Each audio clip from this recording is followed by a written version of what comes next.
Hi, and welcome to Setting Up Your Development Environment, part of the Introduction to TypeScript course. In this section, we're going to do two things. We're going to set up Visual Studio Code, which will be our editor that we'll use throughout the course, and we're going to set up Node.js, which will host our applications to do samples. In this video, I'm going to go through setting up Visual Studio Code, which is a cross-platform editor. In this video, we're going to do several things. First, I'm going to talk about why we want to use something like Visual Studio Code, where to get it and how to install it, and then after it's installed, how to use it. So why do we want to use something like Visual Studio Code? Well, it has great cross-platform support for Mac, Linux, and Windows. It has integrated support for TypeScript, so we don't need to download anything additional. It has support for task runners like Grunt and Gulp, which we won't be using in the course, but which you may run into in the real world. It has support for source control, Git in this case, and has a rich extension ecosystem so you can extend it and add new functionality. You can get Visual Studio Code at code.visualstudio.com. It should prompt you to download it for your platform. Just follow the instructions and you'll have it installed in no time. Now that you have Visual Studio Code installed, how do you use it? Well, first I'll show you how to launch it via the command line. I'll show you how to configure some tab and indent preferences. I'll show you how it uses workspaces, and I'll show you how to edit files. Alright, now that we have Visual Studio Code installed, we can launch it from the command line because it's added to our path. So if I type in code, that will launch Visual Studio. But we also want to just have it open the current folder that we're in as the workspace. So if I pass in dot, which is the relative path, I hit enter, and it launches Visual Studio Code. Now that we have Visual Studio open, I can show you a few things to customize it. If we go to File, Preferences, there are two different types of preferences, user settings and workspace settings. User settings will apply to your whole user for any of your projects. But you can also specify workspace settings, which will override any user settings specific to the folder that's open. So for example, if I open up user settings, you can see that Visual Studio Code presents a tabbed interface, and here on the left side we have default settings, which are the global settings that are being applied, and then our user settings, which you can see here are stored in our roaming app data.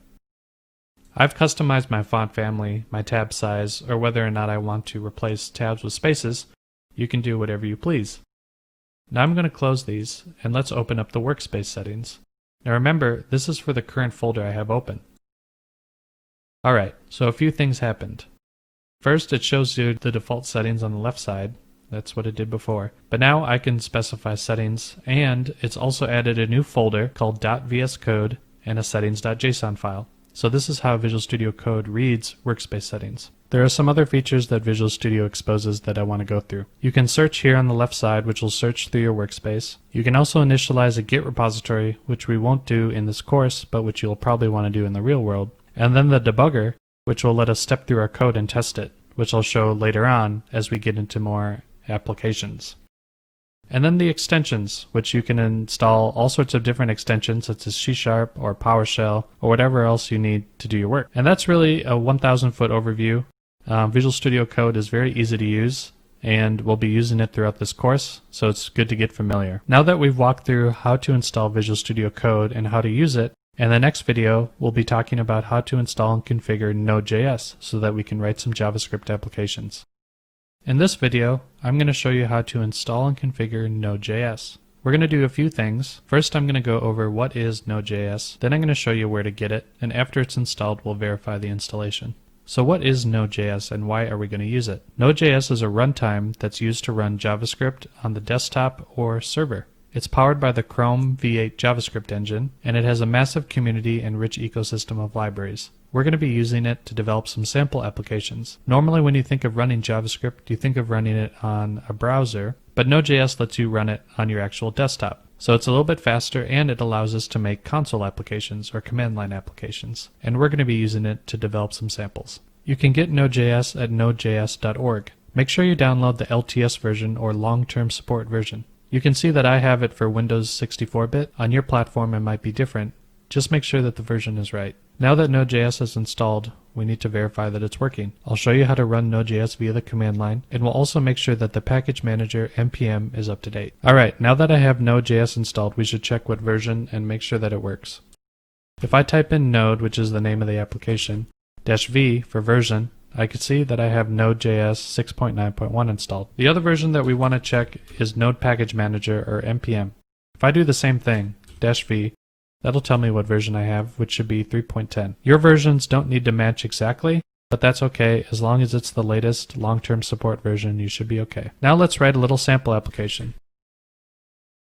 This will output console log hello world to the console, and it'll put it into a hello.js file. If I typed in console log hello world into a browser, it would show up in my development tools like in Chrome. But because Node.js runs as an application and it runs on my computer, it's actually going to output to the command line. So let's see what happens. Here I've created my file hello.js. Now let's actually run it. Node hello.js. By passing in the file name, Node will execute it. Now we've written our first Node.js application. There's a lot more where that came from as we continue on in the TypeScript course.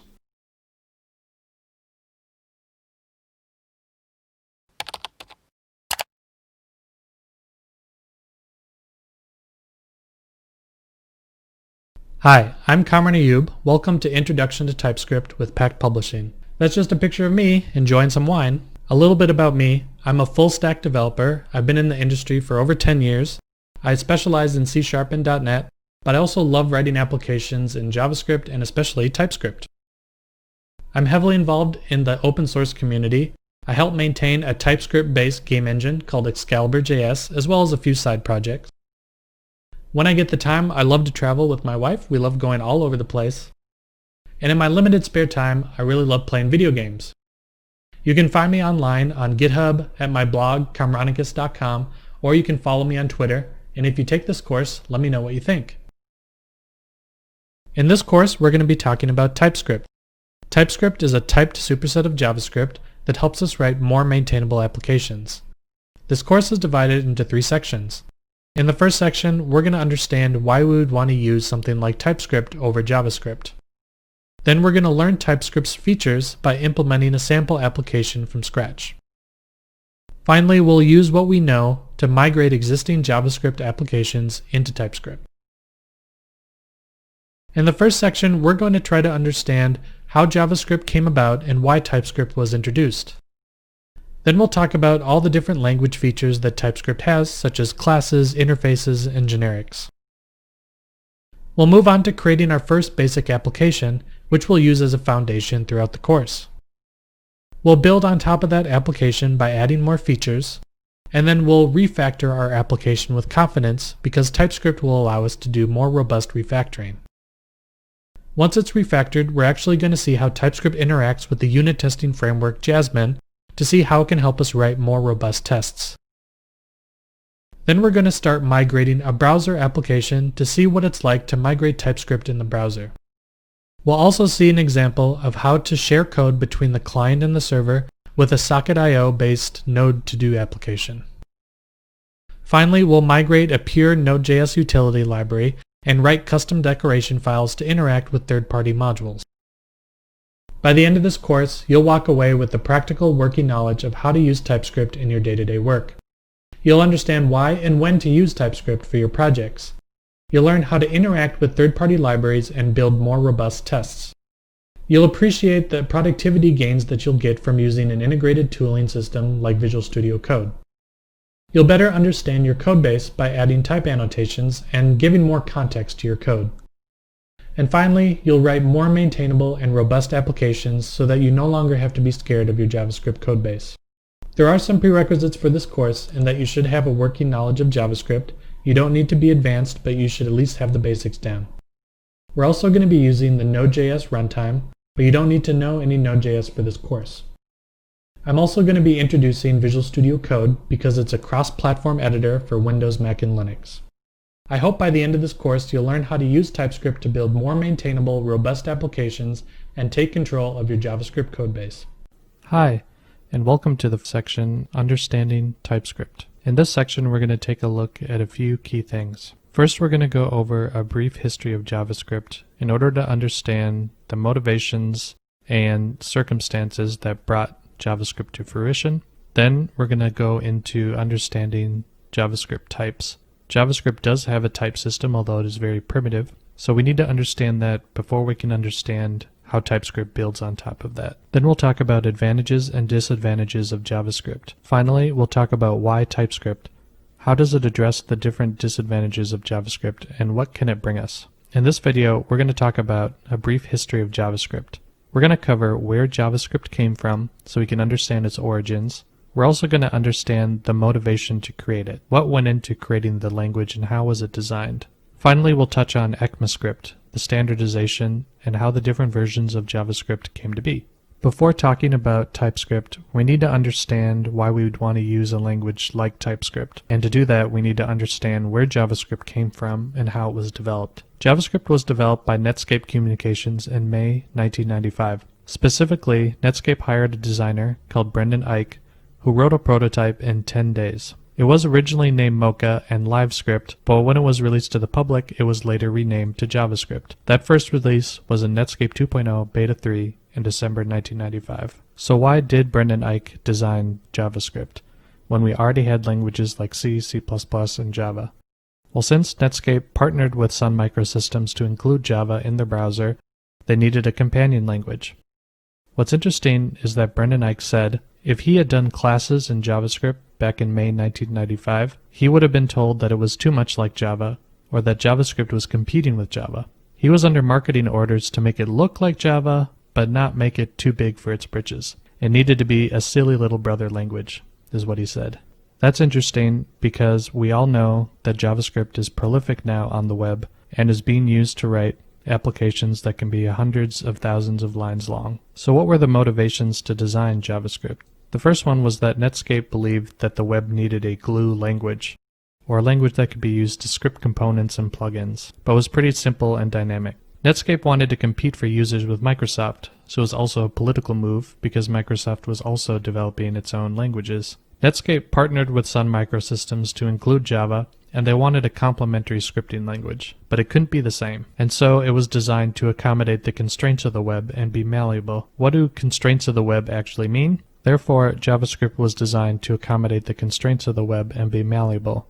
That meant in 1995 that since a typical web page's lifetime lasted from a few seconds to a few minutes, JavaScript could take a very simplified approach to concurrency and memory management. In other words, it wasn't really designed to be used inside of a single web page for very long, so it didn't have a lot of garbage collection capabilities.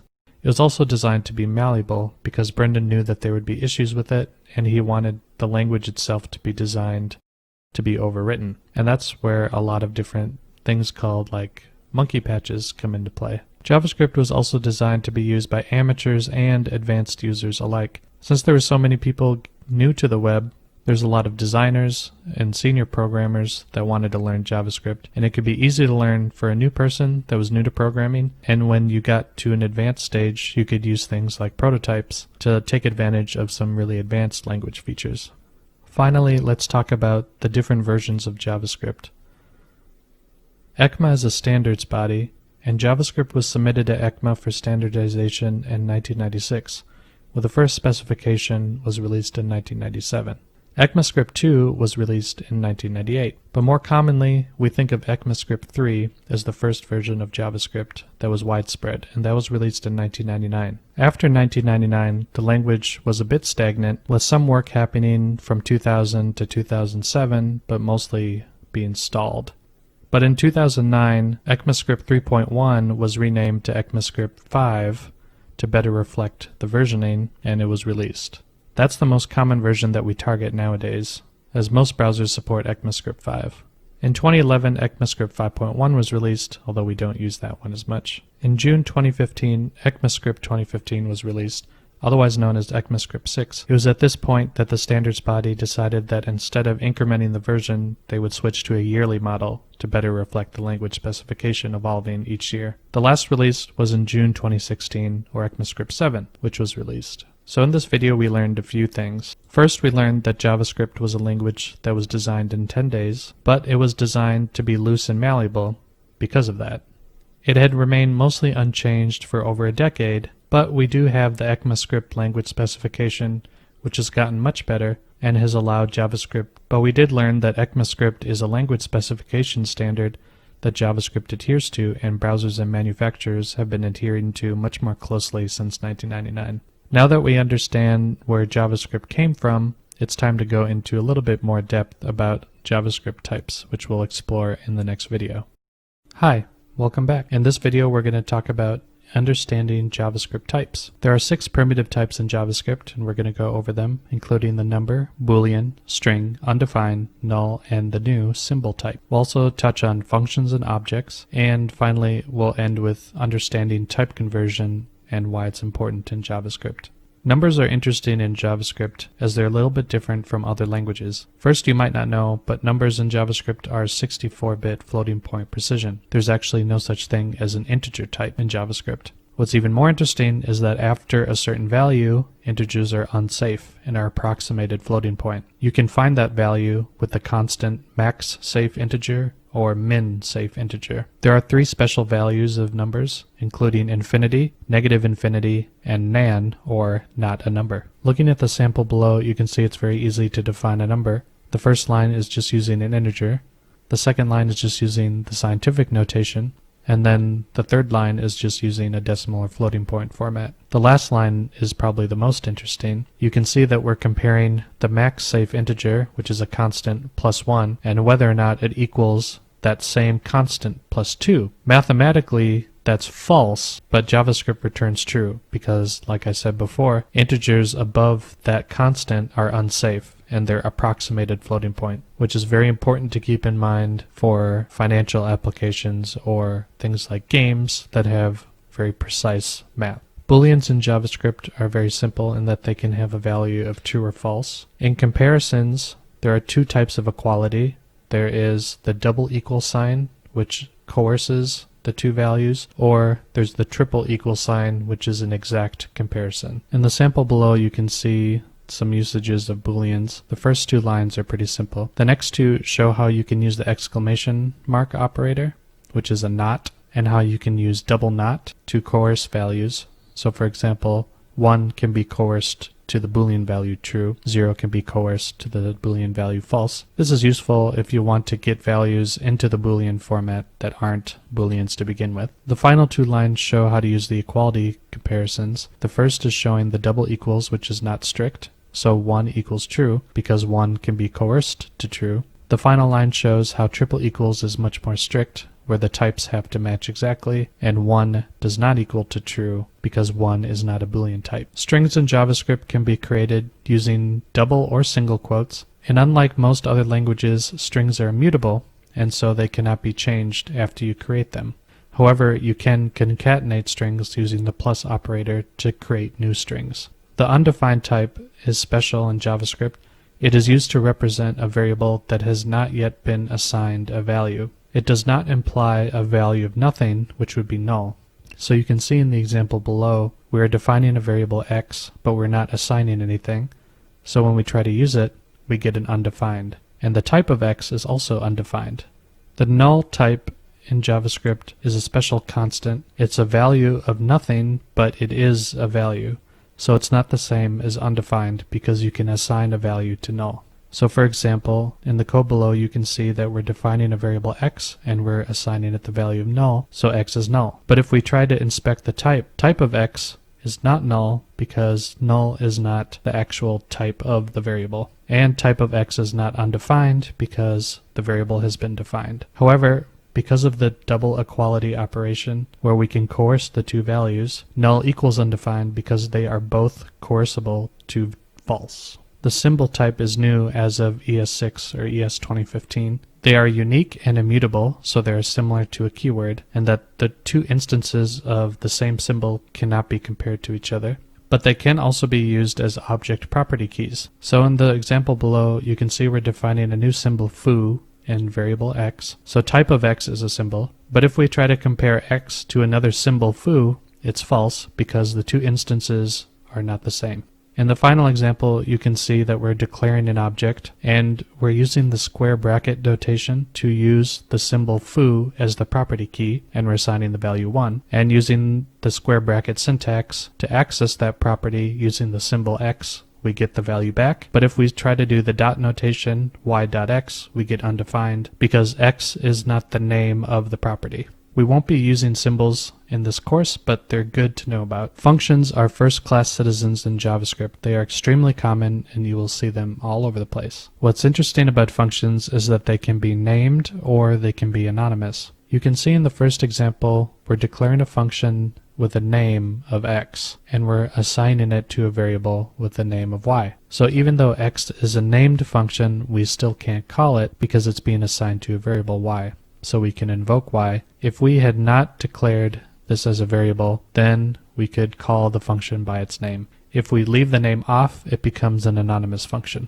Anything that is not one of the primitive values is an object. You can see in the second example where we have a variable x, and we're using the JavaScript object notation to declare an object with a y property with a value of 1. So we can use the dot notation x.y to get that value, and we can also inspect the type, and it comes back as object, which is what we would expect. I talked a little bit about type coercion with equality. This is called type conversion. JavaScript is a dynamic language with loose typing, which means that you can assign variables different values, and JavaScript doesn't care what the type of it is. So JavaScript can also coerce types into other types for you if you ask it to. And by asking, we ask it multiple ways, either through operations like plus or minus, multiplication, division, or through equality, such as the double equals and triple equals operators. You can see in this example we've declared two variables, x and y, with a value of 1 and 0 respectively. If I compare 1 to true with a double equals, 1 gets coerced into the value true because 1 is truthy, it's similar to a true, and 0 is falsy, so 0 is coerced into a false, so we also see that that comparison is true. What's interesting is that you can also add different types together, and JavaScript will try its best to coerce it into what it thinks is the best fit. So you can see that true, since it can be coerced into 1, we have 1 plus 1 is 2 because x is a number and true can be 1. But false, since it's coerced into 0, 0 plus 0 is 0 since 0 is false. If you add true plus false, you get 1 because true can be coerced into the value 1. So doing different operations on variables can sometimes lead to unexpected results if you're not expecting the type coercion to take place. In this video, we took a look at the basic type system of JavaScript so that we could understand how TypeScript can build on top of that. In the next video, we'll explore the advantages and disadvantages of JavaScript as a language to understand how TypeScript can address some of the disadvantages. Welcome back. In this video, we're going to be talking about advantages and disadvantages of JavaScript.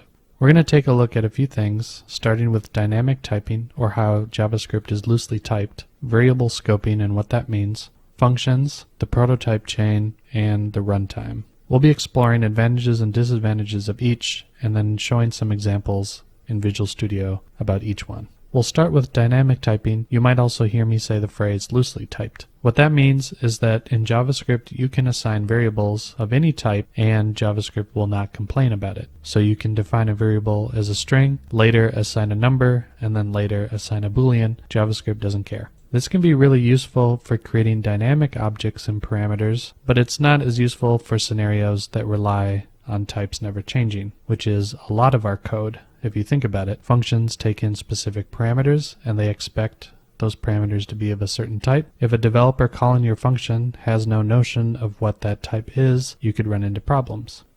Here we can see an example of loose typing in action. So I have my x variable assigned to 1, and here on line 3 I'm adding 1 to it, and on line 4 I'm adding a boolean value. Now JavaScript's not going to care that I'm adding a boolean to a number. What it's going to do is try its best to coerce that type into a number. So what happens when I run this code?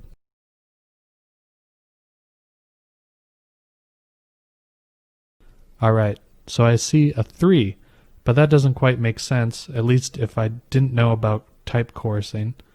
So I'm adding 1 plus 1, which is 2, but then I'm adding true plus 2. Well, because true can be coerced into the value 1, JavaScript thinks that I'm adding 2 plus 1, which is 3. So this is type coercing in action, and this can really trip up a lot of developers if they're not too familiar with it.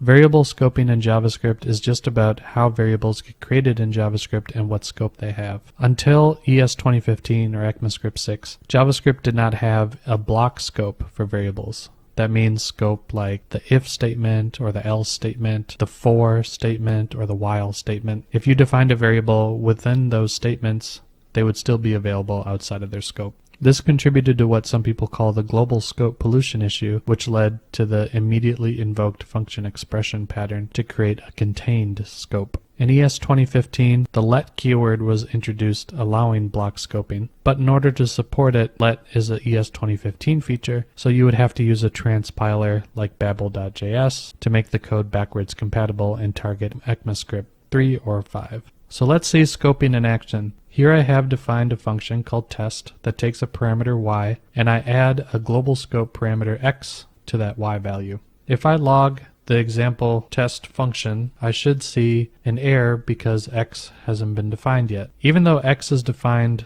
lower, at the time that I call the test function, x is not defined.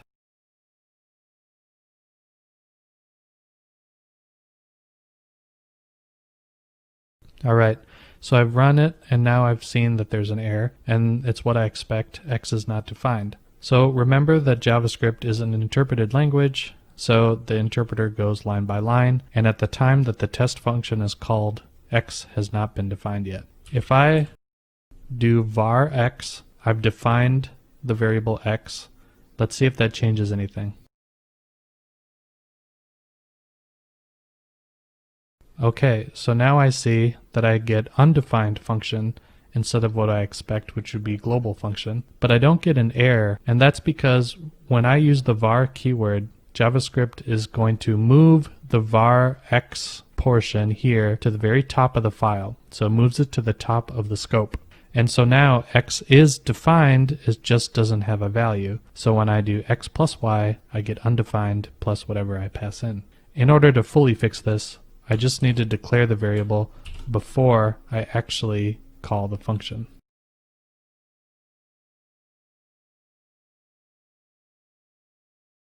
Okay, now I see what I expect. I have global plus function gives me global function, and then when I just log x by itself, I get global. So this is an example of scopes in action.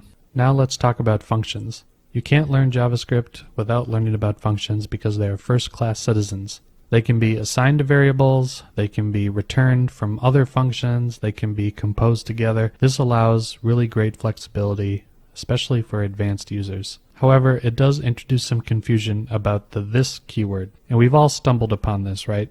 We call a function, we're expecting this to be some sort of context, and it doesn't end up being what we expect, and so we curse JavaScript for having the this keyword. To combat this, the arrow function was introduced in ECMAScript 2015, and like the previous feature, in order to support backwards compatibility, you would have to introduce another transpiler in order to target older versions of ECMAScript, such as what is used in the browser.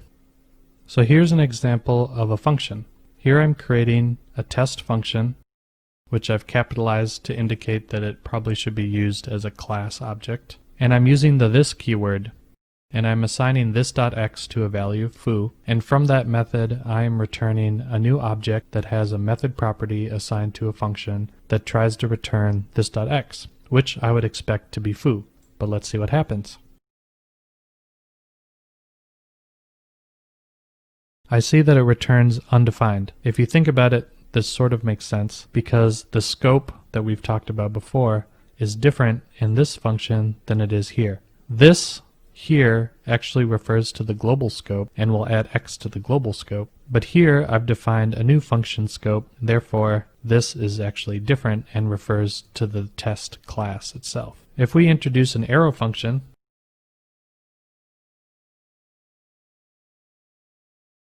now what happens? Now I see what I expect. This is because the arrow function captures the outer scope of where it was defined. In this case, the test class. Prototypes are a complex topic and we won't be getting too deep into them, but prototypes can be used to create class-like objects because JavaScript has what's called a prototype chain. Prototypal objects are memory efficient because what you declare on them is only stored once in memory versus something like an anonymous function, which depending on how many times that anonymous function gets created will take up space in memory. Prototypes are powerful, but they are a great source of confusion for developers. And in order to support inheritance, it's not as intuitive as a lot of other languages.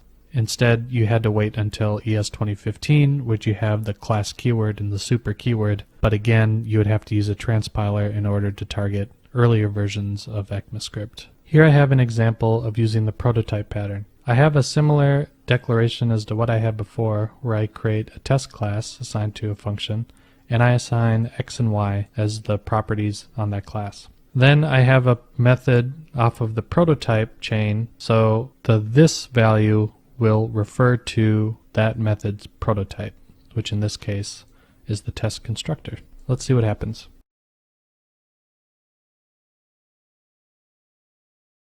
We get the output that we expect, 2 plus 1 equals 3. So prototypes are powerful, but they can be slightly confusing, especially when compared to just returning regular functions that also expose methods off of them. The JavaScript runtime refers to where JavaScript is run. Since JavaScript is an interpreted language, errors can't really be detected until runtime. There are some common error conditions and expressions that can be caught if you run your code through a linting process like ESLint. That requires a build step or another transpiler to do that for you. Coupled with the loosely typed nature of JavaScript, a lot of errors won't occur until the end user actually runs that piece of code on their machine. So you have to either monitor your code or you have to have robust unit testing. And unit testing is essential, especially for large JavaScript applications. But when your application is so focused on the UI and you depend on a lot of browser features, you can't really unit test a lot of those, so you rely on manual testing and bugs can crop up on the end user's machine. Here I have an example of when the runtime can be very unexpected, especially for new developers or for code that isn't quite unit tested. So let's run this code right now, which compares two numbers to each other.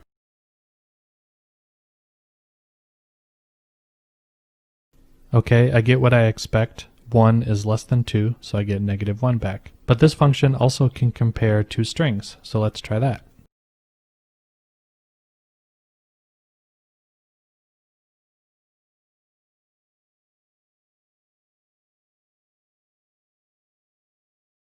Alright, with two strings I get an error, and I wonder what it is. It looks like it says x.localCompare is not a function. I think what I meant to type here was localCompare, but since I didn't have IntelliSense or help, I made a typo, and my unit test didn't quite catch that because I only wrote a unit test for the most common path, which was comparing numbers. So my end user got an error, and it broke the application. These types of errors can easily be caught by a compiled language like TypeScript, and is harder to catch with an interpreted language that runs at runtime like JavaScript. So note to the editors, if you want to interleave my code demos here, the spots that I mentioned, then each of the code demos will come after each of the slides. In the next video, we now understand what are the advantages and disadvantages of JavaScript.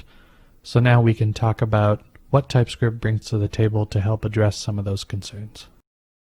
Welcome back. Now that we understand more about JavaScript, how it was designed, and in what context it's meant to be used, and the advantages and disadvantages it offers, it's time to learn why we want to use something like TypeScript. So we're going to go over a few things.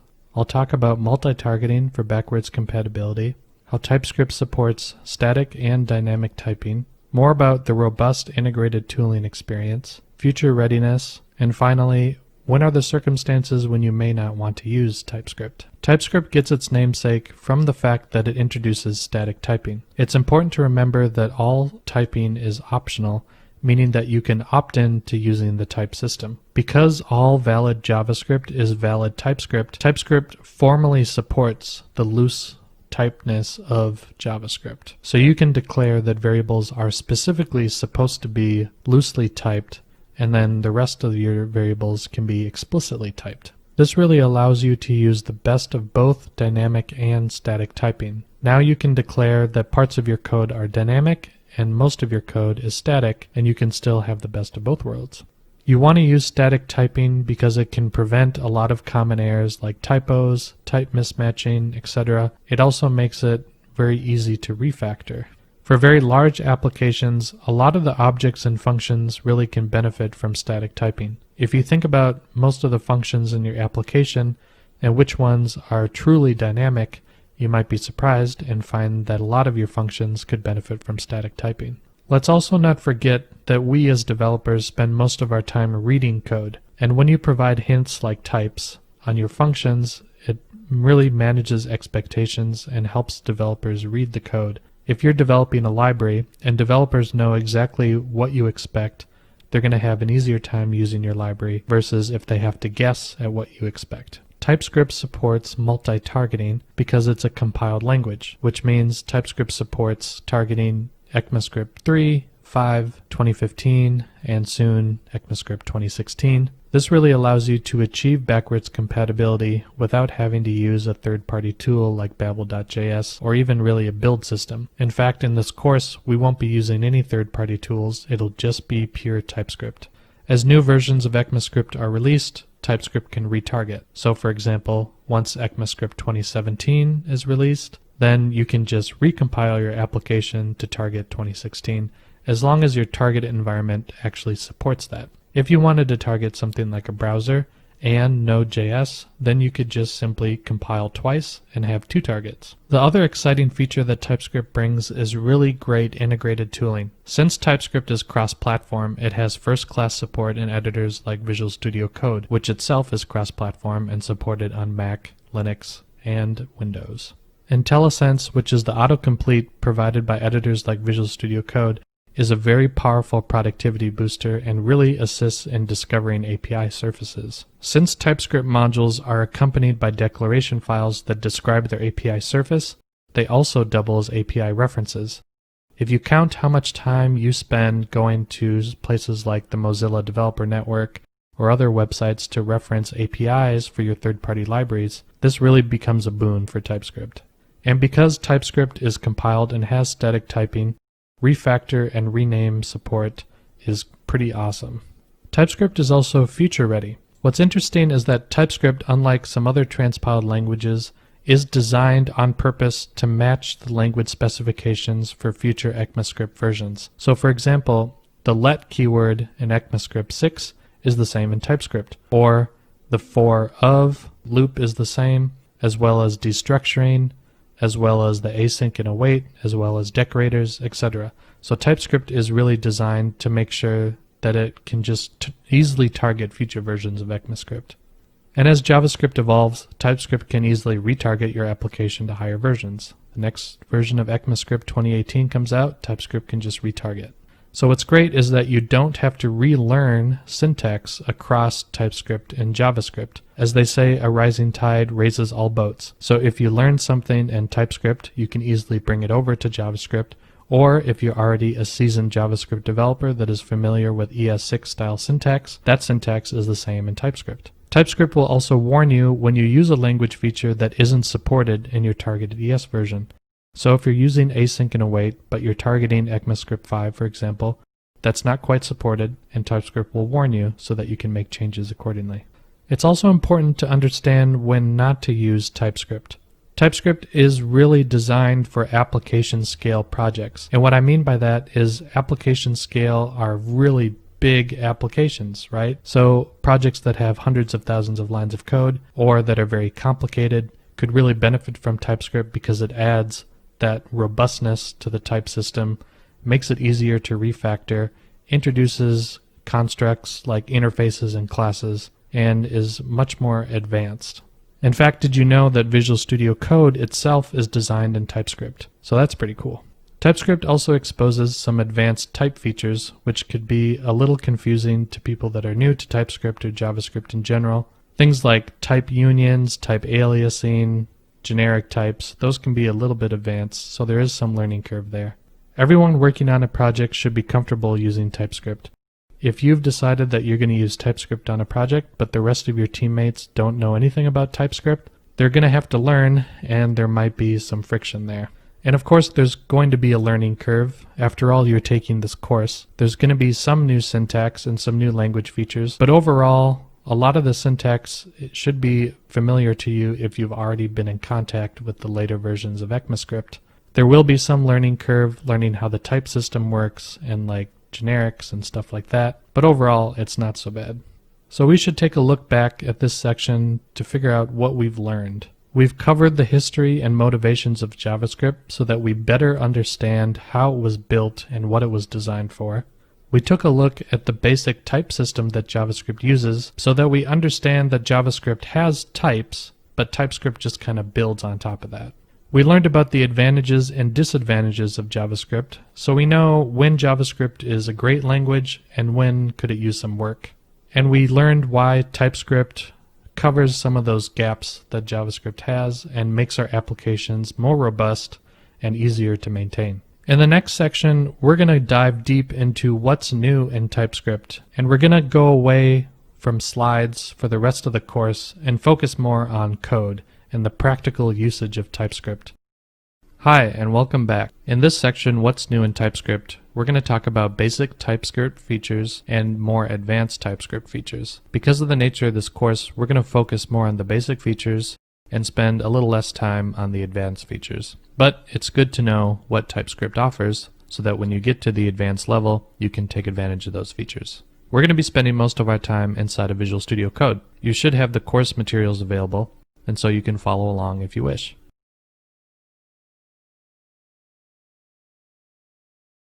The first topic we're going to talk about are types. Now, TypeScript gets its name because it introduces types into JavaScript. And we know that there are very basic primitive types such as Boolean and number in JavaScript, but TypeScript adds a little bit more on top of that. In fact, you can declare what kind of types you expect. So here you can see that I have a very simple function called linear. It's an easing function, which means that it just takes the time and duration and a start and an end value and determines where a point is in a certain amount of time. So we have a point that starts at 0 and moves to 10, and then we're logging where that point is at time 0 and at time 1000 or 1000 milliseconds. So let's run this.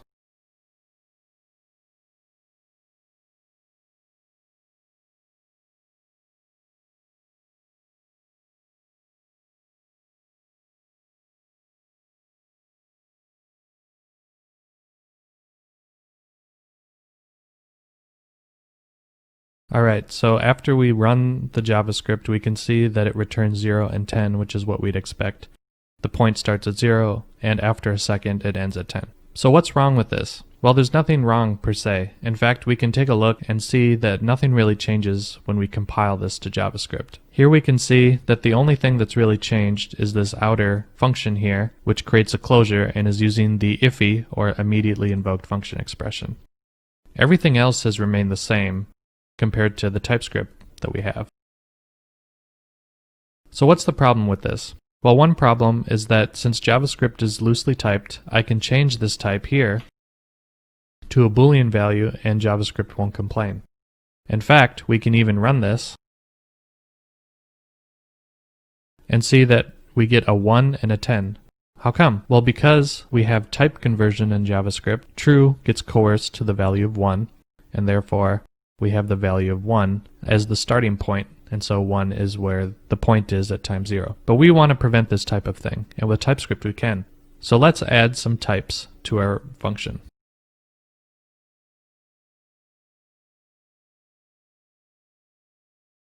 Now I've added a type postfix to the variable current time that our function accepts. This is a little different from some languages where you have prefix types, for example, like this in C#. That doesn't quite work in JavaScript. TypeScript instead uses postfix types. So they're appended using a colon and then the name of the type. And now if I hover over current time, we can see that the TypeScript compiler sees that it's a number. But if I hover over some other parameter, start value, it says that it could be any type. Remember that we talked about how TypeScript can support both the loose typing and static typing. Well, this is an example. So it's implicitly determined that start value, end value, and duration are all any types, so they could be anything, but we want to be more explicit.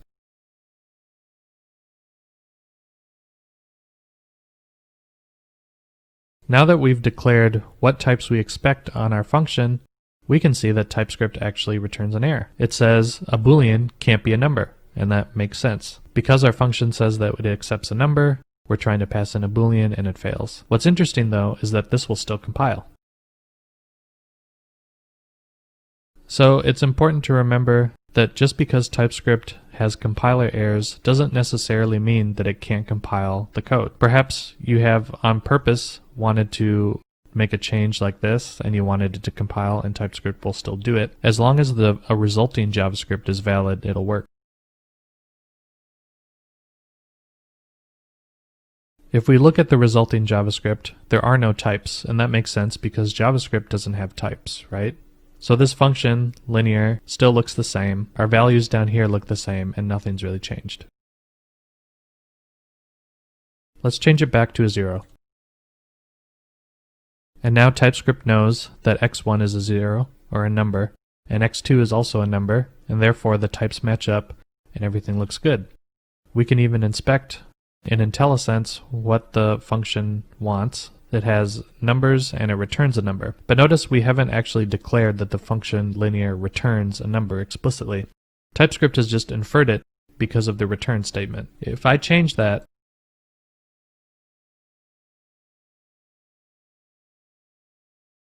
now TypeScript says that I'm trying to return a number, but I've declared that the function returns a Boolean. So that's not going to work. So let's change it back to a number explicitly. Now when I've declared the function to explicitly return a number, TypeScript understands that that's my intent. But we can leave it off. So that's some types in action. Let's move on to classes. Here's an example of using classes. Now we have our function that we had before, but now I want to introduce some more easing functions, so how would I do that? Well, one way could be to declare a class and make these methods on that class. So let's do that.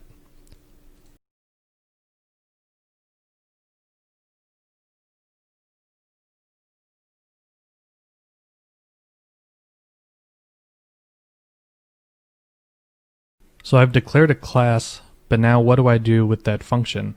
Well, inside of a class, functions are easy to add. You just remove the function keyword, and there it becomes a method function. But now we have an issue down below where I'm trying to call the linear function, but it's wrong. It can't find the name linear. So we've already seen now that TypeScript can help us determine when we have issues in our code, because normally JavaScript wouldn't complain about this and we would have seen it at runtime. But now that TypeScript knows that linear is inside of a class, we can reference it.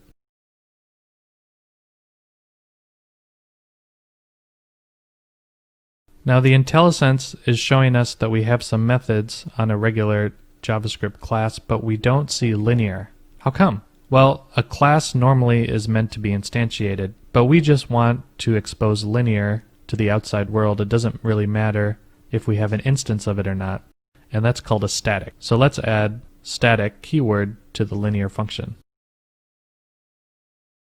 TypeScript supports different visibility and modifier keywords to functions and members inside of a class. We've declared linear to be a static function, which means that it'll just be available on the prototype and will be exposed, and you don't have to instantiate an instance of the class.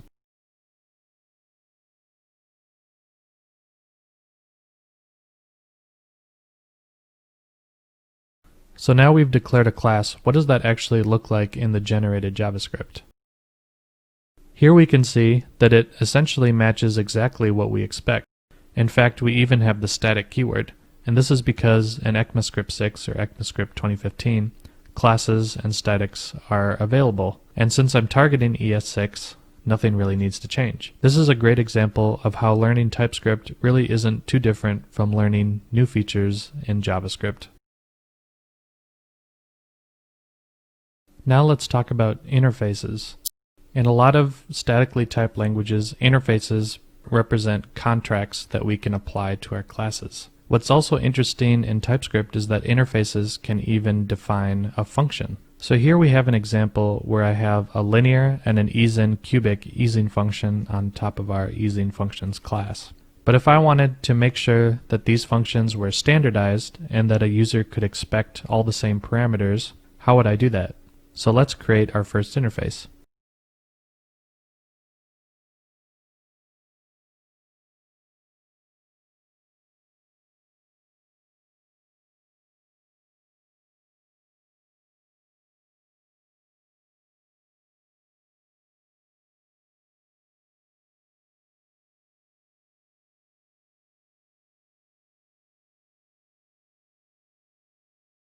So I've created a new interface called easing function, and I'm using the method syntax, using these parentheses, to specify that easing function is, in fact, a function interface. And now I can actually specify to TypeScript that these are the values that I expect. So how can I apply that to these different functions inside of this class? Well, since an interface is a type, we can use the postfix types.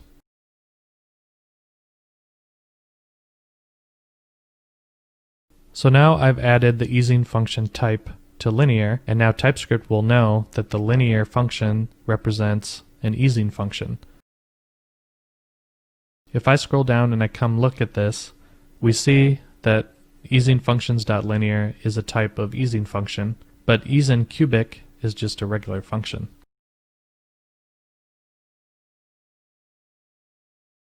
So what are the benefits of doing this? Well, one benefit is that if I change the parameters, TypeScript will understand that I should be following this contract.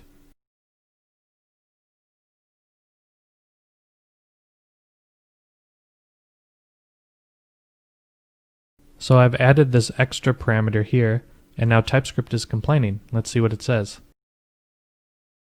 This type, so-and-so, is not assignable to type easing function. Well, that's because I've changed the parameters, and now I am not following the contract. So let's fix it. Interfaces are great for making sure that implementations follow a specific contract, and it's also great for exposing that information to developers that are using your code. If I add more easing functions to this class, it would be great if developers were confident that each of those functions followed the same format. And I can make sure that that happens using an interface.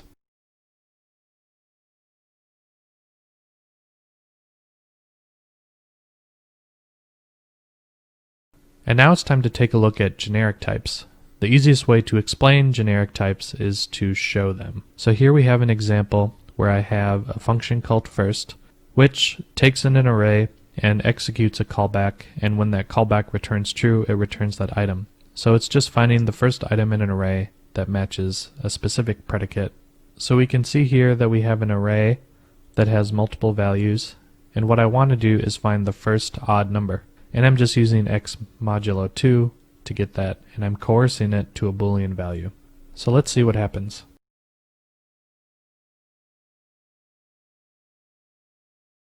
So we see in the output here that it finds the value 7 as the first odd number, which is what we expect. But let's take a closer look at what this function definition looks like from TypeScript's perspective.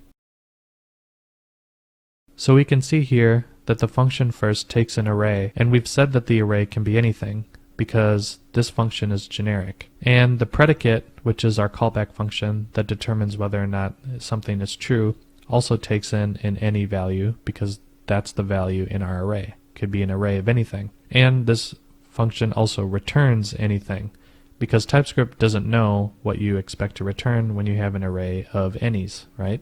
So let's change this now to be a generic function. The generic syntax in TypeScript is using angle brackets, and the t inside of that is an alias that you assign to the type. This should be familiar to C# and Java developers, and may be unfamiliar to you, but it's easy to learn. Now we need to tell TypeScript what parameters in our function should be of type t.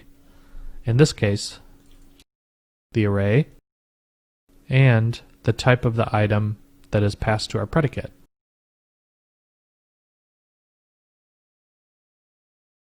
So let me break this down a little bit further. We've declared that this function has a generic type parameter called t.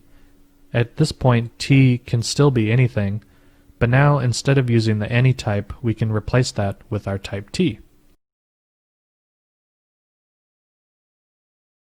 And now when we inspect the IntelliSense, let's see what the first function returns. So now you see that generics are a type template. So TypeScript has detected that we've passed in an array. That array is of type number, and number just gets substituted for our type t. And now everything inside of that function is typed to that number type. So now instead of any, our item is of type number, which means that we can get some IntelliSense off of it.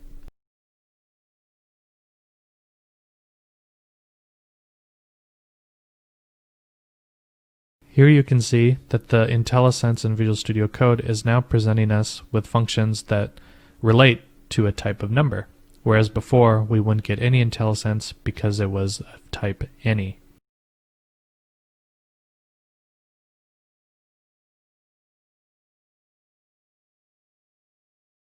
Finally, let's take a look at iterators. So we have our first function that we had before, and we were using a for loop to go over each item in the array, running the predicate to see if the value was true, and if it was, we return the item. Now JavaScript has no notion of a for each loop, which some other languages do. Remember that the for in loop in JavaScript actually loops over the keys in an object, and so is not the same as a for each loop. But with TypeScript, we can use the for of loop to do the same thing.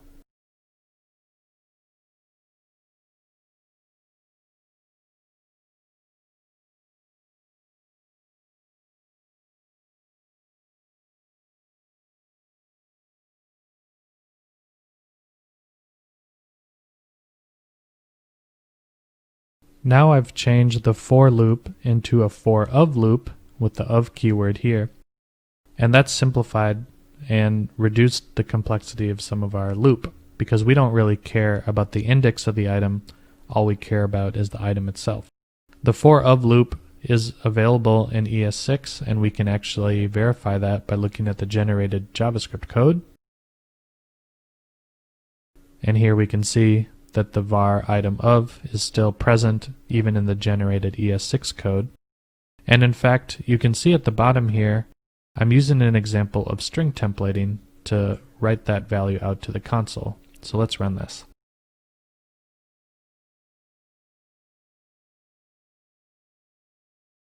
So we see what we expect. It's returning the first odd number 7, and it's returning in a string template form.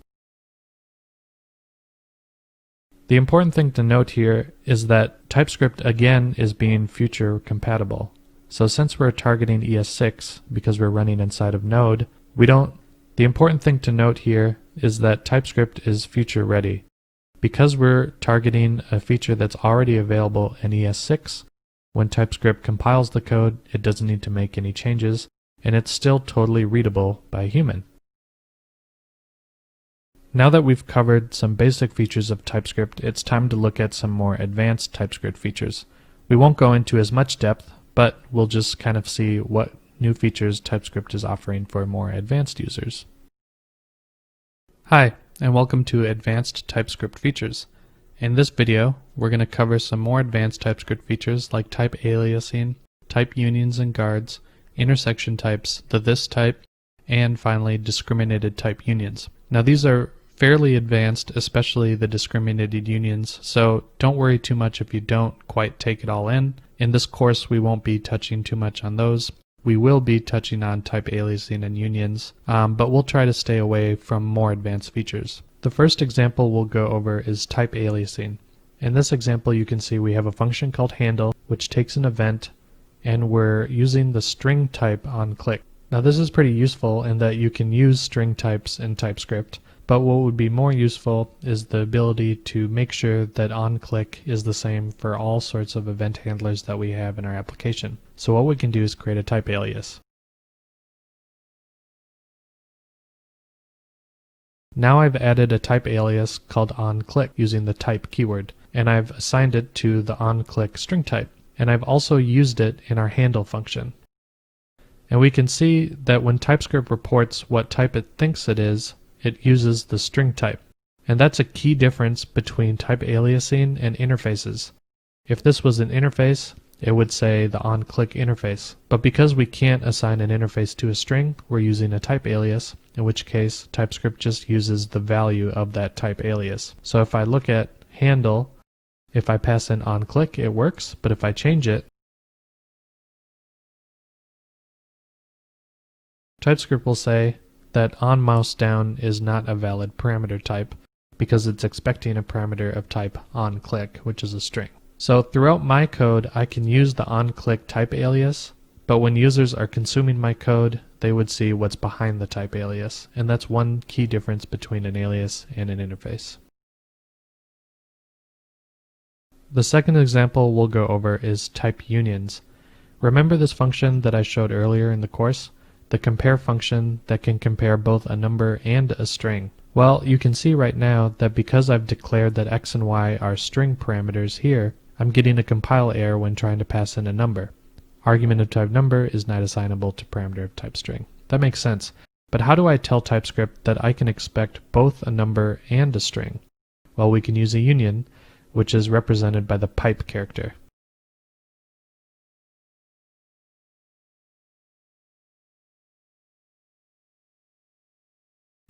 So now I've added a type union here at the top. You can see string or number and string or number for type Y. Here you can see I've added a type union represented by the pipe character where I'm telling TypeScript that I can expect a string or a number. You may have also noticed that I've added a new type guard here because TypeScript didn't understand that Y needed to be a string when I did a locale compare. How does this work? And this is an example of using type guards. So type of is a common operation in JavaScript, and so is instance of, and TypeScript understands that whatever value you're comparing to should be the type that it determines for that block. So for example, I'm asking TypeScript if type of x is number, then TypeScript understands that x is of type number. Y will still be a string or a number, but in this case it doesn't matter. Down here, however, because locale compare expects a string, I needed to be explicit that type of y was a string. And if I hover over x, it knows it's a string, and if I hover over y, that's a string too. And that's an example of using type guards. Now we're getting a little bit more advanced, and I'm going to talk about intersection types. Intersection types are used commonly in JavaScript when you're using a mix-in type of functionality. So for example, we have an interface A that defines a method, and then I have a mix-in that implements that interface, which has the method implementation. But now I have a totally separate class called C, which has a C method. It does not have an A method, but what I want to do is tell JavaScript to add the A method into this class. So how can I represent that in terms of TypeScript? Well, we have an extend function here, and here you can see I'm using the generic parameters. Now I'm using a type intersection. So this is saying take the first type and the second type and union them together, or intersect them together, so that methods on both types are available. And when I use this function, we can see that we have the parameters that we expect, the C class and the mixin A class, and then you can see at the very end that it's using an intersection between C and mixin A. So x is of type C and mixin A, therefore I can use both methods, the C method that's on the C class and the new A method that I just mixed in, A method right here. If this was a real implementation, I could actually run this and it would work, but this is just for placeholder and illustration purposes. Now let's talk about the special this type. Now don't be confused about the keyword this versus the this type. So the this type actually tells TypeScript to return the current class that you're calling the method on. So for example, here I have an abstract class called FluentBase, and I have a method named x, and I return this from it. If I inspect the type of x, TypeScript says that it's a type of this, and this is a pretty new feature in TypeScript. So here I have a Fluent example class that extends my FluentBase and returns true in a different method called y. So this works in TypeScript because I can instantiate a new class of Fluent example. I can call the base method and it returns an instance of that same class because I'm returning this, and TypeScript understands that and says that I'm returning a Fluent example, even though I'm calling the Fluent base method, and then I can call my method that is on my Fluent example class. So the this type is very useful for creating Fluent interfaces. Now let's talk about a more advanced concept in TypeScript called discriminated unions. This is pretty common in functional programming, and you've probably seen it before or used it in JavaScript, but didn't really know what the formal name for it was. Here you can see I've defined 4 interfaces of different types of shapes. A discriminated union in TypeScript needs a discriminator property, in this case called kind, where I have a type of square, a type of rectangle, a type of circle, and a type of triangle. Now notice that this is an interface. I'm not actually assigning a property, I'm just using a string type. This is how TypeScript can determine what our discriminated union will be about. Then I need to actually create a type union, so I'm using a type alias called shape, and here I'm using a type union to specify that a shape can be a square, a rectangle, or a circle. Now in this function area, I'm accepting my type shape, which remember can be a square, rectangle, or circle. And now what I'm doing is I'm using that discriminator column or property, square, rectangle, or circle, and I'm handling each one. And TypeScript understands that that type inside of that block is my discriminated type. So for example, this is a square. When I'm using the rectangle, I now get rectangle properties, and for a circle, I get the radius. Now how do you handle when I add a new type here, like triangle?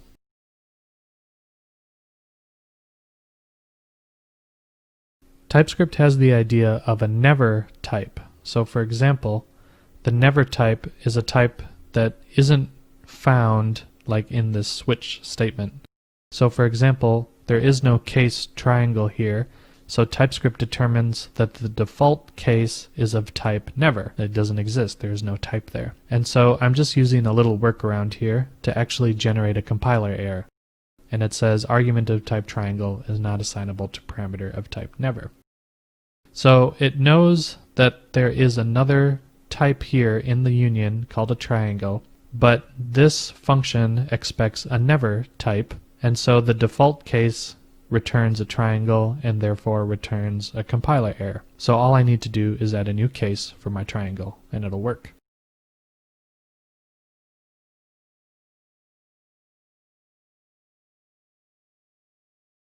So I've just added a little placeholder to return 0 because I don't want to do the calculation, but here you can see that the compiler error is now gone and we have the never type. So that's an example of a discriminated union. In this section we covered a lot of concepts, and don't worry, we're going to drive them home throughout the course. But we covered basic features like classes, interfaces, generics, and iterators, and even more advanced features like type aliasing, unions, and intersections. I'm going to try to stay away from some more advanced concepts throughout the course, but we're going to make sure that we practice all the basic features so that we can drive the usage home and make sure that you learn how to be an excellent TypeScript programmer. In the next section, we're going to finally move on to building our first TypeScript application, and we're going to put some of what we've learned into action.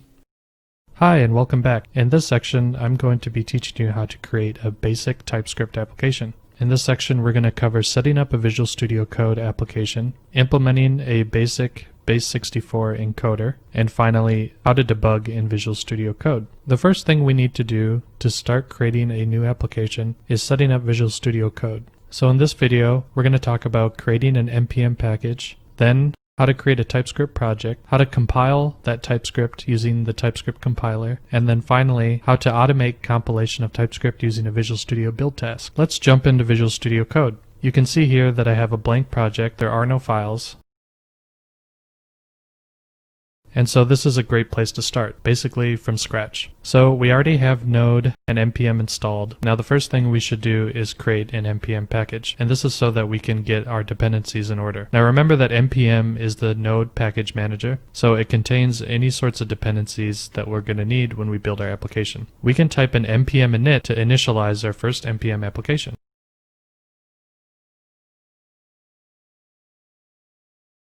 Now there are a few things that NPM is going to prompt us for, including the name, which we can just leave, the version, which we can also just leave, description, the entry point, which is index.js, a test command, which we don't need, a Git repository, which we also don't need, any keywords, the author, which will be ourselves, but doesn't really matter, a license, which we can just leave, and then we say yes, that's okay.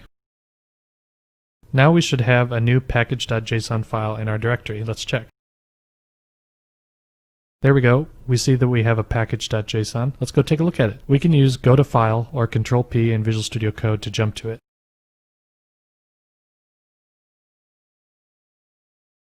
Here we have our package.json, and we can see that it has all the values that we entered. So now we should add one more thing, which is a private Boolean flag that just tells npm that we don't want to accidentally publish this package to the public registry. So let's do that.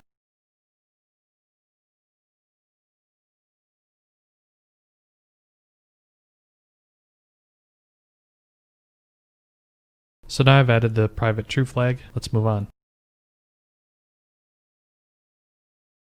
Now let's create our first TypeScript file.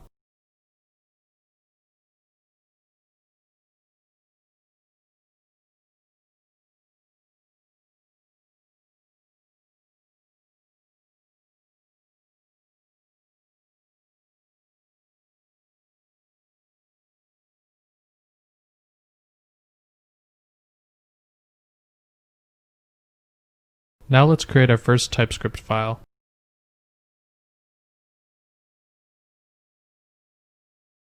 Now that we have our package.json, let's create our first TypeScript file. You'll add the new file right here, index.ts. And let's put in console.log hello world.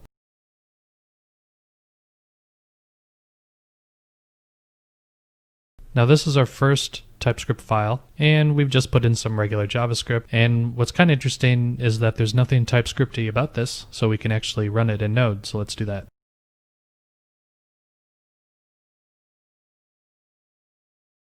And there we see that the console outputs hello world, so that's what we expect. But we actually now want to compile this, so how do we do that? Well, we've installed TypeScript globally, and TypeScript is available through the tsc command, or the TypeScript compiler command, tsc.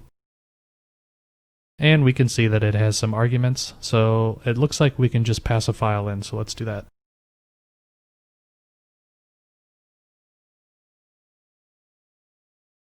Alright. So now we've executed the TypeScript compiler, and it's created a new index.js file.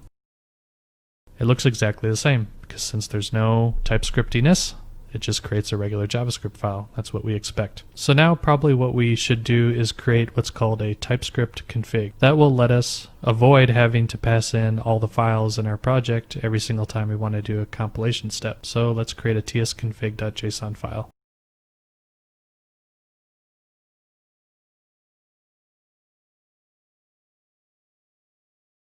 The tsconfig.json file is a special configuration file that TypeScript can read, and it has a special schema, which Visual Studio Code will hopefully provide IntelliSense for. The first thing that we want is to enable compile on save, so that anytime we hit save, TypeScript recompiles our project.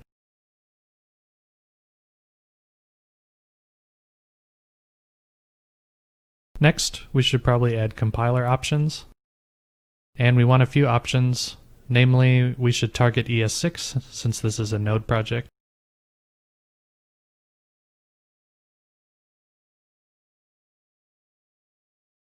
And if you hit Control Space, you'll see all the available options. So let's take a look.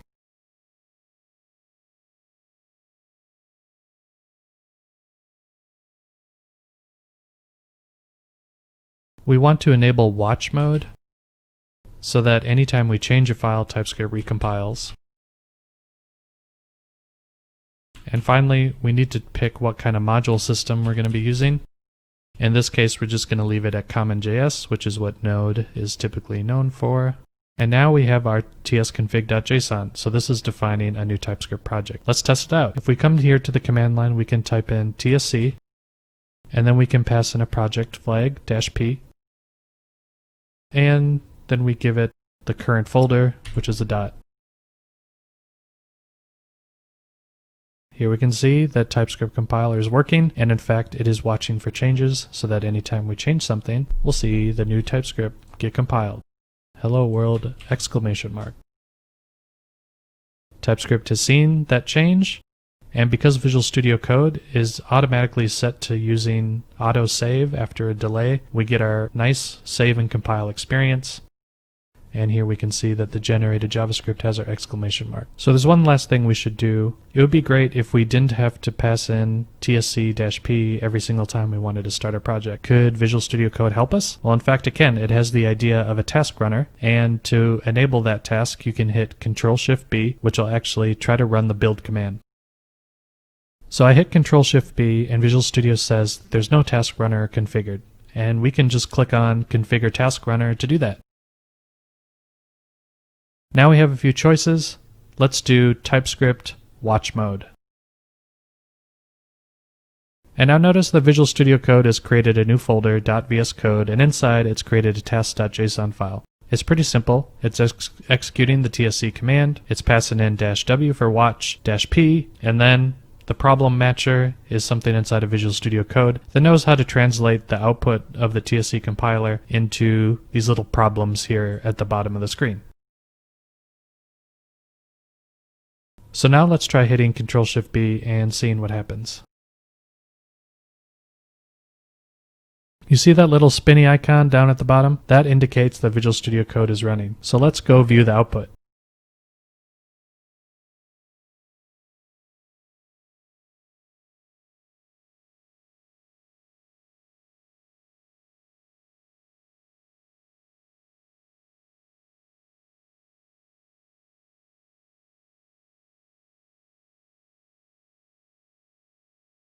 If we hit Control-Shift-U, that brings up the output window, and we can see in the tasks section that the TypeScript compiler is running, and it's watching for file changes. So let's change a file. And sure enough, we see that Visual Studio Code is doing the compilation for us, and it's changed the generated JavaScript. And there we have our very basic foundation. In the next set of videos, we're going to build on top of our foundation and start a Base64 encoder implementation, but that's going to involve some binary math, so I want to make sure that you're familiar with all the operations that we'll be doing. Before we get to our Base64 implementation, in this video I'll talk about how to do binary math. I just want to make sure that you're familiar with all the concepts, so I'll go over binary math in general and how it works. Then I'll talk about bit shifting and how to do that in JavaScript, and bitwise ANDing and ORing, and the operations and what that actually means. Base64 is about converting 6-bit to 8-bit and vice versa, so we want to make sure that we're very familiar with how binary math works. So let's start with some basic math that we learned in elementary school. Here we have a number 1673.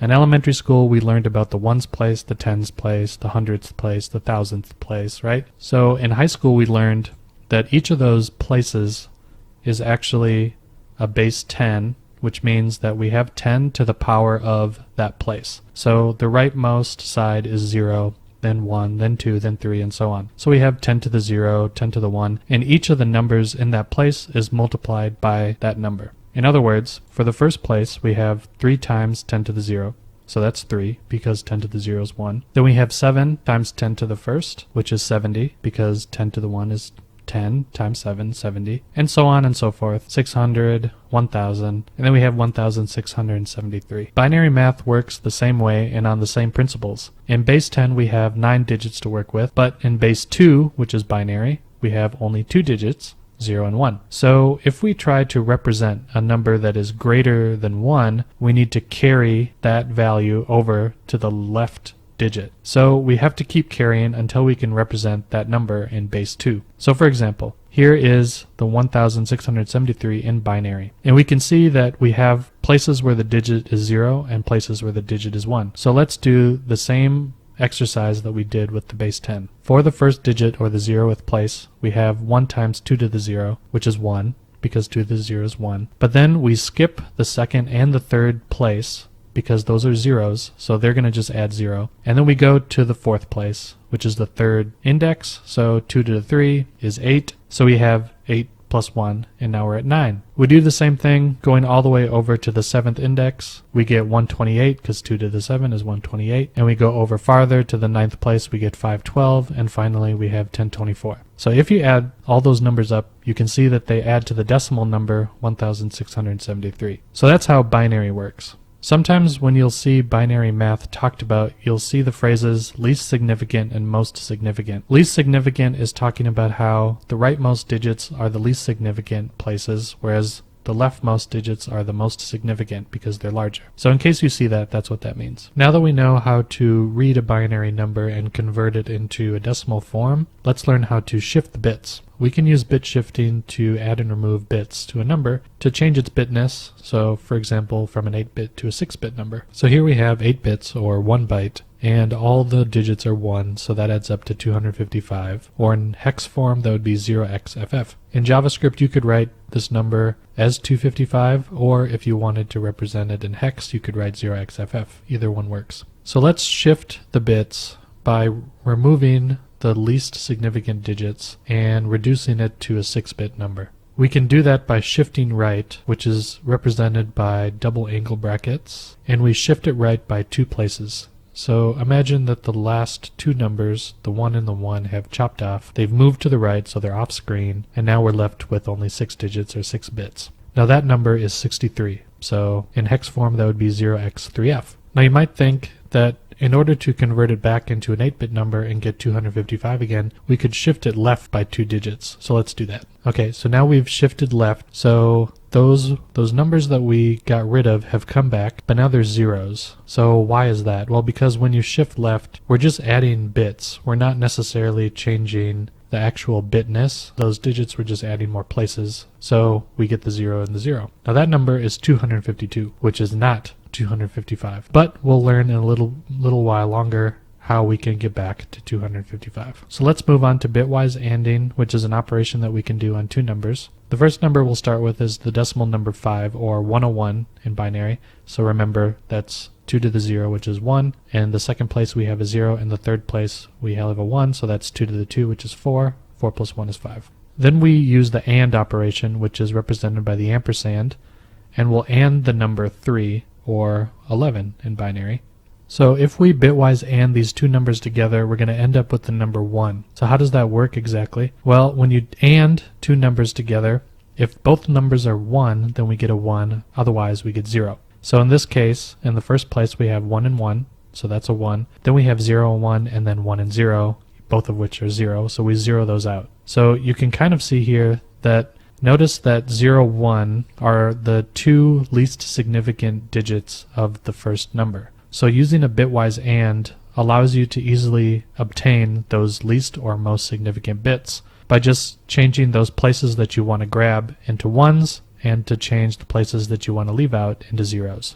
Now let's look at the bitwise OR operation. Let's start with the first number, 5, that we did before, and let's OR using the pipe operator 111000 or 56 in decimal form, and we get 111101. So if we go from the right side, what an OR operation does is it compares the 2 digits, and if they're both 0 we get 0, otherwise we get 1. So for example, in the first place we have 1 and 0, so we get 1. In the second place, both are 0, so we get 0. And then for the rest of the digits, we have 1 in either spot, so we get our 1s back. So using an OR operation allows you to easily combine 2 shifted numbers together. So if you notice, 56 is actually the 3 most significant digits are 1, and the 3 least significant digits are 0. In the first number 5, we have 3 least significant digits of 101, and when we OR them together, we get both of them combined. So the first half we get 111, and in the second half we get 101. So that's what I mean when I say combining 2 shifted numbers together. So now let's combine what we've learned in order to convert our 6-bit number back into an 8-bit number and add back the 2 least significant digits so that we can get back up to 255. So we have our 6-bit number, which was 63, and if you remember, we shifted it left by adding the 2 zeros to the end, and that created an 8-bit number, but the decimal representation was 252, so not quite 255. Well, remember that what we could do is we could OR another number that has 1s in the least 2 significant places. So let's do that. So if we OR the number 11, or 3, we'll get the 1s back in the least 2 significant places. Therefore, we're going back to our 8-bit number with all the 1s, which adds up to 255. So this is a conversion of doing 8-bit to 6-bit, then back to 8 bits again. And we're going to see these operations when we do our base 64 encoding. Now that we're familiar with doing binary math, it's time to implement our base 64 encoder, which is what I'll cover in the next video. In order to learn TypeScript properly, we're going to want to start with something basic, and we're going to be implementing a base64 encoder that's going to serve as the basis for doing a bunch of refactoring and feature additions to our application. So in this video, we'll take a look at base64 encoding, how it works and why we want to do it, and then we'll walk through a base64 implementation inside of Visual Studio Code so that we can improve upon it later. There's not going to be a whole lot of TypeScript in this video, but we are going to be introducing some basic types, and you'll see that writing TypeScript is very similar to writing our JavaScript application. So in later videos, you'll actually see how this implementation is going to evolve and how we'll add to this application and how TypeScript will help us do that.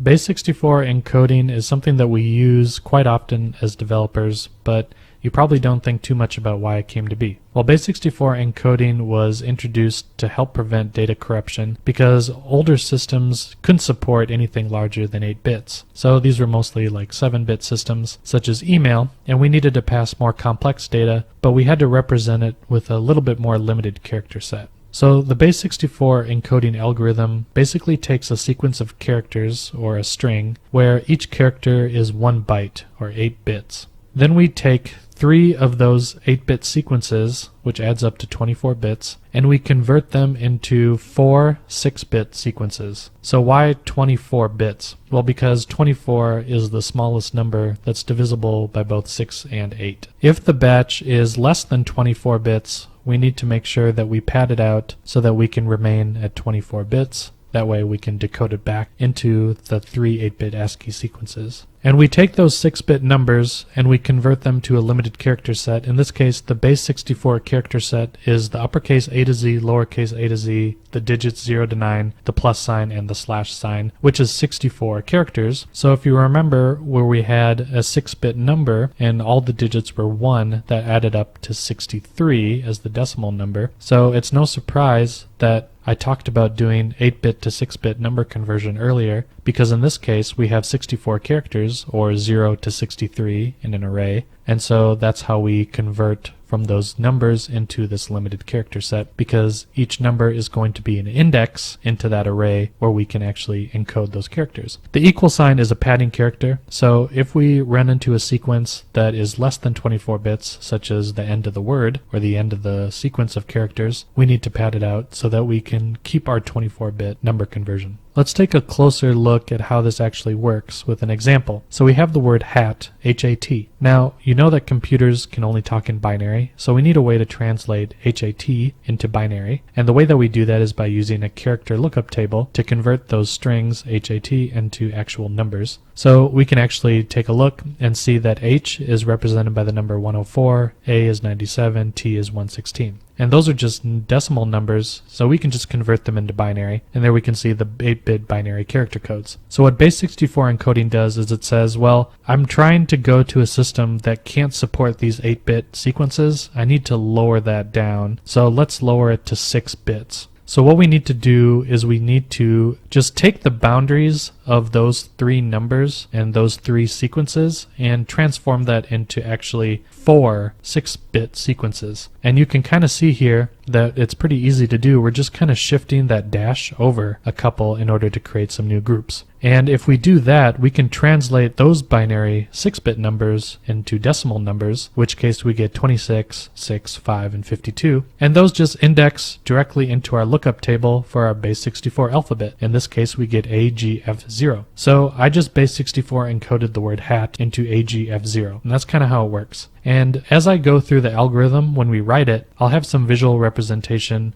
of kind of what we're doing just to make sure that we drive that point home. So here we are back inside of Visual Studio Code, and we have our hello world sample, but now we actually want to write our Base64 encoding algorithm. So let's create a new file called base64encoder.ts. We now have our new file base64encoder.ts. So what we're going to do is we're going to declare a function called base64encode that's going to take some input. Now remember, in TypeScript, the way that we declare types is by using the postfix operator, which is the colon, followed by the type.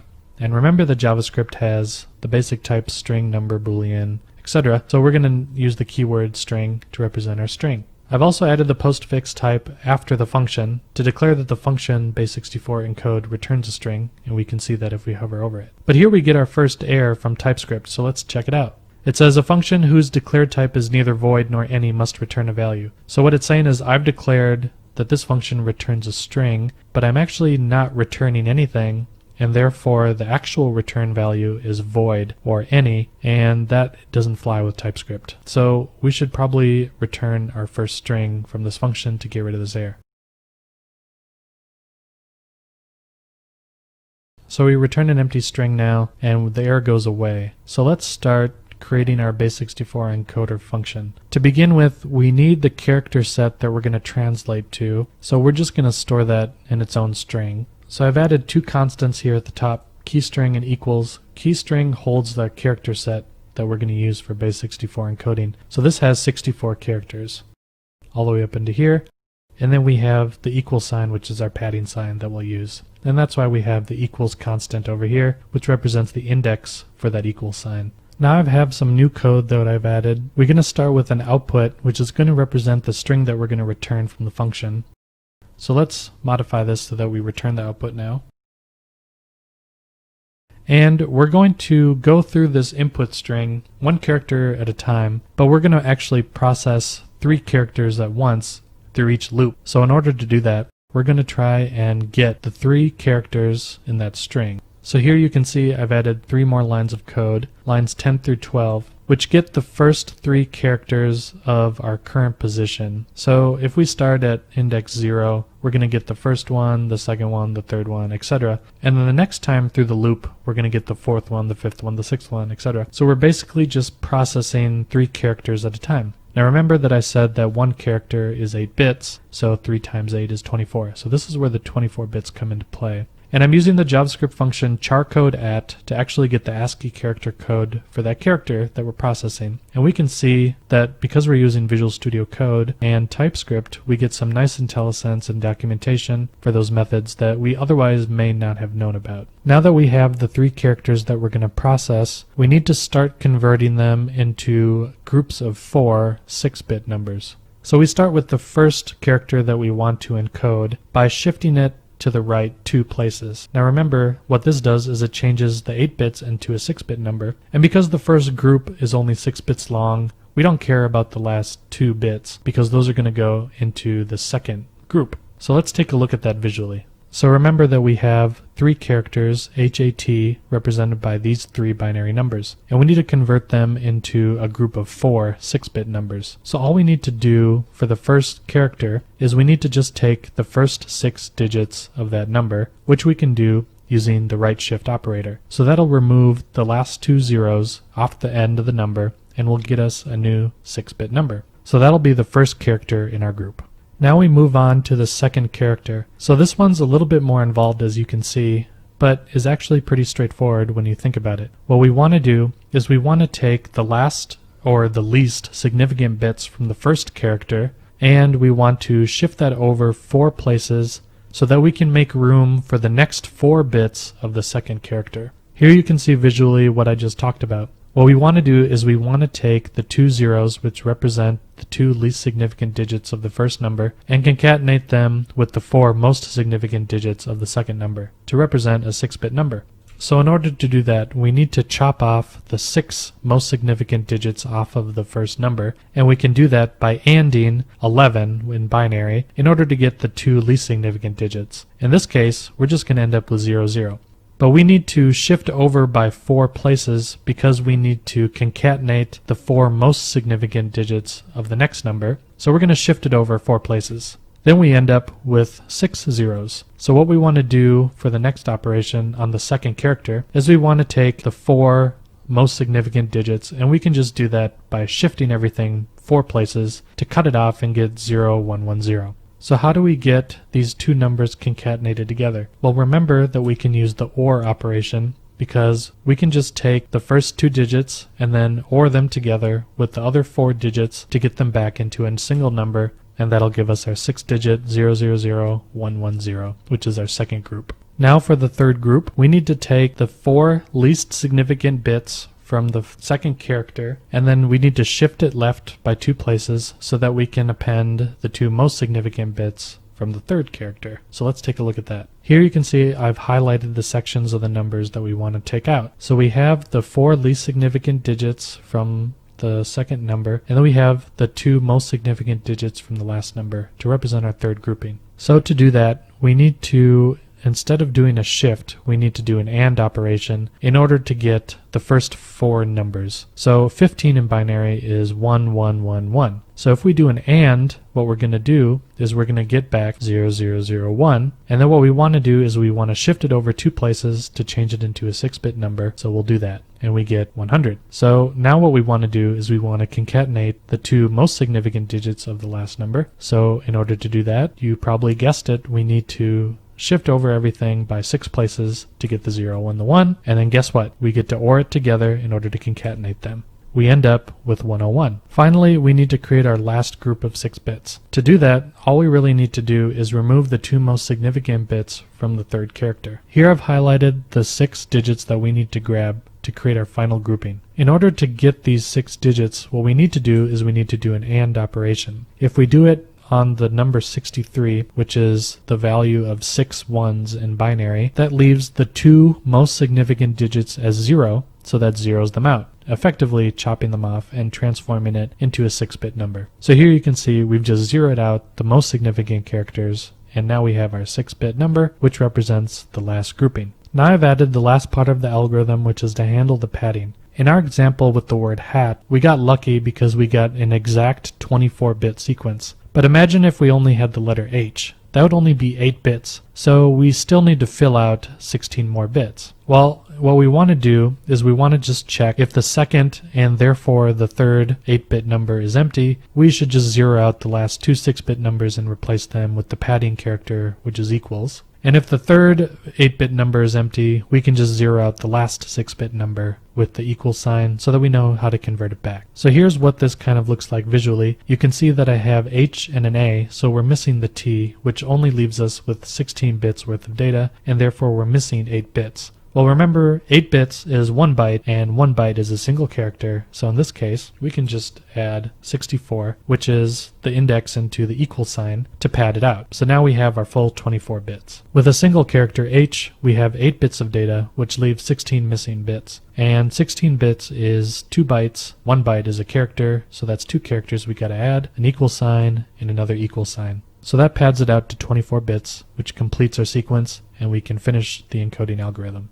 So now I've added the final part of the algorithm, which generates the output. All it does is it takes the 4 encoded characters, remember that they are indexes into our array up at the top, and we get the character at that index in the array. So for example, the 0 index would be A, the first index would be B, C, D, etc., etc.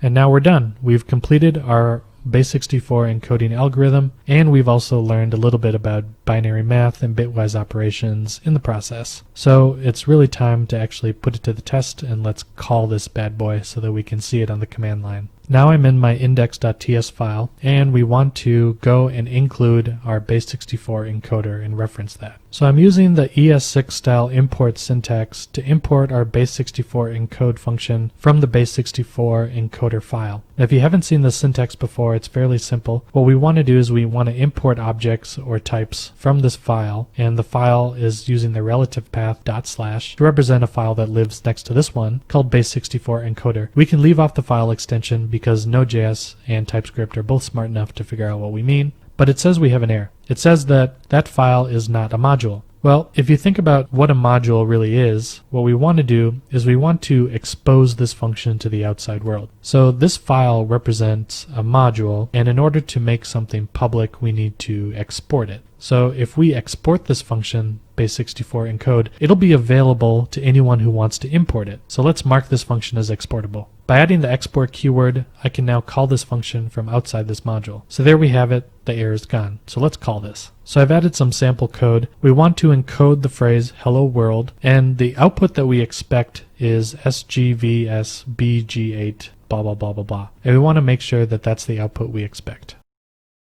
So now we can call it on the command line. Here I have it open in the bottom here.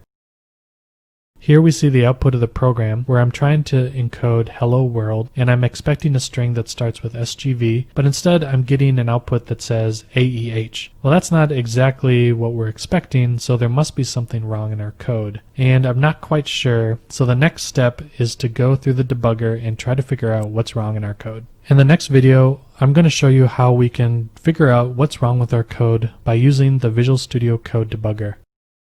Welcome back. In this video, I'm going to show you how we can do some debugging in Visual Studio Code to try to fix our base64 encoder implementation.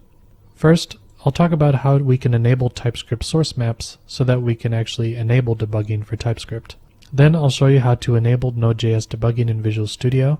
And finally, we'll take a look at a lot of really nice features that Visual Studio Code offers in the debugger. So now I'm back inside of Visual Studio Code and we have our broken base64 encoder and we need to fix it. So the first thing that we need to do is to enable source maps for TypeScript. To do that, we can go into the tsconfig.json and we can add a new option called source maps to our compiler options.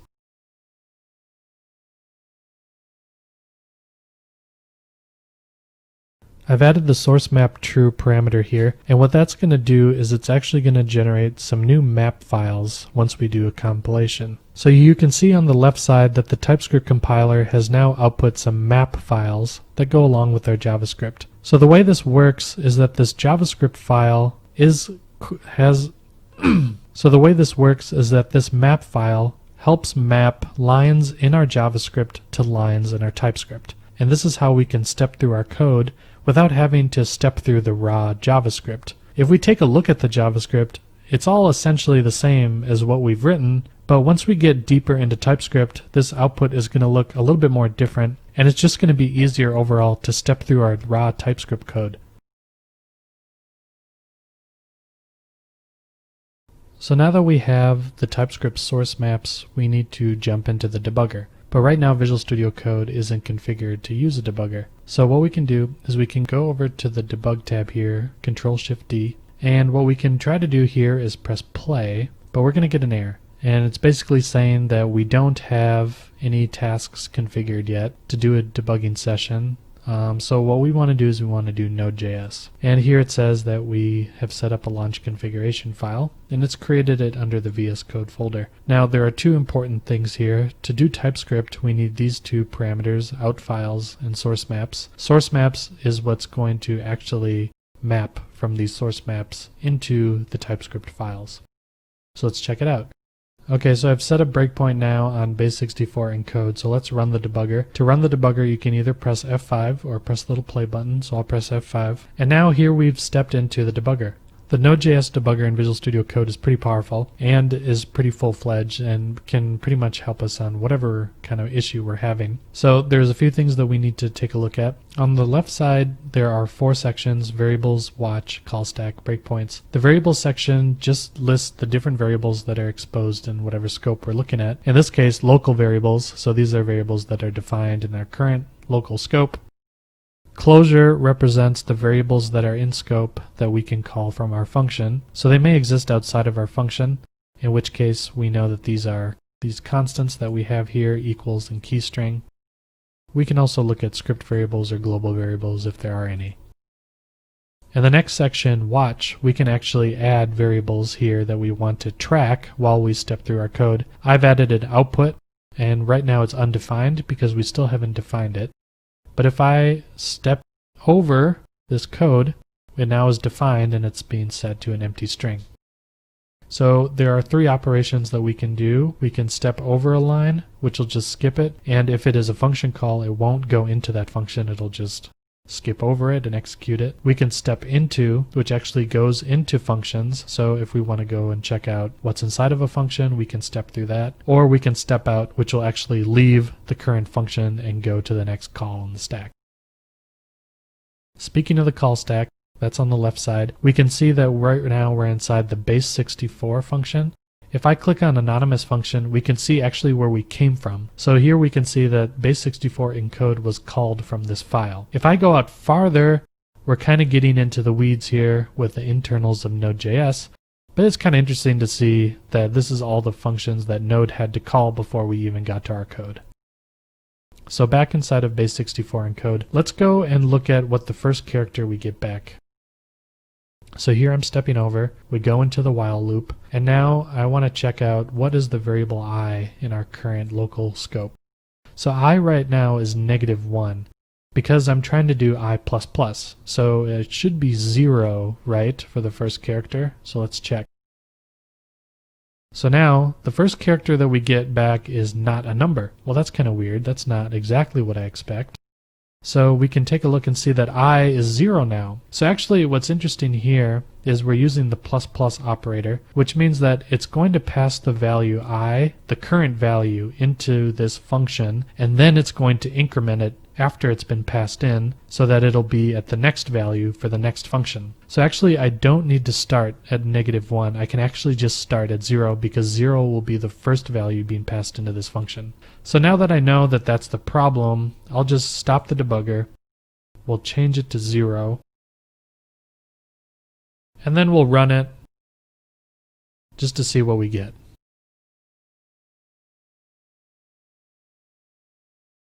And here I see what I expect. Now that I've fixed the I variable and we're getting the right character, we see that the output matches exactly what we expect and we have a fully working base64 encode function. In this section we learned a bunch of things in order to get started with a TypeScript application. First we walked through how to actually create a Node.js TypeScript application. Then we walked through implementing a base64 encoder. This is going to serve as the basis for most of the samples going forward. And then we learned about how to actually debug our code using the Visual Studio Debugger, learned about source maps, and how to actually step through our code to see variables and watch them, and use the interactive debugger. Now we have a very basic application, and we aren't using that much TypeScript yet, but don't worry, that's what this section is for. We're going to be implementing multiple encoders, and in the process we're going to learn some new TypeScript language features to get you familiar.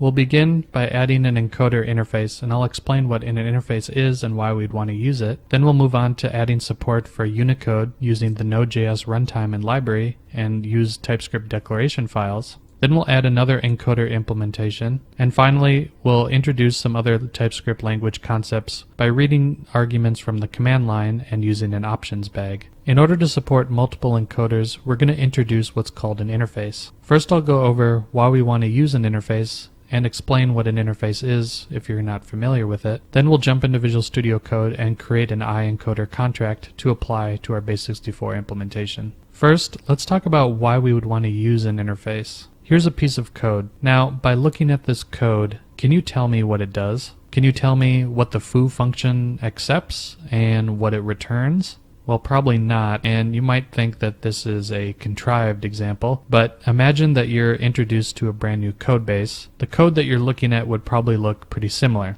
You wouldn't know what any of the variables meant or what the function names represented, and really, this code sample isn't really providing us much information. Here's another view of that same code, but now maybe we've spent some time with the API and we understand that this is what the JavaScript is actually saying. So we have a variable called options and a function called parseOptions, and it apparently takes an args variable. So we know that it accepts arguments, but we don't really know what that is. Is it an array? Is it a string? And we know that the function returns options, but what is that really? We could probably infer that it's a JavaScript object, but what is on that object? Well, we're not sure because this is JavaScript and JavaScript is loosely typed, so this is the most information we're going to get. In fact, I would have to go look at the function definition to figure out what exactly options has on top of it, and I would also have to go and take a look at where args is being passed in or where it's defined to actually figure out what it is.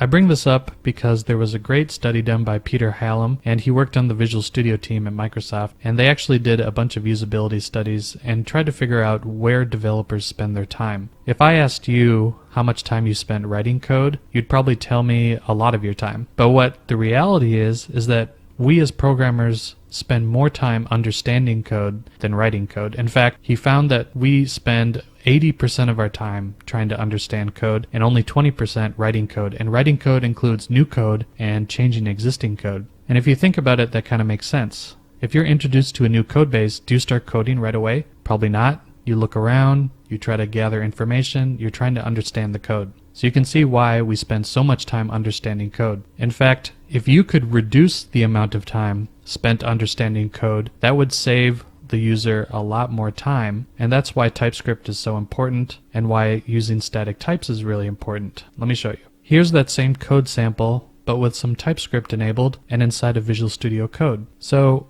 right at face value, you can see that there's so much more that we know about this code.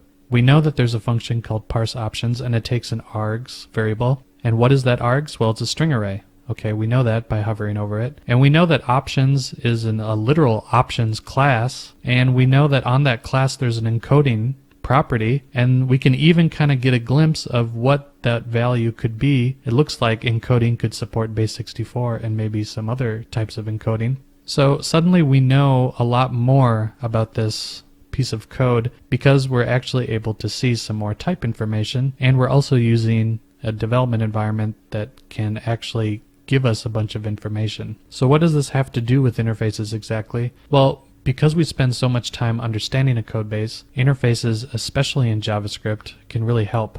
Interfaces provide a contract that has to be met by any code that implements them. They're pretty common in statically typed languages like C# and Java, but in JavaScript especially, they're very helpful for understanding objects, because usually you only can describe a variable using the var keyword. You really have no idea what is on that variable until you go and see where that object is being created and what properties are being created on it. Ultimately, this really increases your understanding of your code base. If you're able to see at a glance what an object has on it, you can better write code on it. Instead of having to hunt around and search around your code base using Control F, instead you can actually use the integrated development environment like Visual Studio Code to get you that information right away, and ultimately makes you more productive. Okay, so now I'm back inside of Visual Studio Code, and you can see that I'm just in the project that we were previously in. So let's create a new file, and we'll call it iencoder.ts.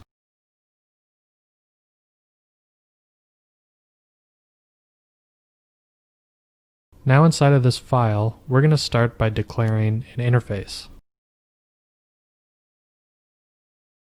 The keyword interface indicates that we're going to start a TypeScript interface, and we have to give it a name, just like a class keyword.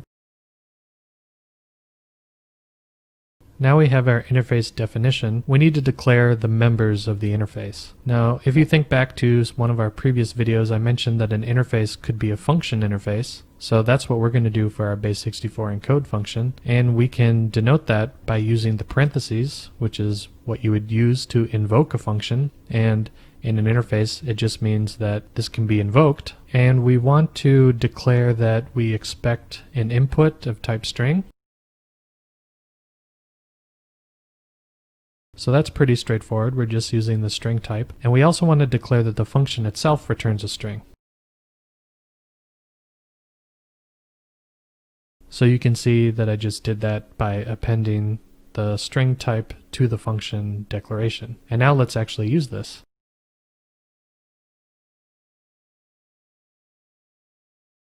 So now I'm inside the base64 encoder file, and I need to import that interface.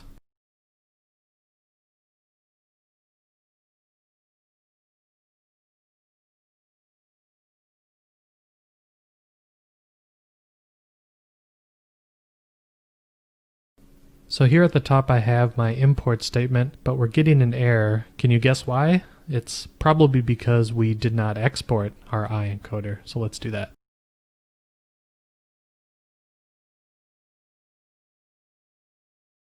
So here I'm using the export keyword. Remember that this is considered a module, and anything declared inside of it is private by default, and we want to expose this interface or export it so that we can use it in our other file. And now the error has gone away. So how do we actually implement an interface, especially for a function?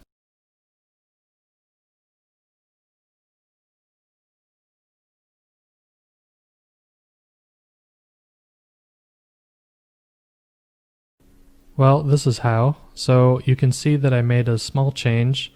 As you can see, it's fairly straightforward. All I did was, instead of just exporting a function, I'm now just assigning a function to a variable, and I just copied the name base64 encode. And here you can see our first type that we've declared that's not a string or a number or a built-in type. It's the iencoder type. Because iEncoder is an interface, which is a TypeScript type, we can actually use it in TypeScript. And here we're explicitly declaring that the base64 encode function returns an iEncoder interface, or that this function implements this interface. And we're not seeing any errors down below in the bottom left.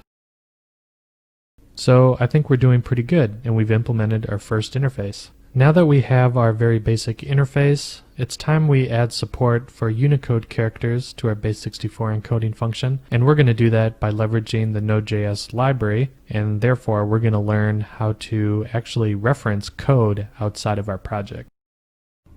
Now we want to introduce a new feature to our application, which is to support Unicode characters when we do our base64 encoding. And we're going to do that by utilizing the Node.js runtime, where we're actually running our scripts inside of. So first I'll show you how to test for Unicode string encoding, and then I'll go over using a declaration file to add type information, in this case Node.js. Then I'll talk about how to refactor our code to use Node.js buffers, which have built-in support for Unicode base64 encoding. So let's jump back into Visual Studio Code and take a look at a bug that we have with our base64 encoding implementation. So here you can see I've added a little dog Unicode character here to the end of my string, and I know that this is what I should expect if our base64 encoding function supported Unicode or UTF-8. So why don't we run our base64 encode function and see what we get. Okay, so we can see that the input has the Unicode character, and that can't be rendered by the Visual Studio Code console, but we can also see that our function clearly doesn't support Unicode because the output is not what we expect. So because Unicode characters can be more bytes than what our encoding function can handle, we need to convert them and do a whole bunch of stuff, but really someone's already taken care of this. And in fact, we can use the built-in support inside of Node.js, which is what we're running, to do the base64 encoding. So we can just get rid of our whole implementation and replace it with the Node.js implementation. So here we are back inside of our base64 encoder file. So we want to replace everything that we wrote, essentially, with a one-liner from Node.js, because we really don't want to reinvent the wheel, and it's built into the framework, so why even bother writing our base64 encode function? Well, besides for educational purposes, so that I could introduce you to language features. But now we know how to write a base64 encoder function. Let's just replace it with a Node.js implementation. And I know beforehand that you don't know that we can use the Node.js.buffer class to actually do the conversion from Unicode or UTF-8 encoding to base64. So let's do that. Well, that's refreshing. We got rid of our entire base64 implementation that we use to learn how to do base64 encoding, and we replaced it with the Node.js implementation that uses the buffer class to do the conversion for us. But as you can see, we're running into an error. Let's actually try compiling and seeing if this runs even with a compiler error. So we can see in the output that even though there's a TypeScript compiler error, we can still compile the application and it runs and we get what we expect. So it is using the Node.js implementation, but how come there's a compiler error? Well, it's time to explain declaration files and why we need to use declaration files with TypeScript to support code that we didn't write. Declaration files are pretty simple to understand. They're used by the TypeScript compiler to understand JavaScript that you didn't write yourself. So it's for third-party modules, including things like Node.js or other packages that you might download from the internet, because they're not part of your project and you don't have their source code in TypeScript. So you need to describe these JavaScript libraries in ways that TypeScript can understand, and that's by using a declaration file. So let's take a look visually at how a declaration file works. First, we start with your code. So this is the code that we've been writing, that we've been showing here in this course, that are TypeScript files. So they're TypeScript source code, but what you want to do is you want to use code that is not yours, that are JavaScript files. So how does TypeScript understand what that API surface looks like for that other code? Well, you can introduce a declaration file, which is a .d.ts file, and they're basically simple header files that describe that library's API interface. And you basically reference these declaration files. You can reference them via imports, but in terms of stuff like Node.js, sometimes that's just included for you once you import the reference. And then that gets fed into the TS compiler and ultimately ends up in the output. And things that you reference either via imports or globally, and global is what we'll see for the Node.js example, that just gets translated into the JavaScript code like the require statement or things like that, depending on what module system you're using. Declaration files are essentially an interface for a module because they describe the API surface. As an example, you can see what the Node.js declaration file looks like, and this is just a very small snippet. The main one is thousands of lines long.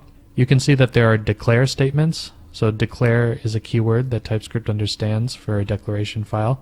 And you can see that otherwise it looks pretty much like a TypeScript file. They're describing types, they are describing what the functions return, the names, and usually you'll also see documentation. In this snippet there is no documentation, but a declaration file really is just a header file that kind of describes a JavaScript library. In TypeScript 2.0, you can actually use npm to install declaration files. And you'll see them called typings or type files, and they're actually automatically, so as of TypeScript 2.0 you can actually use npm to install types or declaration files. You'll hear the term typings or types to refer to declaration files, and they're stored under the npm scope at types, and then it's just the name of the library that you're trying to install. And if you're wondering where those types come from, they're actually harvested from the definitely typed Git repository. So there's a scanner and a job that goes out and looks at all the declaration files declared in this repository and creates npm packages for you. So they're really easy to install, and you'll see an example of that next. Now of course we want to use something like declaration files for TypeScript, but they serve a different purpose other than just describing an API. Imagine that you were trying to learn Node.js. Well, the runtime library is humongous. And you can see here some screenshots of the documentation. If you were trying to learn Node.js, you'd have to refer to this documentation again and again and again, and it can be really hard to memorize the API. But with the declaration file, the API is already defined for you, and tools like Visual Studio Code can ingest that information, and they can actually use the IntelliSense to teach you the API and make it much more discoverable. So again, we're going back to that understanding code is 80% of what we do. TypeScript helps us understand code by describing external APIs that we might not know, and really makes API discoverability so much better. Now we're back inside of Visual Studio, so let's run that npm install command to install our types.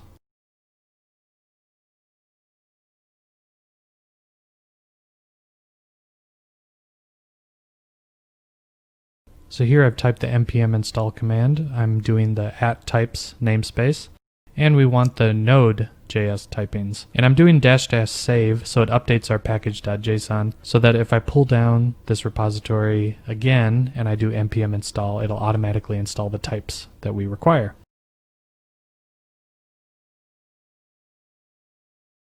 So now you can see the output of npm has installed @types/node, and we can actually try and see whether or not we can recompile our application.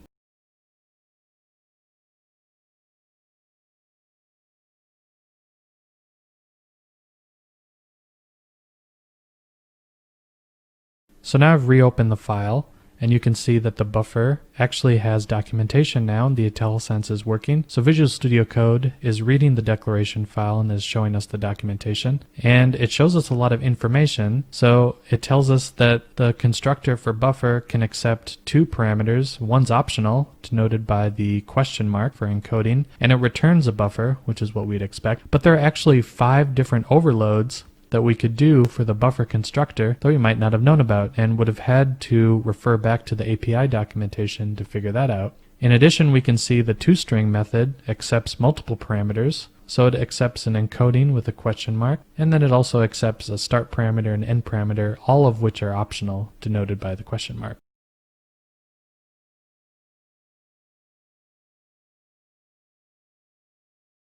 So what happened behind the scenes? Where did those types come from? Well, because we're using npm, it creates a node modules folder, as you can see here. And inside of that, there's an @types folder. Remember, that's the scope of the package.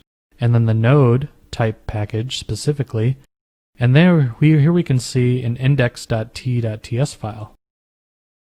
So this is what the full declaration file looks like. It's humongous. I mean, it's approximately 4,000 lines of code, and most of this is all documented, and of course documenting this entire thing would be quite a chore, so it's no surprise that there's missing documentation. But overall, the entire API surface is described here, and it's all at our fingertips. We can use IntelliSense with Visual Studio Code to actually see all of this information. That's pretty impressive. So I don't have to keep referring back to the Node.js documentation every single time I want to know what's on my API. And now I can just use the Node.js declaration file, and I don't even need to reference it because TypeScript understands that this is a Node.js application and has built-in support for Node as long as there's a declaration file. So I don't even need to import anything to use this. It's pretty cool. Now that we're using the Node.js implementation for base64, we can start adding some more implementations such as URL encoding, and maybe even add some decode methods so that our encoder implementation becomes a little bit more sophisticated and we can start using some more features of TypeScript.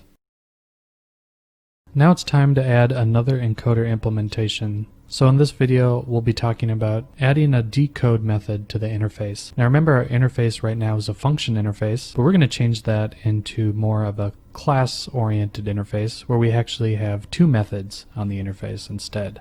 Then we'll refactor the base64 encoder to add a decode method. And finally, we'll add our new URL encoder that has encoding and decoding built into it. And along the way, we're going to see how TypeScript is helpful by adding compiler errors when we try to implement the new encoder, and warning us when our code doesn't meet our requirements because we have an interface defined. Now we're back inside of Visual Studio where we left off before. It's starting to become a little bit more cluttered, where we're seeing the generated JavaScript files from the TypeScript compiler inside of our little file explorer here. So let me just show you a really nice tip that you can use with Visual Studio Code. So I'm going to hit Control-Shift-P, which will open up a really neat little quick command prompt inside of Visual Studio. And this is for navigating around Visual Studio and executing commands. So let's type in workspace. And if you see at the bottom here, let's go to Open Workspace Settings.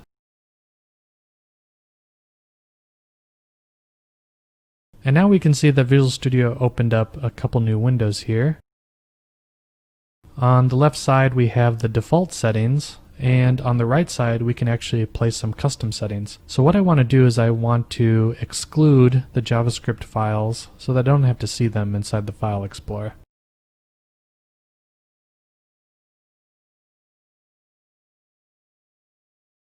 So here I've added the files.exclude, and we can hover over it to see a description. Configure glob patterns for excluding files and folders. Globs, if you're not familiar, is this little file search pattern. And I'm going to add some exclusions for JavaScript.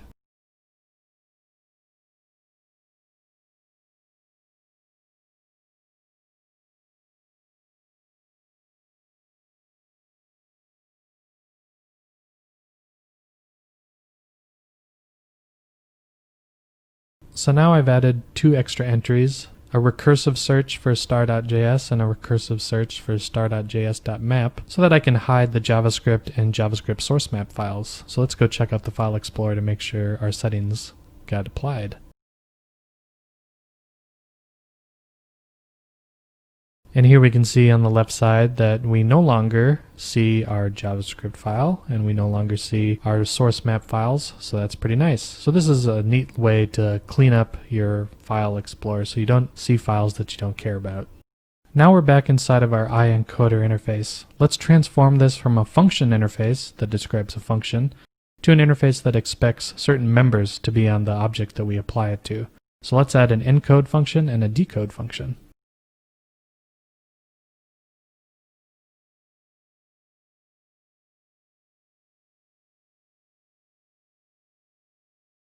So now I've added two functions, encode and decode. All I really did was prepend the word encode to our original function declaration to create a function member on the object, and then I added a decode method that's pretty much the same thing. So I've transformed this from an interface that declares a function to an interface that has two functions on it, and so whatever object I apply this iEncoder interface to should expect two members where each one is the encode function and a decode function. Now I've introduced some errors. In the bottom left you can see that there are two errors, but what are they? So if I hit Control-Shift-M, that'll bring up the problems area in Visual Studio Code. And we can see that TypeScript has detected two errors. So already we can see as we refactor our application, TypeScript is pretty helpful. It's warning us that our code doesn't match anymore. So let's double click on the first error. Okay, so now we're at the error, and it looks like the type of string is not assignable to type I encoder because according to our interface, the property encode is missing in this type. So this variable no longer adheres to our interface and we need to fix that. So let's do that now.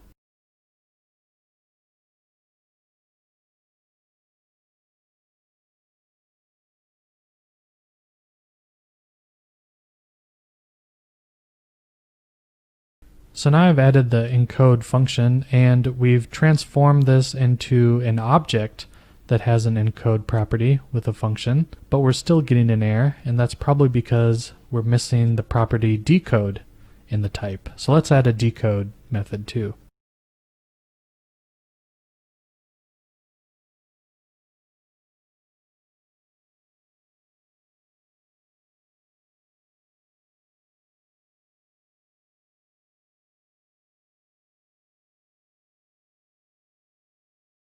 Now I've added a decode function, and I just kind of changed how the Node.js implementation works. So now we new up a buffer and we pass in our base64 string. So we tell it that the buffer is a type of base64, and then we do a toString, which will use the default encoding, which is usually UTF-8. So now we've decoded our base64 string into a UTF-8 string, so we'll get it back. But there's still one error that we have. Let's go take a look at it. So in our index.ts file, we're trying to use base64 encode because we're importing that variable from the base64 encoder. But now that we've changed it from a function to an object that implements an interface, let's try to use IntelliSense to figure out what we need to do. Here I'll go to the end of the variable and then I'll hit dot. And we can see that the IntelliSense has detected the two interface methods that we expect, encode and decode. And I want encode here, so let's do that. Just hit tab to select it. And now there are no more problems in our project, and we can actually test it out and see if we've broken anything.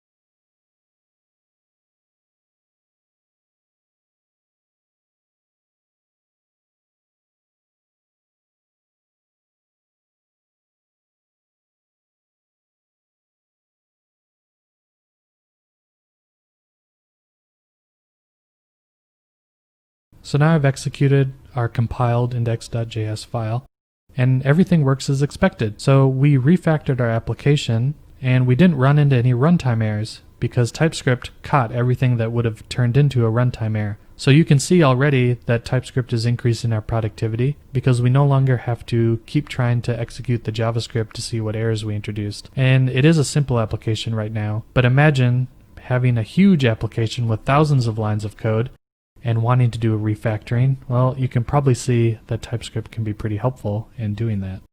Now it's time to create our URL encoder. So let's create a new file, urlencoder.ts.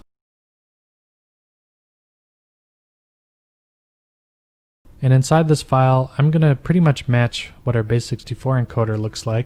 I'm going to import the iEncoder interface, and then we're going to create a new variable and export it, and it's going to have an encode and decode method.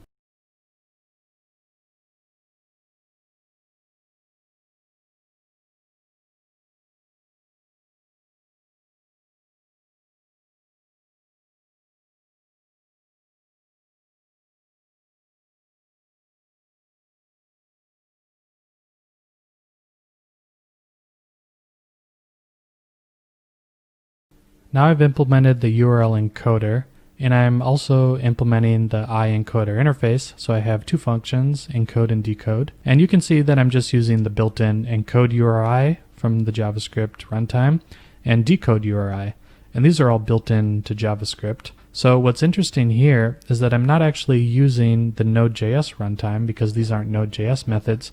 I'm using the regular JavaScript methods. So how come I didn't have to import a new declaration file? Well, if I hit F12 in Visual Studio Code, that'll go to definition. And the definition of encode URI is actually part of the JavaScript library. So here you can see that Visual Studio Code has jumped to a file, lib.es6.d.ts, and you can see by its path that it's included inside of the TypeScript SDK. So what's really neat about TypeScript is that it ships with the entire JavaScript API fully documented. All 20,000 lines of it. That's 20,000 lines of JavaScript that you don't have to memorize anymore, and is also entirely and fully documented. So that's pretty cool. Not only do you get the Node.js runtime documented, you get the entire JavaScript API documented. So we have all of that at our fingertips, and we can even see some documentation, and we know that encode URI encodes a text string and returns it as a valid URI identifier. So that's pretty cool. The other thing I wanted to point out was that I renamed URL encode to URL encoder versus base64 encode, because that better represents what this variable implements, the iEncoder interface. So I wanted to better reflect what it is. And let's do the same thing to the base64 encode variable. Because it implements the iEncoder interface, it's probably better to call this base64 encoder. So let's rename it. And in fact, instead of just typing in the letter R, why don't I hit F2 in Visual Studio Code and see what that does? So here I've typed in base64 encoder. Let's hit enter. And now we see a new file has popped up, index.ts. Let's go take a look at it. So it looks like TypeScript and Visual Studio Code together have helped me refactor and rename my base64 encoder, because this used to be base64 encode, and over here this used to be base64 encode. So the TypeScript compiler, because it knows about our code, it knows all the inner workings. So as long as we're declaring types, we can actually do refactor rename, and we can do it across our entire code base, because the TypeScript compiler totally understands how our code is put together. So while we're in here, we need to leverage the URL decoder. So let's import it.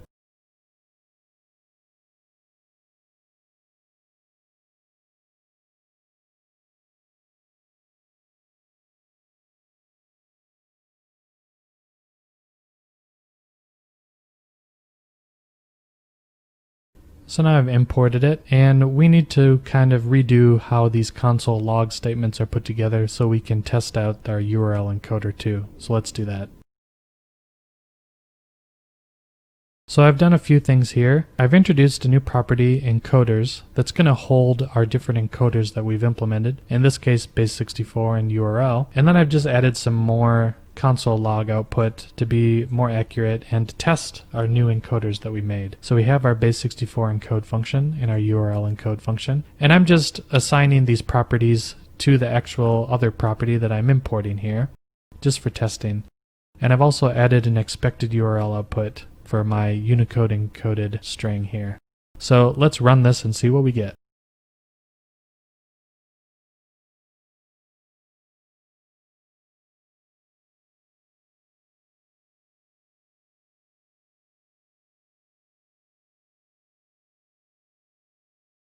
So I've just done a couple things here. I've introduced a new local variable called encoders, and all it really does is hold our new base64 and our URL encoder, just references to them, so that we can easily store them on a single variable and know what's available. And I've also added our expected URL output, and then I've added the output for encoding a URL string. So let's see if we get the expected output. And here you can see we actually do. Nope. And after I run node index.js and see the output, everything is how we expect. So our URL encoder is working great. We even did a refactor rename, and TypeScript helped us rename our base64 encoder. So TypeScript is already paying off in terms of productivity. In this section, we built on top of our initial implementation by using interfaces to ensure that we had a consistent coding experience and to also warn us when we update our different implementations. We also added Node.js support and replaced our custom base64 encoding algorithm with a built-in Node.js supported algorithm using declaration files. And then we also added a brand new URL encoder implementation by implementing the iEncoder interface. Our application isn't done yet though. We want to be able to allow people to choose what encoder they want to use, and we also want to make sure that our application is ready for testing. So we want to refactor our application, and because we're using TypeScript, we're going to be confident while doing so. Now that we have our application able to support both base64 and URL encoding, we're going to need to do some refactoring to be able to call our application from the command line to tell it what encoding to use. To do that, we're going to create a way to encapsulate our options using a TypeScript class. Then we'll refactor our application for testability so that we can write tests later down the road. To do so, we're going to apply what's known as the solid software design principles, and we'll examine how our refactoring adhered to much of the solid principles in practice. It's time to enhance our application to be able to choose what encoder we want to use through the command line. So I want to execute my Node.js application. I want to pass it some input, and I want it to choose what encoder to use, or I want to tell it what encoder to use. So we'll take a look at parsing CLI arguments, command line arguments, using a third-party module. Then we'll encapsulate some options using TypeScript classes, and we'll decouple some dependencies using a TypeScript language feature called type intersection. And then we'll end by adding a new decode switch so that we can actually decode input. And here we are back inside of Visual Studio. I'm looking at the index.ts file. So what we want to do ultimately is read arguments from the command line and try to figure out what the input is and what encoder to use to encode the input or decode. So how can we read command line arguments? So first let's try passing some in and see what happens. So here I'm calling index.js, and I'm going to try to pass the string hello world into our application. Well, I don't really see anything different. We still executed as we expected, but we also didn't throw an error, so that's promising. So we're going to have to take a look at the Node.js runtime to see if it can help us read arguments from the command line. So I know, after using Node for a little while, that there is a global variable called process. And on top of process, there are a few properties that are exposed. Let's take a look. By hitting dot, I can get IntelliSense. And we can see here that there are a few properties that sound promising, such as arg. So let's take a look at that. And I think what we want is argv. And I know we want it because I'm the one that's writing this course. But let's see what happens. Now after I execute it with hello world, we can kind of see something interesting. There's an array that appears to get written out that has 4 entries in it. First we have the path to the Node.js exe, and then we have the path to the actual file that we're executing, and finally I can actually see hello and world as 2 separate arguments that are being passed into the process. So we have a string array that we can manipulate and read from to try to figure out the input to our application, but it's a little restrictive. I would have to write all the parsing myself, but of course because this is Node and this is JavaScript, someone's already implemented for us, so we're going to use a third-party module. So let's go to the command line here, and let's use npm to install a new package. The package I'm going to use is called Minimist, which is an open source package, and it's very simple. It actually has no other dependencies. And all it does is uses that argv from the process and take that string array and parse it into an object that can support command line switches and Boolean values and strings and numbers, and kind of do some parsing for us that we would otherwise have to do ourselves. So let's install this. You can use the npm install command, and I'm doing --save to update our package JSON. So now I've installed the Minimist package 1.2, so let's see if we can start using it to parse those command line arguments. So at the top of our index.ts, I'm trying to import Minimist as a package, and I'm using the import star syntax, which is an ES6 style import syntax, and I'm trying to import the module Minimist because we just installed it. But remember that because Minimist is a JavaScript library and it's not our code, we need a declaration file. So we can actually just use the npm install to also install the declaration files needed for Minimist. Here I have the npm install command, and we're doing it similar to before like we did for Node. This time instead of Node, I'm typing in the module name, which is Minimist. So let's see if there's a type package for Minimist.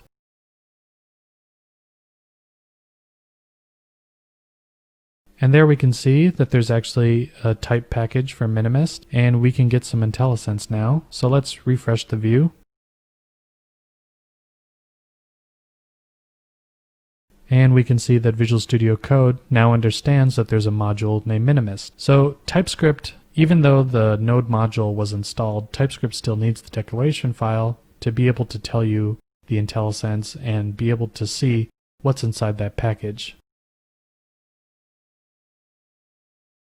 Now what we want to do is use the Minimist API to parse the command line arguments and see what Minimist returns. So because Minimist is a new package that I haven't seen yet, I can take advantage of the declaration file and I can start calling and seeing what the IntelliSense says. So it looks like Minimist takes an args, and we know that process.argv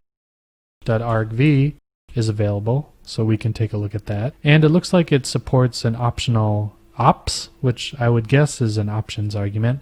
So let's just leave it off because it's optional. And let's see what we see in the console after that. Now after I have executed our index.js file, we can see something new here.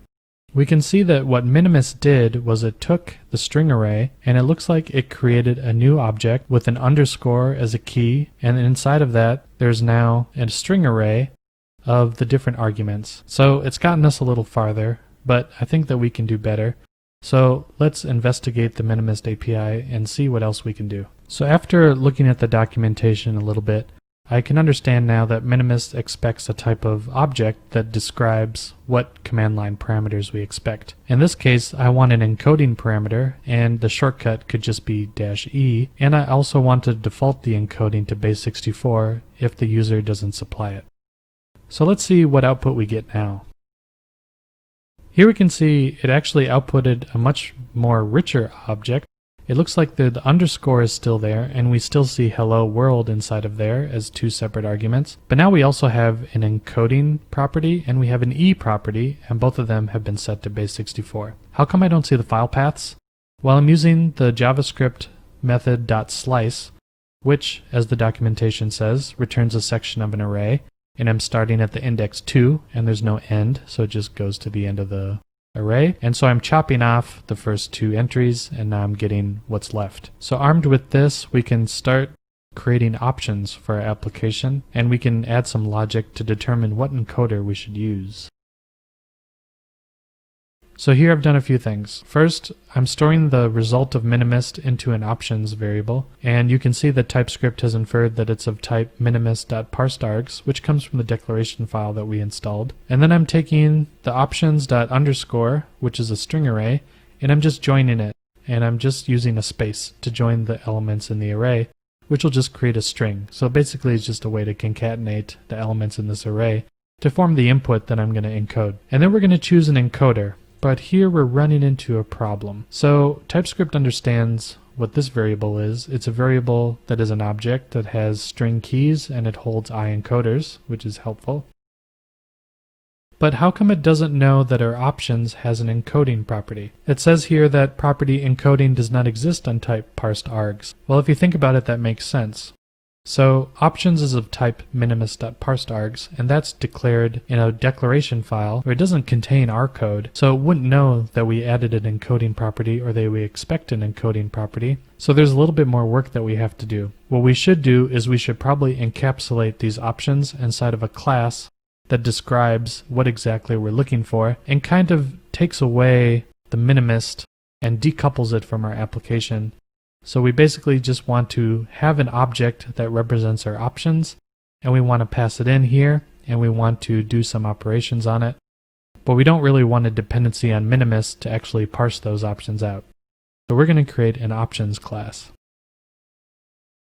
Here I've created a new options.ts file, and I know there's a little bit of code here, so let's go through it. The first thing I'm doing is importing iEncoder, because on my options class, I want to know what encoder the user chose.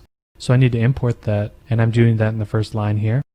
Here I've created a new file, options.ts, and on the first line I'm just importing my iEncoder interface because I'm referencing it down here. Because on my options class I want to expose the property encoder. Here I also declare an interface called process_args. What this represents is the properties that I want Minimus to create from the command line, and it also will represent to TypeScript the options that I have, including the encoding property that's currently undefined. So here I have my encoding property, and I'm also using a TypeScript language feature that adds read-only access to this property. Now, this is only a compiler feature. This doesn't actually make it read-only in JavaScript because JavaScript doesn't support anything like a read-only property. You can always assign things to objects in JavaScript, and you can rename variables and that kind of thing. So this is really only a compiler feature. So it just protects us if we accidentally try to modify the encoding property.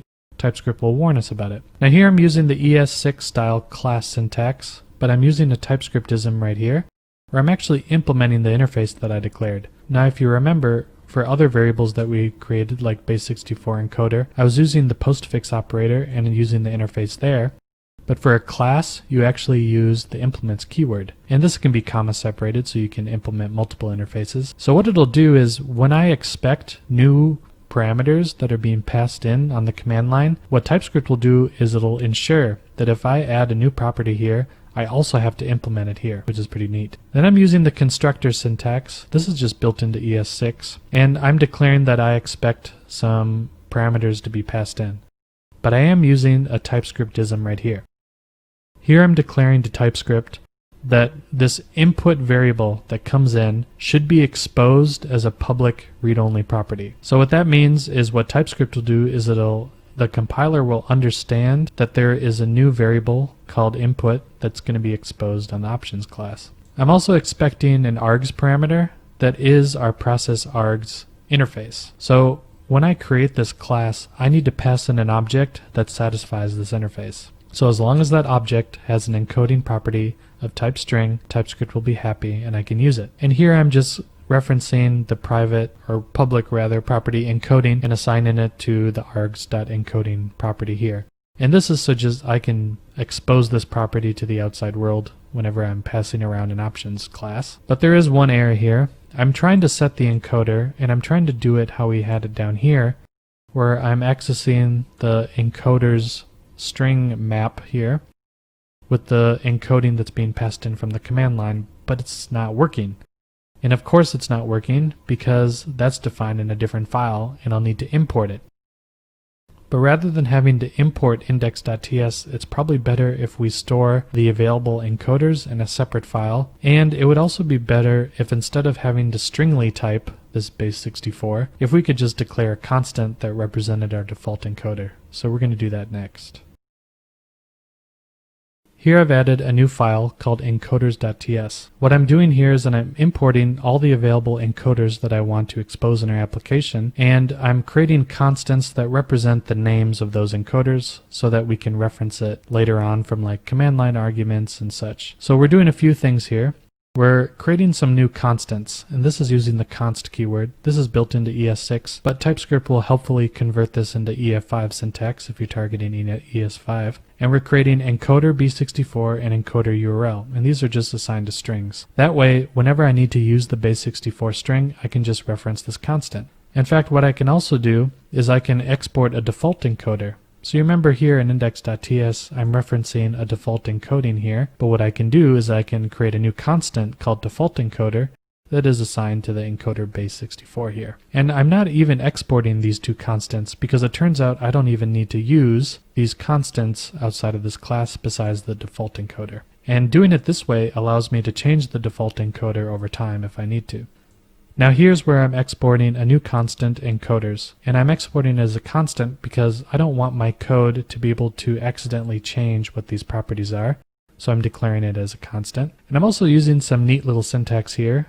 Because these are constant strings, you can actually use them as key names for your JSON object. So I'm just doing the same thing I did here, but instead of having to hard code the raw string, I can actually use the constants I've defined up here.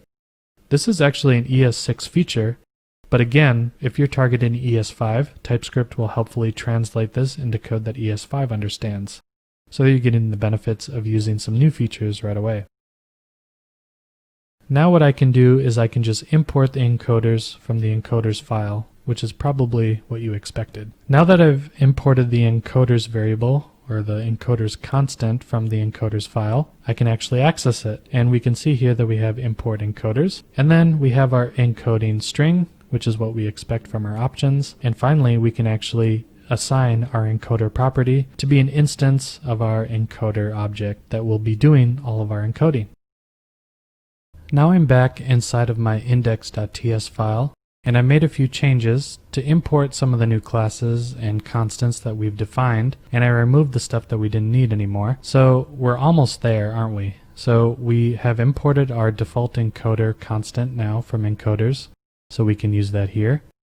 And we've also imported our options and our process args, so we can reference them here. And we are taking the input still, and now we just new up our new options object, and we can see that it accepts our string and it also accepts our process args. And now we start getting some more IntelliSense, so we can see that TypeScript understands that our options object is there, as well as our encoder, as well as our encode function. So we're already getting some better IntelliSense now, but we still have a couple issues here. Because minimist is returning a type called minimist.parsedargs, because that's what was defined in the declaration file, TypeScript is having some hard time understanding that we want to convert the minimist.parsedargs type to our process args type. So it says that it's not assignable to that type. So this is interesting in JavaScript. Because the minimist is actually dynamically creating a new property or set of properties that we've defined, including the encoding property.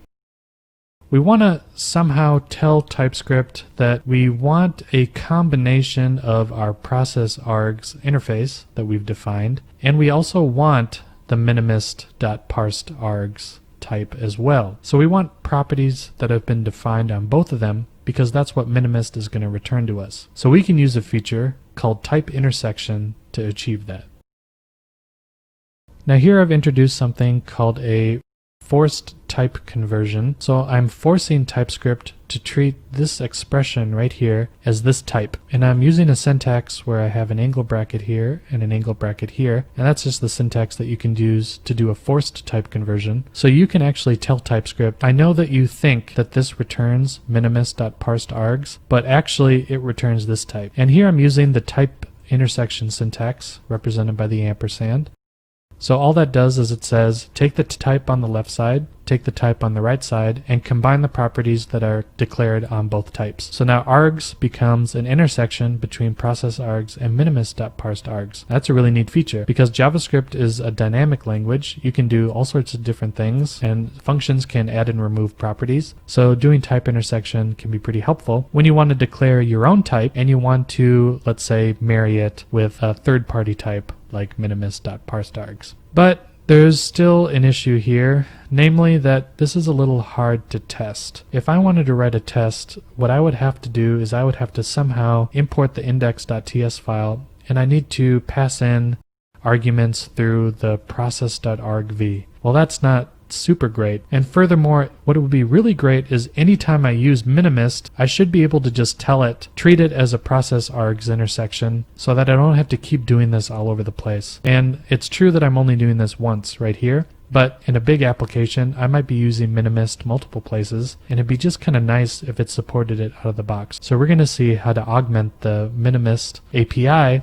by declaring a new function that has what we want, and we're going to also encapsulate it into a new file called options parser. Now that we've encapsulated our options into an options class, it's time to actually refactor our application so that we can write better tests and decouple some of the parts of our application from each other so that we can have better testability.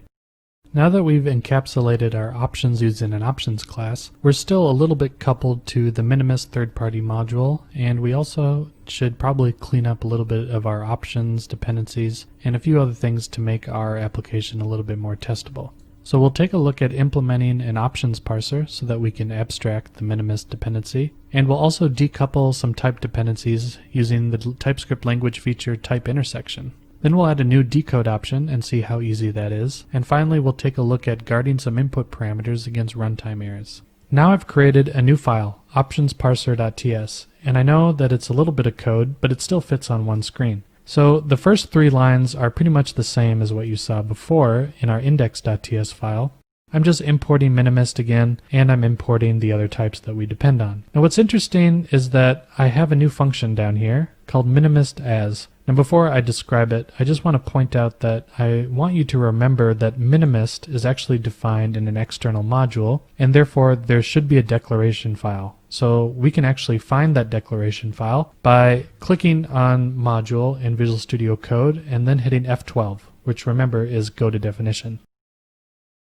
Now I'm inside the declaration file, and we can even confirm that by looking at the path. And here we can actually see that this is where the function minimist is declared. And we can also see that the definitions came from the definitely typed project and even who wrote these definitions. So that's kind of neat. But what's important here is that minimist, you can see, is hard-coded to return our minimist.parsedArgs type. Now, remember that I wanted to do a type intersection because I want my own type to be treated as intersected with minimist.parsedArgs. So there are 2 ways that we could do it.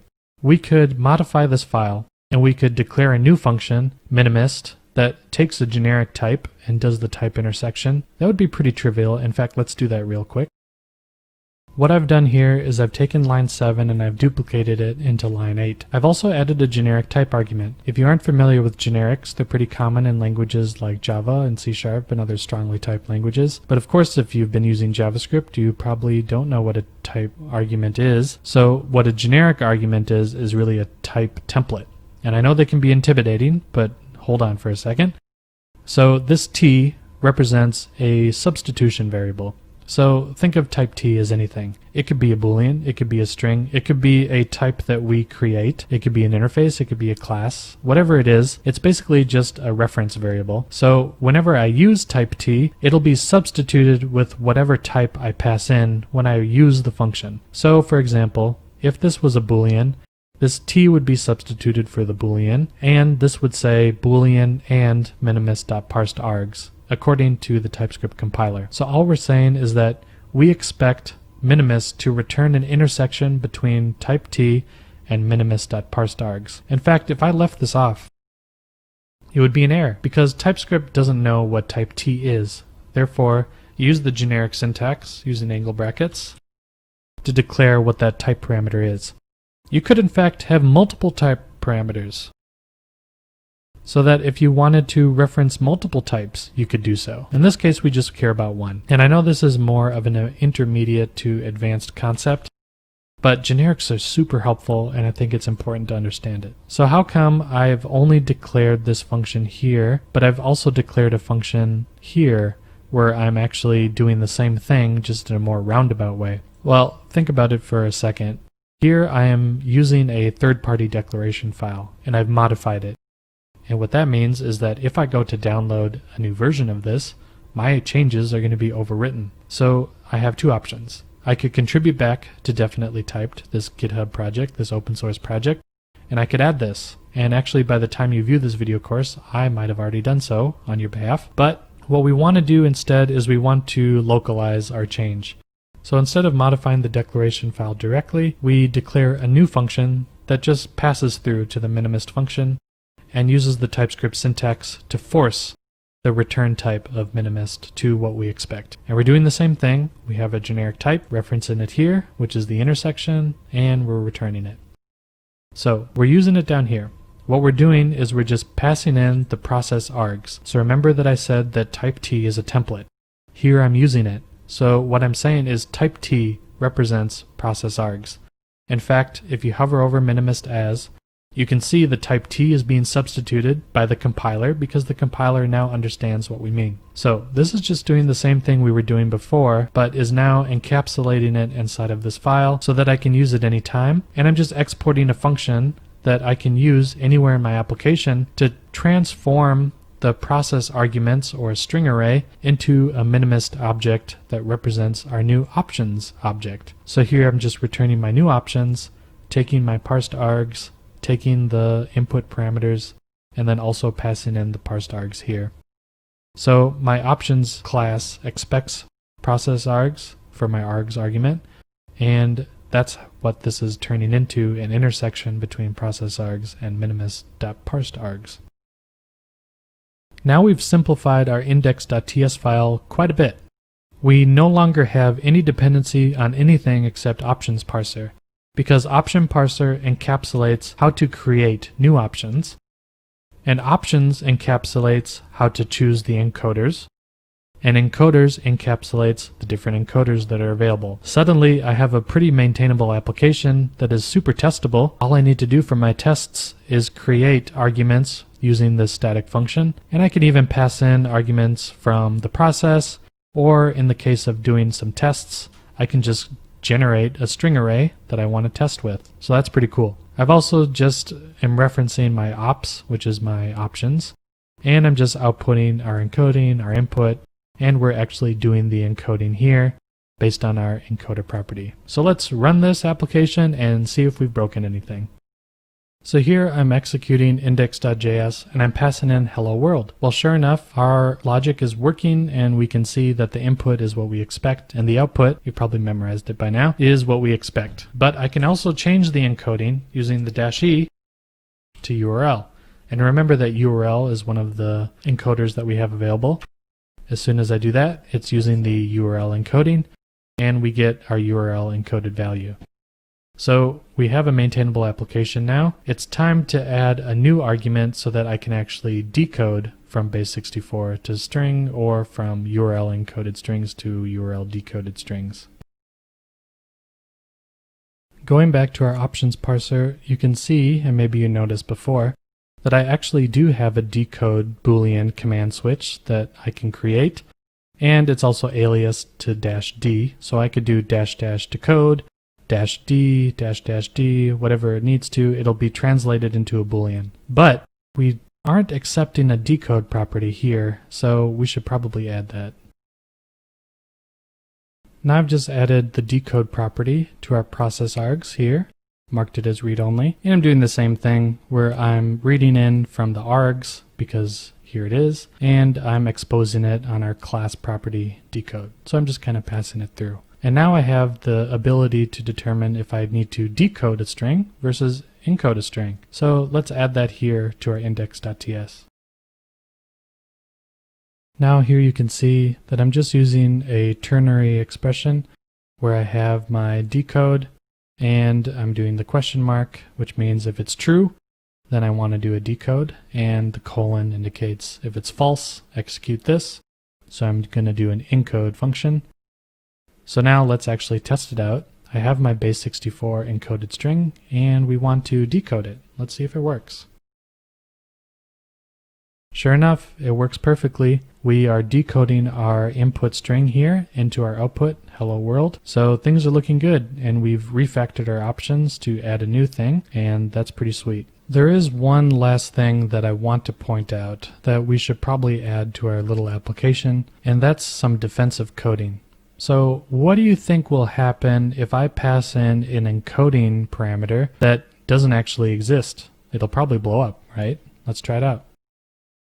So now I've executed node index.js hello world and I've passed in a encoding that doesn't exist. We only support base64 and URL, and now we're getting an error that our ops.encoder.encode is broken. Well, of course it is, because ops.encoder is undefined. So we need to add some defensive coding here to our options to protect against this kind of thing. And you might wonder, but Kamran, you said that TypeScript has types, and that's why we're using it, is because we're protected. Well, remember that TypeScript is a compiled language, so the types are actually taken out when the JavaScript is generated. So TypeScript doesn't add any defensive coding to your runtime. All it does is help you at compile time. So you can write better code at compile time and it'll catch errors, but it's still up to you to be defensive. If there are any properties that you're expecting that shouldn't be undefined, you'll still need to handle that inside of your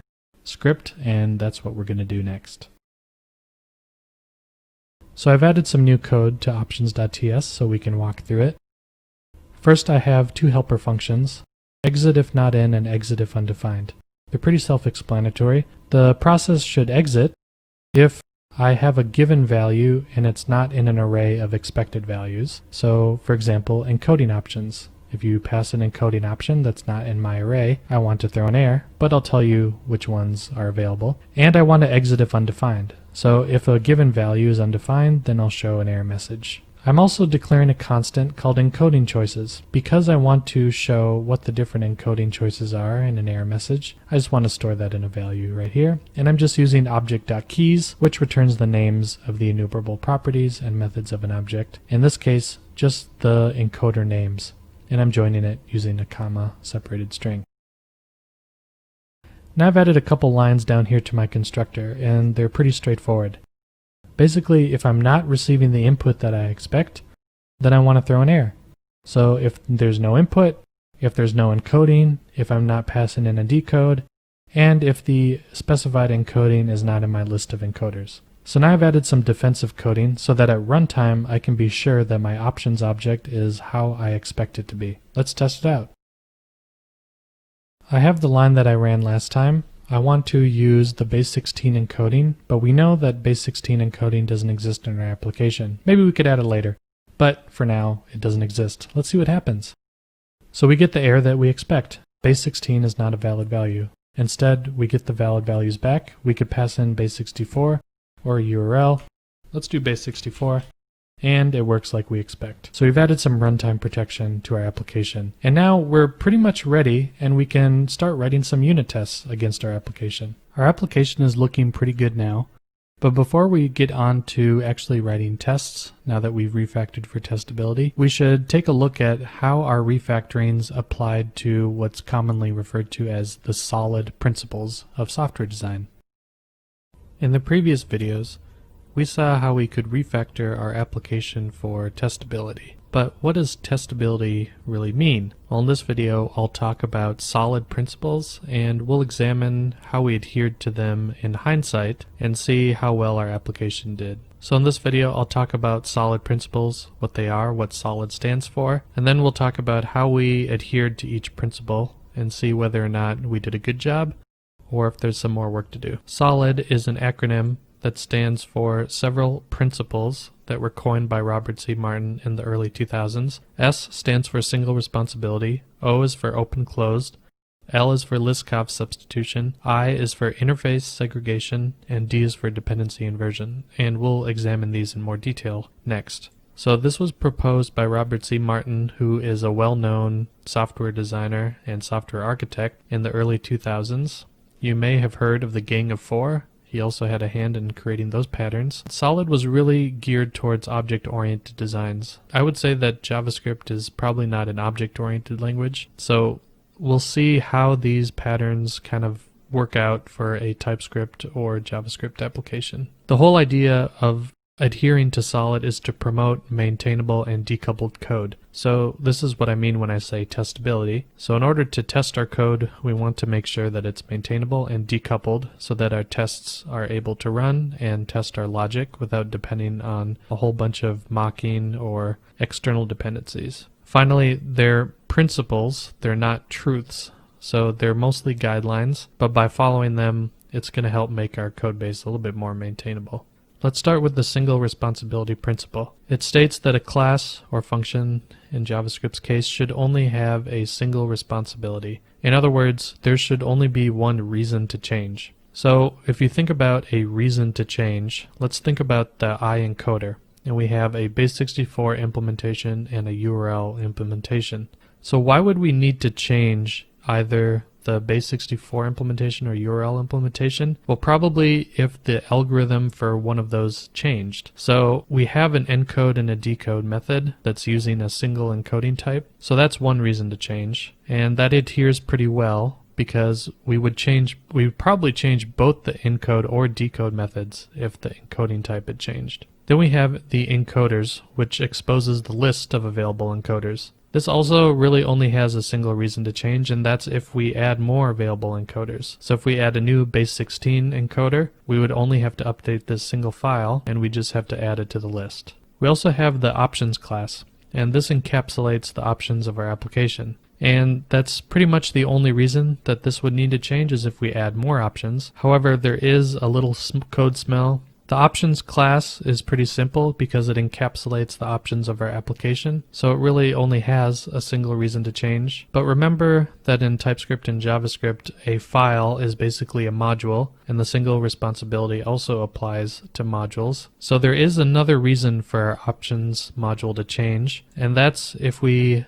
add a new assertion helper or we need to change the assertion helpers. So one thing that we could do to adhere better to single responsibility is just to extract our assertion helpers so that we can just change them in a single place and they can be used throughout our application. Since those were mostly educational and this isn't a fully fledged application and we aren't using them in other places, I decided to just keep them in the same file. But ultimately, if we wanted to adhere better, we should probably extract them.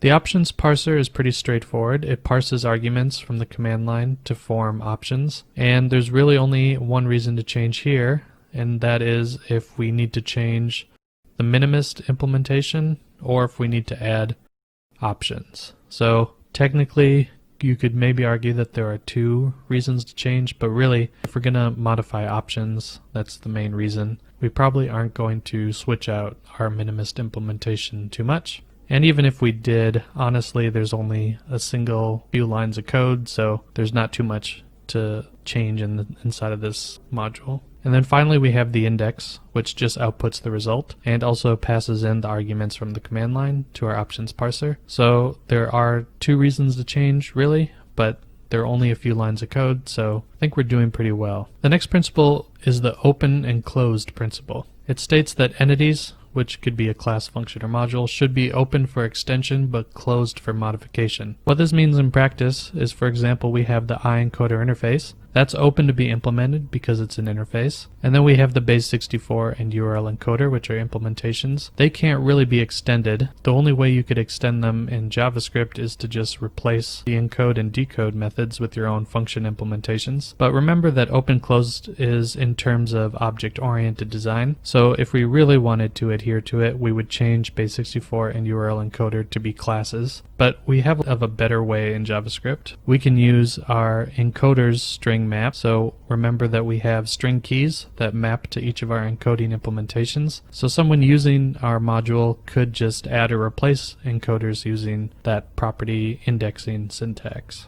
We also have the options class. If I wanted to use our module and I didn't have access to the source code, could I extend it? Well, we could by using another class that extends options. So it is open for extensibility, and you can't really change any of the things inside of the class, although it is JavaScript, so technically you could change anything inside of a JavaScript class, so that's a little hard to adhere to the closed for modification principle. But if you're using the TypeScript compiler, it will definitely complain and won't let you do it until you forcefully change the way the compiler works to treat it as an any type. We also have the options parser. You can't really extend it because it's an exposed function, and if you wanted to use a different options object, so let's say that you had subclassed the options class and you wanted to use that, you couldn't really change how the option parser works, so that one is not really a good candidate for our open-close principle. So if we really wanted to be a good citizen there, we could change that function to be generic, and then we could just be able to pass in what options class we want to use, and then we could just do it that way. The Liskov substitution principle has a bit of a technical explanation, but it's basically saying that if you have two entities, one of type S and one of type T, where S extends T, you should be able to substitute S wherever T is used and the correctness of the system is preserved. Now in our application we don't really use any subclassing, so we only have one class really, which is the options class, and we don't inherit from it. So the Liskov substitution principle doesn't totally apply to our application. So let me just give you a little play example here. A common example is the rectangle and square problem. So imagine you have a rectangle class and then you have a square class that derives from it. Well, if the rectangle has a getter and a setter for the width and the height, and it also has an area function, what would happen if you created a new square instance and you set the width and the height and then calculated the area? It wouldn't be correct because the square instance would force the width and the height to be the same, so the area that you expect would be wrong. So the correctness of the system is not preserved, because if you changed a line of code that had expected a different type of area because it was using a rectangle, then you would get a compiler error or you would get a runtime error. So the correctness of the system is not preserved. So how could you fix that? One way to do it, at least in an object-oriented system, is to use an abstract base class. I really haven't talked about abstract classes, but they are supported in TypeScript. So you could declare an abstract class shape that has an abstract method area, which means that anything that derives from shape must implement that area implementation. So then you would just have two separate classes that would inherit from shape. So you'd have a rectangle and a square, and they would both have different ways to measure their width and height. So a rectangle could have a width and a height, and a square could have a size. But they would both implement the area function, and then you could use that to get the area of the shape. So that's one way to adhere to the Liskov substitution principle. The next principle is interface segregation.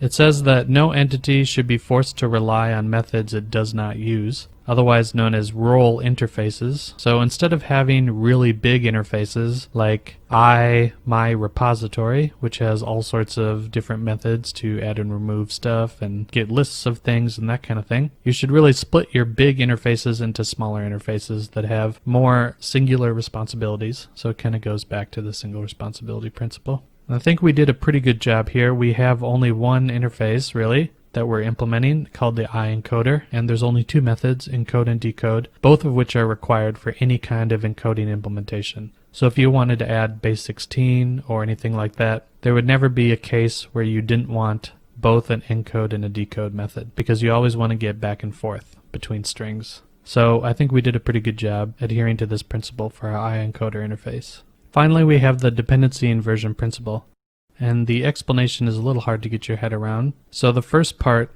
is high-level modules should not depend on low-level modules. Instead, both should depend on abstractions. And the second part of it is that abstractions should not depend on details. Details should depend on abstractions. So what does that really mean in practice? Well, here we have our application as a dependency graph. So the little arrows, just read them as depends on. So for example, options parser depends on minimist and depends on options, right? Because we have references to each of those classes or modules inside of that file. Options depends on encoder, and base64 and URL depend on encoder. So here we can see one example of where an abstraction shouldn't depend on details. So encoder doesn't depend on base64 or URL. Instead, base64 and URL depend on encoder because they implement it. And we also have options, which does not depend on base64 or URL encoder. Instead, it depends on an abstraction called encoder. So that's one way that we can do a dependency inversion there, because now we've inverted that dependency. And there's also two other ways that we did some dependency inversion, and let's see if you can think about what those were.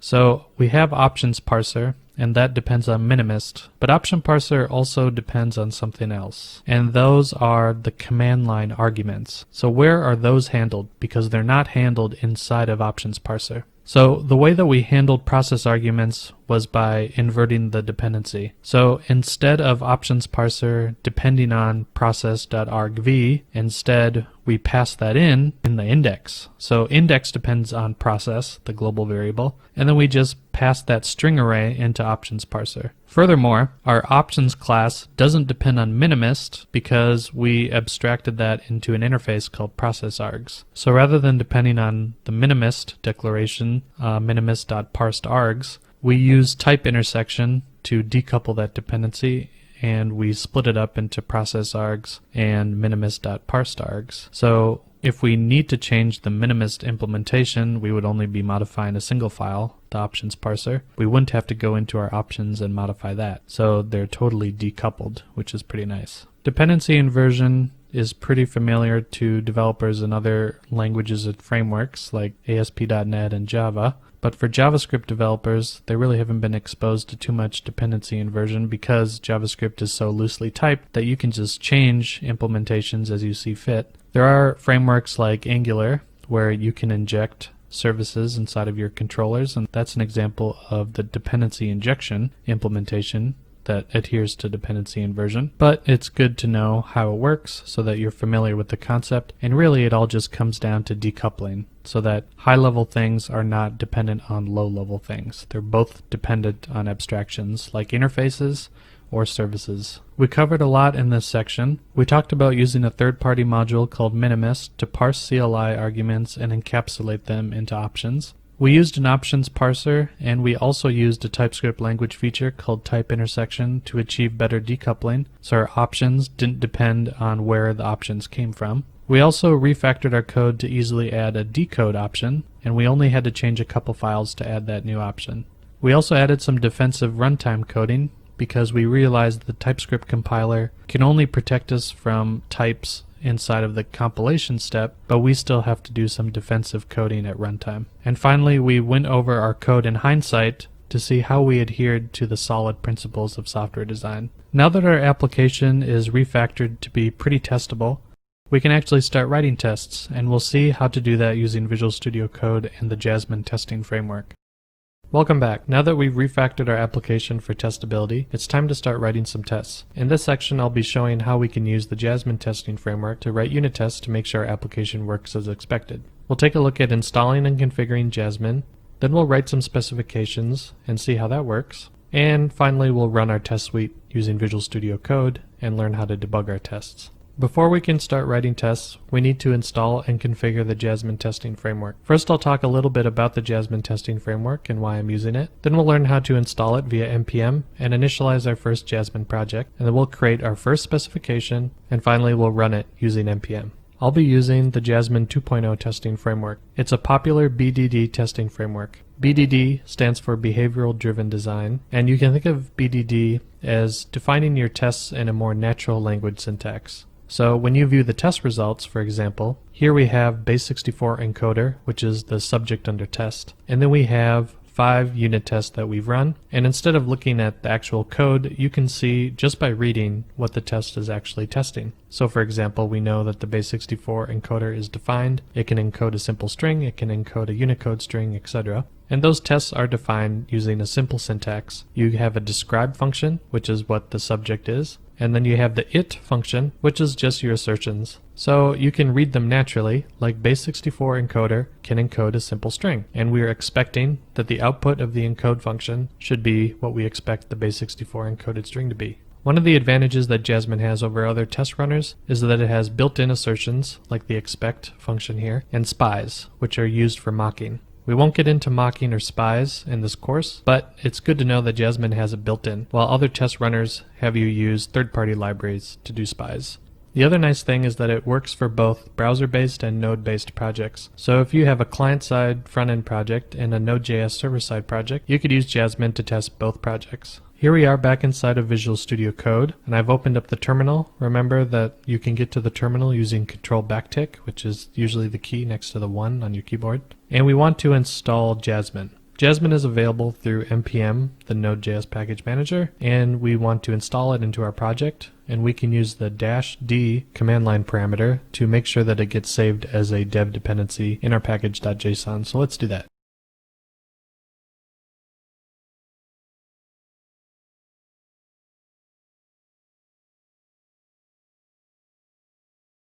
Alright, so now I've executed npm install jasmine-d, and we can also verify that in our package.json we now have the Jasmine package. There it is, number 2.5. So you can probably guess that in order to write these tests in TypeScript, we should probably also install the typings for Jasmine, so let's do that.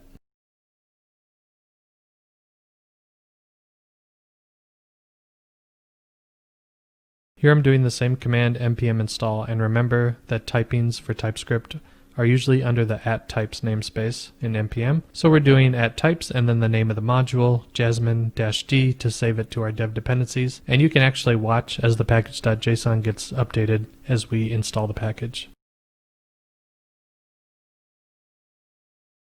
There we go. And we can also see that it's at the right version. We're using the 2.5 Jasmine and the 2.5 typings, so we should be good.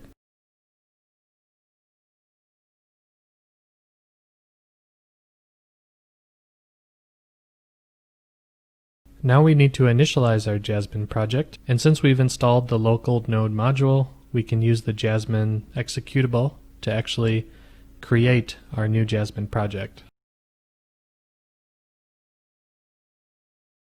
So if I run Jasmine init, this will initialize an empty Jasmine project with a spec folder. We can start writing our specifications.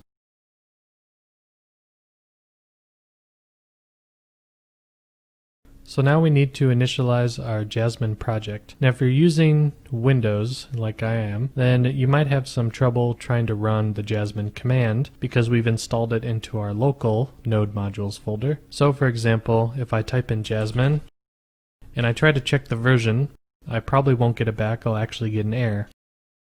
So this can be common for node modules that need to be installed globally or that prefer to be installed globally. So what we should do is we should probably install node.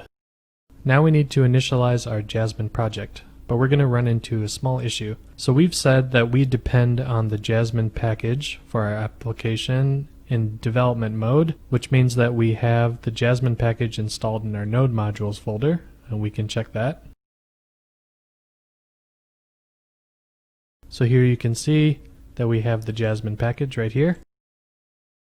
So packages that you install in your local node modules folder can have the executables, so like the Jasmine executable, but you won't be able to call it from the global command line like this. If I try to execute this, it's going to give me an error. And the reason that it gives me an error is because I haven't installed Jasmine globally. So some node packages prefer to be installed at the global scope. But what you can do is you can execute the Jasmine executable from the node modules.bin directory. So let's do that.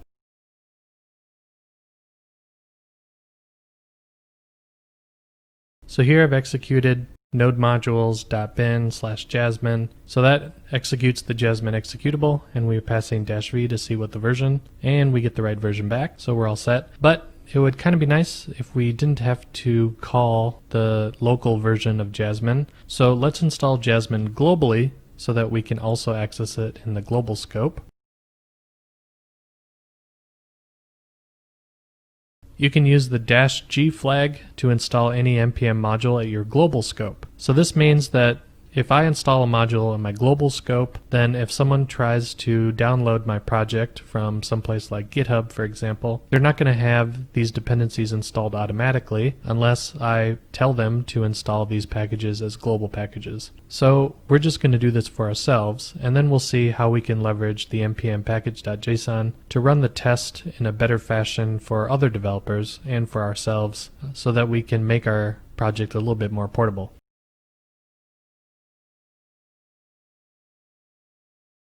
There we go, we've installed Jasmine globally too, so now I can do Jasmine-v, and we get the same version number back, which is what we expect. Now that we can run the Jasmine command, we should initialize our project, and you can use the Jasmine init command to initialize an empty Jasmine project, so let's do that. So here I've executed Jasmine init, and we can actually see here on the side the spec folder has been created, and we have a jasmine.json file. We don't really need to edit it, so that's all we need to do. So let's create our first specification.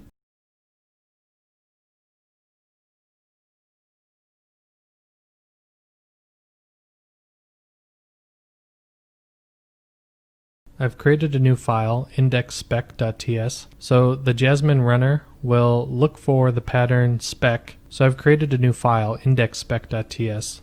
So why did I call it spec.ts or ended in spec.ts? Well, that's because the matching expression that we have in our Jasmine config says to find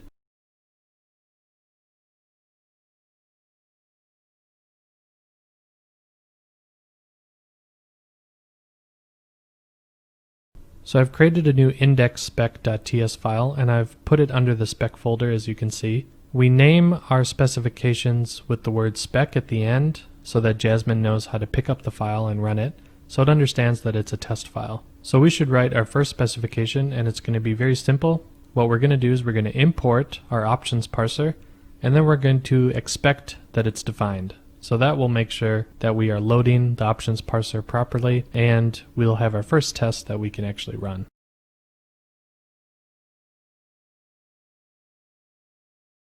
So here we have our first specification. So let's walk through a little bit. First, as you know, we're importing our options parser. That should look familiar. And here I'm just using the ... syntax because it's in the parent folder from where I currently am. And we have our describe block. Now that we're using the declaration file from TypeScript, we get some IntelliSense. So we know that the describe function takes a description, and then it takes some spec definitions, which is just a void function. So here we have our lambda function here, or arrow function. And then inside of it, we have our it function, which is our expectation. So these two strings get concatenated together in the output. So we'll see encoder can be loaded, and then inside of our expectation we have a function here, and we're using the expect function. So it takes any kind of value. So then off of the expectation we can say to be defined. So what's nice is you can kind of read this in natural language. So encoder can be loaded, and we expect that the options parser should be defined. So let's actually run this and see if Jasmine picks up our test. So I'm going to just execute Jasmine, which will automatically pick up and scan for the jasmine.json file, and it'll run our tests. But I have an issue. It says that there are no specs found. So remember that because we're using TypeScript, we need to run the compiler. So I'm going to hit Control-Shift-B, which is our shortcut to run our build task. But what we could also do is I'll do Control-Shift-P, which will open up the Visual Studio command palette. And then I'll type in run build. And so we can actually run our build task, and here you can see that the shortcut is Control-Shift-B. But what's kind of nice with Visual Studio is that you can also just type it in, run build. So let's do that. So now we have our compiled files. Let's run Jasmine again to see if it picked up our generated JavaScript file. There we go, one spec, excellent. And it finished super quick because it's a very simple test, and we just wrote our first specification. So there's one last thing we should do. We're using the global Jasmine, but for other people that are just pulling down our project, they'll have the local node modules version of Jasmine installed. So why don't we add a script to our npm package so that we can just run npm test, and that way you don't have to require someone to install Jasmine globally on their computer.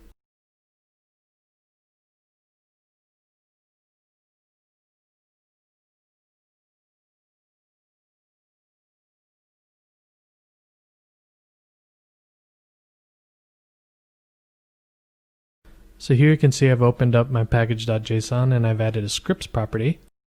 And I've also added a test property under that. And so here you can even see the IntelliSense that we get with the JSON file, that we can run npm test and it'll execute this piece of code. And what's also nice about this is that it's cross-platform because there's nothing special about this string here. So let's run npm test and see if we get the same result.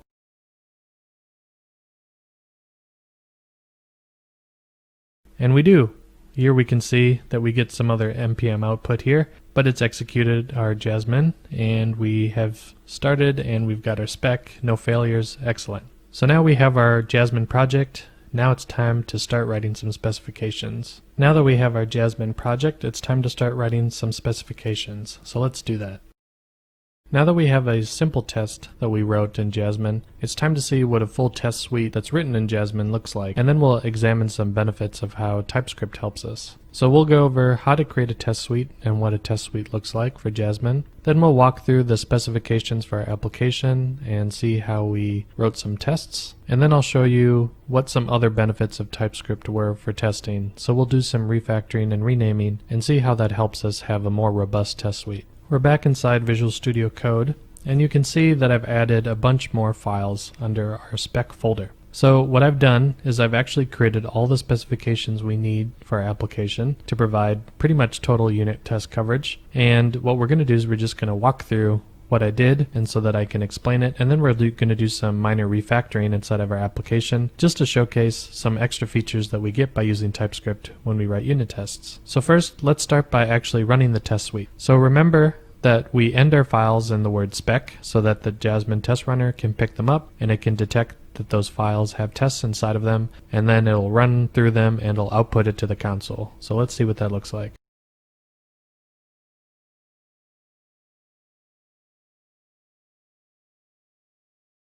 So here we can see some simple output. We see that there are 27 tests, no failures, and we finished in less than a millisecond, 10 milliseconds, so that's pretty good. But we're not able to really see too much about what those tests are. And in the next video, I'll actually show you how we can customize that display. But for now, let's actually just walk through these files one by one and kind of see how these tests are put together.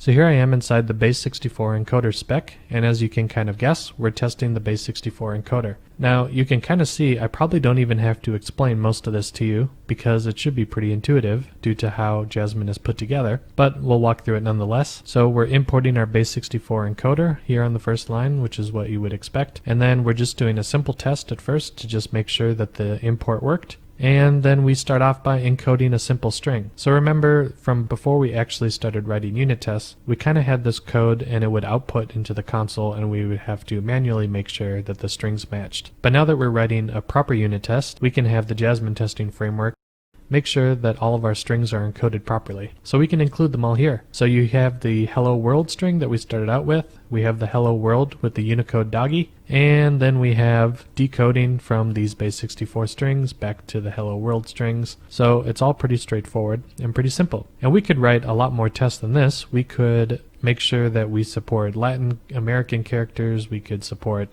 Japanese characters, etc., making sure that we support all the encodings that we want to. But for now, this is pretty good, and it actually provides enough coverage so that we can be pretty confident that our code is working as expected. So let's move to the next encoder spec. So here's the URL encoder spec. It's pretty much the same as the base64 one. We have our simple string, hello world, our doggy string here, and we are decoding the values back and making sure that they match what we expect. So again, pretty simple tests here, and Jasmine makes them pretty easy to use.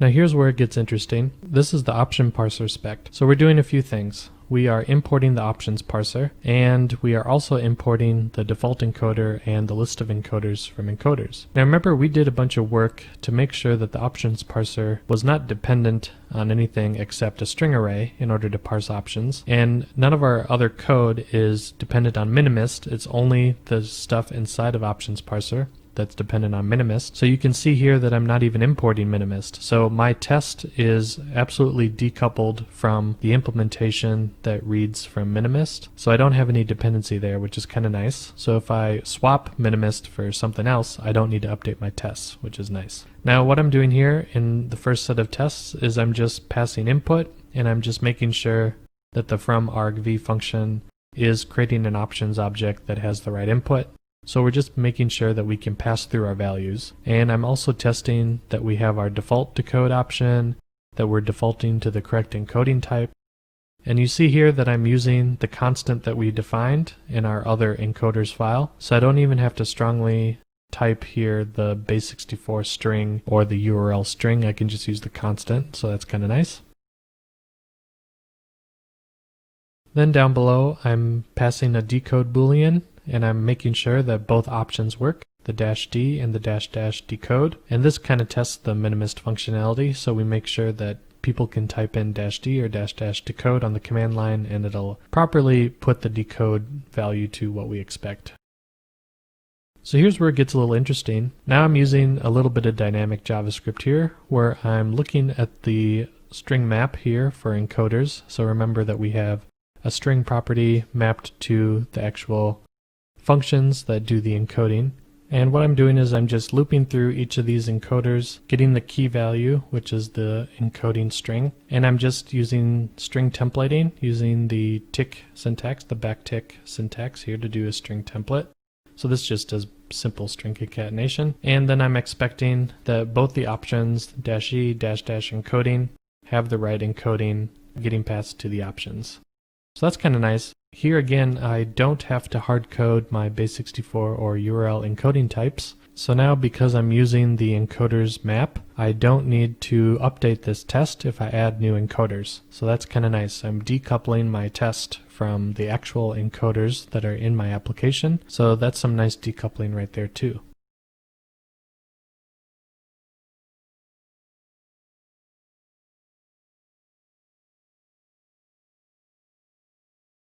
Let's jump into the options spec, which is our last specification, and we're describing our options, making sure it's defined. Now here's where it gets a little interesting. So what we're doing here is we're trying to make sure that our guard clauses on our constructor for the options are working properly. But if you remember, we had some functions that would actually exit the entire process if there was an error. Well, it gets to be an issue because Jasmine is a process, and if those errors exit the process, our test results won't actually show up, so it'll exit the entire test. So instead what we did is I just changed the exit method to just throw an error instead. So let's go look at that.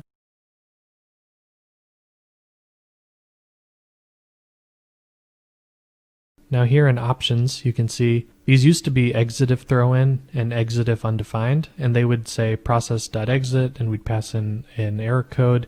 But now I've just changed it to actually throw a new error message. So what this will do is Node.js will handle the error, but it won't actually exit the process. It'll stop processing the code, which is what we want. We don't want it to continue. But now what we can do is Jasmine can actually expect these error messages, and we can make sure that they're what we expect. So going back to this test, we want to make sure that the input is required. So what I do is I create a little anonymous function, and the anonymous function returns a new options object, and we're passing in undefined for both parameters. Well, we know based on our code that if it's undefined, it's going to throw an error. And I've just copied the error text here, and I've just said, make sure that the error is please pass an input string to encode. If I ever change the error message, then this test will fail. So make sure that I keep my test updated. And we do the same thing here for should require an encoding argument, except that I'm using a regular expression. So if we take a look at the definition of to throw error, we can see that message is, first of all, it's optional. So we can even just expect it to throw an error. You don't need to hard code the string in here if you don't want to. But message can be a string or it can be a regular expression. So again, I'm taking advantage of TypeScript and the ability for TypeScript to know more about the APIs I'm using. And it's kind of nice that I don't need to look at the documentation to know that I can pass in a regular expression here. So that's pretty nice. We're doing the same thing for the decode argument. There's nothing really interesting here. I am using the default encoder so that I don't have to hard code the base64 or URL strings in here. And I'm doing the same thing for requiring that there's valid encoding. So here, this time I am passing in a string, but I know it's an encoder that I won't have, an encoder called foo. And so we can actually make sure that it says that foo is not a valid value. So that's nice. And here I'm just making sure that the values that I pass into the constructor are being exposed as public properties appropriately. So I'm exposing my input, exposing the encoding, and then the different decode options, true or false. And here again, I'm looping through the encoder's string map, and I'm taking the key, and I'm using that key, and I'm actually testing and making sure that if I specify that key, I get the correct encoder. And again, because I've stored my encoders in a string map, I can make a more robust test suite so that anytime I add a new encoder, I don't have to update this test. So that's pretty good for efficiency and for decoupling. So I'm pretty happy with that. Okay. Now that we've actually walked through the specs and we understand what we're testing, what other benefits is TypeScript giving me that I wouldn't otherwise have? There's a lot of arguments that I hear against people learning TypeScript is you don't need TypeScript if you write unit tests. So I'm going to try to debunk that here. So one of the nice things that TypeScript gives you is the refactoring capability. So if I rename a property or a method somewhere else in my code, instead of having to run my test suite to see if any tests fail, I can simply rename and it will rename it across my entire project. So let's do that real quick. So I have my iEncoder interface, and let's say that I'm unhappy with the encode function and I want to rename it to something else. Now, you know that we have at least a whole bunch of references. In fact, because I'm using TypeScript, we can actually check what references to this function I have. If we right-click and do Shift F12 or Find All References, we'll see that we have several different references. We have 2 in both the base64 and URL encoder specs, and then we also have it in the base64 encoder and URL encoder implementations. So how many is that? 8 references. So a total of 8 references that I would have to go and hunt around my code base. Probably I would have to do a Control F across a bunch of files, or grep for this value, and I would have to go and change it. But with TypeScript, we can simply press F2 and we can rename it to something else, like for example encode2, hit enter, and you can see that all the files popped up that had references. And let's just make sure that I didn't break anything. I'm making sure that I build so that it recompiles, and we'll run npm test, and sure enough, no failures. So I didn't even have to run my test suite to know that I was pretty confident that I didn't break anything. So I've successfully renamed a function, and over 8 different files or 8 different references, it's updated them, so I don't have to worry. So let's rename it back now.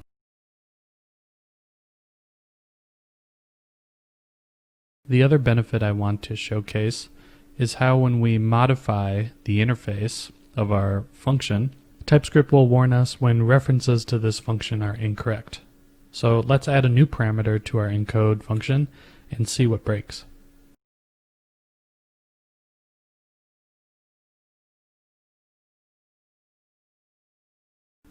So now if I look down here in the corner, there are actually 5 different errors. So the same places where we saw references to the encode function are now broken.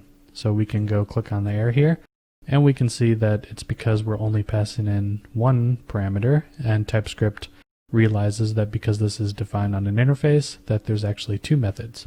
But if you look closely here, there are 2 files that don't seem to be affected by this change. Taking a look at the base64 encoder, we have our iEncoder class, or iEncoder interface right here that we're implementing.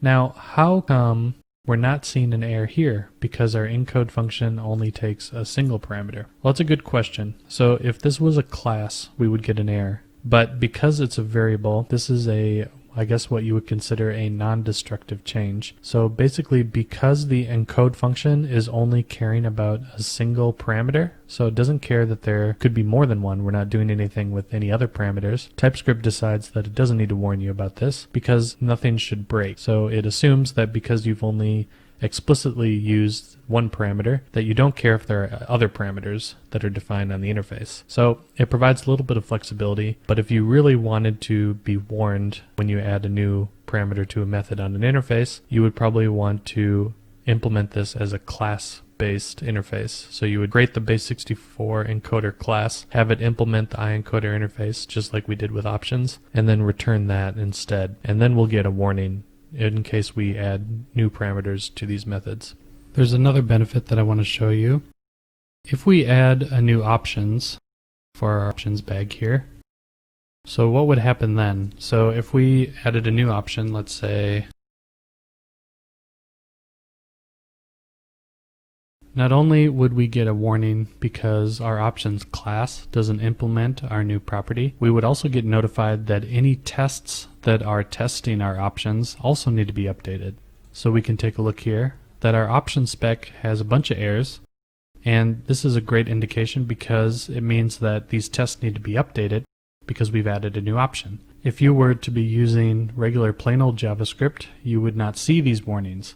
In fact, you would have no issues with running your tests, and it would probably be a while before you realize that you may have needed to update your option spec.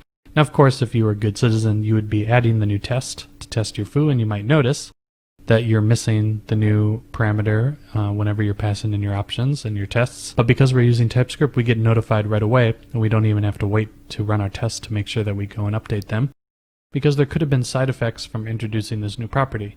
If the side effect had affected some of these other tests, you might not know until you actually run them.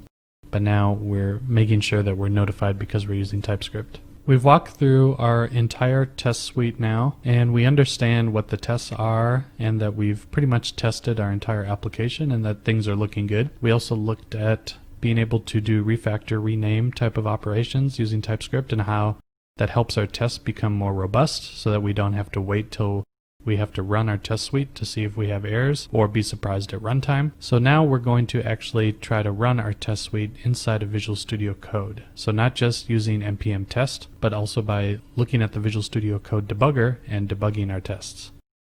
It's time now to actually run our test suite through Visual Studio Code. So we have started out this section by running the test using npm test, and we can see the output. But we haven't run into any errors yet, so we're going to see how we can use the Visual Studio Code debugger to step through errors.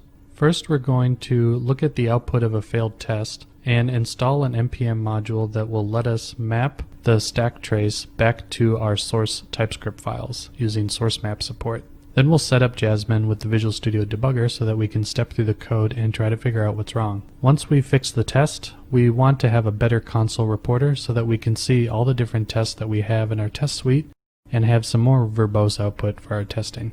And we'll do that by using another third-party node module, and then we will declare some inline declarations, and I'll show you how to augment existing node modules with your own code. Back inside of Visual Studio Code, I've introduced a new error in our test so we can see a test failure.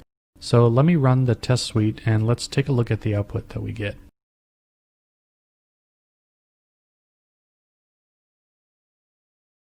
After running the tests, I can see that there are two failures. So here we can see that these are two Fs, so for failure. And we see that the options parser can set base64 encoding test is the one that failed. And the error message that we get back is a little bit weird. It says that URL is not a valid value. Instead, the valid values are base64 and URL. But it understood that I was passing in URL, so how come it's throwing an error? If we look at the stack trace, we can see that we started here, so this is the entry point, and then we called object.fromArgv, new options, throw if not in. So this is the line that threw the actual error. But let's take a look at where that line is. So it says that it's an options parser spec.js line 25. Well, I have TypeScript files. I'm not looking at my JavaScript, and I'd rather not have to look at the JavaScript and then find the TypeScript line that it's on. Because if I go here to line 25, there's nowhere in here where I'm dealing with URL. So that doesn't seem right. So we should maybe fix these stack traces so that they actually point to our TypeScript source files. We're going to do that by installing a new npm package called source map support.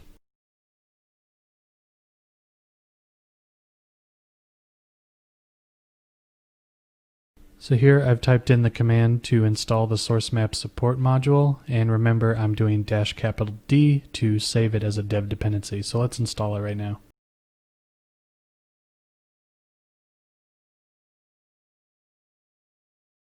Okay, so I've installed source map support. How do we use it? Well, all we need to do is we just need to add a single line of code to the top of our TypeScript files.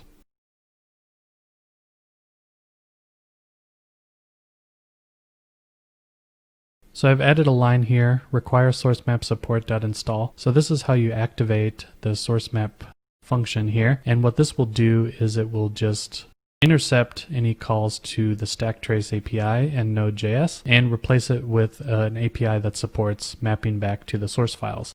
And this works for any kind of compile to JS language. And in our case, it's mapping our TypeScript files back. Now, in reality, we probably don't want to do this inside of every single one of our TypeScript files. All we need to do is add it to the generated JavaScript. So in reality, in a more sophisticated application, we'd probably just use a concatenate module or concatenate function to just concatenate this to the beginning of all of our generated JavaScript.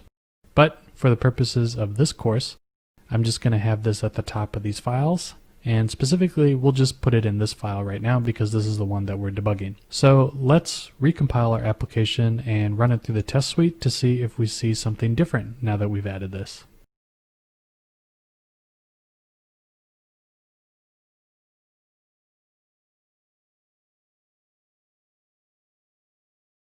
Okay, so I've rerun it, and sure enough, I can already see that the lines are a little bit better.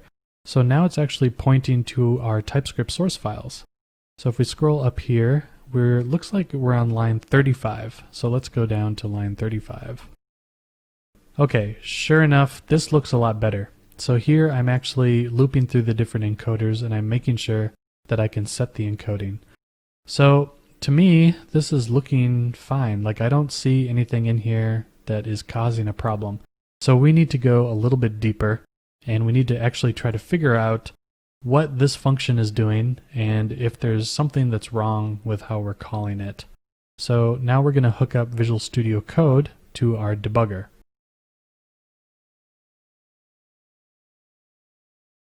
So here I am in the debugging window here, and remember that we created one a while ago called Launch Program, and this just launches our application. But what we want to do is we want to launch our tests. So we actually want Node to let us set breakpoints inside of our tests. So like right here, I want to set a breakpoint and I want to stop here. But I can't do that with Launch Program, so we need to create a new configuration.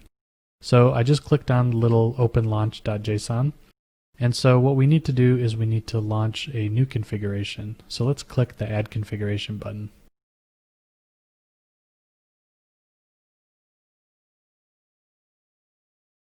And what I want to do is I want to do the Node.js launch configuration. So we have a new launch configuration. I'm going to call it launch tests. And the program that we want to run is actually our Jasmine program. So let's change this path to go to the jasmine.js file.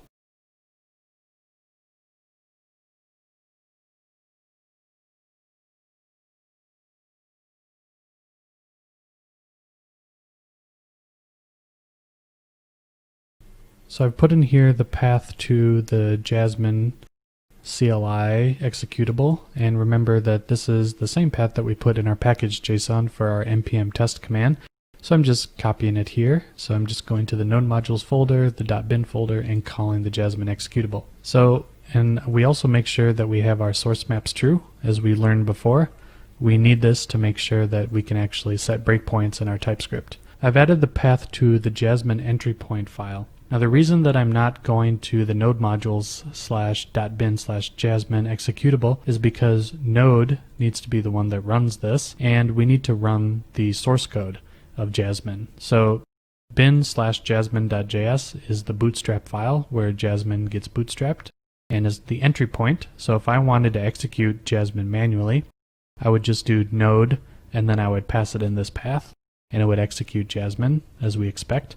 And Visual Studio Code will do this for us so that we can step through the tests. So let's do that next.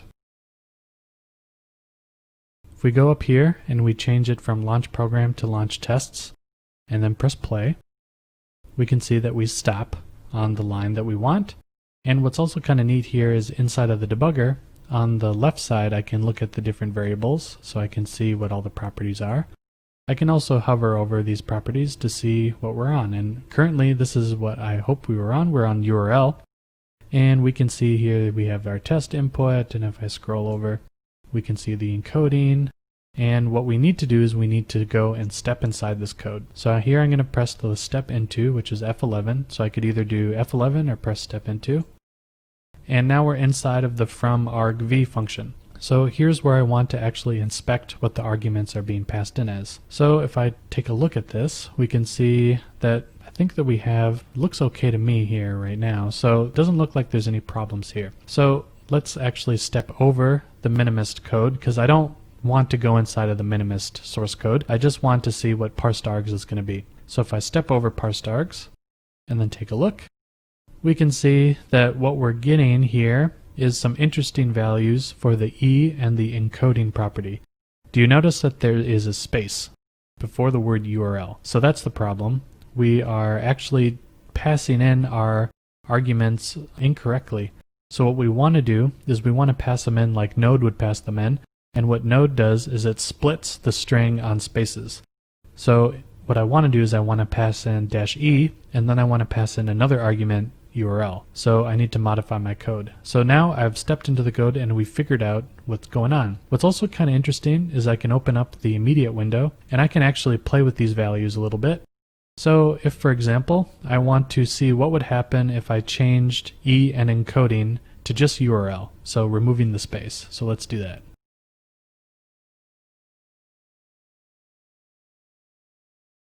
You can see that I'm getting some IntelliSense, so that's kind of cool.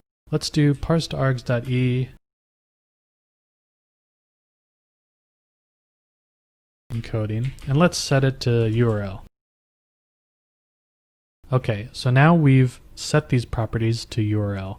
And if I take a look here, this doesn't really update, but we do see that we get our URL back down. So how about we try and hit play and see if our test passes. So it looks like the test passed because we are now on the URL encoding and we get our exception. So let's see what it is. URL is not a valid value.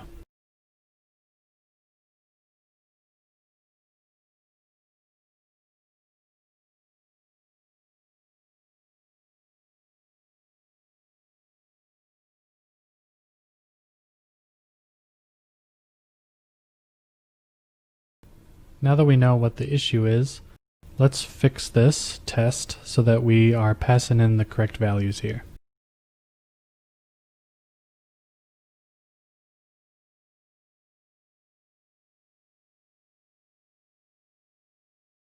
So I've instead changed these from a single string into two separate strings here. So I have the -e as one string and then -- encoding, and here we're passing in the encoding as another parameter here. So now I think our test will pass. So let's do it again. Let's set the breakpoint and then let's just hit play. Stepping through it, and there we go. Let's take a look at the output. Looks like 27 specs, no failures. Excellent. So we have our output and we see that there are no failures, so that's pretty nice.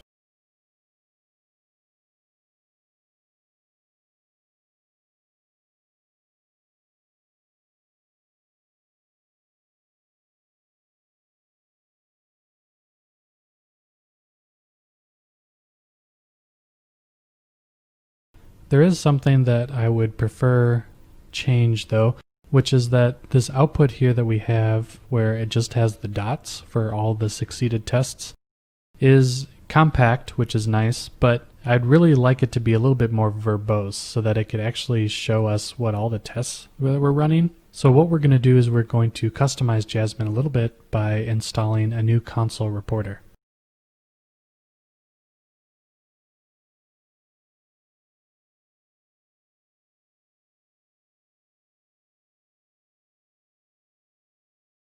There's a node package called Jasmine Console Reporter that we're going to install that will allow us to customize the output of Jasmine so that we have a little bit more verbose output and can have a more nicer experience when we view our test results. So let's install that npm package.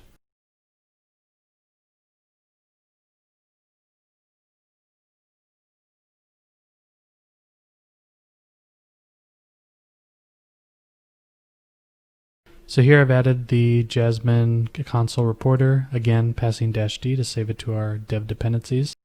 But how do we use it? So what we need to do is we need to create a new file under spec called index.ts. This will be our entry point into our custom build of Jasmine. So we're actually going to use the Jasmine API to load up our config, set the new terminal reporter or console reporter, and set some options so that we can get some more robust output. So let's do that right now.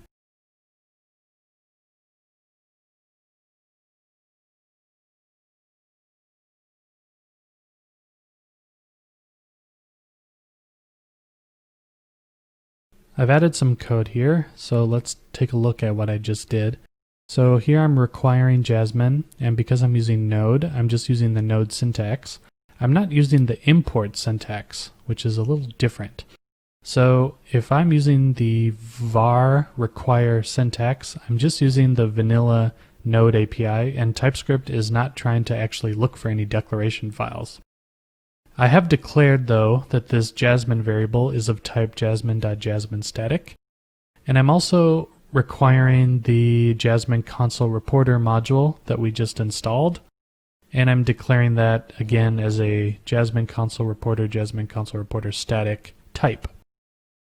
Now I'm just newing up a new Jasmine engine, I'm loading our config file, and here's where I get to configure our new reporter. So I'm turning on colors, I have a nice clean stack trace, I'm using the full verbosity. I changed it to a flat list style so that it's not indented, and I'm adding the reporter to the Jasmine engine, and then I'm executing Jasmine. So this is a TypeScript file, and it is successfully compiling, but why is that? How come we're not getting any errors? For example, what if I get rid of this, and I get rid of this? We still don't have any errors, but let's actually take a look at the types that TypeScript thinks these are. So it thinks that they're typed as any. And we know that because we're using TypeScript, it would be really nice if these were strongly typed so that if the API changes or something changes, we get notified. And I can't just import the Jasmine module. So let's try doing that for a second.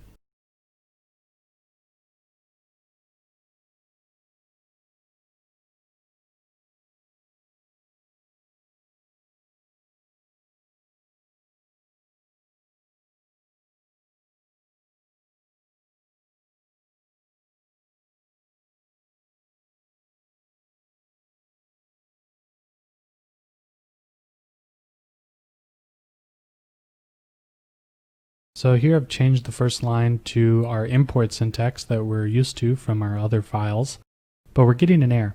And the error says that types Jasmine index.d.ts is not a module. So let's go take a closer look at that.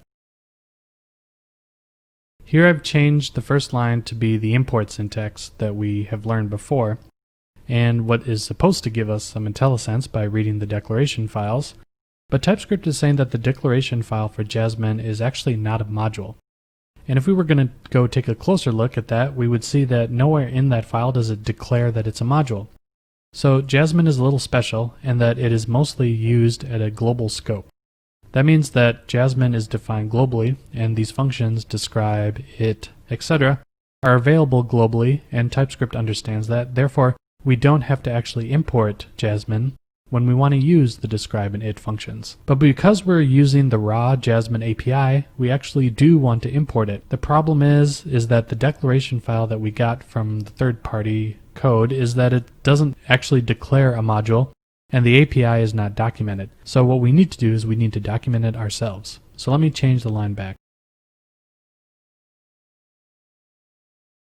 So I've added these types back, but where are these types actually coming from? So what I want to show you is how we can do ambient module declarations. So what this means is that we can actually create declarations inside of the same file that we use them in. So what I'm doing is I'm actually augmenting the Jasmine module. So here I have the Jasmine module that I'm declaring, and if we actually take a look at Jasmine, let's take a look here. We see that TypeScript understands that Jasmine is a namespace, and if I hit dot, we'll get all the IntelliSense. So these are actually coming from the declaration file that we got through npm. But remember that it doesn't have all the API documentation. So what I've done is I've just augmented it. So I've just created a new interface called Jasmine static, and I've created a new class called Jasmine, and I've declared that it has 3 methods, and these are the methods that I'm using up here. So I can inspect that J has Jasmine.Jasmine as its type, and I also get IntelliSense for the rest of this here. So these are actually coming from the declarations down here. So I could actually change this, for example, and we get an error.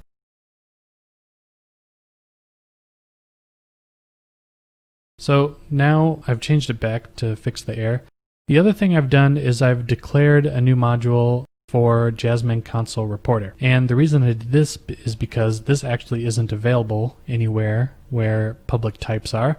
So no one's actually created this, so I just needed to create it locally. And I didn't want to put it in another file because I'm only using it here, and this is the only place I'm going to use it. So I'm just declaring a local namespace. So I have my Jasmine console reporter. I'm using some new syntax that you might not have seen before. I'm just saying that this interface can be newed up, so it can be constructed via the new keyword.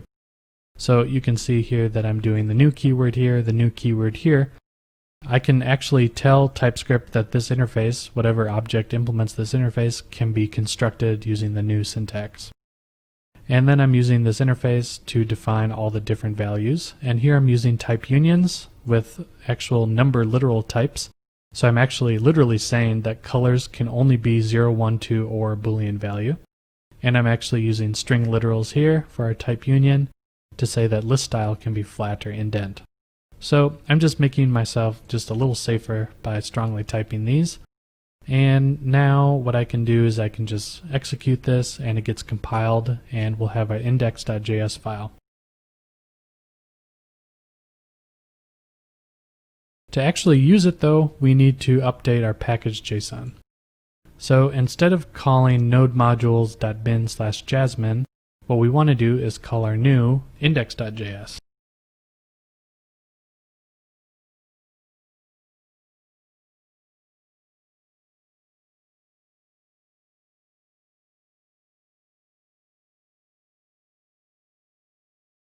So I'm calling it via node, and then I'm passing in the file in spec/index.js. And so now I can actually run the npm test command, and we can see what output we get from our new test suite.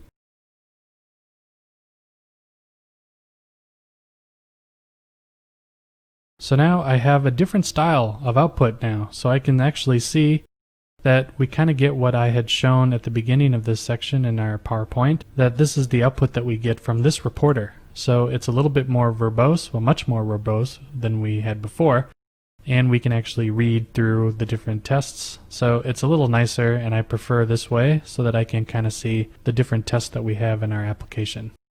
But we still have one problem, which is now we can't debug. So if we want to use the debugger, we could possibly still do this where we can set a breakpoint and it'll work, but the output that we get in the debugger will be wrong. So here we have the old style output, but what we want to do is we want to use the new output. Let's go back to our launch.json, and instead of doing the node modules path, let's just pass in the spec path in the index.js. And so I've updated it to spec index.js, and let's try it again. Okay, now we get some better output. So now I can actually see what the values are coming from while I'm debugging the tests, and I can see that all these tests are passing. And if I hit play, I get all the expected output that I have now using our new index.js file. So I'm manually running the Jasmine engine with a new reporter so that I can get better output in the console. That's pretty cool. We now have an end-to-end application. In this section, we finished up by setting up and using the Jasmine test framework. I talked about how the test suite is put together and walked through the various tests that I created. We learned some benefits of TypeScript-based testing where we can refactor and rename so that we don't have the mental overhead of trying to figure out how our codebase has references to each other all over the place. And we can use TypeScript to do all the heavy lifting for us so that if we rename references, we can actually get line-by-line errors and see where we need to go and update our code. We also learned how we could integrate Jasmine with Visual Studio Code. We set up the debugger so that we could step through our code. We set up the source map support, and we also augmented the Jasmine console reporter node module using inline declarations so that we could augment and add on to an existing module that we had pulled in. Welcome back. In the previous sections, we've seen how we can build a TypeScript application from the ground up, but in the real world, we'll probably want to migrate existing applications. So in this section, we'll take a look at an existing browser library called dragability.js that's written in plain old JavaScript, and we'll convert it to a TypeScript-based library. In this section, we'll cover how to get dragability.js, and I'll give an overview, and we'll introduce some new tools that we'll be using. Then we'll set up our local workspace in Visual Studio Code so that we can compile our TypeScript. And finally, we'll convert the code from JavaScript to TypeScript, and we'll have them both up side by side so we can see how we're going along. And finally, we'll convert the JavaScript into TypeScript, but we'll have them both up side by side so that we can see it section by section. First, we'll start by getting dragability.js and bringing it down locally. I'll give you an overview of what dragability.js is and why I chose it. Then I'll give you an overview of Bower and Gulp, two of the build tools that we'll be using. We'll set up our local workspace by bringing in the files, and we'll just verify that the library is working locally so that we make sure that our build is working. Dragability.js is a drag and drop browser helper library. As you can see in the little animation, it just adds drag and drop support to the browser. I chose it because it's a pretty simple library. It's only 500 lines of code and it's all contained in a single file. It's also a good example of how to take a prototype-based inheritance library and transform it into a class-based inheritance. It also uses the UMD module style, that stands for Universal Module Definition, so we'll see how we can use that in TypeScript. And finally, it has 3 external dependencies, getSize, UniDragger, and jQuery, so we'll see how we can bring in some declarations and write some custom ones to augment those 3 external dependencies. One of the tools we'll see that we haven't seen before is called Bower.js. It's a web dependency manager, mainly for front-end libraries, but I want to mention that it is technically falling out of favor. The maintainer has said that we should move to NPM, but it's still widely used in a lot of libraries. And it has a similar command line interface to NPM, so there's nothing new there. And this library uses Bower.js to bring in some front-end dependencies, so we'll make sure that we install those. We'll also be introduced to Gulp.js. Gulp.js is a code-based task runner. It's pretty popular, and it's popular because it's really fast. And the way that it's fast is by not writing intermediary files to the disk, so it doesn't take up I/O time. Instead, it does all the tasks in memory. It's also extended via hundreds of plugins. We saw how in Visual Studio Code, we could write a single task that compiled our TypeScript. But what Gulp and other task runners let you do is define multiple tasks, and you can do things like concatenate, minify, or linting. And we'll see an example of that. And this is what this project uses to build itself. Here I am on the Dragability source code homepage. This is on github.com, and if you search Desandro Dragability, you can get to it. You can also go to dragability.desandro.com, and what we want to do is we want to actually get this source code, because this is what we're going to convert into TypeScript, specifically this dragability.js file. So you can go over here to clone or download, and if you know how to use Git, you can just simply clone the workspace locally, and that's where you can work from, or what you can do is you can download the zip file, and this you can just extract to your local computer. So that's what we're going to do, and then we can work from there. Here we are inside our command prompt, and I'm inside the folder where I've downloaded the files. We can just make sure. There we go. And like I said, we want to install Bower and we want to install Gulp. And you can kind of tell if a package uses those by looking at the bower.json file, if that's present, and the gulp file.js, if that's present, then it's a good indication that this module requires Bower and Gulp to be installed.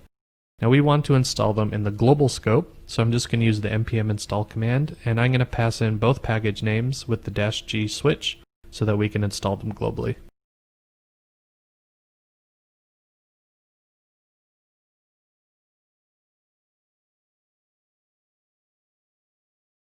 So here we're installing Bower and Gulp in the global scope.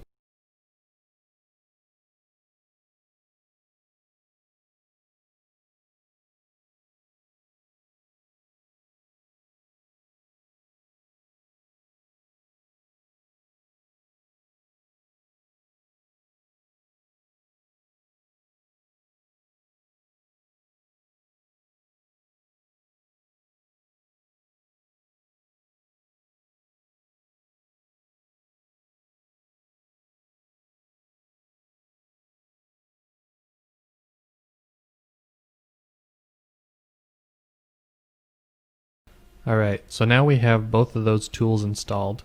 And remember, because we have a bower.json, a package.json, and a gulp file, we'll need to install some dependencies.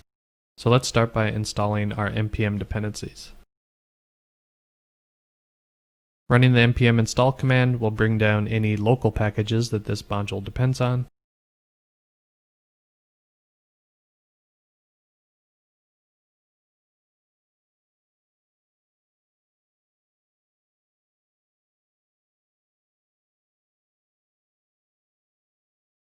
And then we want to do the same thing for Bower, and it's the same command bower install to install any dependencies from Bower.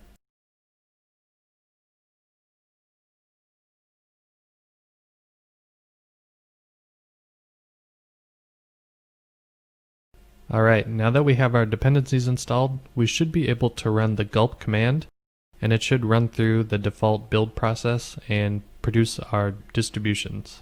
Okay, now that we have both the npm and the bower dependencies installed, that should be everything that we need to run the gulp command. Now gulp is a task runner, but if I just type in gulp, it'll run the default task, which is defined in the gulp file, and in this case, it'll just compile the code and output to a dist directory. So here I ran the gulp command, and as you can see, it was extremely quick, which is one of the reasons that people like gulp. And everything succeeded, so we have all of our dependencies, it looks like, and it also produced some files in the dist directory, so let's go take a look.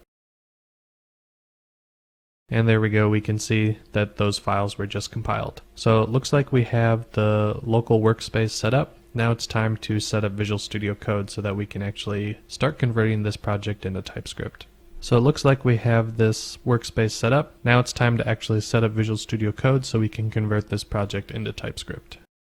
Now that we have our local workspace set up and we have our files, it's time to start setting up Visual Studio Code. We'll start by first creating our tsconfig.json, which represents our TypeScript project. Then we'll set up the gulp TypeScript plugin so that gulp will compile TypeScript through our tsconfig.json file. Then we'll run our gulp tasks through Visual Studio Code so that we can easily create shortcuts. And we'll end by getting our dependent type declarations for getSize, UniDragger, and jQuery. Now we're inside of Visual Studio Code. Let's first create our TypeScript config.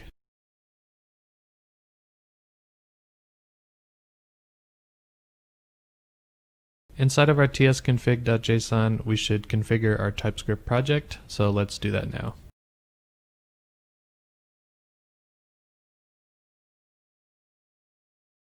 Here I've configured our TypeScript project. We have compile on save, we have some compiler options.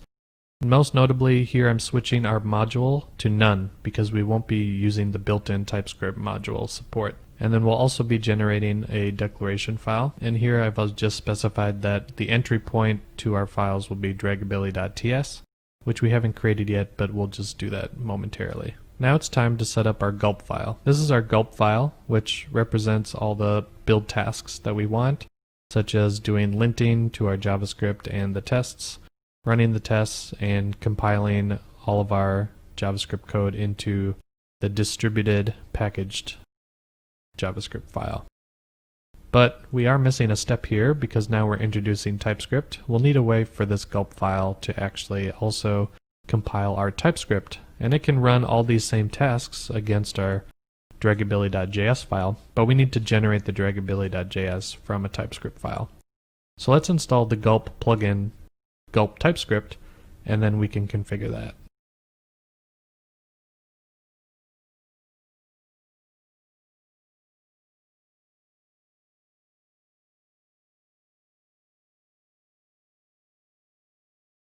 So here I'm just using the integrated terminal inside of Visual Studio Code, and I'm running the npm install gulp TypeScript, and I'm passing in -D so that it just saves it to the package.json as a dev dependency.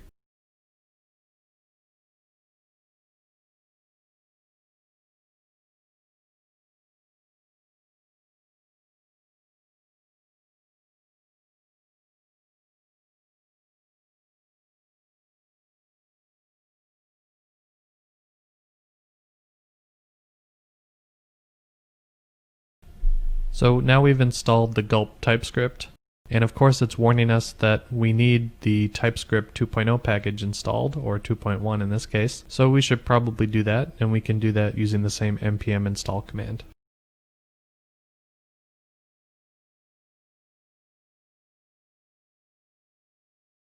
So I'm just running npm install TypeScript-D. There we go, now we have TypeScript 2.1.4 installed, and that should be happy now, but now we need to update our gulp file. And I'm just going to do that quickly and then walk through it.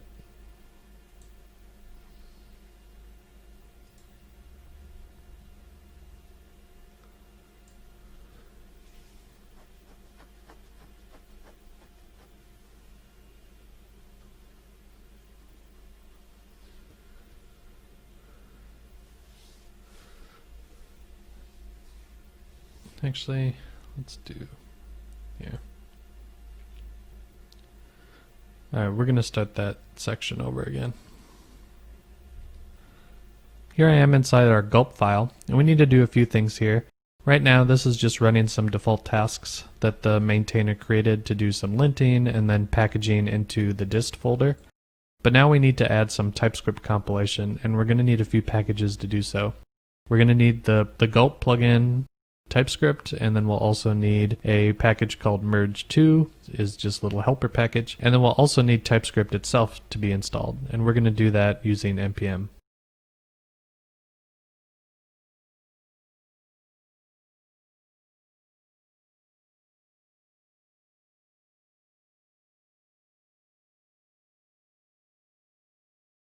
So here I'm just using the npm install. I'm putting in the 3 packages that I need and doing the -D to save them to my package.json as a dev dependency. So let's run this bad boy and make sure that everything's installed.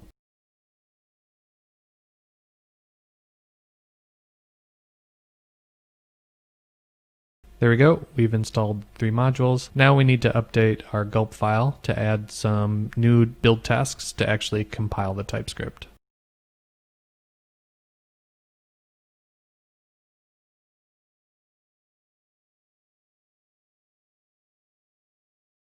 So now I've updated our gulp file. I've added a few things. First, I'm just requiring the different dependencies that we need. Then I've added a new section to the gulp file. We're creating our TypeScript project by reading in our tsconfig.json. We have a new TypeScript task, which is the gulp task that's going to run. And we're just taking in the project source, and we are creating a TypeScript result, and then we're merging the 2 results. We need the output JavaScript files, and we need the output d.ts files. And so we're going to just output the JavaScript to the same folder, so it'll just be side by side, and then we'll take the declaration file and output it to the dist directory. The other thing I added was the ability to watch. So what we're going to do is we created a watch command using the gulp.watch API, and all it does is going to watch the .ts files, and then it'll run the TypeScript task. So if I change the TypeScript files, it'll just recompile. The other thing I've added at the bottom is a new task here under the default task. So the default task just runs the following different build tasks. So before it was just lint and dist, but now we need to actually compile. So I added the TypeScript task here, so it'll compile before doing the linting or the distributing. Now that we have the gulp task set up, we need to run it. So let's set it up inside of Visual Studio Code. We can do that by hitting Ctrl-Shift-B, which will trigger Visual Studio Code to try to run the build command. But what it'll say is that there isn't a task that's configured, so we should maybe do a configuration here. If I click Configure, it actually looks like it supports gulp out of the box. So what's kind of neat is that Visual Studio Code will read your gulp file and will determine what tasks are available. So let's see if we can create a gulp task runner here.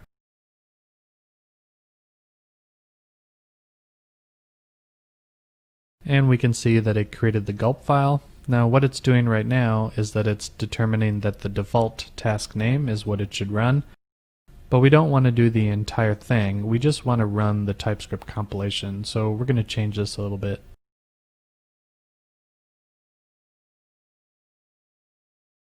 So now I've just updated it here. I've added a new task called watch. So this is the task name inside the gulp file.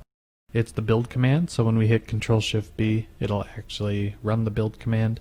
We don't want it to show any output because any problems will be recorded in the Problems tab over here.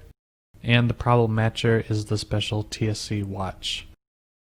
I've just modified the other default task so that we use the gulp TSC and the JS hint problem matchers because these are the 2 things that run. Really, we won't be using this anyway, so this is all that matters. So what we just did is we just set up the watch command, so that if I hit Ctrl-Shift-B, it'll start watching the TypeScript files and then we'll recompile whenever we save them or change them. We're almost done here. There's a last thing that we need to do. We need to install the different type declarations that we need that Draggability depends on. And I know that it depends on 3 different modules: getSize, UnoDragger, and jQuery. So let's install jQuery first because we know that that's available inside of npm.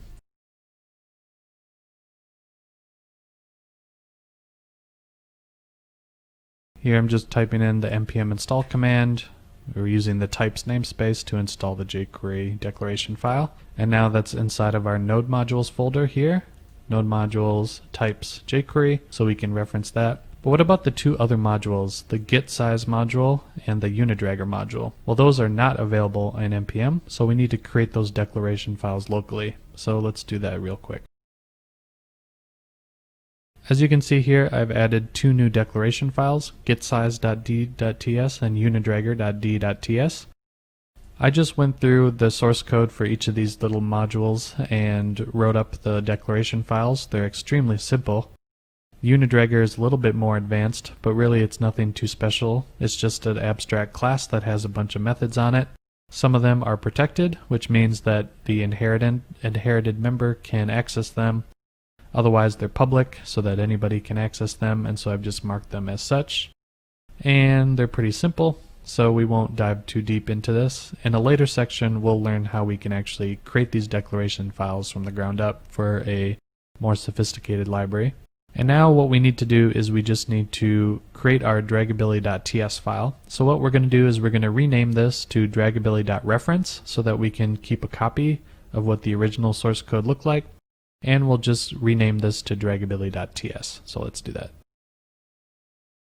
Here you can see three new files that we created. We have our dragability.reference.js file. This is the original file. And I've just also created a copy of it and just renamed it to .ts. This is our TypeScript file. It's exactly the same right now because we haven't started the conversion process. And what we can do to generate our dragability.js file is just to run the gulp command, and if we do, we see that there are some TypeScript errors, and this is what we're going to address in the next section. Now that we have our local workspace set up inside of Visual Studio Code and we have our gulp tasks configured so that we can compile the TypeScript, it's time to start converting all the code over into TypeScript. We're ready to start converting the code from JavaScript into TypeScript. In this video, we'll go over how to support the UMD module style, the universal module definition. Then we'll see how we can augment the external types that we brought in, such as jQuery. We'll start adding type annotations to the source code so that we can start getting help from the TypeScript compiler. Then of course we'll have to go through and fix all the new compiler errors that this generates. By the end we should have a working library, and it should match the exact same functionality that we started out with. Back inside of Visual Studio Code, we're going to start by converting our dragability.ts file. But as you can see, when we ran the gulp command before, we actually did generate a JavaScript file. So I want to remind you that TypeScript, while it will emit errors and warnings, as long as they aren't fatal, it'll still emit the JavaScript, which means that this JS file is exactly the same as this reference file. It's just formatted differently because of the TypeScript compiler.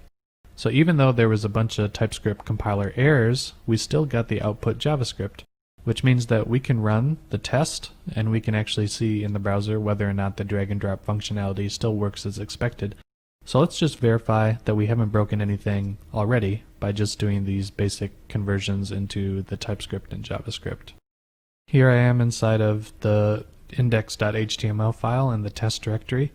And as you can see, they have a unit test running, and if I start to drag this element, it's running the tests, and when I stop, it stops. And everything looks like all the tests are completed and all the tests pass.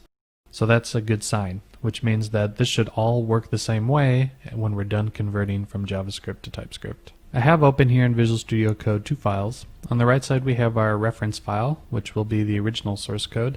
And then we have the TypeScript file, the dragability.ts, which is the file that we'll be changing. So we're going to take a approach where we kind of go top to bottom and we kind of do some big changes where we convert like sections of code, and then I'll walk through each of the sections and I'll have them converted already, and we'll kind of go through them side by side so we can compare the original code to the changed code, and I'll highlight any big differences. The first thing that we need to address is this block of code up here. And you can see Visual Studio Code is highlighting the different compiler errors and the lines in the right side of the scroll bar, which is kind of neat. It's kind of a nice little shortcut to just kind of jump between where the different compiler errors are. Now the first thing that we need to do is change this universal module definition code right here. So from lines 38 to 10. And what this is the universal module definition syntax. These are two different module systems that are pretty common doing Node.js and browser development in JavaScript. But instead of having to support one or the other, UMD lets you support both. And it also allows a fallback to a global, in this case the window. Because this is a browser library, we need to expose this on the window object. This lets you use the library in different types of module loader systems. That's a little bit beyond the scope of this course, but what we want to do is we want to make sure that this code can still get compiled. Now we could use TypeScript, and TypeScript supports different types of modules, including the UMD. And this is a little departure from earlier videos where we were using the import syntax to import all our dependencies. In this case we can't really do that because UMD needs a fallback to the global window, and TypeScript right now doesn't support doing the UMD modules with a browser fallback. By the time this course comes out, there might be a way to do it, but right now there's not really a way. And the cleanest way to do it is probably just to take the existing code and just make sure that this compiles. A more advanced way to do it, if I were to release this as my own module, I would probably just create a separate file that had this syntax in here, and I would just concatenate that to the beginning of my generated TypeScript file where I could use the import syntax. So it would reduce the amount of code that we use here, but I thought it would be a little bit more of a learning experience to kind of go through this. So the first thing that we need to do is we need to define these global functions. Now because TypeScript has no understanding of these functions and they're not globally defined, we need to actually create declarations for each of these. So let's do that quick. I'm going to put the declarations right up here above and below this JS hint.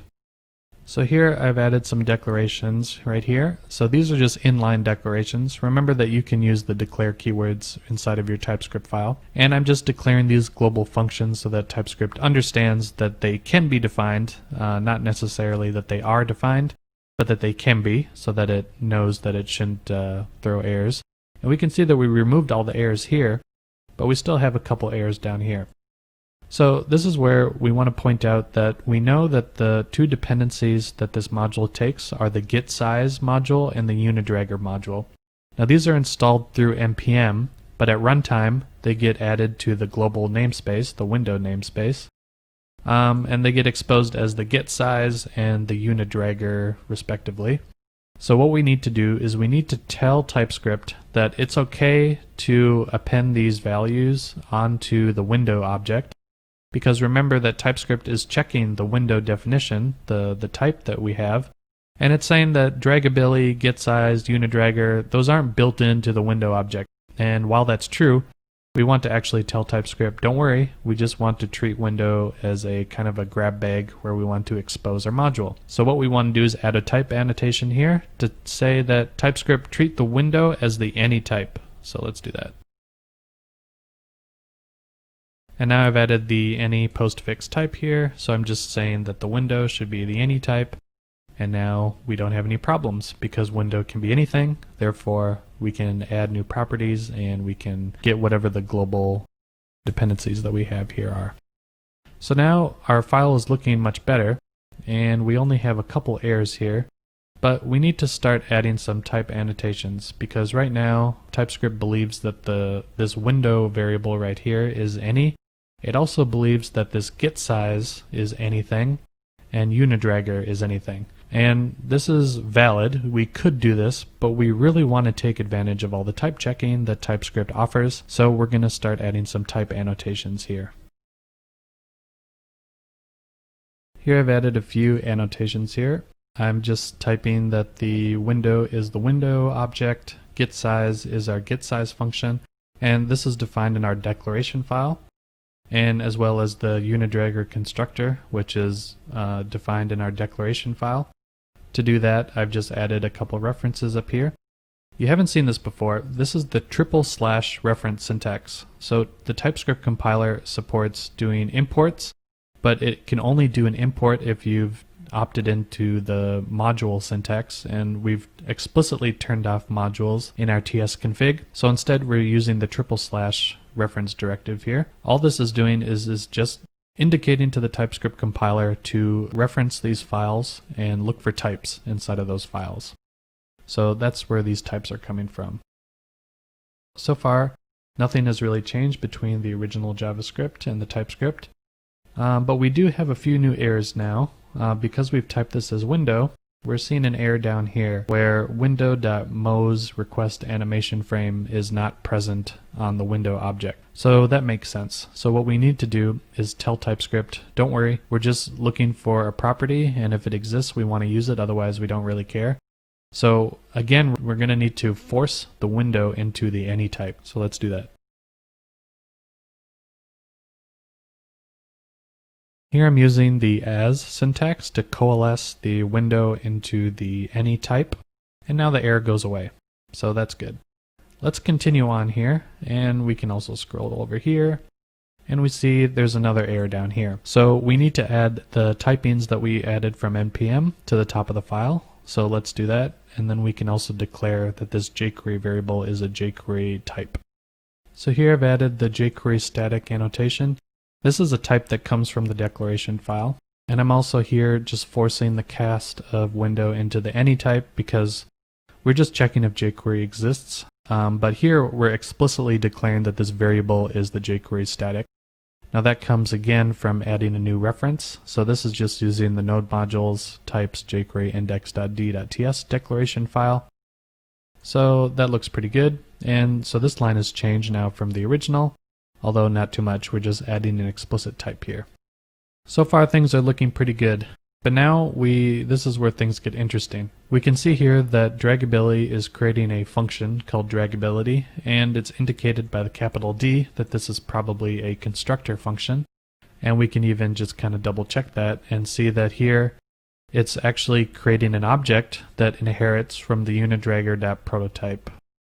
So what this is doing is it's just creating a prototype chain, and prototypes are similar to classes. It's kind of like a class-like type of thing, but there are methods and properties that can exist. But instead of creating this like this, instead of having to do this, I would like to opt in to TypeScript and have it do a bunch of type checking for me. Because here we have element can be anything, options can be anything, so of course we're not really going to see any compiler errors because everything is typed as any. So instead of doing that, we should probably transform this into the class syntax, and we can actually explicitly inherit from the unidragger because we've defined it as an abstract class in our declaration. So what I'm going to do is just change all this code down here and all the code that does proto.option and proto.create. I'm just going to add those as methods and properties onto the class object. So I'm going to do that, and we're going to see what happens. First, I'll start by just decorating and enclosing all this function constructor stuff all the way down into proto.init, because these are all building off the prototype. Therefore, they should all be included in the class. And I'm creating the ending brace here. So I'm just enclosing this inside of a class declaration. And of course, this doesn't make any sense anymore. In fact, what you can do, because this is a constructor function, is just call it constructor.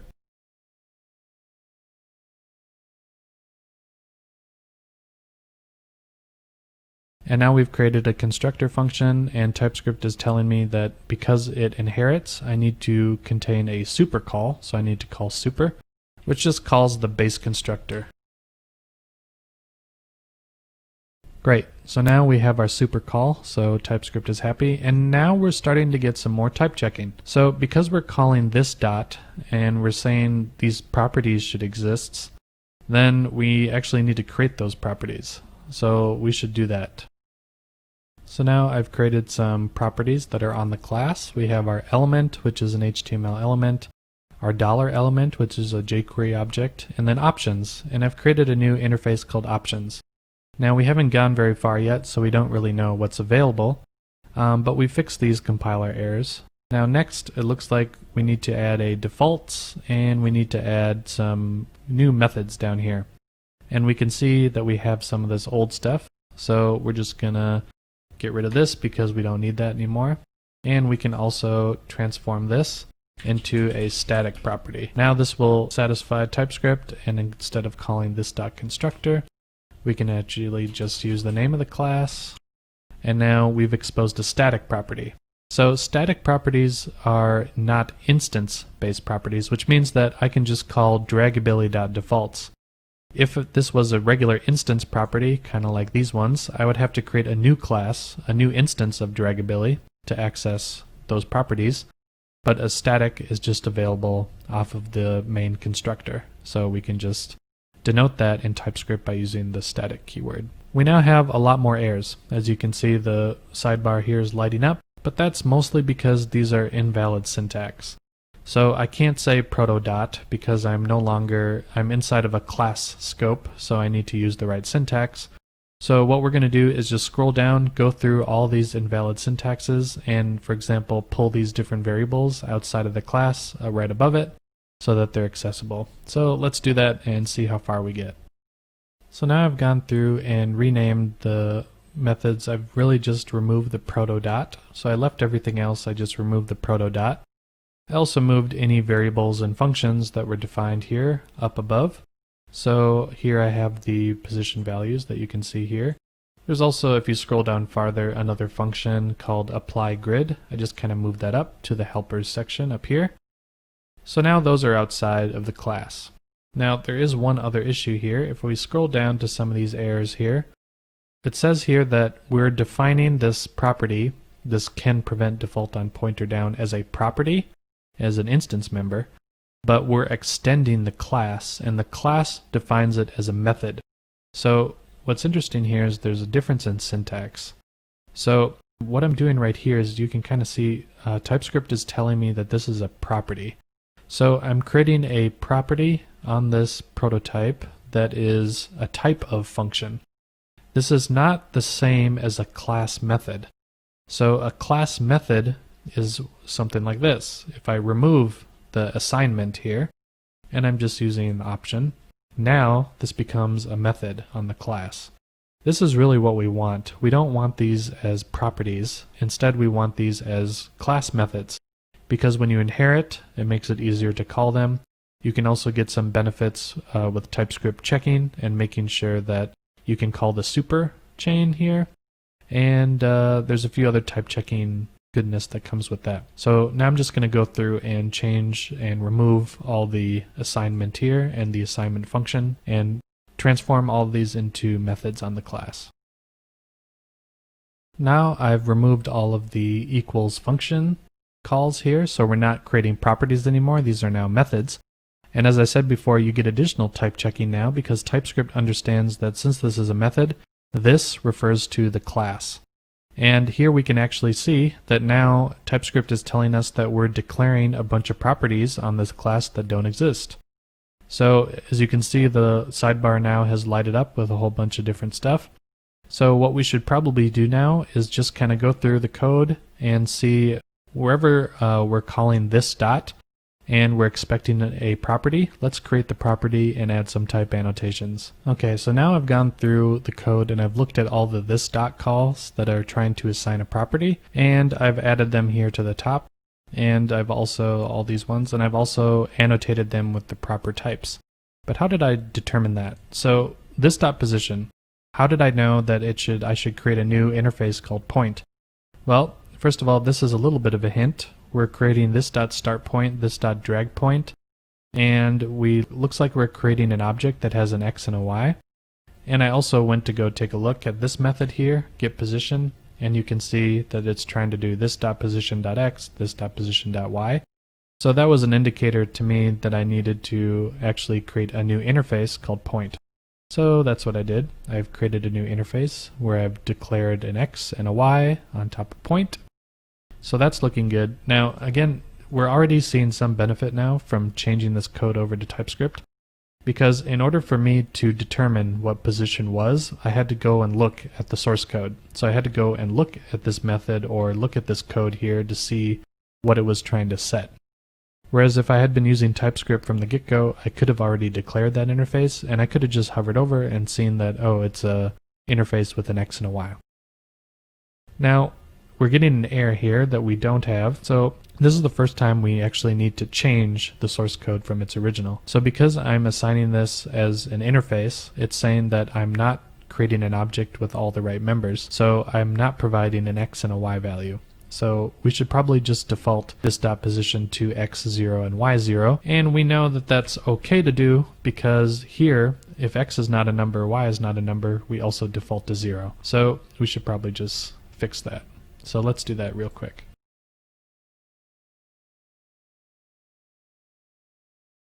So here I've just added the x and a y, and I've defaulted them to 0. So now there's another set of errors that we can kind of see. We're looking for the options and we're looking for properties on top of the options, but we don't have any. So we need to start adding some options. And if I take a look at some of the other errors down here, options.containment, looks like options.grid, those are all missing. So let's add those to our options interface that we have up here. Here you can see I've updated our options interface to have all the options that were throwing errors. And all I did was just take a look at the source code and try to see how this code was using the variables to determine what types they should be. If we scroll down here, we can see that we cleaned up the different errors that were happening on top of options, but we still have a few errors to get through. So this is quite a large error here. What it's basically saying is that we have a ternary operation here where we're querying on a selector. So query selector all returns a node list of element, but if we already have a handle and it's already an element, then we just create an array of the HTML element. But TypeScript doesn't understand that the type node list of is also pretty much the same as an array, and while they're technically not the same type, we just want to tell TypeScript to treat the return type of query selector all as just an array of elements, because this library doesn't use anything specific to the interface on node list of. It just treats it as an array. So what we want to do is force the return result of this to be an array.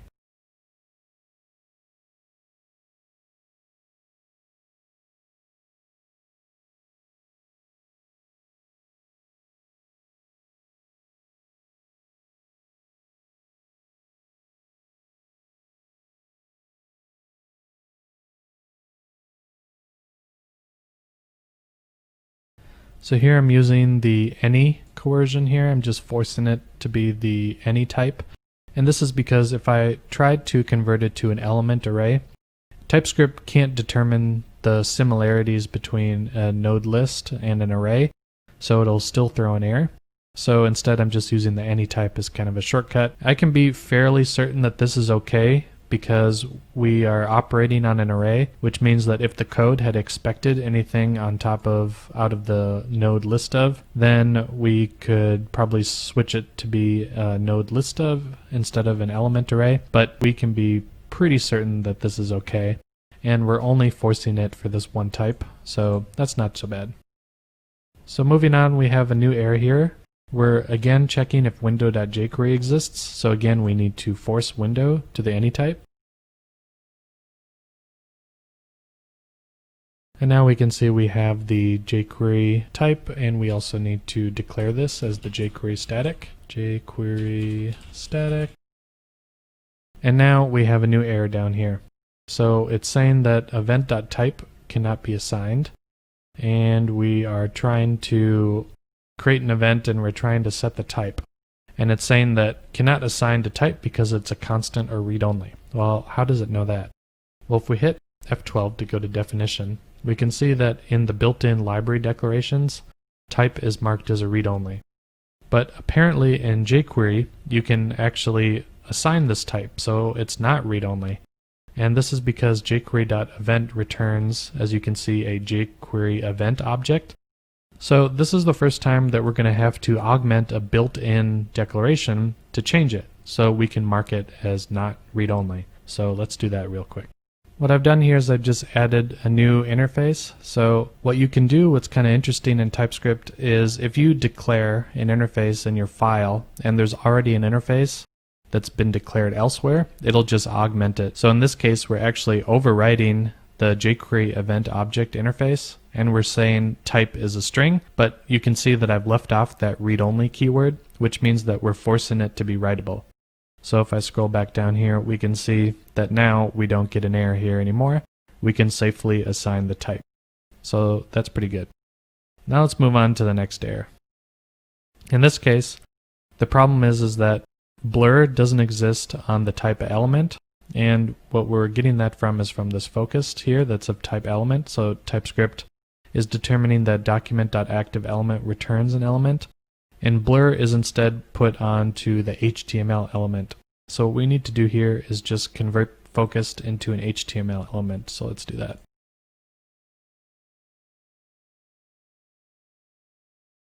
So here I'm just using the forced type coercion here for TypeScript. I'm just saying force document.activeElement to be of type HTML element. This is pretty safe to do because we know that if we're working in the browser environment and we're in a document, we're probably going to be dealing with HTML elements. So we can tell TypeScript, don't worry, you can treat this focused variable as a type of HTML element, and now that error goes away. So that looks good. The next error we get is a little bit more interesting. So we have our container here, and we can see that TypeScript is inferring multiple types that this could be. So it's basically saying that container could be a string, a boolean, or a node. And this is the type union syntax that we've seen before. But if we call getSize here, we're looking for an element node, and container can't really be assigned to node because it could be a string or a boolean. Well, that doesn't seem right. So let's take a closer look at this code here. So what this is doing is it's saying if this is an element, then we should use the containment string up here, which is from our options. So what it's saying is that if someone has determined as provided an option of containment and they've passed in an HTML element, then just use that. So what we want to do here is we want to force this to HTML element. And that's looking better. So that fixes it because the other part of the ternary says that if it's of type string, that we want to do the document.querySelector, which returns an element. So that's what it expects. And finally, otherwise it'll just use the element.parentNode, which is a node. And so if you took a look at this hierarchy, an element inherits from a node, HTML element inherits from a node. So they're all pretty much the same thing. So now container is of type node, which is what we want. And now getSize is satisfied.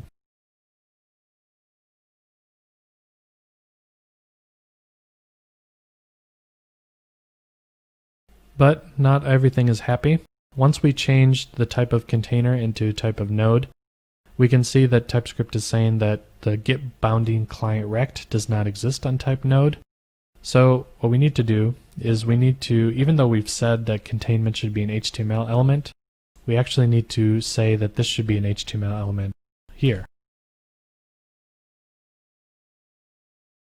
And now once we do that, we need to force element.parentNode to be of type HTML element. So let's do that.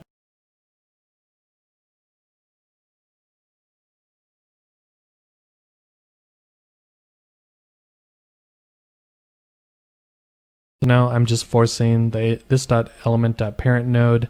I'm also forcing document.querySelector to return an HTML element. And now because container is typed as an HTML element, we don't get any more errors.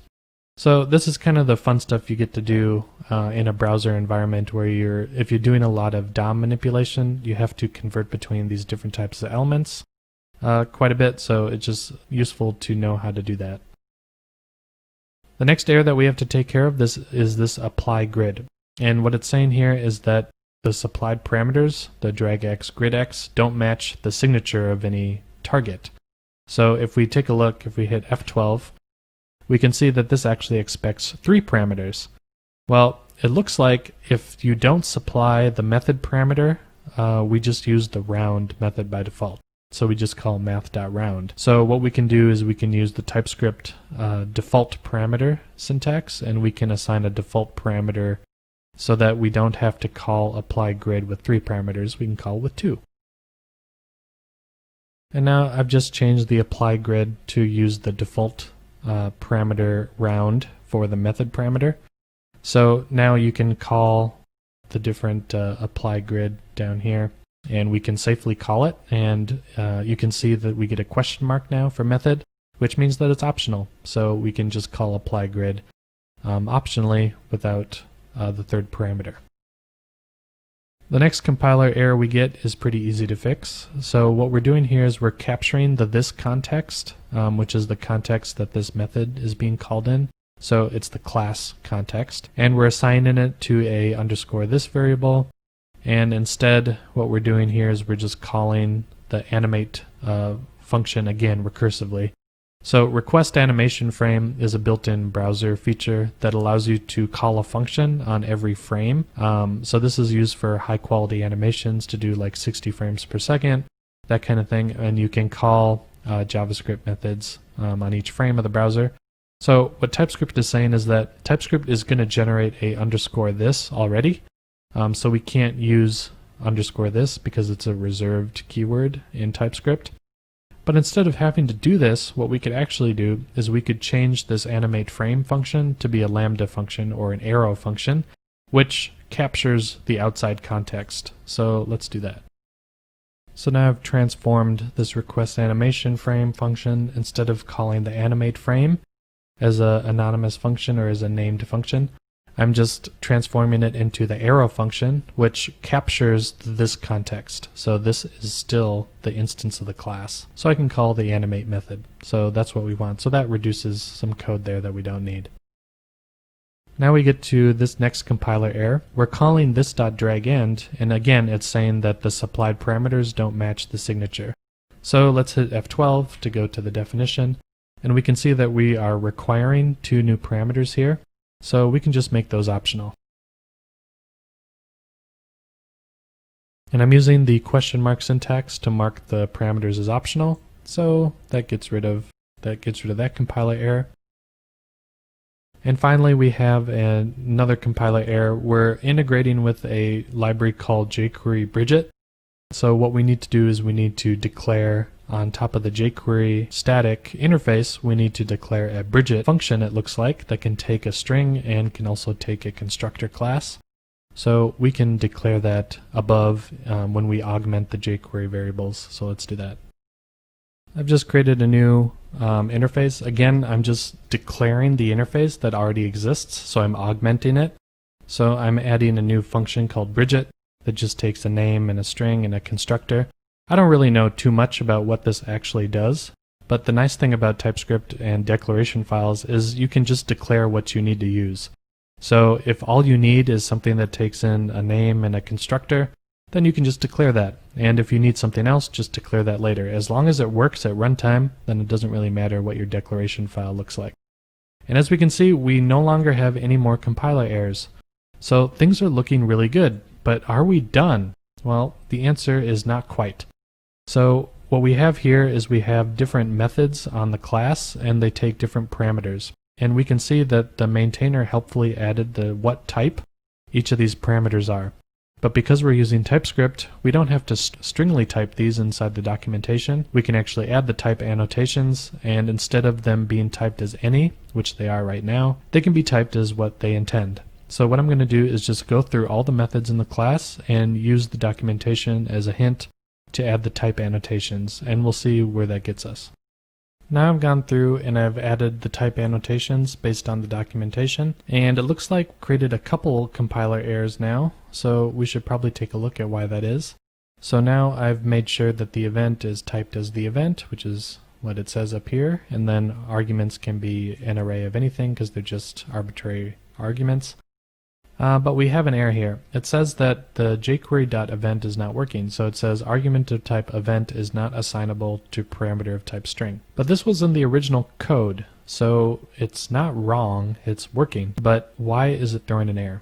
So it looks like the declaration file that we got for jQuery says that the jQuery.event constructor can take a name and it can take event properties. But we're just passing in the raw event. So this is important to note.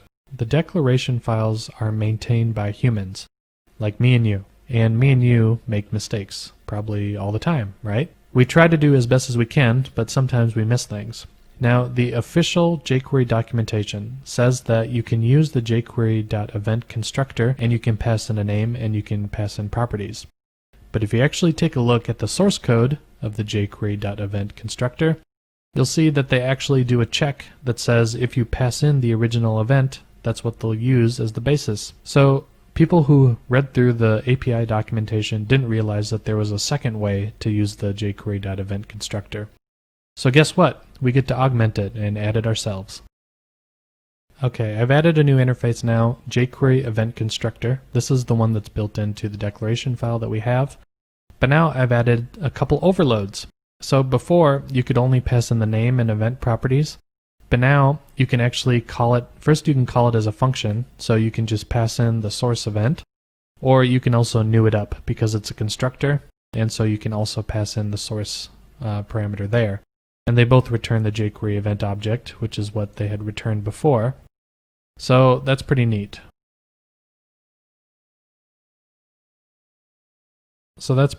Now we can see that we fixed the error here. So TypeScript understands that since we've augmented it, we've actually created an overload. So now we can actually call the jQuery.event either way. So we remove that error. So let's go to the next one. This one again is more of the DOM event inheritance type stuff. So we have this event type that we have, but we're looking at the event.target. And so we're looking at event target, and then we're looking at node name, but that doesn't exist on the type. So if I hit F12, we can see that we have event target here, F12 again, and we can see that we have, this is the interface for event target, so there's not much on here. So it's obviously not available there. So what we need to do is just transform this into a node type, which has the node name.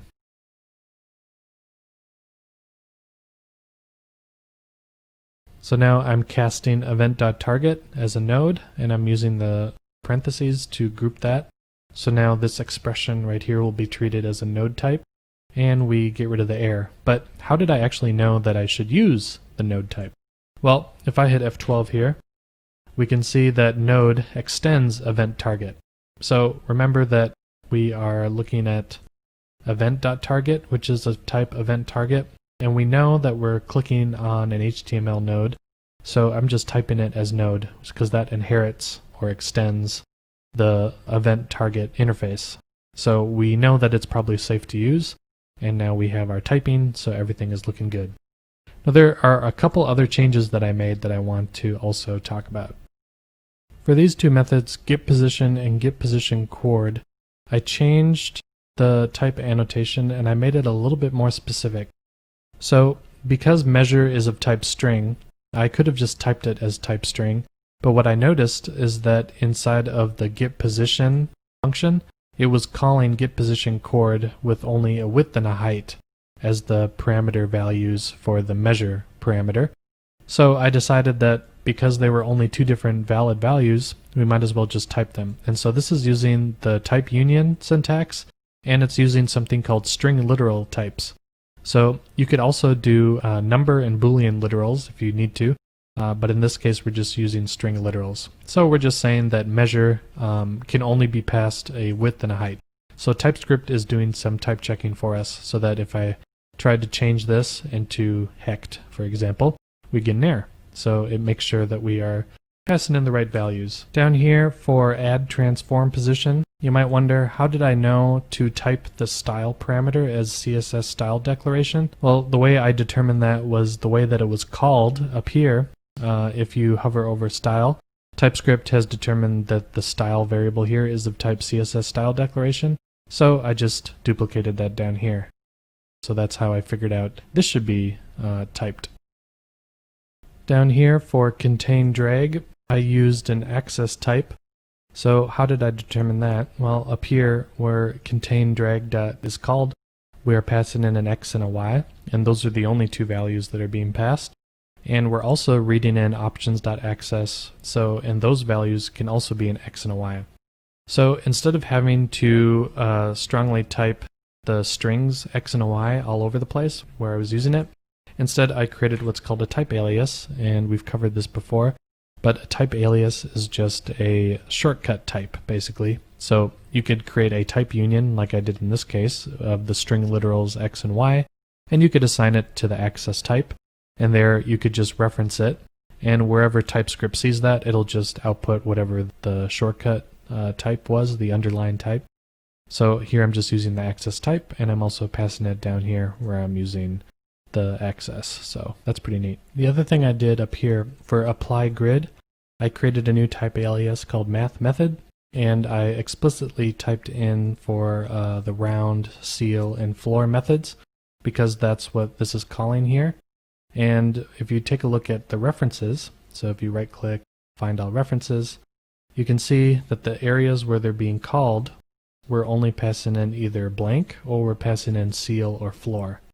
So instead of supporting all valid strings, again, I want to have TypeScript restrict the values to round, seal, and floor so that anyone who calls this knows that these are the valid values you can call. And that about sums it up. So we've converted this entire thing now into valid TypeScript, and we're not getting any errors. So why don't we run the gulp command and compile it and run the test and see if we get what we expect. So here I've just run the gulp command. Now again, the gulp command is just going to run the default tasks. So it ran the TypeScript task as well as some of these linting tasks. And then it also wrote out the distribution. So now I've compiled my JavaScript file, which is looking pretty good. So why don't we go and run the unit tests again in the browser to see if we broke anything. So here I am in the browser. Let's run the test. Dragging, and boom, done. Awesome. So we have the same number of tests, 34 tests completed. Everything is looking good. We can also just go and double check that we have our draggability.js file, and looks like everything is in here that we expect. So that's it. We've converted this plain old JavaScript library into TypeScript, and we've taken advantage of a lot of the type annotations and type checking that TypeScript gives us. So that's an example of how to do some real-world conversion. Now that we've migrated a browser library, it's time to take a look at migrating a web application. So this will be an Express-based web application, which is a Node.js framework for writing web apps, and we'll convert both the client-side and the server-side JavaScript code into TypeScript. Welcome back. In this next section, we're going to be migrating a hybrid web app. That means that we'll be migrating an app that exists both in the browser and in Node.js, so a server-side and a client-side web app. In this section, we'll learn what the to-do application is, which is the application we'll be converting. We'll set up Visual Studio Code with our project to compile TypeScript. Then we'll move on to converting the server-side code, and then finally we'll convert the client-side code. We'll be diving a little bit deeper into TypeScript, showing how we can share code between the server and the client. In this video, we'll be taking a look at the to-do application. First, I'll give you an introduction to the to-do application and why I chose it. Then, I'll talk about the Express web framework, MongoDB document database, Socket.io, and then finally how to get the code so that we can work on it.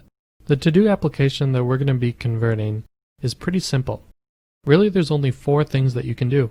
You can edit a to-do item, you can remove a to-do item, and then you can mark all as complete or incomplete. This is based on some examples that were made by Adi Osmani to test different MVC frameworks for JavaScript. This sample is built on some existing code. The application architecture is fairly straightforward. On the front end, it uses jQuery and Socket.io. These are 2 different libraries. jQuery you've probably heard of. Socket.io I'll explain in a second, but it's a real-time communication framework. And then on the back end, it's built inside of Node.js, and it's using the Express web framework, Socket.io, and then MongoDB as the database for the back end. The Express web framework is a very popular Node.js library. It allows you to create a web server and serve static content and do all sorts of other things through what's called middleware. If you imagine a big pipeline from beginning to end, and you could insert different modules in whatever order, that represents your pipeline. And you can plug those into Express to do different things, such as error handling and doing API management and that kind of thing. MongoDB is a very popular NoSQL document database. A few keywords here. NoSQL just means it's non-relational, so instead of calling it a relational database, people just call these kinds of databases NoSQL. There are different types of NoSQL databases. MongoDB is a document database, which means it stores documents. What's a document? It's usually just a JSON document. So imagine a JSON object, and you could persist it to this database, and it would just store it as a whole. You don't have to define a schema beforehand, and you don't have to define relationships. Some document databases support those kind of constructs, but MongoDB is popular because it's very fast and it's very easy to use, as we'll see. Socket.io is what you would call a real-time messaging framework, and it's a piece of Express middleware, and it's distributed as a Node module, so it works in Node.js, and it allows browsers and servers to communicate in real time over different types of protocols like WebSocket or AJAX. This is a popular framework for implementing things like real-time messaging, such as chat programs, gaming, or even real-time collaboration tools. Here I am inside of Visual Studio, and I have the code open. This is just the source code that we'll work from, so it's just the raw JavaScript. You can find this in your course materials, because you won't be able to download it from the internet. Let's see what happens when we actually run this program. To run it, what we'll do is we'll take a look at the package.json, and we'll see that there's a script here called start. Now remember that you can run these commands using the npm command, and here it helpfully states that we can run this through the npm start command. So let's do that.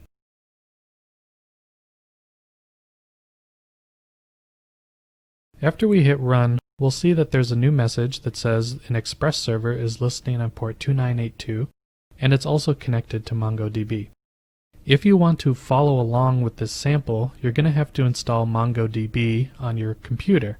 If you want to follow along, you can install the MongoDB database server on your computer, and you can follow the guides online at mongodb.com for your specific platform. However, understanding how to use MongoDB in full is not really the point of this course, and so we'll only be looking at it from the lens of a development standpoint using its API. So now let's open up a browser and go to that port 2982, and let's see what happens. If we open up our browser and go to localhost :2982 as it suggests in the output of the command, we can see the to-do application here, and you can see that I based it off a sample written by Ishua. However, I've modified it considerably for the course. But what we can do is we can add to-do items. Hello world. We can even double-click to edit the to-do item. And we can even delete them, or we can mark them as completed. We can even do it in bulk. So this is just using Socket.io to communicate with the server, as it says down over here, Express.js, and it's also using MongoDB to actually store it on a database. We can even see in the output of the command here, we can see the different requests that go to the server, and this is through the Express logger. And if we go into the server folder here and we go take a look at the app.js, we can kind of see how it's put together, and this is just using plain old JavaScript, and this is what we're going to be converting.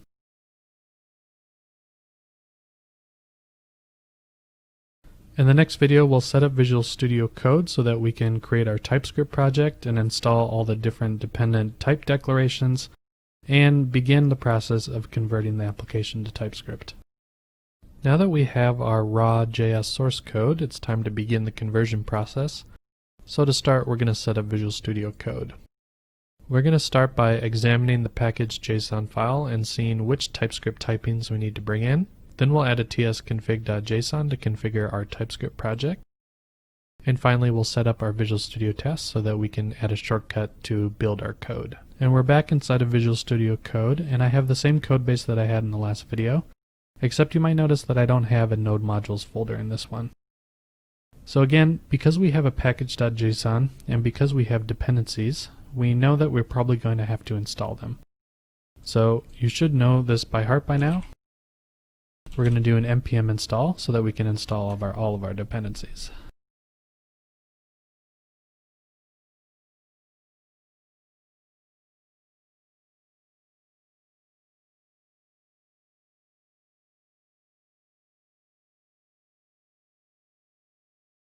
Alright, so now we've installed all the different dependencies, and if you actually take a look at the output from npm, you can see there are much more dependencies than what we have in our package.json.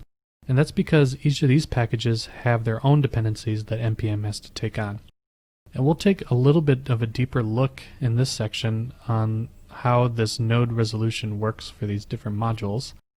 But for now, we need to install the different typings that we're going to be using inside of our app.js file. And we can actually take a look here and see these are all of the node modules that this file is actually taking in. So remember that in Node.js each file is considered a module, and so you need to require different dependent modules that you want to use.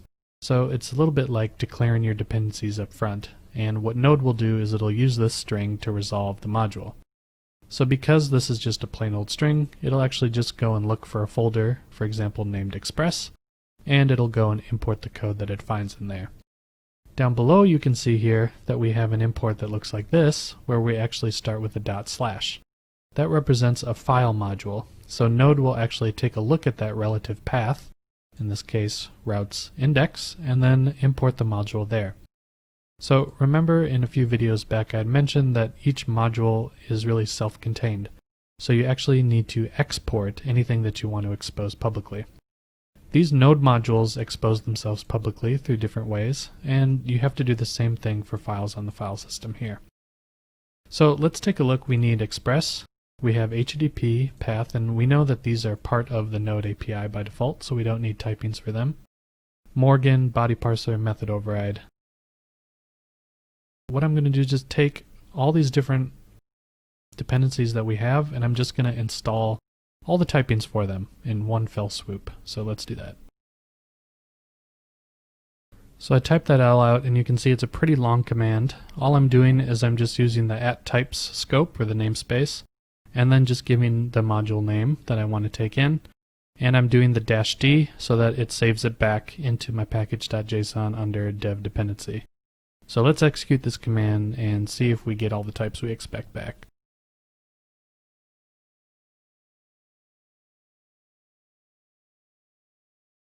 And we do, and it actually looks like a couple of these have dependencies on some other types, which is kind of interesting. We haven't really seen that before.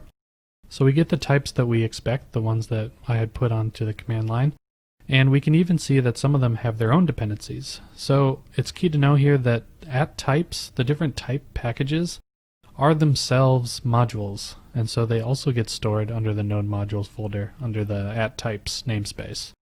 So modules can have dependencies in other modules, and it's the same with types. Now that we have our typings installed, the next step is to configure our TypeScript project that we're going to make. So let's create a tsconfig.json here at the root of our folder.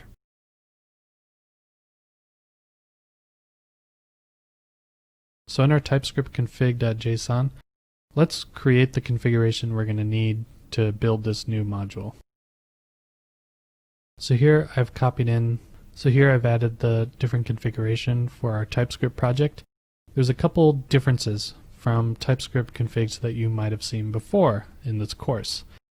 The first is the target. So we're actually targeting ES6, otherwise known as ES 2015. So because we're running a node, we can target ES6 and it'll work. And we're going to do something special later on to convert the client side over to ES5, even though we're writing an ES6. The other thing we're going to do is we're going to use the CommonJS module system. Node.js is built on top of the CommonJS module system, so this is nothing really new. This is the same syntax as using require to require dependencies. CommonJS is just a type of way to resolve dependencies, and it's a very common module system, so that's what we're going to use. The other two compiler flags I've enabled, one is no implicit any. This means the TypeScript compiler is going to warn on expressions and declarations with an implied any type. So that'll just make our code base a little bit more strict. And we'll also enable strict null checks. The other thing we're going to enable is the strict null checks. That will help us avoid null runtime exceptions when we run the application. With these two stricter compiler flags, we're going to have a better code base because we're going to use the TypeScript compiler to help us write more maintainable code. Here's our new tsconfig.json, and it's a little different from what you've seen earlier on in the course. The first is the different target, so usually we target ES5, but this time we're going to be targeting ES6 because we're running in the Node.js runtime.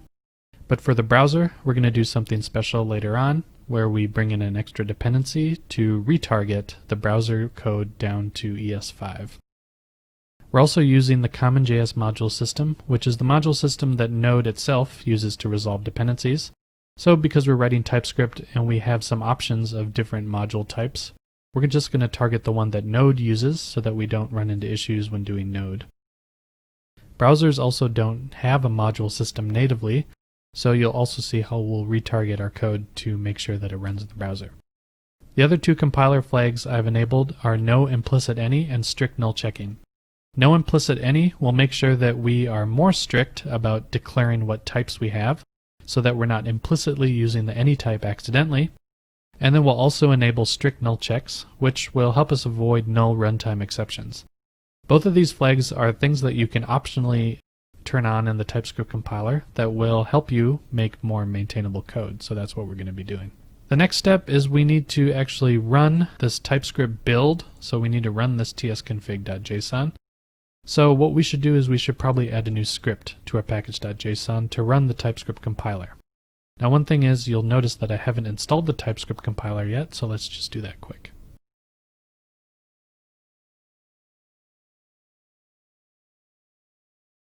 And here again I'm using npm install, I'm installing the TypeScript module, and I'm doing the -D to save it to our dev dependencies. Now that we have the TypeScript compiler inline here, we can write a script that calls the TypeScript compiler and compiles our project.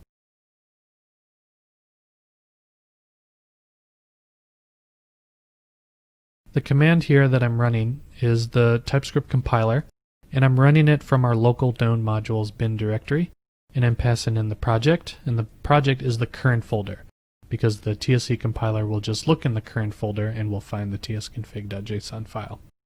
Again, why am I running it from the local known modules folder? So that anyone who pulls down this code doesn't need to have a global dependency on TypeScript. So we're just trying to be a good citizen for other people that might use this code base. Now let's set up the Visual Studio task to actually run this command. So we're going to hit Ctrl-Shift-B so that Visual Studio prompts and says we need to configure a task runner. And this time, instead of running the TypeScript tsconfig, we're going to run the npm. So we're going to configure the npm task runner. Now, we don't want to run npm install or update, so let's just get rid of these and replace it with the npm run build command.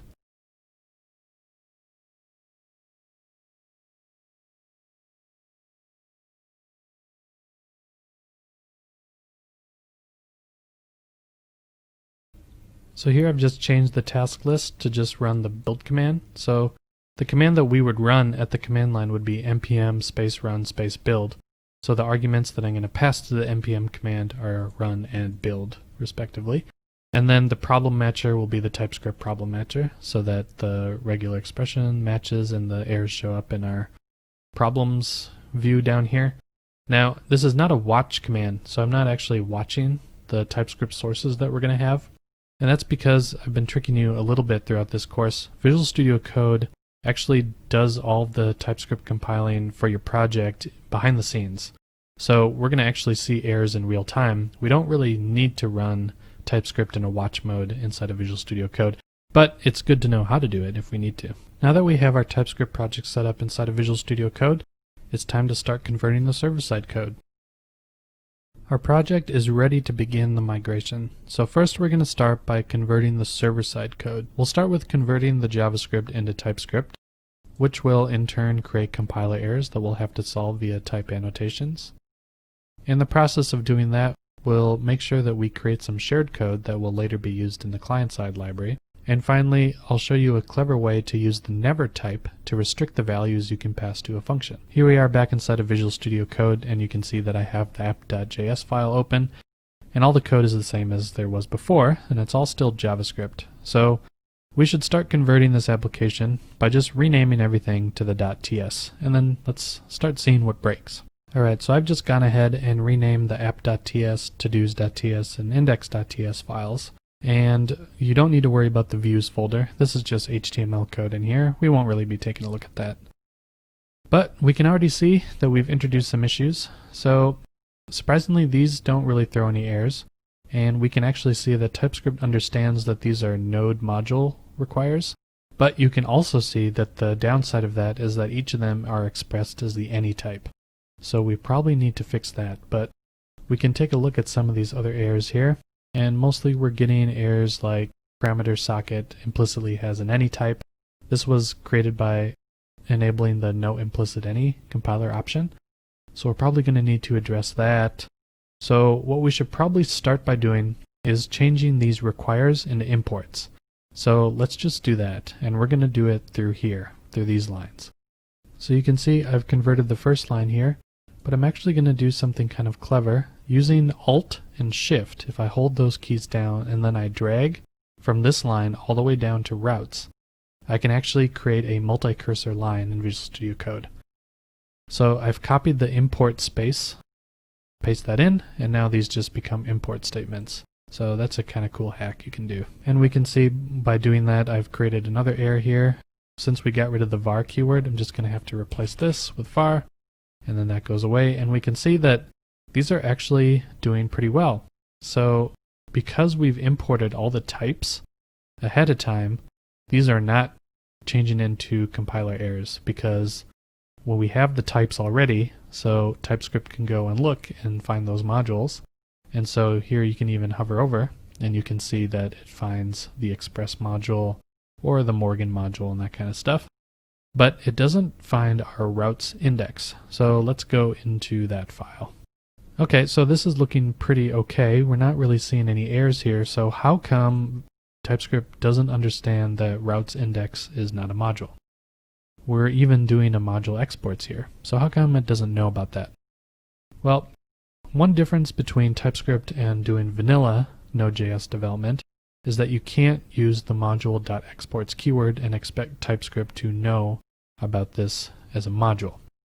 So remember that each file is considered a module, and so for TypeScript to understand that we want to expose this router object to the outside world, we're going to have to use a different keyword. So instead of doing module.exports, we're going to just do export. And now, if we go back to app.ts, we can see that it's happy again. So how come that worked? Well, the export keyword is a special keyword that TypeScript understands, and you may remember that we use it when we do export interface or export class or export type. But another way to do it is you can use the equals operator here, and you can actually assign a class or a variable or an instance to that export variable. What you can actually do is you can use this equal operator here, and you can just say this entire file represents. So what you can do is you can use this equal operator here, and you can just say this entire file is represented by this single variable. So in this case, this file index.ts, the entire thing is exported as this router function here that we have. So then if we go take a look at routes, then it understands that okay, routes is this router function right here that we just exported. So rather than exporting individual items, we can just export a single thing and we can call it router. Now we do have a few errors here. Request implicitly has an any type. Response implicitly has an any type. How come? Why is that? Well, because express is any, because we're using the var require syntax, we need to use the import. And that changes it into a TypeScriptism. So TypeScript understands that we are importing the Express module here. And now the error goes away because we have a type back. Because if we actually take a look at this definition, someone has helpfully created declarations so that TypeScript understands what this is returning. So this file is actually good. We're done with this file. Now back to app.ts. We have a few more things we need to address. A few issues have gone away. So we no longer have an error here, and that's again because we're using the import syntax. TypeScript has brought in all the declarations for socket.io, and so that is looking good. But we do have an issue here. If address list, and we're looking here, element implicitly has an any type because type object has no index signature. What does that mean? So we have declared here address list is an empty object. So TypeScript is going to type it as an empty object. That means that there are no properties that are actually on here according to TypeScript because we haven't declared any. So what we could do is there are a couple things. We could explicitly declare that there could be any property that you could access using the indexing syntax. But what we should really do is take a closer look at how this code is laid out and maybe declare it in a way that better represents what the type is. So let's do that. So here you can see I've actually gotten this entire block of errors away by declaring this type here. So what I'm saying is that this type is an object, and on this object you can index into it using a string-based key, and the value type of that key is another object that has a list property that's of type string. So there are a couple ways I could have done this. What I'm doing here is called an implicit type declaration or an inline type declaration, and I'm not using an interface. So best practice is to probably use an interface, but because this is only declared here once and not used anywhere else, I'm just using an inline type declaration. So I'm just describing the shape of this object. And maybe an easier way to look at it is when I hover over address list, you can see what the shape of that object is. So now TypeScript understands that list is a string array, and I can push to this variable here because it is. Alright, so now if you look on my screen, you can see that I've actually gotten rid of the different compiler errors that were showing up here. And I did that by declaring this type. So this is what's called an inline type declaration. So I am declaring this object shape here. So I'm using the curly brace syntax, just the same syntax as declaring like an object. And I'm using here the indexing syntax. So this is just saying that you can access this object through this indexing syntax using the square braces. And you can access it using a string key. And the return type, when you index into that object, is another object that has list as a property, and list is a string array. So I'm just kind of describing a nested hash map structure here.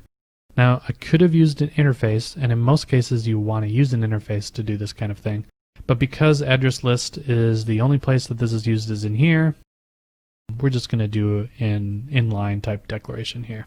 So now that I've declared that, what does TypeScript think socket ID is? Well, it thinks that that could be anything. And that's not really what we want. We can see here that we're assigning whatever this property is list, and list is of type string array. So let's actually just type this as a string array. And things are still looking okay. Now it's looking better. Looks like we have full type annotations now all the way down here. And just kind of double checking, yep, user is a number because we're using the object.keys. And the type declarations for this are already built into TypeScript. Things are looking good here. Let's go take a look down here. Now we have something to do. To do is marked as any, and we should probably fix that. In addition, we're getting some implicit any errors here. So to fix this, the best way to fix it is by making sure that this has a declaration. So we need to go hit F12, see where this is declared. Looks like it's declared right here. So this is an interesting syntax here. Let's take a look at this. What we're doing here is we're requiring another file called todos.js. And first of all, there's no JS file because we haven't built yet. So we need to change that. So we can get rid of that. And it looks like it's calling a function, and we're passing some values to it. Specifically, we're passing a schema and an object ID, both of which are not really relevant. They're part of this Mongo API here. But what we need to do is we need to change this line so that we import the to-do init function and get something back that represents our to-do item. So why don't we go into to-dos and make sure that that's converted. So here I am inside the to-dos, and it looks like we have a couple errors. So we need to declare these two types because right now TypeScript is warning us that they implicitly have an any type. So what we should do is we should import the declarations for schema and mongoose, and we know that they're related to this thing called mongoose. Mongoose here is some module, so why don't we start by importing mongoose in this other file. Now that I've imported mongoose, let's just explore together what that API might look like. And this is one of the great benefits of using TypeScript, because you are probably not very familiar with the mongoose API, and to be honest, neither am I. But because I'm using TypeScript, I can actually kind of search around. Look, looks like we have a schema class here. So I'm going to do that. And then looks like mongoose is just typed as mongoose. So we'll take a look, is there something called mongoose on here? And yes, there is. So let's pass in that. But now we get another error. What could this be? So it looks like it says, cannot use new with an expression whose type lacks a call or construct signature. If you think carefully about what this error is trying to tell you, and it's a little bit obtuse, but what it's saying is that schema is a type of mongoose.schema. In other words, schema is a class, okay? And what it's trying to tell you is that it's expecting an instance of this class. But if we actually take a look at what this here is passing in, it's really passing in the definition of this class. So how can we tell TypeScript to treat this as the class definition and not an instance of this class? Well, we can use the type of keyword. This is a keyword that's built into JavaScript but has special meaning in type annotations. So essentially what I'm saying here is I'm saying TypeScript, treat this capital schema variable as a type of mongoose.schema. So treat it as a definition of a class so that now I can new it up. So that's what this is doing here. And now I suddenly get some more type annotations, which is pretty cool. So let's go back here. To do is still typed as any. And you can probably see why. It's because we're using the require keyword, but we're declaring it as a variable. And what we need to do is we need to import it. So let's just fix that quick. Alright, so I've just added a line here, import to-dos, where I'm requiring it. And I've replaced that line down here with just the reference to the to-dos. And TypeScript is saying that property init does not exist on this type over here. And how come it's not warning us that this isn't a module? Well, it clearly detects that to-dos is a module. But again, because we're using the module.exports syntax here, it's not actually finding this init function. So maybe we should change that so that it's actually exporting an object that has an init property on it. So let's do that. So I've simply just changed that line to now just use the export keyword. And again, you can assign a variable to the export keyword. So I'm just assigning a variable that's an object that has an init property that just points to the function init. You could also inline this function right here if you would wish to, but since we want to stay a little bit true to the spirit of our original JS source code, so we're just going to keep it like this. And it looks like that solved our problem here. So now todos.init is typed, and todo is of type mongoose.model of mongoose.document. So this is using a generic syntax. This is one of the first times where we really didn't have to extend any other built-in declarations that we brought down from NPM. So that's kind of exciting. We don't need to really augment these modules. Looks like someone has already helpfully typed the mongoose.model in a way that is useful for TypeScript using the generic types. So if we scroll down, have we solved that problem that we had before? It looks like we have. Because to-do is typed, now TypeScript understands what the find function does. It's a little bit complicated, but it looks like it can understand that the error parameter is explicitly typed as any, and to-dos is an array of mongoose.document. So if you look a little closely here, this should trigger something inside of you. Now that you know how to use TypeScript, you might want to say, I wish that mongoose.document was actually our to-do document. Because if we actually come down here and we see that socket.on has a function signature where the callback function is just typed as function, data doesn't have any explicit type. So TypeScript is implicitly typing it as any. But what is data? It looks like data is our to-do type of interface, right? Because we have our title property on our data object, and we are assigning it to this new to-do model here. So this should be triggering something in you to really want to extract that interface right here with the title and the complete Boolean into an actual interface so that we can share it.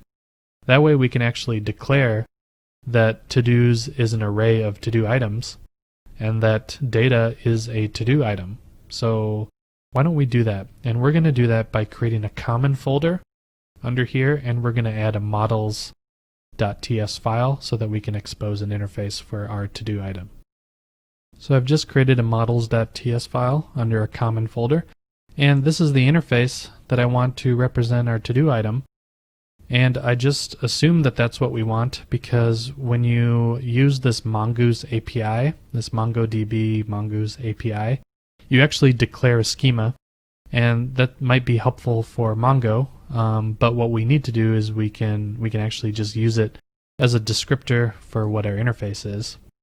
So now we can declare that this mongoose.model actually returns not just a mongoose.document interface, but also our to-do interface.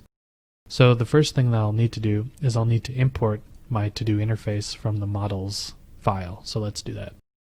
So I've added a line here, import to-do from our file here. Now remember that this is a file path that is relative to the current file. So we're in the server folder, to-dos. And if I hover over it, TypeScript helpfully tells me what the full path is. So it's going to our models folder right here, and it's extracting this interface, this to-do interface, because I'm exporting it. Now this is using the syntax that we've used before, where I'm just adding the export keyword before the interface. So this is just one item that I'm exporting from this file. So I'm not declaring that the entire file is my to-do interface. I'm just exporting this interface for people to import. So I'm just using this syntax instead. Instead of doing the require syntax, I'm just using the ES6 style import syntax. Cool thing about TypeScript is that you can mix and match these different types of import syntaxes. Really doesn't matter because TypeScript takes care of translating all of that to CommonJS when it does the compilation step. So now that I have my to-do interface, how can I declare that this model actually returns a to-do item? So it uses a generic overload, you can see here. It's using a generic type, using that angle bracket syntax. So my guess is that what I can do is I can do this angle bracket syntax, and then I can tell it that it returns a type of to-do, but it's going to say that to-do does not satisfy the constraint of document. So I have my to-do interface. It has the properties that I care about, but because I'm integrating with this API called Mongoose, Mongoose expects to return a mongoose.document type. So is there something in TypeScript that I could use to represent an intersection between my to-do interface and the mongo.document interface? And I use the word intersection on purpose because that is exactly the type of language feature we're going to use to do that. So I'm just using the TypeScript intersection operator here, and I'm declaring an intersection between to-do and mongoose.document. And we know, since we've done that before, that it'll take the properties from the to-do interface and intersect them with the mongoose.document interface. So now when I come back here, we can see here that to-do.find returns a list of to-do documents, which is exactly what I want. And the other cool thing is I can actually annotate this now with my interface. But first, of course, I got to import it. So let's import it at the top of the file. So I just added a line here, import to-do from common models, which is what we want. And we're just going to go and annotate this here. This is our to-do interface. So now data.title, it's understood from TypeScript that that is a to-do interface property called title. And now we get much more better type annotations here. So we have full type annotation now on this to-do class here. So this is our intersection between our document and our to-do item. So now let's go down to a few other ones. Looks like this is the same type of deal. We have our to-do.findById, and the findById takes a string, a number, or an object as its first parameter. And it looks like we're passing in data.id. So we could declare this as a to-do item, and we could add the ID property here as a type of string, but it's really not doing anything else except finding by ID, and then all it's doing is it's returning the data back. So maybe what we should do is we should just explicitly type this as a object with an ID property. Now again, this is an example of doing an inline type declaration. So I'm just saying this is an object that has an ID property of type string. So now that compiler error goes away and things are looking good. Going down here to edit, by inspecting the code, I can see that not only does it take an ID, it also expects a title, and title is something that's on our to-do item, so why don't we just type it as to-do. And now I have a conundrum. Even though up here I declared this as an explicit ID interface, because we're not using any other properties from to-do, so it would be a little unfair for me to declare this as a to-do interface, because that might indicate to someone who's reading this code that they need to populate the entire interface. In fact, TypeScript would throw an error if they tried to call this function and didn't populate all the properties, because we haven't marked any of these properties as optional. So what I want to do here is I do want to declare the to-do interface, and we need the title, but we also need the ID property. So we should probably add the ID property onto here.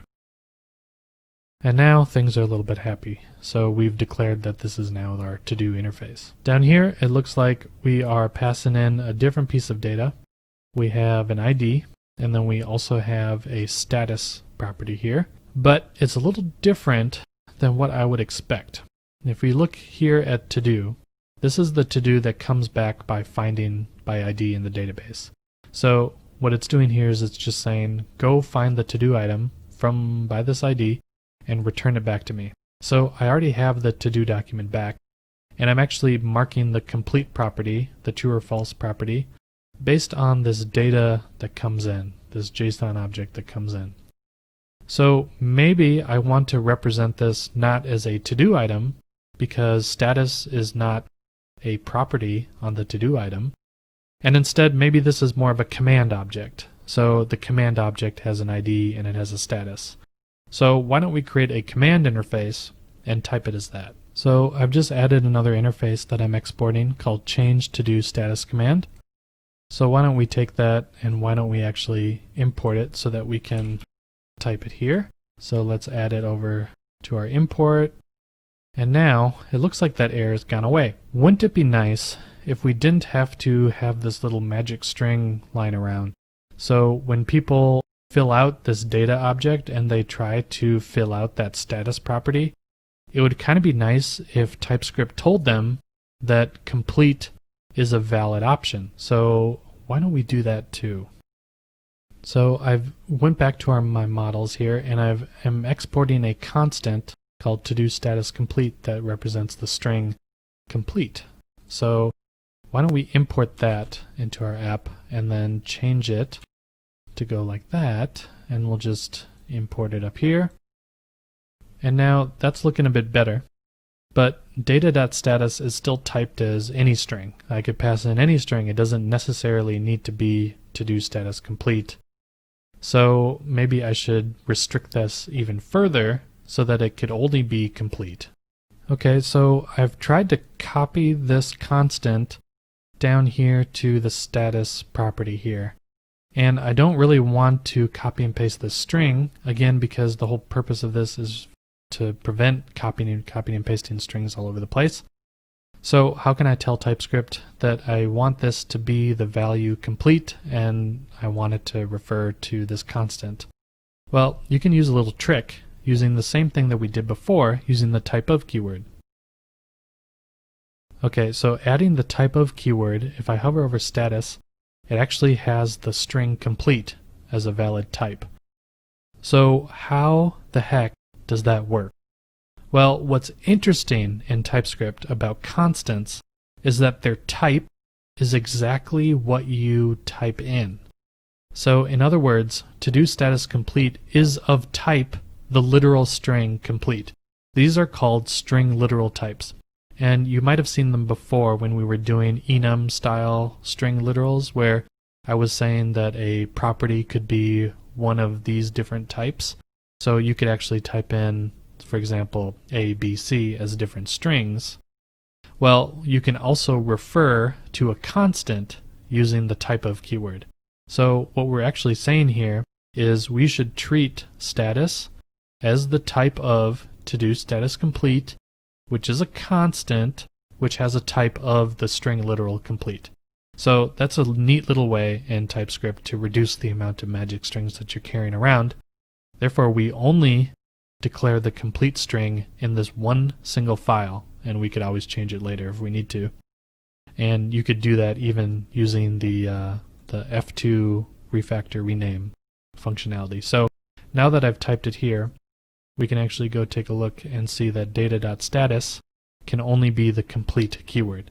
So if I tried to change this to a string, I would get an error because to do status complete is not the same word as complete. Scrolling down a bit further, we run into the same issue we did here, where I'm using a data object and it should have a status, and also it looks like I'm returning it back. So maybe I can just reuse this status here. So let's take the change status command, copy that in. That's looking pretty good. And since data.status can be complete, that's okay. Let's just replace this with the constant. And now that's looking pretty good. So master status is a Boolean value, data.status is typed to our complete. To-do is typed, the find function here is typed, we get the list of to-dos back, and we can even see that we're getting type annotation and type inference down here. So looks like we've solved all the different compilation errors in this file. So it's looking pretty good, and we in fact don't see any more problems in the workspace so far. So why don't we try running the Control-Shift-B or the npm run build command to compile our TypeScript and see what we get. So all I've done is I've just hit Control-Shift-B, the shortcut to run the build command, and we can see that it's running the TSC compiler with the project, and now we can actually see some generated JavaScript that's coming in. And if I minimize this here, you can see that we get that module.exports, we get that back now in the output. Again, because TypeScript understands that we're trying to target the common JS module system, so it's using the right keywords for doing things. And then even here you can see that it's using constants when it actually imports stuff. So we've successfully converted all of the original JavaScript code now to TypeScript, and we've done so through minimal changes, and we've introduced a couple common interfaces that we can reuse across the code base. But there is still something left that we could do to go the extra mile, and I want to do that so that I can show you a really clever way to handle this type of API. So specifically I'm talking about the Socket.io API here. Socket.io works through a publish and subscribe mechanism, otherwise known as PubSub. If you think back to if you've used jQuery in the browser, if you wanted to subscribe to an event, you would do something like jQuery element.on, and you'd pass in an event name, and you'd pass it in through a string. What's neat about TypeScript is that we could actually strongly type all the different events that we expect to use. Now, there are a lot of benefits to doing something like that. Specifically, if I'm trying to use your API and you expose different events, it would be great if I knew exactly all the different events that I subscribe to. Not only that, it would be great if I knew exactly the type of data that I was going to get returned. So what we can actually do is we can define the signatures for all the different callbacks for each type of event.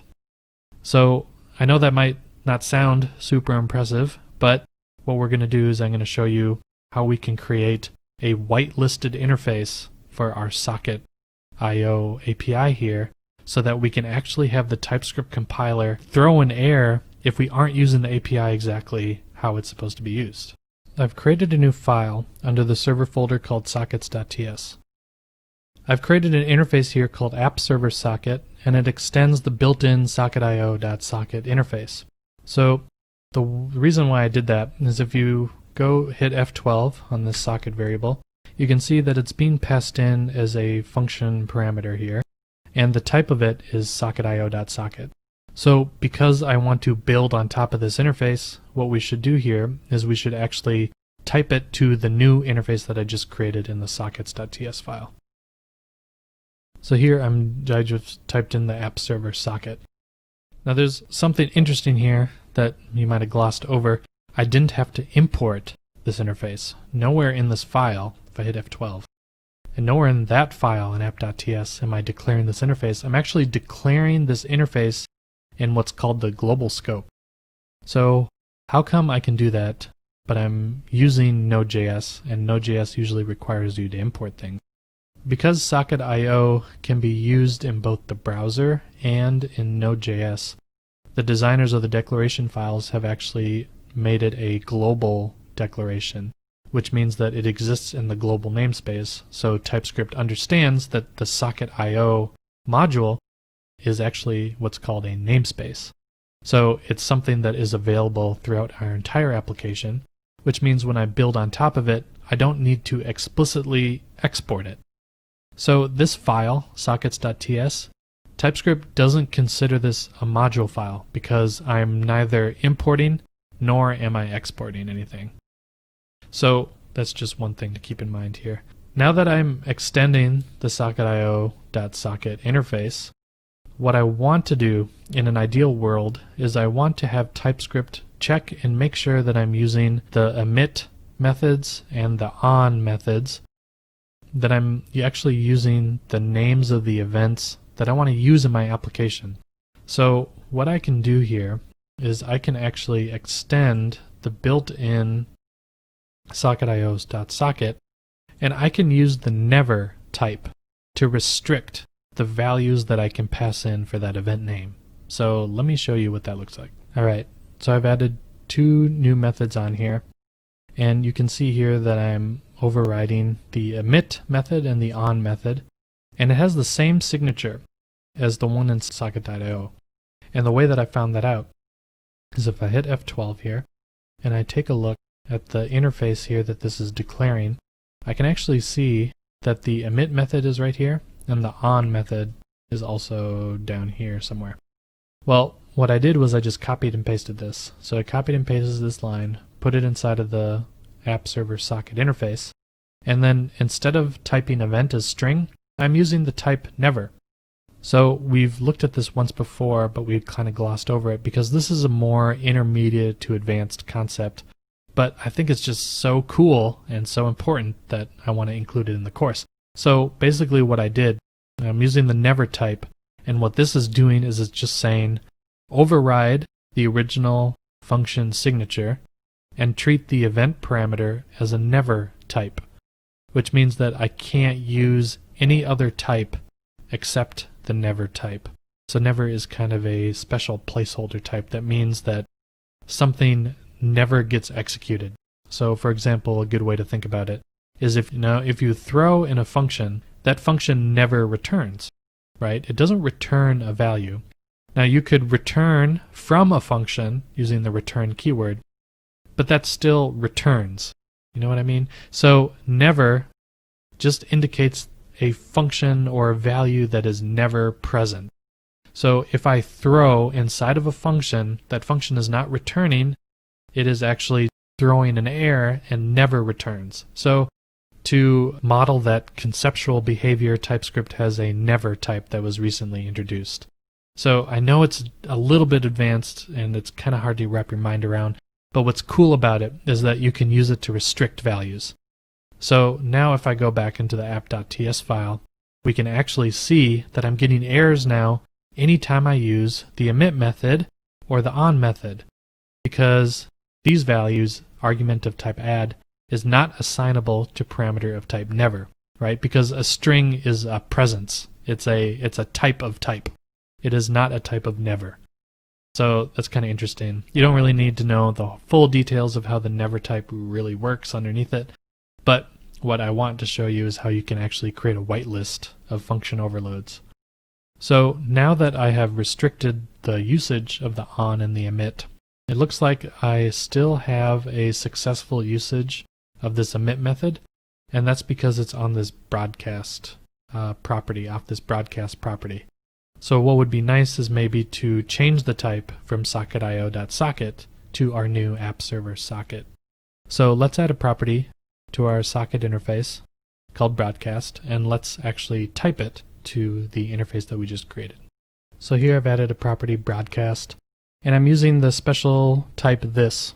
So just like never, this is like a placeholder type, and it represents the current context of the type that I'm modifying. So in this case, app server socket.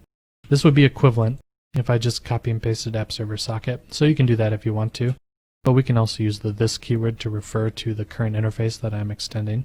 And if we go back to app.ts, we can now see that broadcast is of type app server socket. So now I'm getting errors on broadcast too. So why don't we go ahead, and all I'm going to do is take a look at each of these signatures for emit and for on, and I'm going to add the signatures to my interface. So let's take a second and do that. Okay, We have a lot more code in here now, so let me just go over what I added. All I did was go through the app.ts file, look at the different places where I was calling emit and where I was calling on, and just declare those here. So I've just created signatures for all the different overloads, so all the different ways that I can call the emit and the on function. And so you can see that here I'm typing in the different event names, so I'm whitelisting them. I also have the broadcast, which I showed before. And then I have the different on methods, and their callbacks have the right signatures. So these are all the signatures that I was using in the app.ts. Now what I've also done is I'm imported the models that I depend on. Now remember that I was saying before that we didn't have to export this interface because it was declared in a global scope, because TypeScript didn't consider this file an external module, because I wasn't importing anything and I wasn't exporting anything. Well, as soon as I added the import keyword, now TypeScript is saying that it can't find the app server socket interface. So now I need to go to the top of the file and I need to import it. So I've added the line here to import app server socket, but it's saying that it can't find the app server socket, which makes sense because I haven't exported it. So I've switched this file from being an internal namespaced file or available in the global scope to a module file. So I need to, now that I'm importing something, I need to export the types that I want to expose to the outside world. So I need to add the export keyword. Now app.ts has this available. So if I go and take a look at the signatures here, we can see that TypeScript understands that this is the emit event called count, and we're passing in an object that has a count property that's of type number. So that's pretty cool. And we can even see that it's reusing the same interface here on the broadcast. And we can see that we also have all the different ways that we're using emit and on. And we can see that the signatures are what we expect. So we've fully typed out this socket interface, and we've whitelisted all the different ways that we can use the interface so that there is absolutely no possibility that someone can use this in the wrong way. Almost. So one thing that we did is we said that the broadcast property is of the type app server socket. But if we take a look at app server socket, sure enough we have emit methods, but we also have on methods to subscribe to events. But broadcast in socket.io, you would never subscribe to a broadcast message, because broadcast implicitly implies a way to send out events.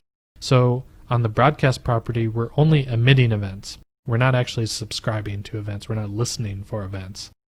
So what's better, what we should probably do, is we should split up this interface into an app server socket emitter and an app server socket listener. And so we can put these on events in the different interfaces and then expose it as a single union type using intersection. So let's do that. Okay, so now I've split the interfaces into two different interfaces, the emitter interface and the listener interface. But I have done one other thing. I've created a interface called the whitelisted socket, and this is where I'm putting those never overloaded function signatures. And the reason I did that was because when you do an intersection like this here, where I'm intersecting both the socket emitter and the socket listener, because they both eventually extend the socket.io.socket, there's some interesting things that happen when TypeScript merges those function overloads together. And if you don't have a base interface, you could get into a situation where parts of this interface work, where TypeScript will throw an error, such as this.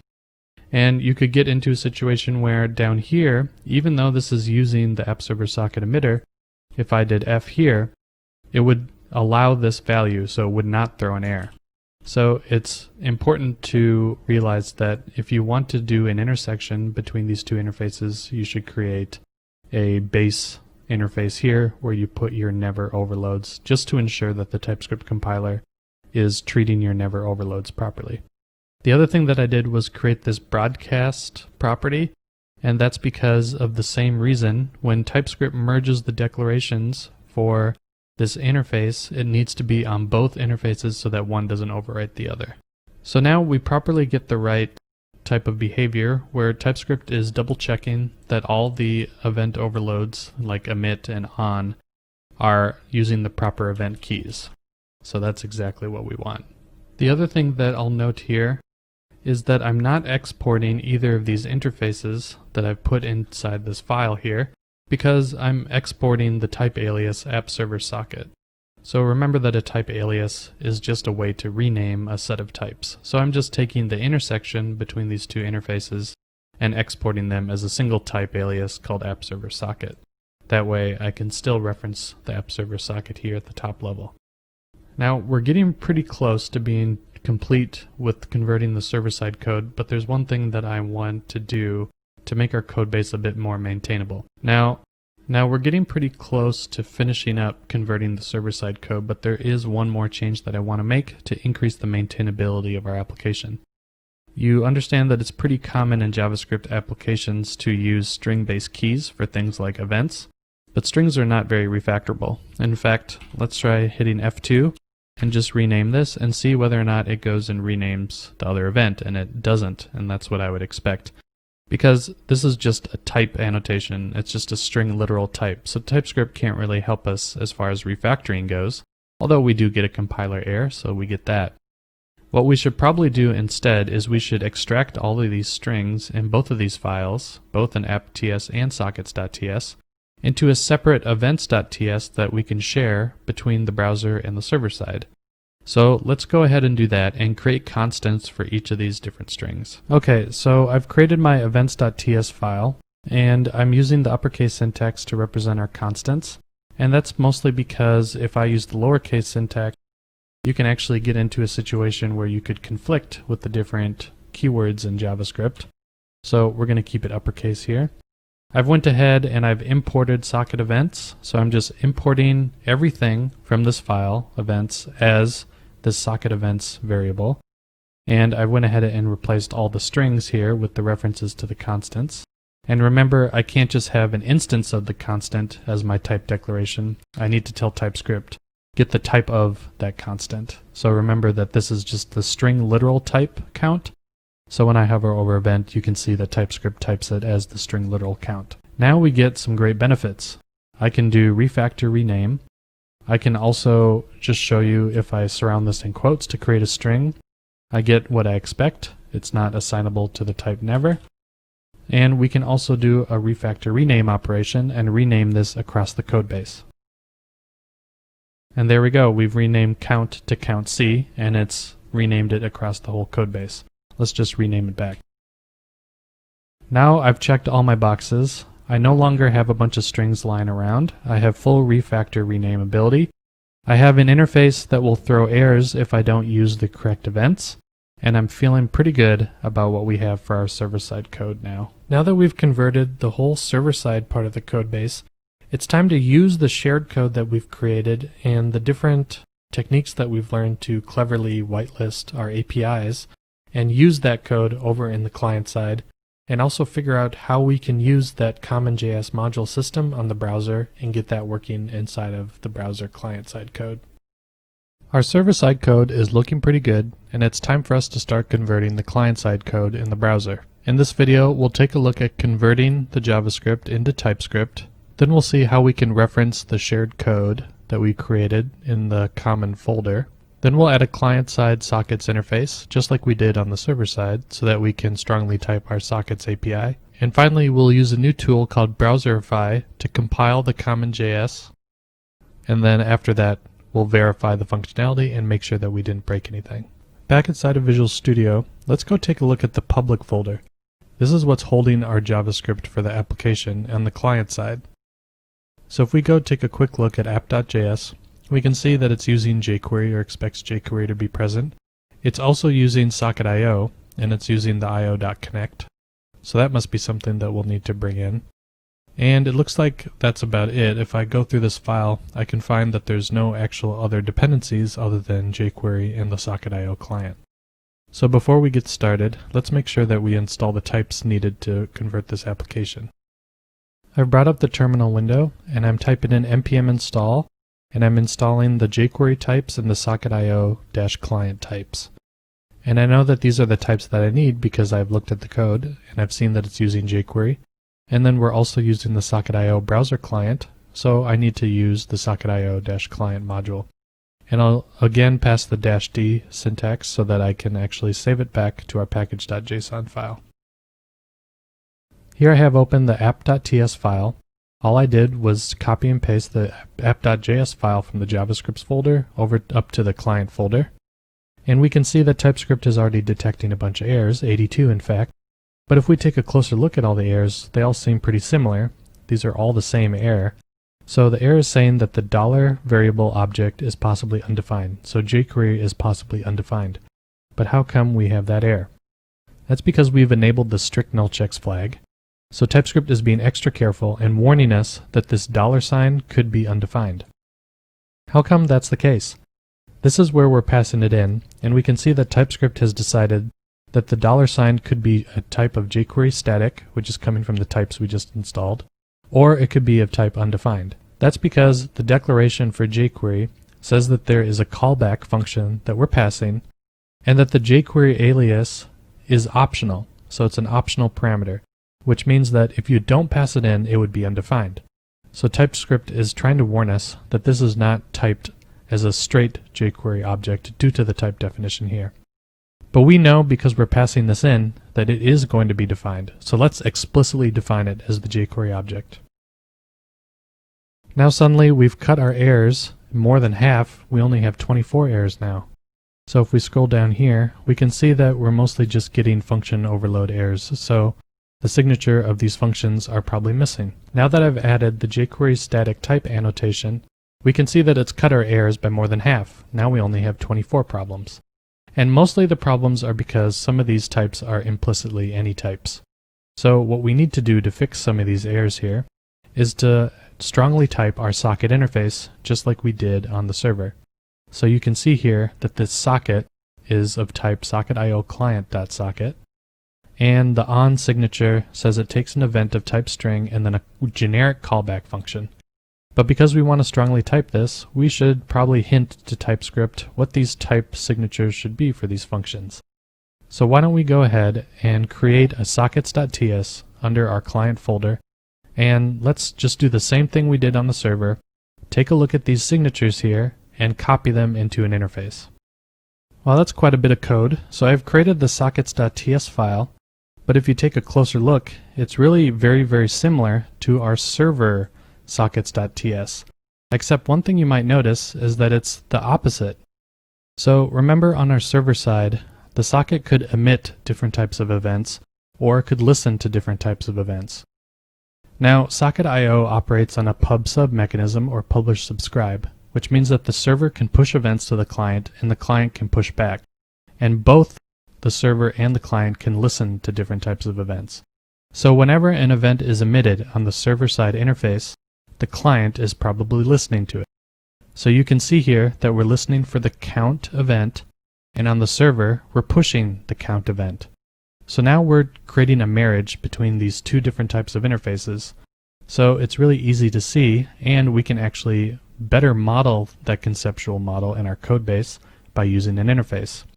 And if I haven't stressed this already, this is why interfaces are very powerful features of TypeScript. Now that we've created our app client socket interface, we need to apply it to our application on the client side. We're going to treat this just as we would a regular node module, and we're going to import the socket client interface from the sockets.ts file using the normal import syntax. Those of you who are familiar with module systems might wonder how we're going to do that because browsers don't natively support module loaders. But don't worry, we'll get to that in a second. So first let's write the import statement to import the app client socket interface. Now I've just wrote the import statement, and I'm just using the ES6 style import syntax here. So let's take this type that we've imported, and why don't we go scroll down to where these issues are happening, and maybe let's hit F12 to see where this variable is defined. And it's defined here way at the top. So instead of typing this as a socket.io client.socket, why don't we use the explicit type? So now we're applying the app client socket. Now TypeScript is telling us there's an error here. It's a little bit convoluted, but if you go all the way to the bottom, if you look at the bottom of the error, it says that property IO is missing in type emitter. So what does that actually mean? I've created the new file, sockets.ts, which lives under the client folder here. And even though there's a lot of code here, as you can see, it should look pretty familiar to you. I'm exporting the interface app client socket, and I'm extending the other namespace, socket.io client. This is the client namespace. So this is the types that we imported from socket.io-client. So it's a different namespace than the server-side socket.io client. This part should look pretty familiar to you. We are overriding the emit and the on methods using the never type so that we can do a whitelist of event names. I'm just referencing the constants that I created from our common events here, and I'm importing the models from our common models folder. And these look pretty familiar. If we go take a quick look here at the server side, and why don't I just open it up here so we can see them side by side. We can see that these emit events look pretty similar to these emit events, although they are a little bit different. So what's the difference between the client-side emit methods and the server-side methods? Well, let's go take a look at the server. So the way that socket.io works is through a mechanism called pub/sub, otherwise known as publish/subscribe, which means that the server can push events to the client and the client can listen for those events, and vice versa. The client can send events to the server and the server can listen. So we have an emitter and we have a listener, both on the server and the client, and they're paired together. So when the server emits an event called count, the client is listening for an event called count. So the signatures are similar. Here in the callback, we expect a data item with a count property, and here we're pushing a data item with the count property. So these methods are paired together. For each emit, there's probably an on method. So all we've done is we've created a mirror interface. And this is pretty great because we've whitelisted all the different events that are available. So when someone is using the app client socket interface, they know exactly what to expect. We've created a lot of context around how to use our socket.io client interface that would otherwise be lost in a regular JavaScript application. In fact, while you were looking at this code before we converted it, it was probably pretty confusing what these events were and how they related to each other. But now it should be becoming more clear in your mind how this is actually put together.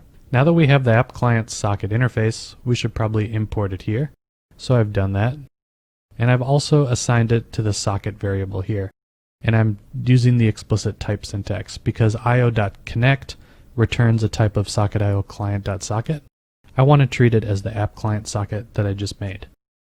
So now the errors should be a little bit better. We can see in fact that we aren't getting any errors anymore on these different overloads. We're not using the constants yet, so why don't we just do that before we start looking at these other compiler errors. Now I've just gone through the app.ts file and I've replaced all the instances where we were using string events. Now I'm just importing the socket events like I did before from our common folder. And I'm just referencing the constants now. So now I've just kind of cleaned it up a little bit. So let's go to the top of the file and let's address some of these compiler errors.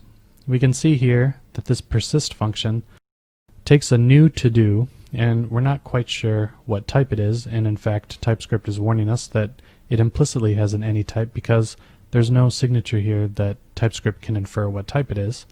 But we do have a hint. We have our socket.emit right here and we have our add event, and we can see that we expect a to-do item. So now what I should probably do is type this as our to-do, and so to do that, let's actually import our models and then reference our models. So all I've done is I've just imported my models here, so I'm importing everything from the models file as models, and then I referenced here in a type annotation, so no TypeScript is happy, and to-do is properly typed as our to-do model. So what we'll do is just go through these different signatures where we're calling events and apply the appropriate types. So we've gotten a little farther annotating some of these types that are what we expect, but when I come down here I see something a little different. Now I know that the change status event expects a change to do status command, and we have a status property, and so far we've only said that status can be complete. but it looks like this is actually being passed a to-do status. So how can we figure out what are the different values that are being passed here? Well, I can use Visual Studio Code and I can right-click this and do Find All References. And we can see that there are two other references. And here they are right here. We're calling app.changeStatus, and it looks like we can pass in a complete string or an incomplete string. So let's go back to our common models here. We've said that right now we expect status to be a type of complete. So we only accept a single value. But it looks like the client can pass in the word incomplete. So why don't we update our model now, and because we have an interface and a constant, it's a little easier for us to make sure that this is standardized across our code base. So let's just update this right now. Okay, so now I've just went in here and I've added a new to-do status incomplete, where I have the incomplete string literal.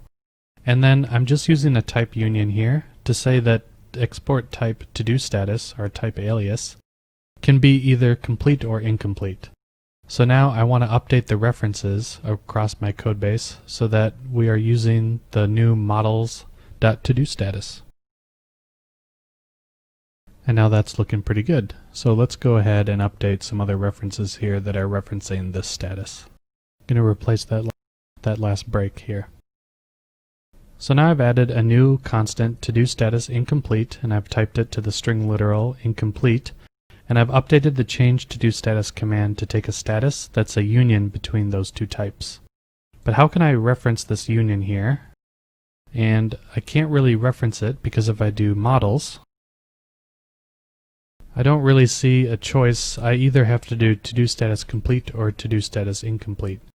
So this is where a type union comes in handy, and then taking that type union and putting it into a type alias like we did before with our sockets. Let's just do that and export the type alias so I can reference this combination of two types.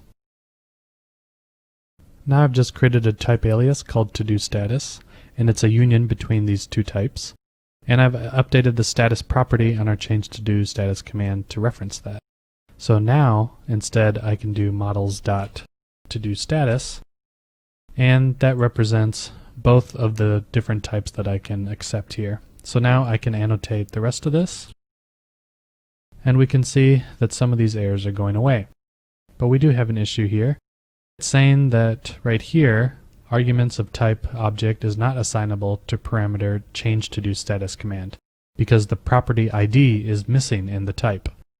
Well, that makes sense because here in our change to do status command, we are requiring the ID property. But it looks like the way that the browser client is using this is it's emitting an event to change all the statuses of all the to-do items. So there is no specific ID for the to-do item to change, it's just changing everything. So we could introduce another interface, but maybe what we could do is we could just make the ID property optional here. So why don't we do that? Using the question mark operator here, I can make the ID property optional. So now this compiler error goes away, and things are looking better now. So let's scroll down here and see that we are getting a compiler error now, where this is saying app.persist requires a models.todo type, but this new to-do object here that we're creating right here is missing. It's missing the ID property, and that's what TypeScript is trying to tell us. So again, I have my interface for my to-do item, but I need to make the ID property optional. So let's do that. And if we think about it for a second, that makes sense because we're creating a new to-do item, and when you create a new to-do item, you won't have the ID from the database. So we need to make ID optional. So that solves that problem.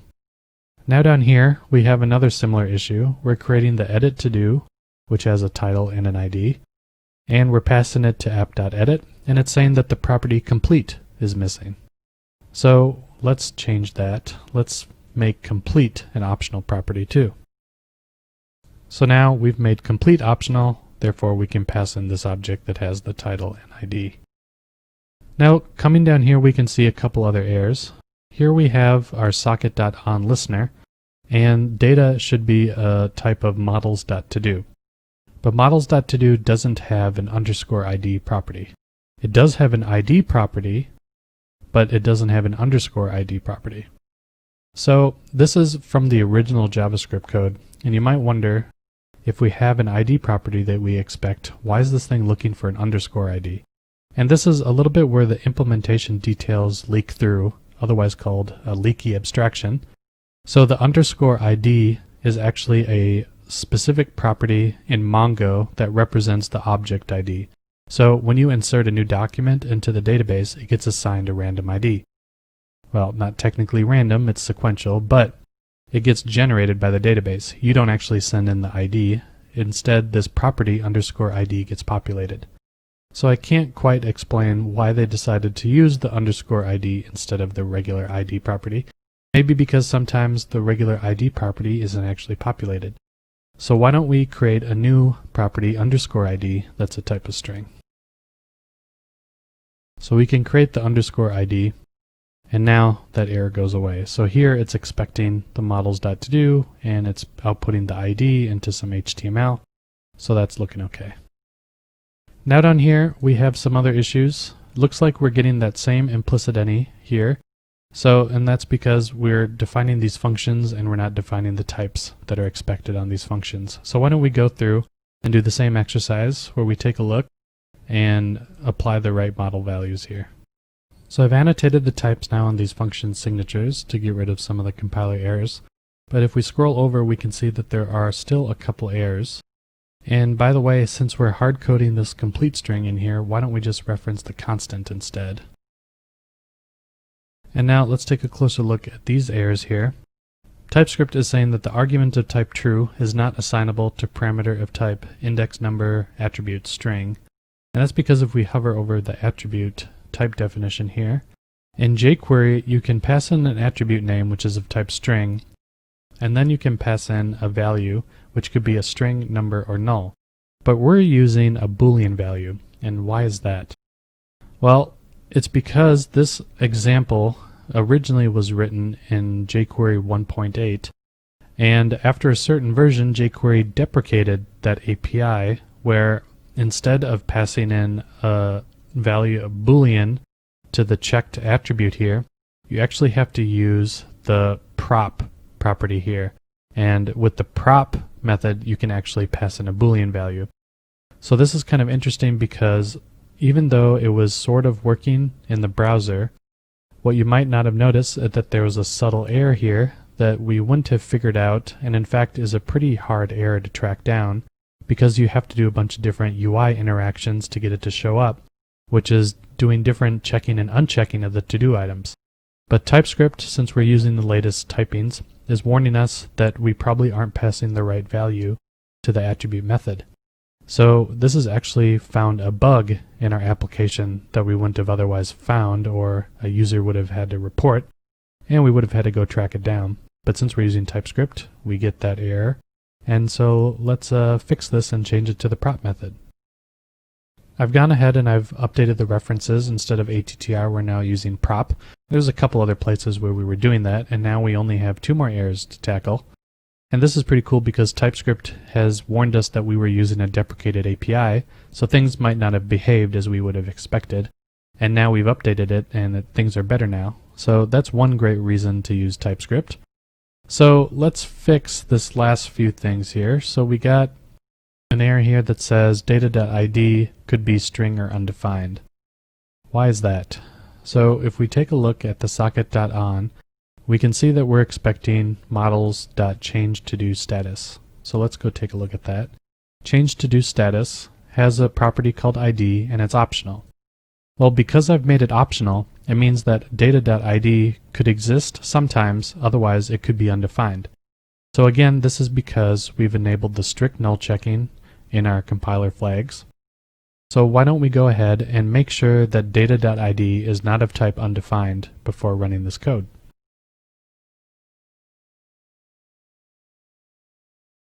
So all I've done is I've created a guard clause here where I'm inspecting the type of ID, and I'm just making sure that if it's undefined, I return.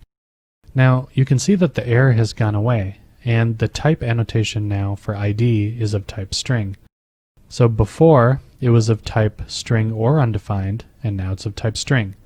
So this is what's called in TypeScript a guard clause or a type guard clause. The TypeScript compiler can actually do flow control analysis, and it can see that we're looking at the data.id property and we're inspecting it, and if it's of type undefined, we're returning. So therefore, TypeScript understands that if I get past this block of code here, then ID could only be of type string. It could never be anything else. So now that error goes away. So that's one neat thing by enabling the strict null checks will get us to write a little bit more defensive code. Because if we had passed in undefined data ID here, we would have got a runtime error. There's only one last compilation error here. We have window.app equals app.init. So because in JavaScript browser applications, a lot of people hang stuff off of the window object, TypeScript is saying that on the normal window object that it knows about, there is no such thing as an app property, which is what we expect. Of course, there's no app that comes in a browser. So why don't we tell TypeScript, don't worry, we know what we're doing. Let's just treat this as an any, and we'll add the app property. And I'm just using the as syntax here, where I'm casting the window as the any type, and then I can safely add the app. And so now we've completed doing all the different conversions here and fixing the compiler errors. So why don't we run the compiler and see if we've broken anything else?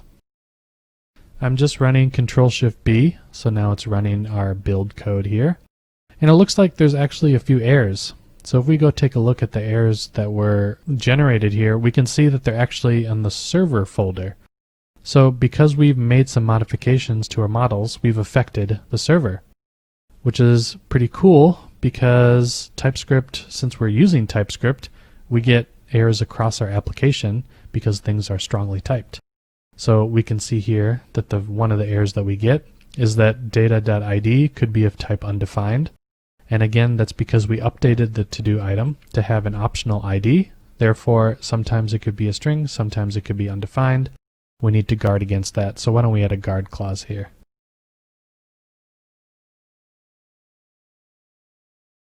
And so we're guarding against data ID being undefined, and we return. And that actually fixes a whole bunch of errors right here. And it's the same deal down here. Because data.id could be undefined, we should guard against it. And now we fixed the different compiler errors that we generated by moving around and modifying our interfaces here. We've converted most of the client-side code now over to TypeScript. If there's other things that you saw while I was scrolling through the app.ts file that you think should be changed to take advantage of TypeScript, I'll leave that as an exercise for you. Why don't we build our application and run it and see if we've broken anything.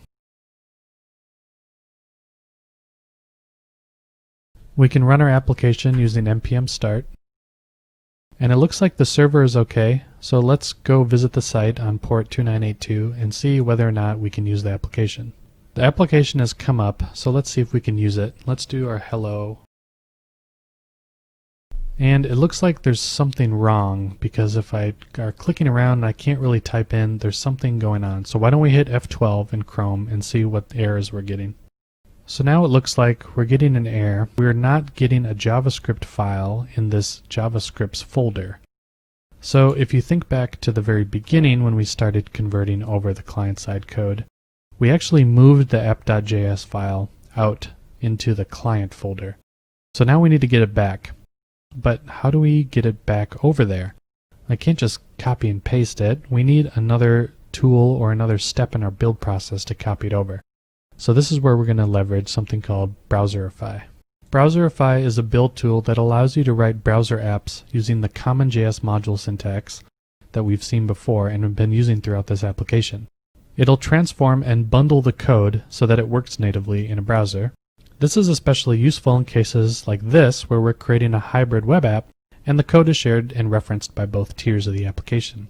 So if you check out browserify.org, you can read more about it. But why don't we install the npm module and so that we can start using it. Back inside of Visual Studio Code, I have opened the terminal. So let's install the npm Browserify module. And again, I'm using the -d command to save it to our package JSON.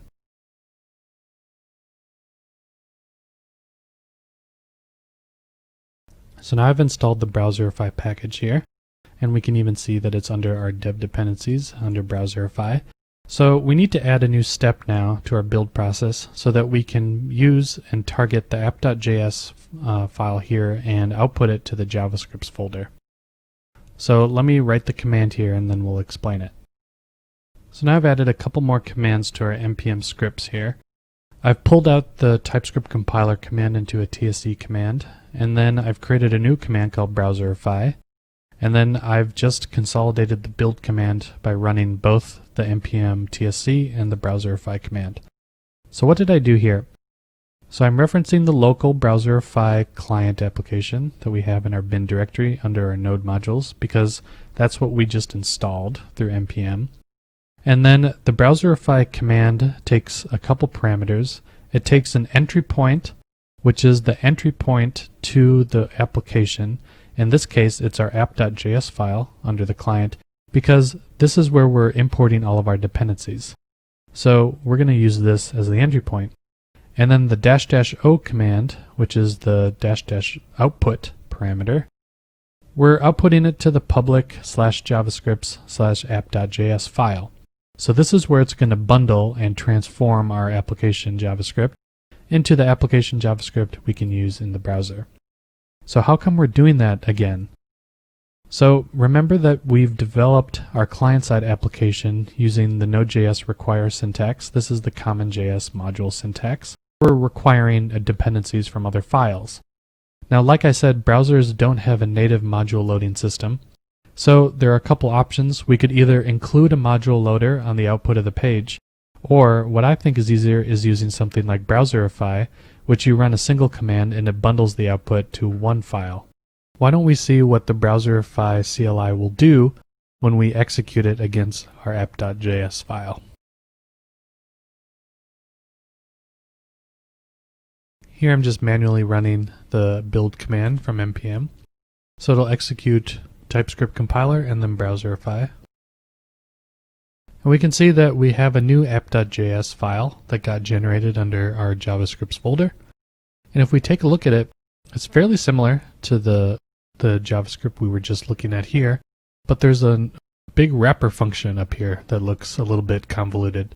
So this is how it is polyfilling the require function in the browser, so that now it just concatenates the different modules together. So we have our common events down here, and then we have our common models, and then it just is able to polyfill these commands here so that the browser understands where to get the files from.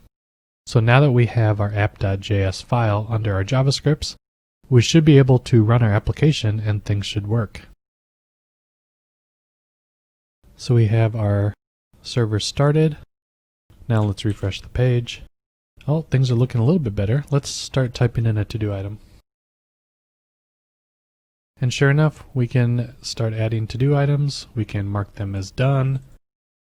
We can even edit them. Hello world with an exclamation mark. Things are looking good. I can remove to-do items. So we've maintained the application and we're not getting any errors. In fact, let's just double check.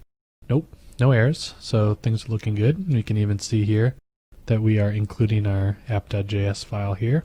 And so we have successfully converted a hybrid web app from pure JavaScript now to a TypeScript web app, and we use some tools in the process to help us do that. This was probably our most advanced application that we've seen so far. We introduced some new tech like Express, Sockets.io, and MongoDB, and while I didn't dive too deeply into how that technology was used, we saw how we could bring in the typings for them and pretty much not have to worry about them and just focus on converting the JavaScript code. We walked through sharing code between the client and the server using common interfaces and models that we could reference using CommonJS. We use constants, type of, and the never type to do what we would call exhaustiveness checking, or to whitelist an API. So that's pretty cool. We're actually putting the TypeScript compiler to work to do some stuff for us and make sure that we're using some interfaces as we would expect to. We also wrote some CommonJS modules for the browser, and we bundled them using browserify. So we could use the same module syntax we used across our whole code base, but we could introduce a little tool to help us target the browser. I want to mention here now at the end of the video that you notice that I probably didn't spend a whole lot of time actually explaining how the application was to put together or what the code exactly was doing. And that's because it was sort of a mental exercise for you. What I want to try to get across over the course of this course is that TypeScript is very useful for adding context to our applications and makes it easier for people who are reading the code to understand it. So if your understanding of how that codebase was put together increased over time as you watch the videos, then that proves my point, and I want to show how we can use TypeScript to increase the maintainability of our codebase. Finally, the course is more focused on migrating to TypeScript, not necessarily how to use all sorts of different technologies. That's what other courses are for. In the next section, we'll finish off by migrating a pure Node.js application. In this section, we'll be migrating a Node.js application. First, I'll give you an overview of the library. Then we'll set up Visual Studio Code to compile the TypeScript. I'll walk through the process of creating our own custom declaration files. Then we'll convert the codebase over to TypeScript.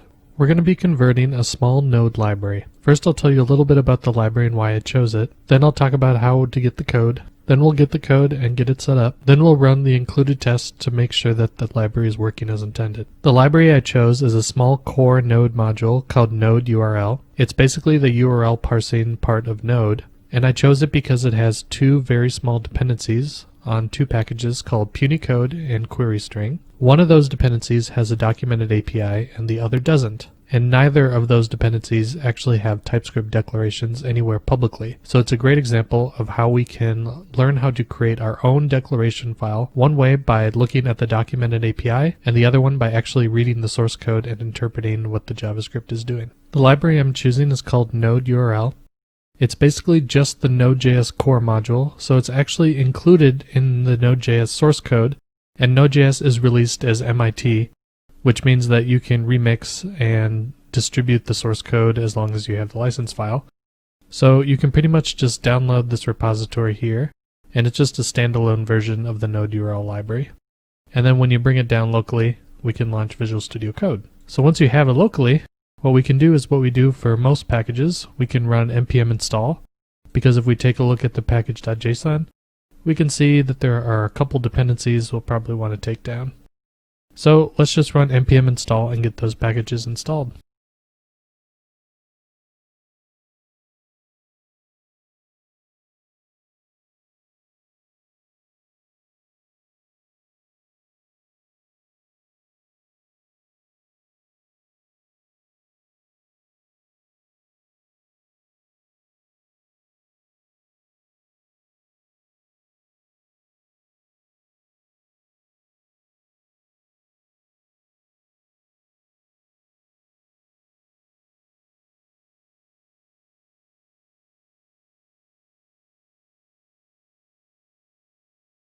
Alright, so now we've installed the dependencies, and it took a little while because we're using some dev dependence here.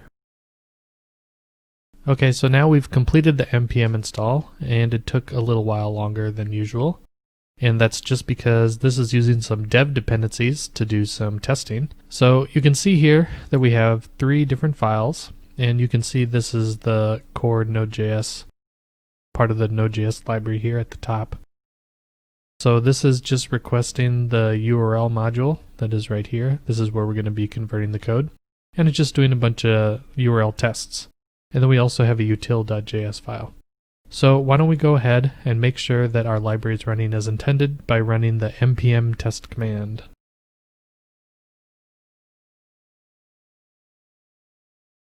And sure enough, all the 541 URL tests are passing. So it's looking pretty good. We can start to convert this into TypeScript, and before we do that, we need to configure Visual Studio Code so that we can create our TypeScript project. Next, we'll take a look at Visual Studio Code and how to set up our TypeScript project. Now that we have the source code set up and we run the tests, we should probably set up Visual Studio Code so that we can compile our TypeScript project. We'll set up the tsconfig.json as we have before, and then we'll also set up a Visual Studio task along with the npm script to run the build. Back inside of Visual Studio Code, the first thing we should probably do is set up our tsconfig.json, so this will represent our TypeScript project.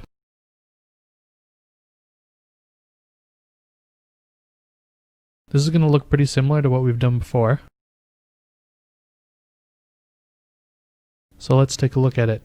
We have our compiler options. We've seen that before. We're targeting ES6 or ES 2015. Because this is a Node module and runs inside of Node, it's not running in the browser, so we don't need to worry about backwards compatibility. We can just target ES6 directly. We're using the common JS module system. As we saw before, this is what Node.js uses for its modules. We're also enabling a bunch of different compiler flags. We've used no implicit any before, and we've used strict null checks. These three are new though.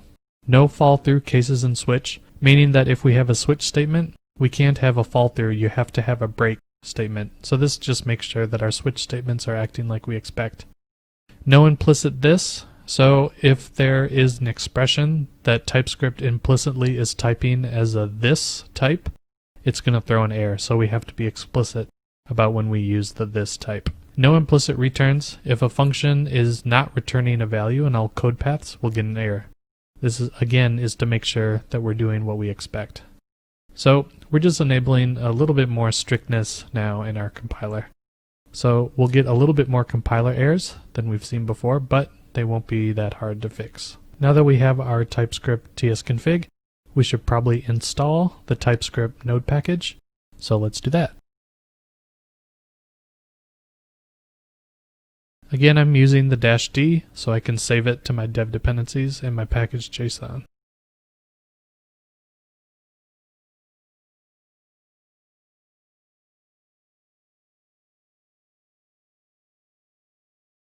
Alright, so we have it installed now in our package.json. We can see it right over here. Now let's add a new script to our package.json to run the TypeScript compiler.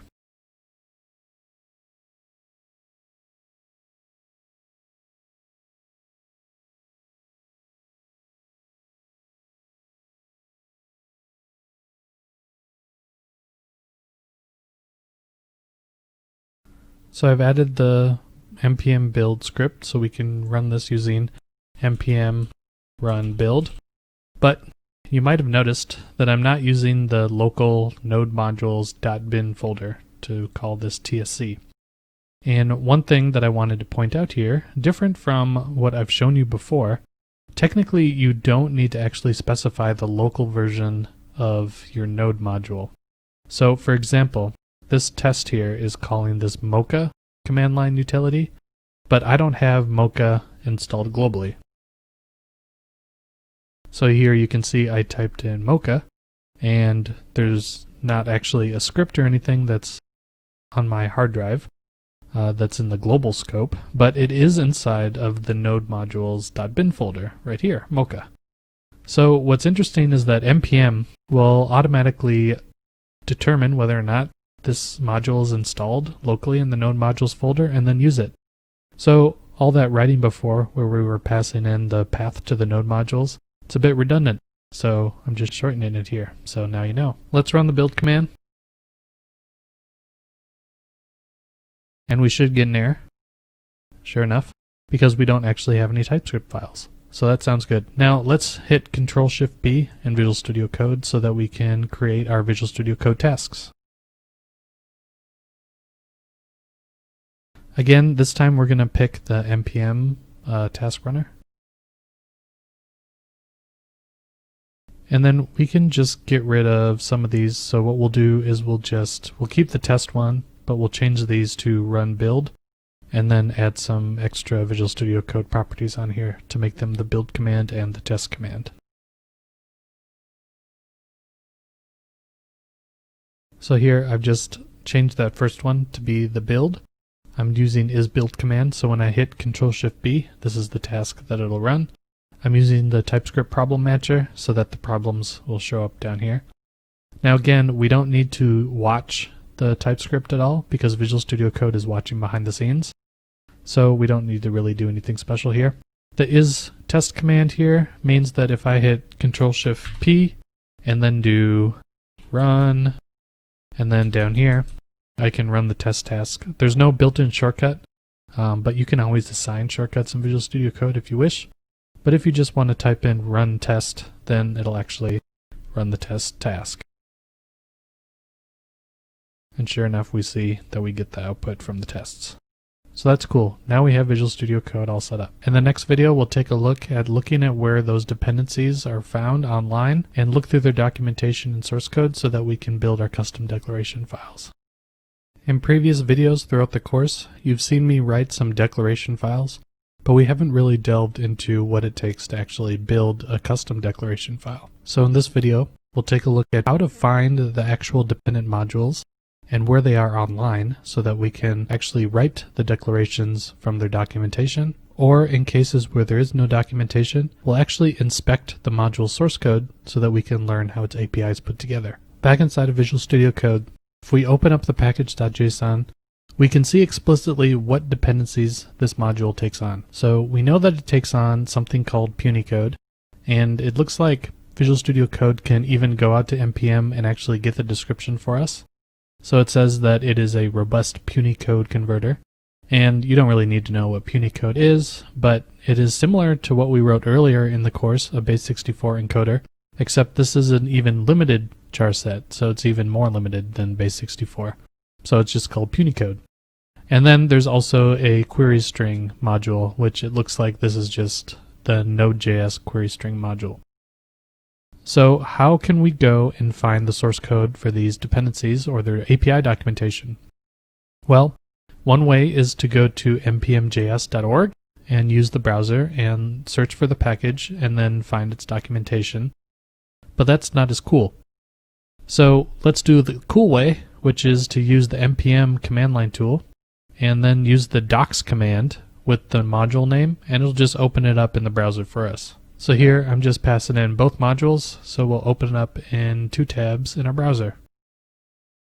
And there we go. We have both of the modules open now in our browser. So using the npm docs command, you can just pass in the module names and it'll try as best as it can to open up the URL of the module. So here we go. We have our punycode.js. And if we scroll down here, we can see that they helpfully provide some API documentation. So they're not using TypeScript, but most well-designed modules do add documentation to their README so that you know what you can do and how you can call their API. So we're going to actually use this as our starting point for creating our declaration file. The other one helpfully does not have anything in its documentation. So what we're going to need to do is we're going to need to actually look at the source code. But first, let's tackle this guy. So what we're going to do is we're going to create, back inside of Visual Studio Code, a declaration file for punycode. So let's do that.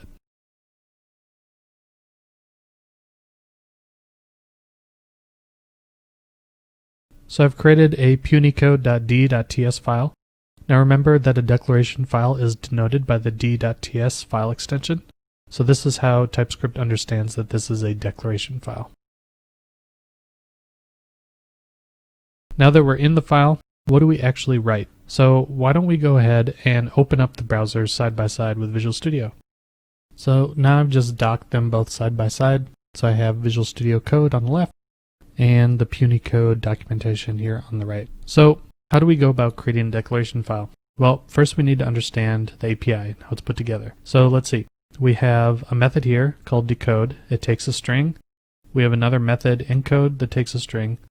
We have 2 Unicode that takes some kind of input. We don't know quite what yet. Looks like it takes in a string. And then 2 ASCII, which also takes in some kind of string. And then we have a property, it looks like, called UCS2. That looks like it has a similar API. It has a decode that takes a string, an encode, and then something that takes like this code points. And it looks like from the code example, it's just an array of numbers. And then we also have a static version property. So this is our entire API. So we need to model this somehow. Well, can you figure out what is a good structure for modeling this kind of static API? Well, probably be an interface. So what we should probably do is declare an interface, and then we should add these methods onto it. So why don't we start by declaring an interface with the encode and the decode methods on it.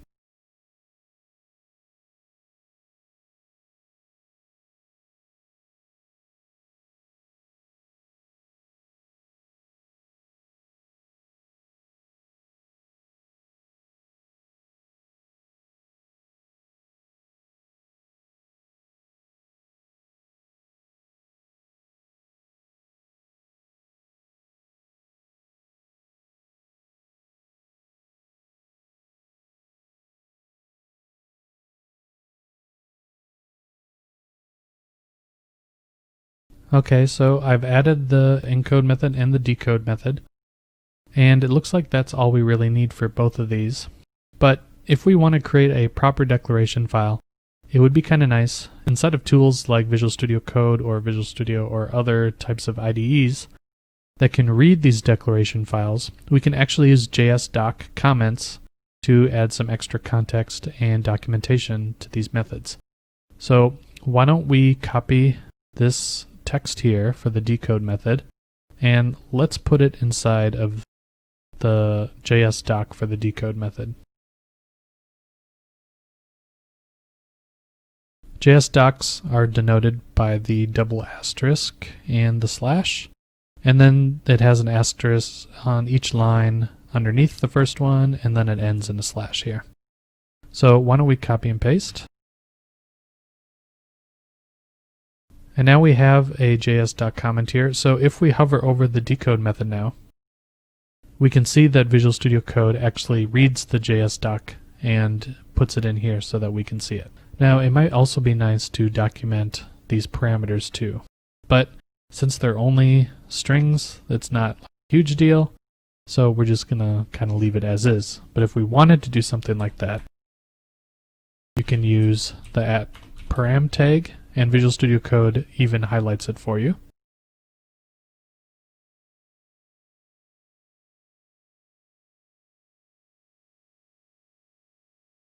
And we could even put a documentation bit here.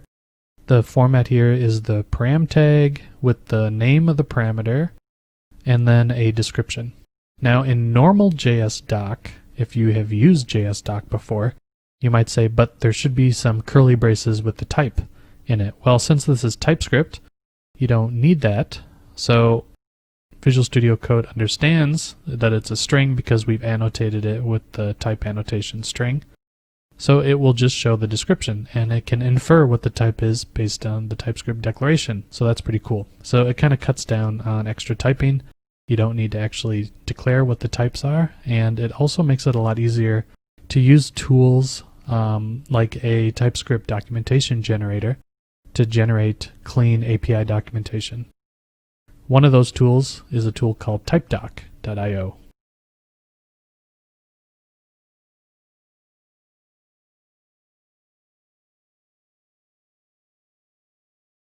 TypeDoc is a node module that you can execute against your TypeScript code base, and it will generate some nice clean documentation for you, and that's what I use in some of my own projects. Now let's do the same thing for the encode method.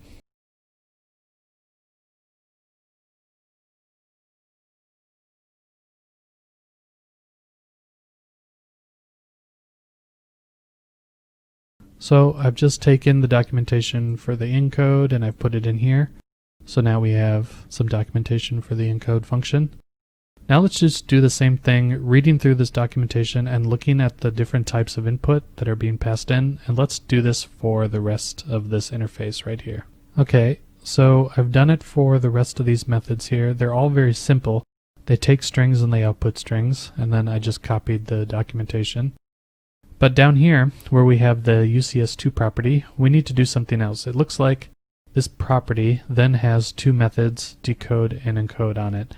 So what we'll probably should do is, since they're static methods, they're not a class or anything, they don't need to be constructed, why don't we just use another interface to represent that? Now I've added a new interface, punycode UCS2. This represents the two different methods that we have on here. And both of those, the decode method takes a string, the other one takes an array of numbers, and I got that from looking at the example that they have here. And then I added the UCS2 property, and I gave it the type of that interface. So now you can just dot into it just like this. So you would have the punycode.ucs2. Now we have our declaration file. We've finished it. But there's one last thing we need to do. So because this is a declaration file and right now these interfaces are declared here, they are not exposed publicly.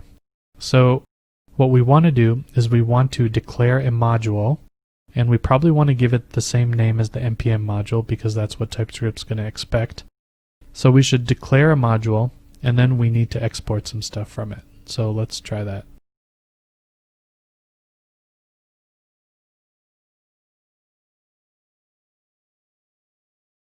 Okay, so now we have some new stuff here. We have the declare keyword.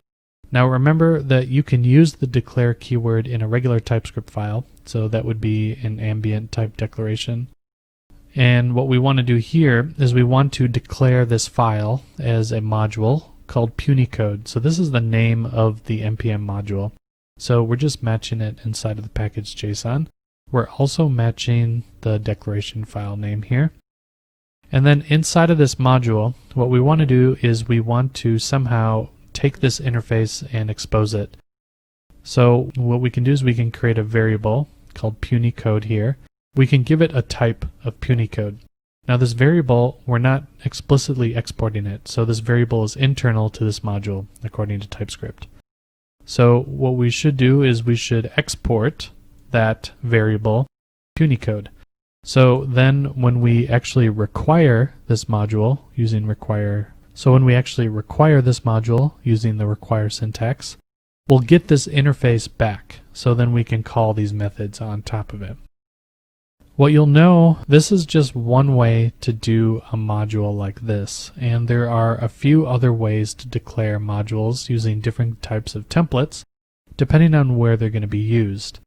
If this is going to be used in a browser, you actually probably don't want to do it this way.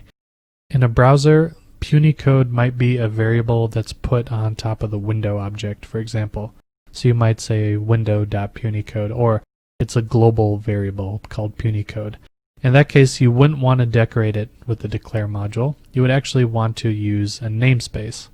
A namespace is just basically something that will get appended to the global scope. It's worth noting that this syntax right here, where we're declaring a module and exporting using the equal sign here, is a specific type of syntax for exporting in terms of CommonJS compatibility.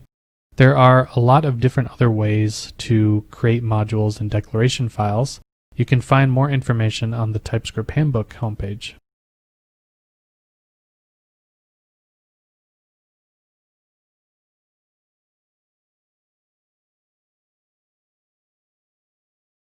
In the TypeScript documentation in the handbook, you can read more about modules, and they also have lots of examples of doing different kinds of exports using like the default keyword or different types of things, and it depends on what you're going for and how you want to expose this module, and so that will determine how you want to do the export syntax for the declaration file. What we have now is good enough for our use.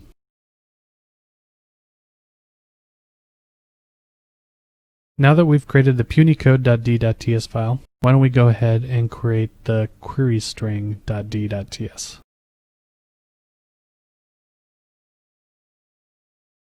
So for this module, we need to actually inspect the actual code base, because when we take a look at the documentation here, there is no API documentation.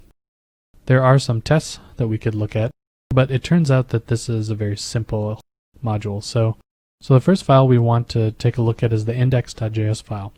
Well, it's a common convention in Node modules to use index.js as the entry point. So we'll take a look at this code here, and we can see that it's only 5 lines of code. So it actually looks like we have 4 methods on here. So we're using the export syntax. We have a decode method, we have an encode method, we have a parse method that's the same as decode. So we're just assigning it to the same variable, which means that their signature is going to be the same. And then we have a stringify method, which is the same as encode. Taking a look at index.js, we can see that there's actually 4 methods that are exposed. And we know that because it's using the exports keyword here, which is how Node.js exposes different objects out to the outside world, because this is a module. So we have a decode method, an encode method. We have a parse method, but it's the same as the decode method. So it's the same instance, which means that it'll have the same signature. And then stringify is an alias for encode. So we have 2 implementations and 4 aliases. So why don't we just mock that out here? So let's create our interface, and then let's add those 4 methods.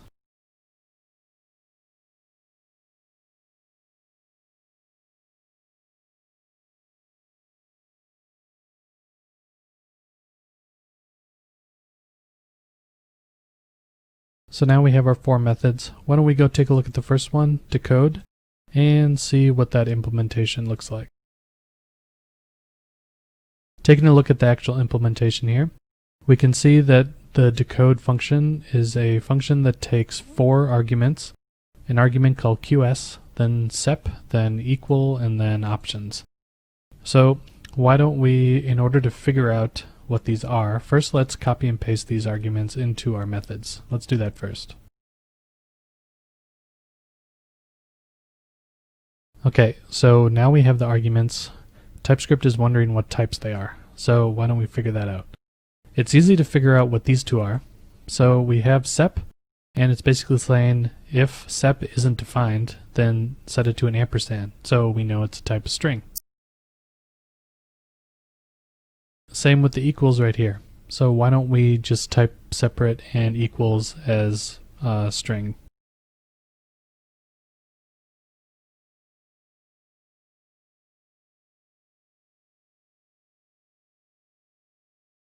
Okay, so I've just added the string type annotation now to sep and equal. Let's take a look here. We're still looking for QS and options. So here it says if type of QS is not equal to a string or its length is 0, then it returns an object. So we probably want it to be of type string because if it's not, it just exits early. So why don't we say QS is a type string for now.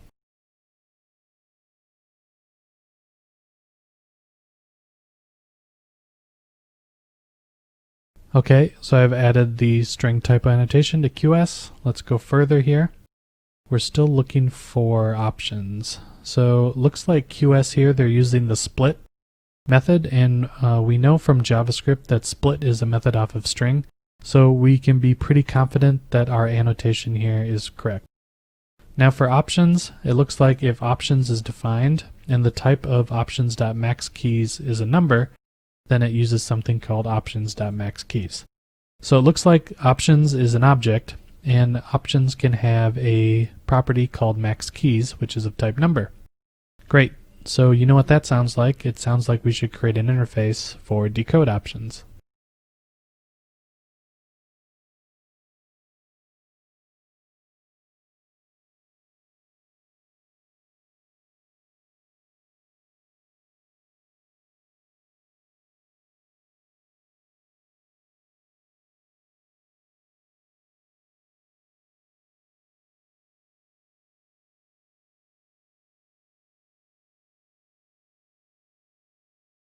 Okay, so I've defined an interface called decode options that has a maxKeys property, and I'm just typing the options property as the decode options interface.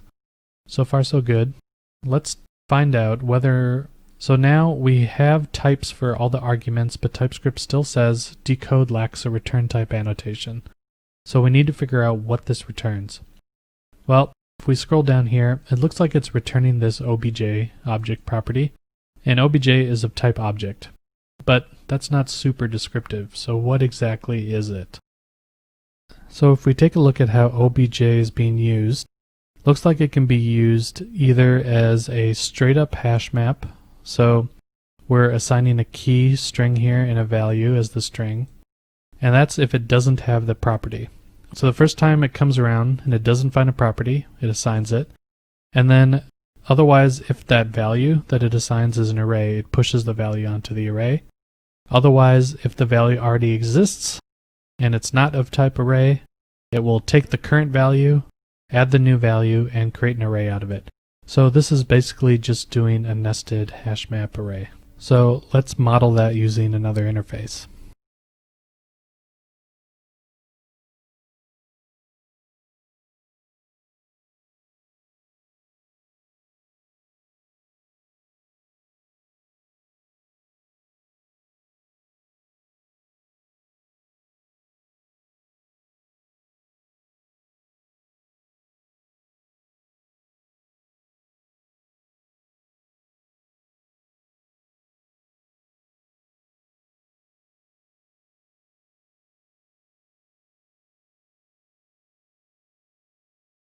Alright, so now I've created a query string map interface. So again, I'm using the indexing signature syntax here, where I'm saying that you can access this object or this interface with the square brackets here. So you can pass it a key, which is of type string, which is what this is doing here. And then the value of that could be a string, like it is right here, or it could be a string array, as it is right here. And so you can set it to either a string or an array of strings. So now I've modeled that, and then in the decode and parse methods up here, I've just used them here as the return type. So I'm returning the query string map. So now TypeScript is happy with decode and parse.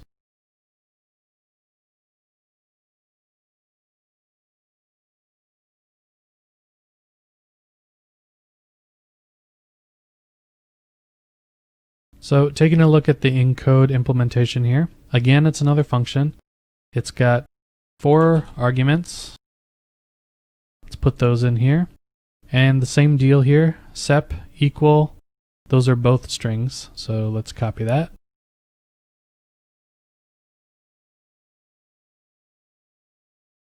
And then we have something here that says obj, which is probably an object type. If it's null, then obj is marked as undefined. So it looks like what happens is if the type of the object is object, then we return something here. Otherwise, if name is not given here, we return an empty string. So there's a couple things we can infer here. First of all, that we can return a string from this method here. And we can even see that the last line here on this return statement is a .join, which will turn into a string. So we can confidently mark this as a string return type.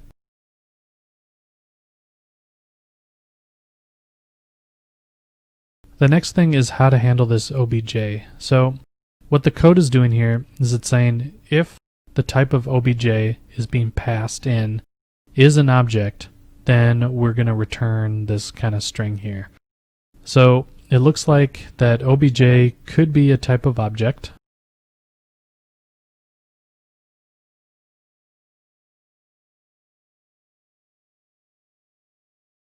But then we also have this name here, and name is probably, looks like it's of type string. So why don't we also type in name for the string? The other parameter we need to take care of here is this name parameter. Well, we can see that it's being used in this function, stringify primitive, which takes it as a parameter and then based on the type of it, just returns different values. So it looks like this is just expecting primitive types.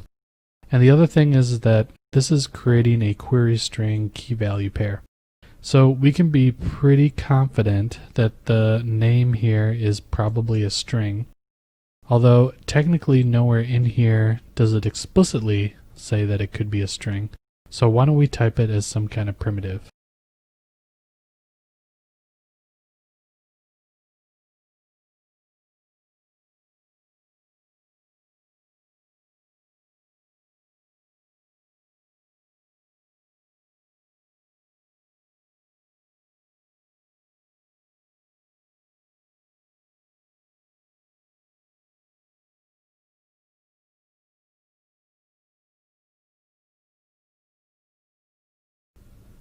Okay, so now we have our name, and it could be of type string, boolean, or number, because nowhere in here does it explicitly say that it could be just a type of string. And then the other thing that we need to look at is this object parameter here. So first of all, is name being used anywhere if object is specified? So if you take a look here, name is not even used if you pass in an object, which means that name is optional. So what we could do is we could mark this as optional here. And now we've indicated to TypeScript that you can treat name as an optional parameter, so it could be undefined. But that's not entirely accurate, is it? So what we've said here is that if you call encode, you can call it with an object, so that is required, even though it looks like technically you can actually pass null and then it'll use name. So if you do pass an object, you do not need to specify name. So it would be inaccurate to say that name is simply optional.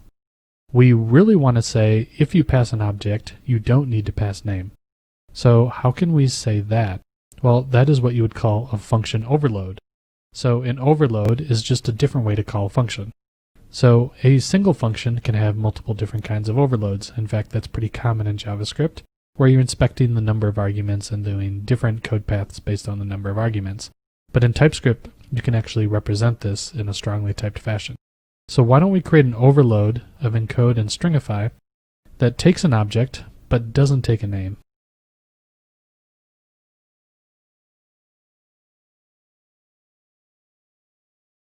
Now I've created two overloads here. We have our encode, but then we don't have a name parameter here. So that's more accurate. We can take an object and you don't need to have a name.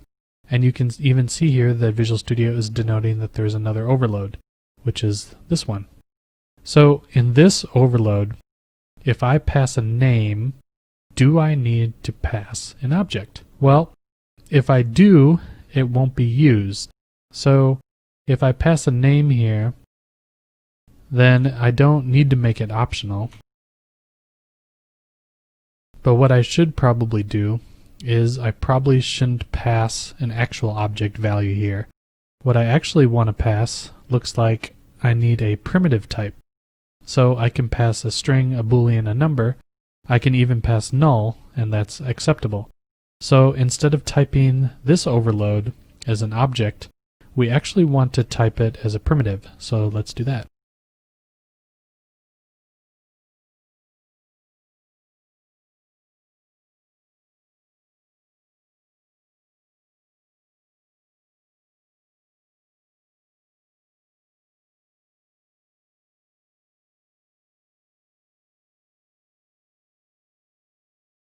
So now this is a little bit more accurate.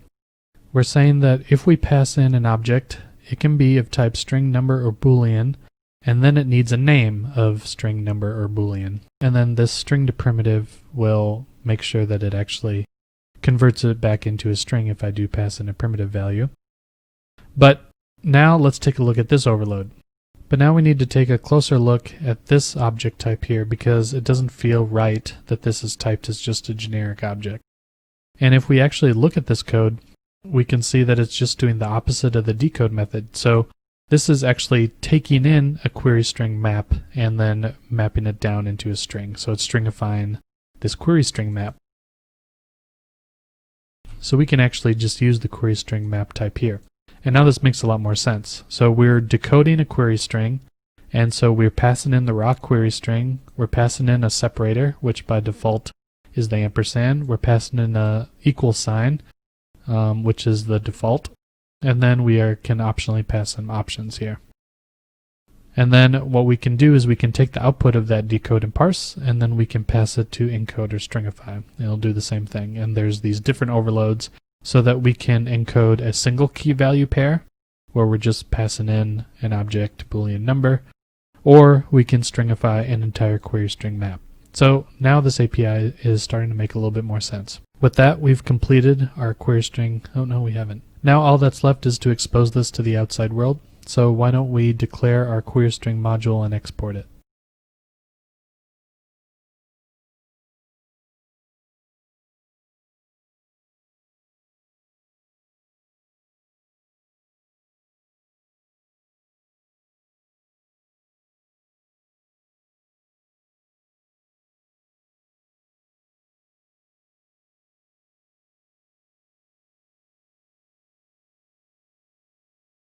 Alright, so I'm declaring my module query string like we did before. I'm creating my variable, which will hold the type of what we actually want to expose, and then we're exposing that variable query string. So now we're telling TypeScript expose an instance of this query string module here that we've defined. So let's take a step back and understand what we just did here. So we created a declaration file based off source code alone. And you as well as I both walked through this code together to try to figure out what it did. And this is one of the benefits of TypeScript overall, and I want you to reflect on it a little bit. So we walked through this code, and we tried to figure out what all the types were. And in JavaScript, you can do some crazy stuff with types. And so it can be a little bit hard to try to figure out what these different types are and what this function returns, because there could be different code paths. And let's be honest, this is a 79-line file, actually even less because of the copyright. So imagine you were trying to do this for a huge project with thousands of files or hundreds of files and hundreds of classes and all sorts of interdependent type of stuff. Trying to figure out what the heck that code base is doing is a pretty monumental task. But if you're using something like TypeScript, where you get a lot more context around what these variables mean and what these functions are returning, it can be a lot easier to wade through. So you saw how fast it was for us to create a declaration file for this project that had documentation here. And this one isn't written in TypeScript, but they could have easily generated this entire API documentation automatically if they were using TypeScript. And furthermore, this is a pretty simple module, so it's not so bad to just keep it in JavaScript. And even in this one, it's still pretty simple, so there's not a whole huge reason to convert it over to TypeScript. But you can see that even in small modules, you can still get a lot of benefit because you're reading a lot of this code and you're trying to understand it. And using TypeScript can add a whole lot of context around your code base. Now imagine how this scales to huge applications, which is what TypeScript is designed for. It's designed for applications that are huge. And so we can easily see how using TypeScript can definitely make your code base a lot more readable. Now that we've created our declaration files, it's time to actually start converting the JavaScript into TypeScript. Now that we have our declaration files, it's time to convert the codebase into TypeScript. In this video, we'll enable some more strict compiler flags so we can get some more robust typing. We'll see a technique on how to use custom type guards for custom user-defined functions.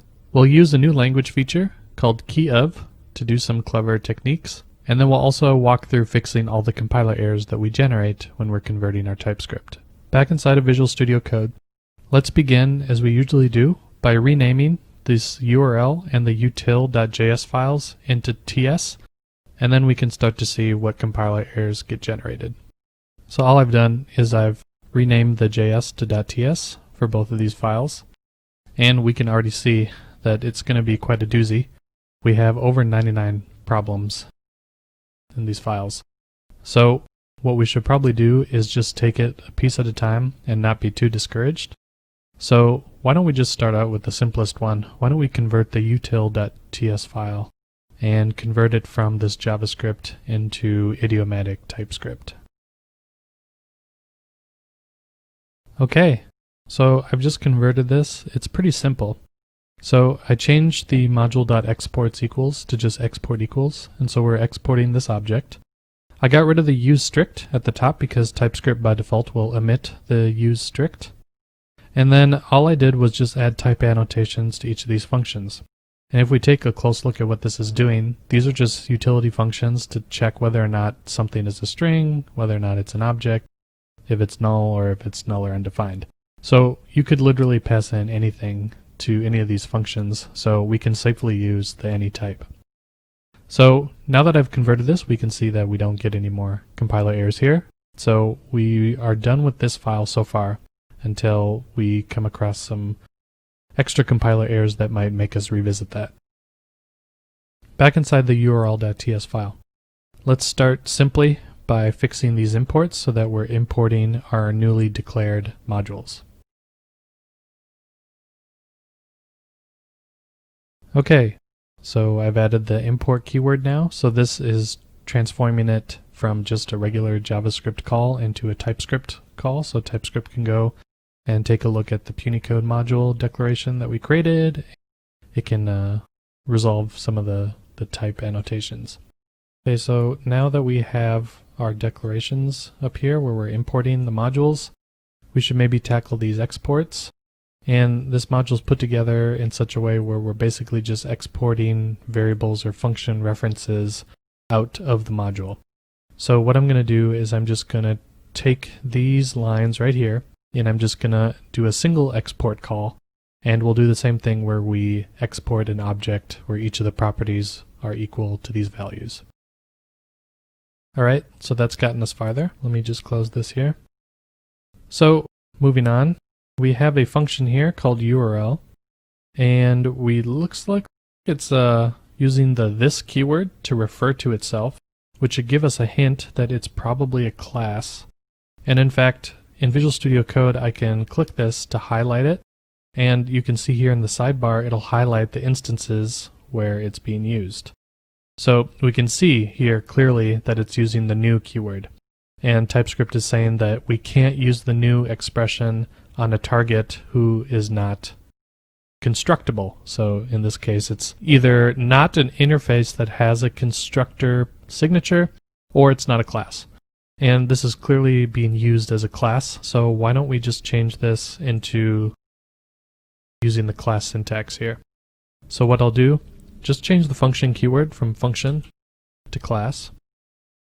We can get rid of this function right here because we're just declaring this as the class URL.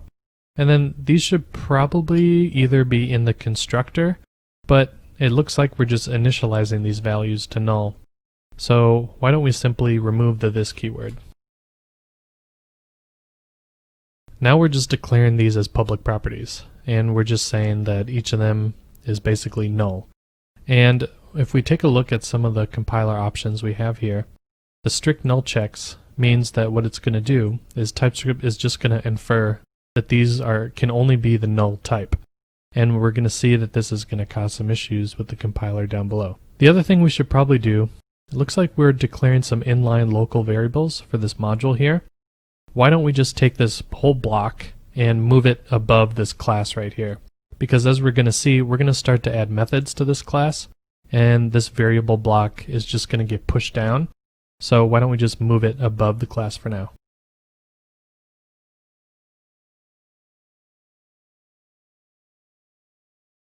So all I've done is I've just copied and pasted that block here, up here.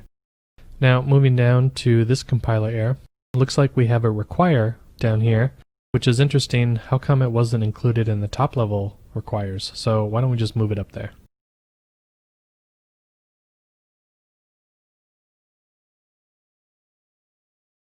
Alright, so I've just moved it below the puny code import, so now we're importing both the modules that we converted earlier.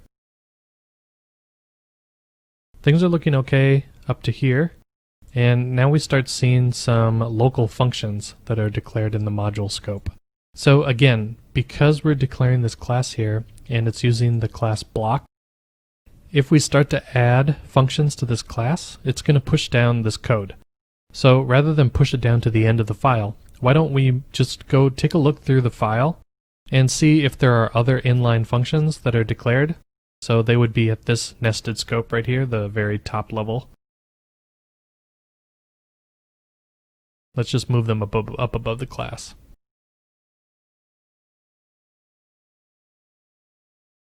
Okay, so all I've done is I've just gone through the file, looked at the very left margin right here, and tried to see if there were any other local functions that were declared. One quick way you can do this is by using the gutter right here in Visual Studio Code and just collapsing these definitions. So once I collapse these, we can easily see that there are only 6 methods that we're going to add onto this class. And you would have clearly seen these other functions declared, and all I did was just move them up above this URL. So now we can tackle these more granular fashion here. So why don't we look at this URL parse function. Right now TypeScript is implicitly typing this as any argument types, and we turned no implicit any off, or on rather, so now it's going to check to make sure we don't do this. So we need to actually take a look at this method to see how this is being used.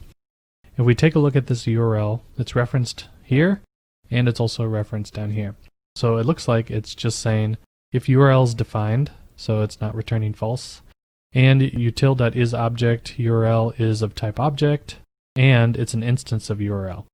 So this is basically what we're trying to get at. It's doing a bunch of checks to make sure if URL is of type URL, then it's going to return the URL instance itself. So why don't we just type it as URL? Alright, So that's looking okay.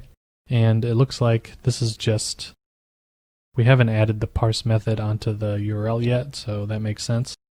Now for parse query string, we don't really have any context in how this is being used quite yet. So let's move on until we can understand how that's being used. In this function URL format, we have an obj, which is probably an object. In fact, right here we can see that if it is a string, then we convert it into an object because this is passing back a URL object here. In fact, if we inspect the type annotation here, we can see that TypeScript has already inferred that because we're returning the u variable, and u is of type URL, that URL parse returns a URL. So what we should do here probably is, it looks like that obj can be a string, and if it is, it changes it into a URL. So why don't we type it as a string? And now we can take a look at URL parse, and we're getting an error here because the supplied parameters don't match the signature.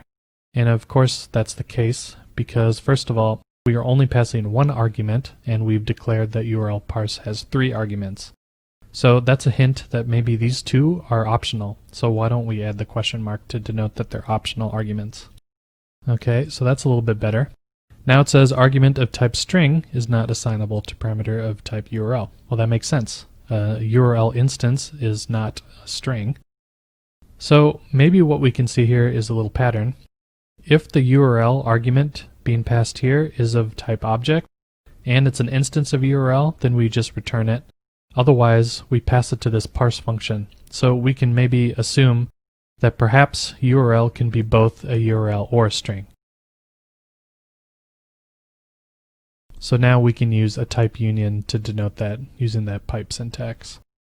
So now we got rid of this compiler error. We're getting one over here that says type URL is not assignable to type string. Well, how come that's the case? And that is because down here we're actually checking if obj is already an instance of URL. So again, we have this obj parameter. It could be a string or a URL. So why don't we add that? Great, so now we've solved these 2 compiler errors, and if we scroll over here we can see that all this is doing is it's just saying if it's an instance of URL, we're going to call a method on it. So we're just going to leave that until we actually have that method attached to the URL class. Moving on to URL resolve object. Again, these are implicitly typed as any, so we need to fix that. If we take a look at this, it looks like it's being passed to URL parse. And since URL parse takes the first argument as a string or a URL, source could be a string or a URL, so let's just do that. Okay, so we got rid of that error. And now we have to try and figure out what relative is. Well, we're not going to quite know because we don't have a resolve object method on the URL class, so we're going to wait till we have that. This looks like it's the same thing, URL resolve. And it's taking a source, again passing it to URL parse, so we'll just copy this type annotation.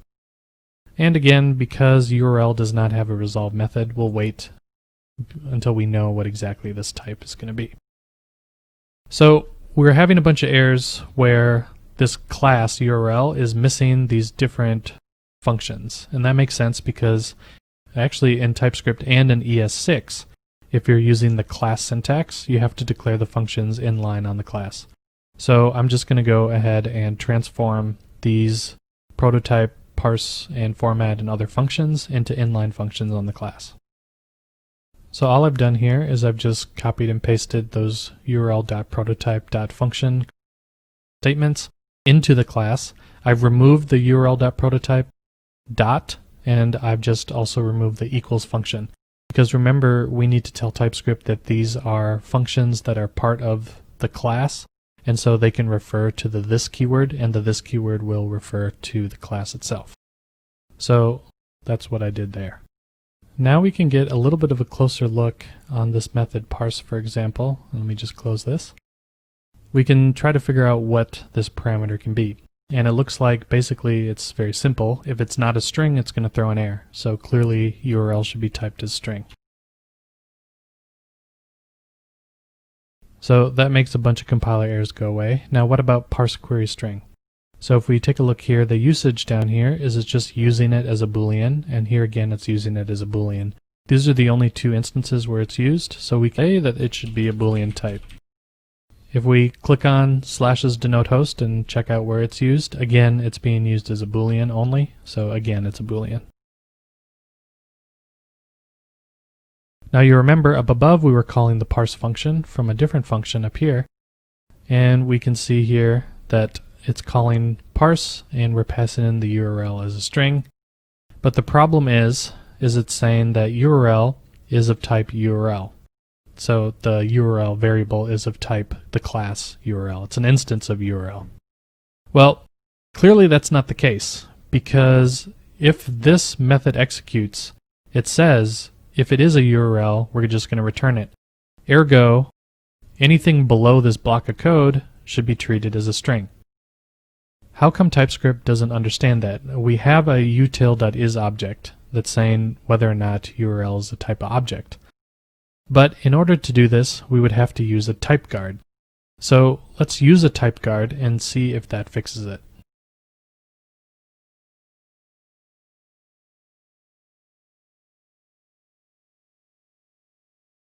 And sure enough, if I use type guard, an inline type guard here, TypeScript understands that anything below this block of code should be treated as a string. So if I hover over string, you can see that URL is being treated by TypeScript as a string. So TypeScript clearly understands how to parse this, and it understands how to follow the flow of the code to figure out what the type should be. But what would really be nice is the ability to use our utility functions. So I don't want to have inline type guards all over the place.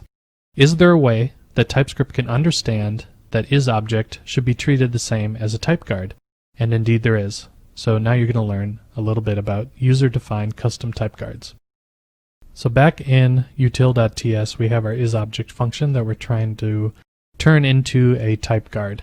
And you can even see here that we're using the type of syntax right here. So TypeScript should understand that this is an isObject function. What we need to do is we need to explicitly tell TypeScript what the return type of this is. TypeScript right now is assuming that it's a Boolean, and of course it's going to infer that because this is Boolean logic right here. But we need to use a special kind of syntax. What we're going to say is we're going to say this is going to return if arg is an object. Okay, so this syntax right here, arg is object. This is called a user-defined type guard. So what we're saying is that isObject is a function, and the return type of that function is the fact whether or not arg is a type of object. So now, if we go back to our url.ts file, we can see that the error has suddenly gone away. So that's much better, isn't it? Because now TypeScript understands that even though we're using a custom function, we've declared it as a custom type guard. So TypeScript understands that and now is typing the URL string.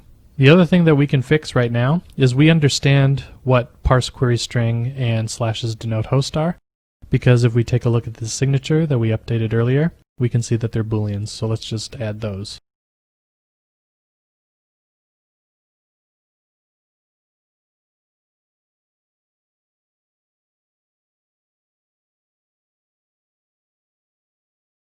Now that I've added the Boolean type annotations to both parameters, we're still getting a compiler error.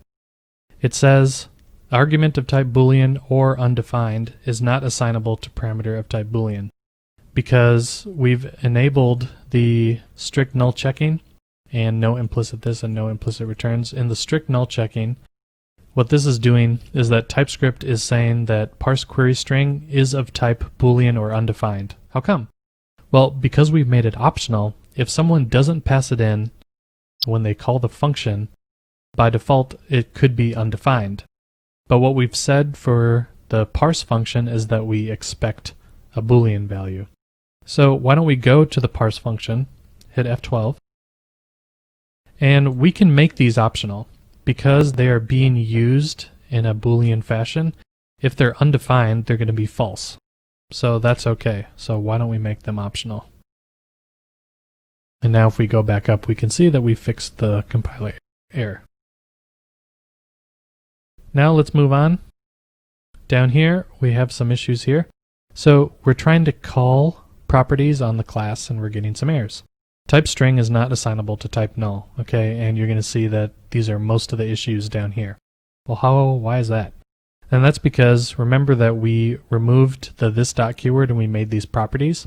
Well, because we have strict null checking turned on, TypeScript is determining that these can only be a null type. In other words, you can only assign null and the value can only be null. But we know that that's not true. So we know that we have this.path, this.href, this.pathname. It looks like most of these are all just simple strings. In fact, we can even see that we're assigning the URL string to the rest. So this is a type of string. And we're assigning the string type back to this.path, this.pathname. Simple path, again, is being executed on the string. And so it's returning a regular expression match. And we know that the regular expression matches values are strings. So why don't we go ahead and type all these properties as strings? And in fact, the this.search as well.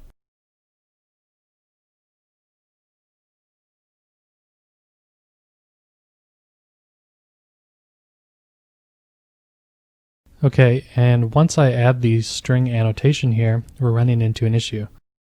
TypeScript is saying that type null is not assignable to type string. And this is because we have the strict null checking turned on. So what we actually need to do is we need to say that search could be null or it could be a string. And I'm just going to use the type union syntax to do that. Alright, so now I've made these errors go away. So this is looking okay. Let's see if we fixed it down below.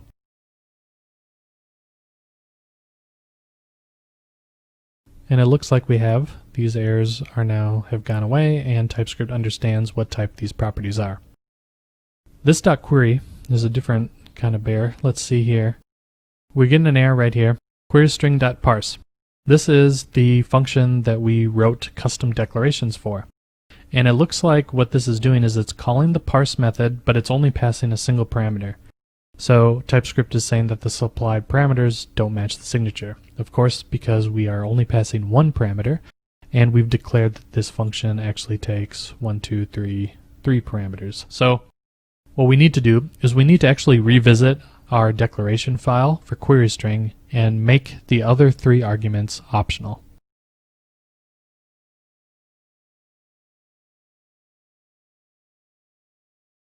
So all I did was just add the question mark operator here, and that marks each of the parameters as optional.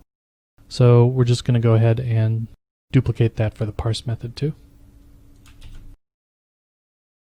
Okay, so I've updated the signatures for both the decode and the parse method. Going back to URL, we can see that we got rid of this compiler error, and now we're getting an error because we haven't typed in query. And it's saying that type query string map is not assignable to type null. Well, now we know it's very clear that what we want to do is we want to make this .query a type of query string map. So why don't we do that?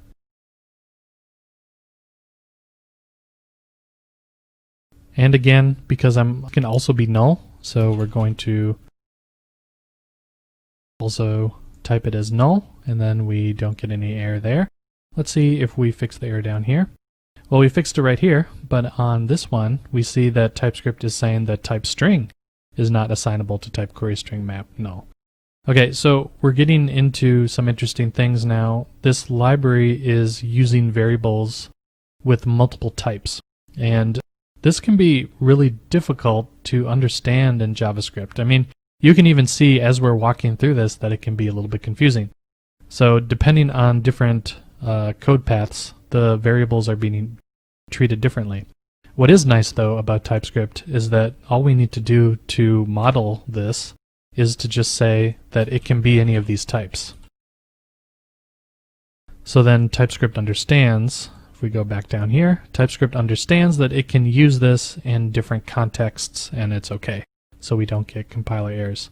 So at least when I build this library in TypeScript, or we're going to convert it at the end, it's again going to just have a lot more context around how these variables are being used and how these properties are being used. So we're seeing a lot of the benefit of using TypeScript even in a very small library. moving on, this is an interesting code block right here. We have a local variable called proto, and what we're doing here is we are executing a regular expression against a string, and so we're getting a bunch of matches back. Regular expression execution array. So if that is not undefined or not null, then what we're going to do is we're going to take the first match and assign it back to the variable. Again, this is a pretty common practice in JavaScript, isn't it? You assign a variable one value, you check if it's what you expect, and then you just reuse the variable. Well, in TypeScript, it's going to be a little bit more strict than that, because if we tried to type this, let's try it. We can type it as a string, or we can type it as a regular expression match. So let's try that first.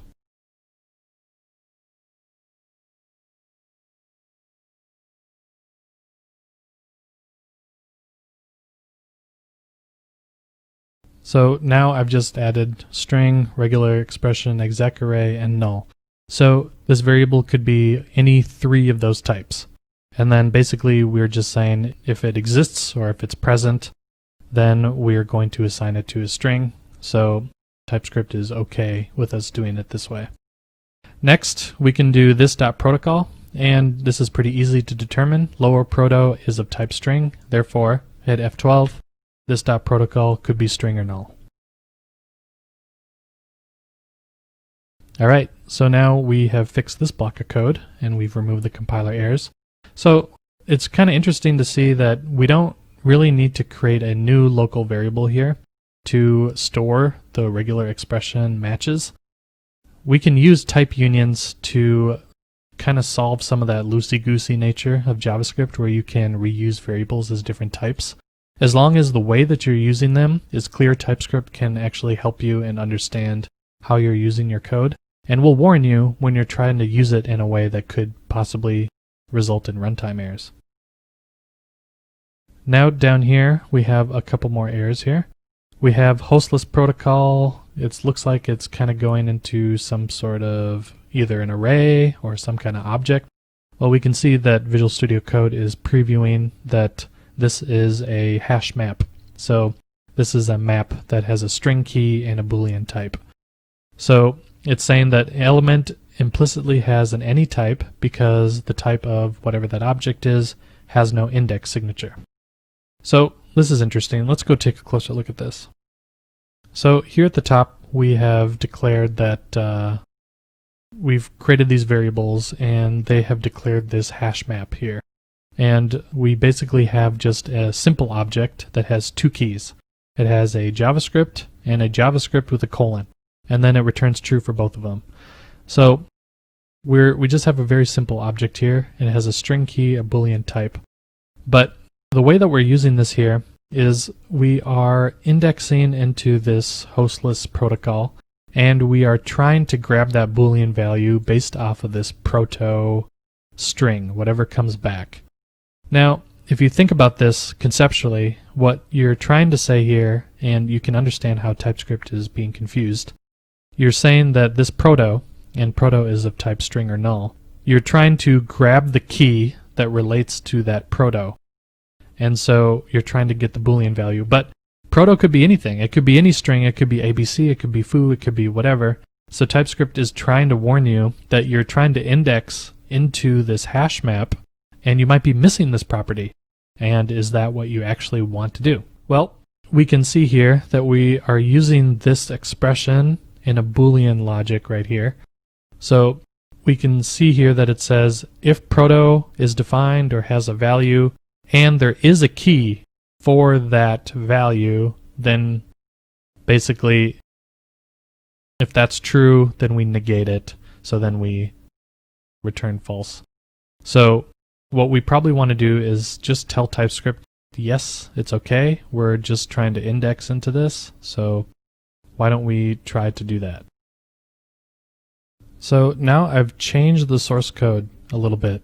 So rather than trying to use the indexing syntax into the hash map, what we really want to do is check whether or not proto is in the hash map hostless protocol.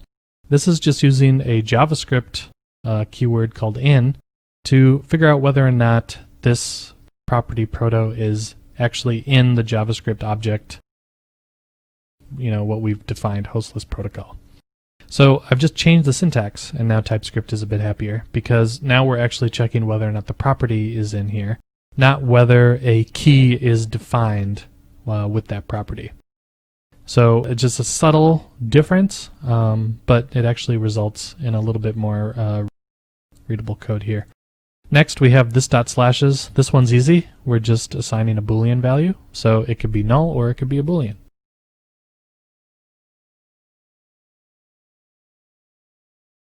Alright, so we have fixed these compiler errors up here. Moving on, we're getting the same thing here. We are trying to index into this hostless protocol map here, but because we've defined up here, if proto is null or it returns undefined, then we assign it to a string. But TypeScript understands that if this else if block doesn't execute, proto could still be null. And so we're trying to use a null value here, and we're indexing into this hash map. And so TypeScript doesn't like that. It's trying to warn us that this might not be what we want. And indeed, that isn't really what we want. So why don't we change this too? So I fixed both instances here where I was indexing into both of these two hash maps. So now I've just changed it to use that same in syntax. So that solves that compiler error. And then we have if slashes. So basically slashes is a Boolean, but it's basically saying that we could be using slashes before it's being defined, which is fair. So we have declared slashes up here, and because of hoisting in JavaScript, variables that you declare inline here inside of blocks, if you're using the var keyword, these actually get pulled up to the top of the function. So we are referring to slashes, but if this if block doesn't execute, slashes could be undefined. So it's basically saying that we could get an undefined error at runtime if we're trying to do this.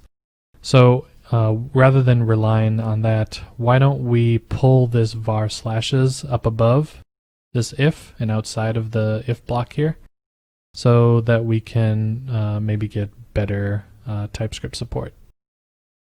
So I've just modified it. I've pulled the variable declaration up here where we're defining the variable, so at least it has a definition now. And then we're just assigning it inside of this if block.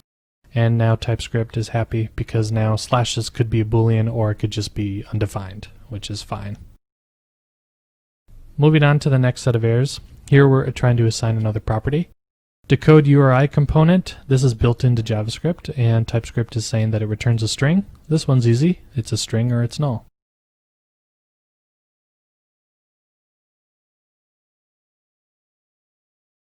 Then we have this.host. Again here we have type string is not assignable, and we have this rest variable that's local here, and it's of type string. We're also calling a string-based method on it, therefore it's pretty easy to tell that this.host should also be of type string.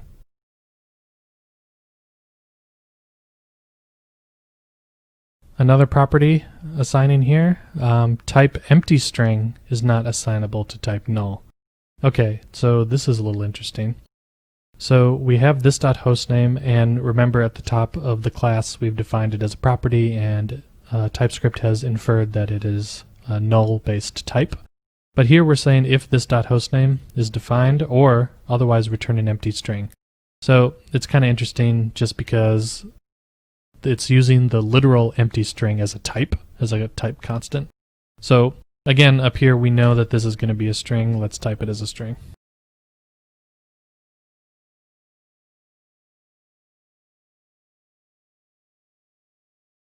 Okay, so we got rid of that compiler error. In fact, that just got rid of a whole swath of errors. So moving on here, again, we have the same sort of syntax here. Unsafe protocol is a hash map. We're trying to index into it. Let's change it to the in syntax. Now once I do that, I still get an error. It's saying that variable lower proto is used before being assigned. Oh, we must have looks like we've defined it lower. So we've declared it inside this if block. Therefore, it might not be defined. So again, let's just move it out above, right beneath the var proto. So I've just move the variable declaration right above our proto so it's outside of this if block here. And if we scroll back down, we can see that things are looking pretty good.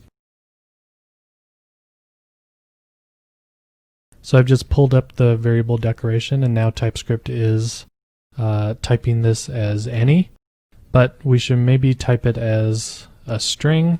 Otherwise, remember that if this doesn't execute, lower proto could just be simply undefined. So why don't we explicitly type this as string or undefined?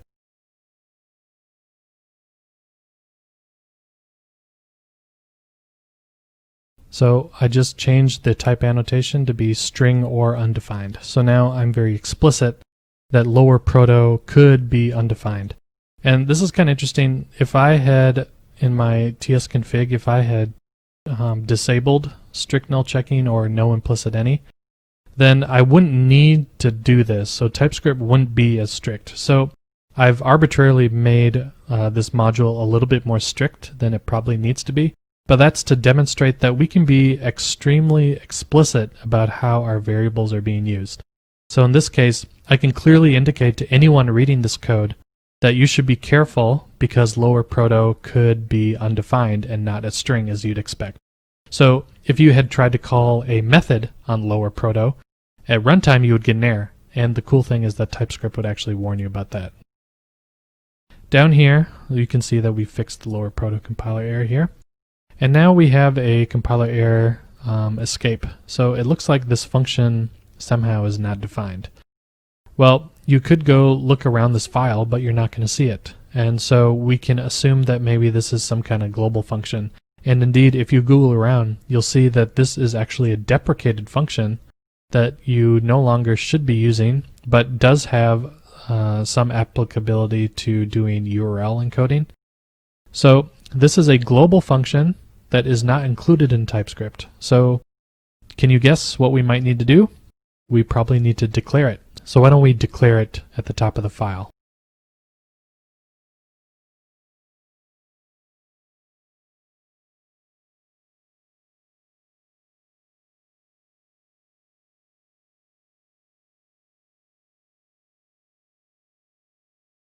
So now I'm just declaring that there's a function somewhere. We don't know where it's defined. Looks like it'll probably be just in the Node.js runtime. So we can get rid of that error now. So now we no longer get a compiler error. So we've just augmented the global namespace or the global scope with a global function. Now we have another property, this.hash. Again, this is easy. We can see that it's just using string methods. So this.hash should be of type string. And then moving on, we have another one, same deal, where we're using lower proto, and it could be undefined. So we need to check whether or not undefined is in the /protocol hash map. All right, so I'm just using that in syntax again. Down here, we are using this host variable, and it is saying that type string is not assignable to type Boolean. Well, where are we declaring a Boolean value? Okay, so we're declaring a local variable named host. By default, we're just assigning the value false. So this is the initialized value of the variable. But if this.host gets switched to true somehow, however that may happen, then we need to assign a string value to this host variable. So down here, we're getting some compiler errors for this local variable host, and we are initializing it to a value of false. Therefore, TypeScript is assuming that this is a Boolean variable. But what we're doing here is we're doing some conditional logic. We're saying if this.host, so the class property host, if it is defined, so if there's the presence of it, then what we're going to do is we're going to take this auth string here, we're going to concatenate it with this.host, and we're going to assign it to the host variable. So instead of declaring this as only a Boolean, we should declare it as a string or a Boolean.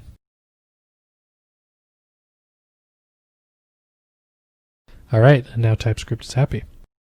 Down here, we are seeing a similar error to what we had before.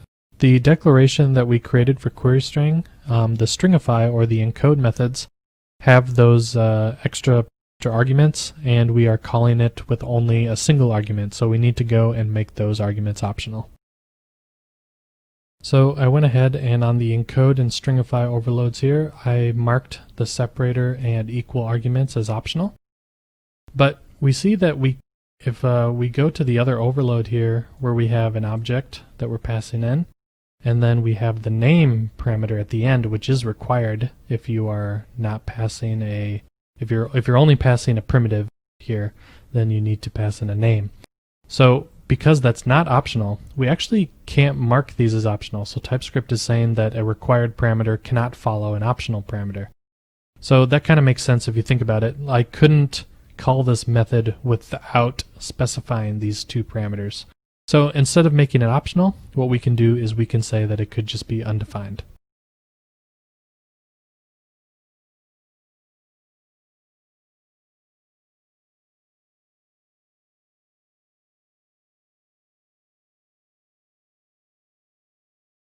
And now we can see that that removed that compiler error. So going back, now this is looking okay. So why is it throwing an error still? It says argument of type string or query string query map is not assignable to parameter of type query string map.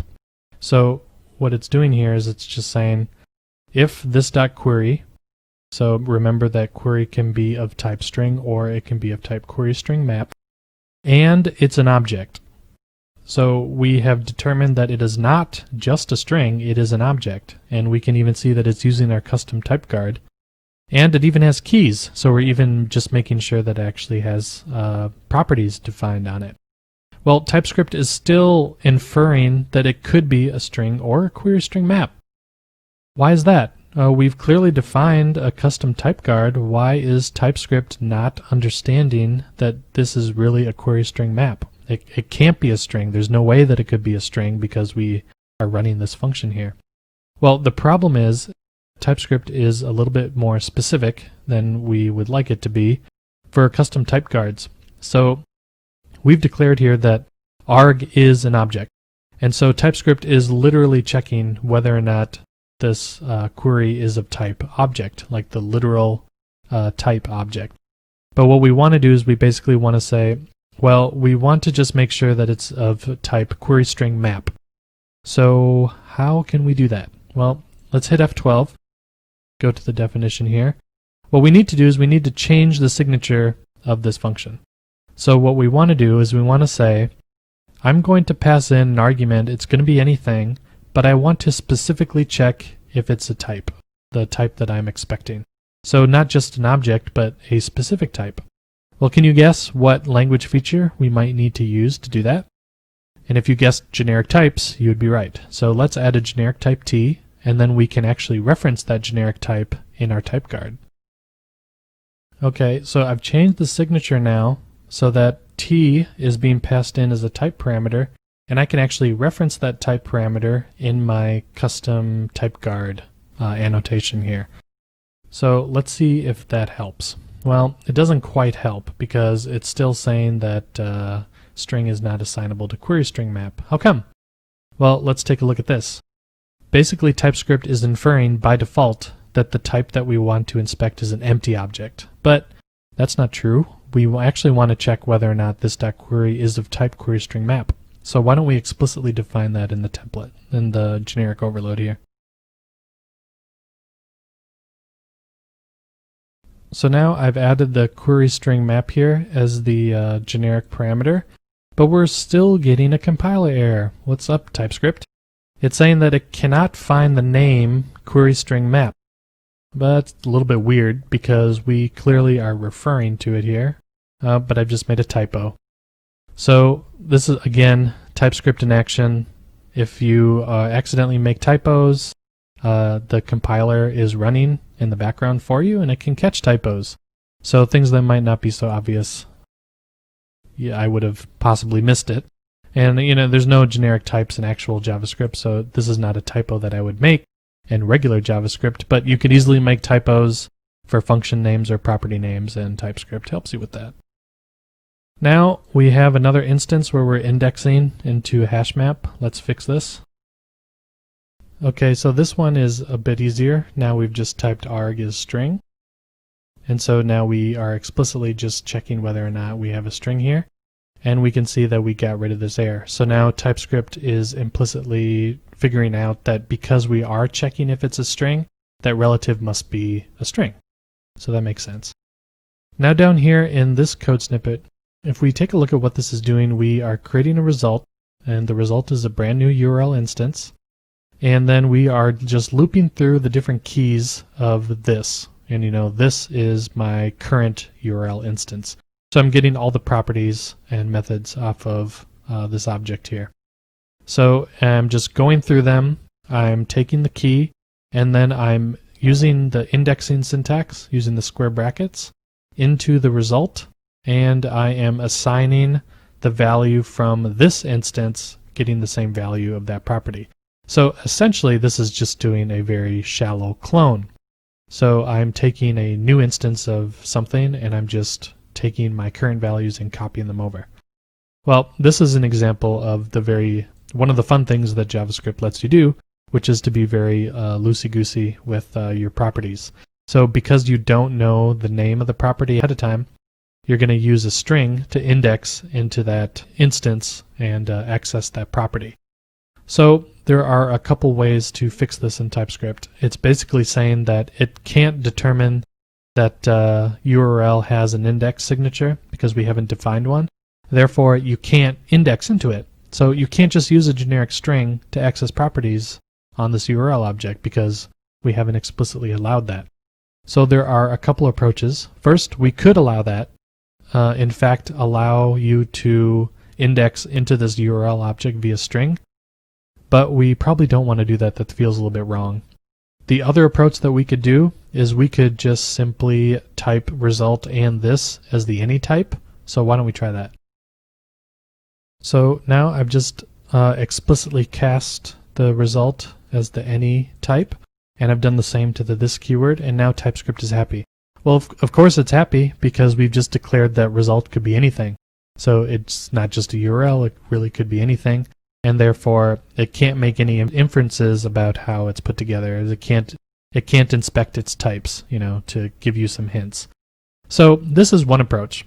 And prior to TypeScript 2.1, this is probably what we would have had to do. But in fact, after TypeScript 2.1, there was a brand new language feature introduced, which actually makes this able to be strongly typed. So let me show you how to do that. So I've added a very interesting type annotation here. So this object.keys method, this is built into ES6 or maybe ES5. Whatever the case, it's built into JavaScript, so this is available globally. And this method takes an object, any kind of object, and just returns the properties, otherwise known as keys. And so they can be properties or methods. Well, in TypeScript 2.1, they introduced this new keyword called keyOf. And it does what you would expect it to do. It actually strongly types all of the available properties and methods that are on a class or even on an object. It's interesting because if you think about it, this makes total sense. Because TypeScript has the full information about how your types are put together, of course it knows about your properties, and of course it knows about your methods, at least the ones that you've explicitly defined. So of course they can add this really awesome language feature. So now, what do you think tkeys will be typed as? Well, it'll actually be an array of all of the different properties and methods that are on your class, which is pretty awesome. So now we don't get a compiler error here because tkey could be any of the valid properties on your class or object. So we have effectively strongly typed this. If I try to do something like this where I explicitly define the tkey as a string literal foo, I get compiler errors, right? Because foo is not a property or method on URL. So TypeScript is not letting me accidentally type in the wrong properties. And because I'm not using any magic strings here, I'm just doing a copy operation here. TypeScript is fully compliant, and I don't have any compiler errors, and I also don't need to use arbitrary any types to get this done. I can actually use a really awesome language feature of TypeScript itself. If we scroll down here, we can see that this is a very similar a very similar operation here. In fact, we're doing something interesting here. We are actually checking whether or not the R key is not equal to protocol, and then we're merging the objects, or we're cloning the objects. So why don't we add the same type annotation here and see if that fixes things.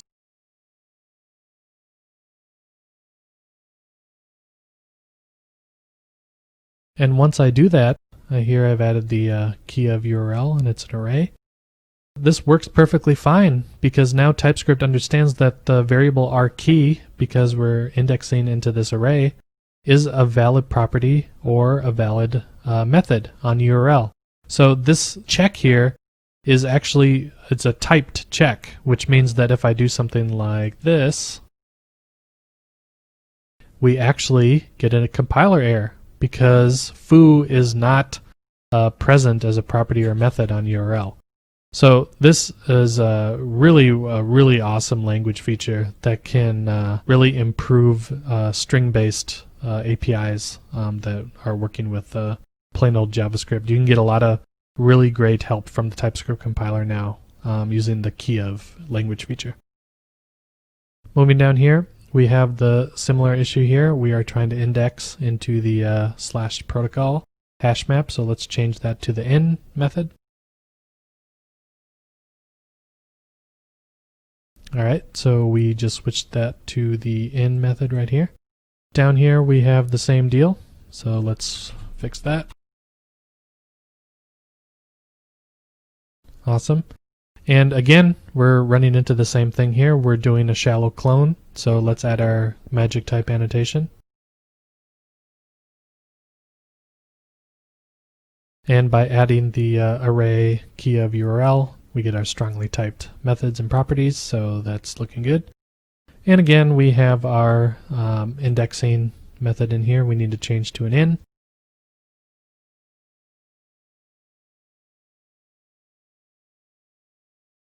Now for this one, we're getting a similar error to some we've seen before. It's saying that type undefined is not assignable to type string or null. So because url.host is typed as string or null, relpath.shift, the shift method TypeScript is telling us could return undefined. So because we've said that relative.host can only be a string or a null value, it cannot be undefined, we need to maybe force the return type of this to be type string. So we need to hint to TypeScript that it's okay. We're pretty sure that we're checking even here that relpath has a length. So we are pretty confident that we're not going to run into an undefined situation here. So why don't we force this to be a type string? Alright, so we're just using the casting annotation here, using the angle brackets. So there is another instance of this error down here.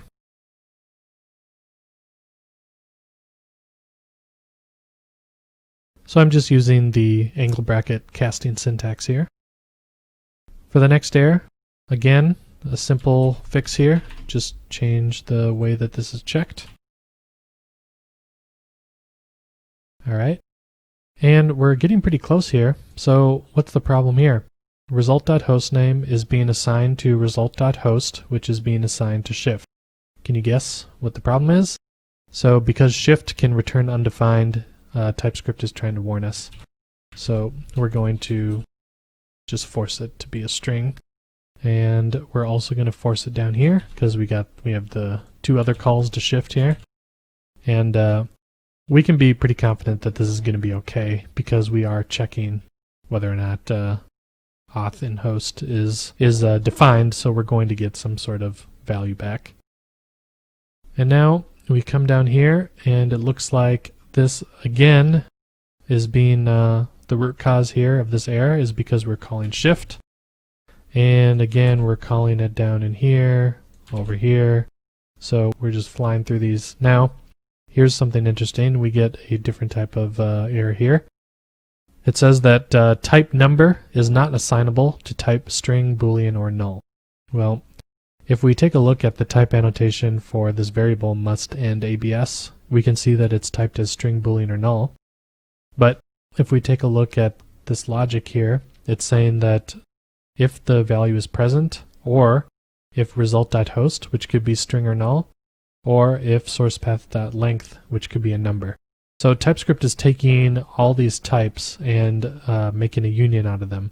So it's saying that type string, number, true, null is not assignable, so and so.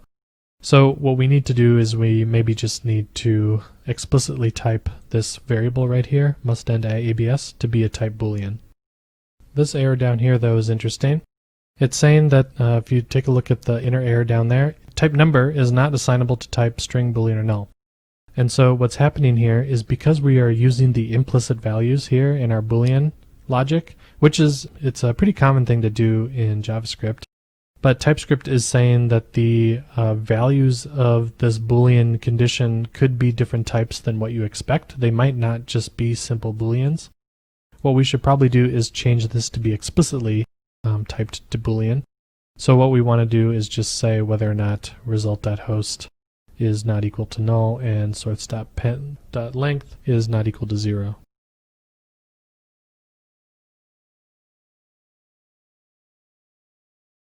So now we got rid of this compiler error by just explicitly making these into Boolean logic conditions here, so that TypeScript isn't using the underlying types and unioning them together here. So now we only have a handful of errors left. In fact, we only have 5 errors left.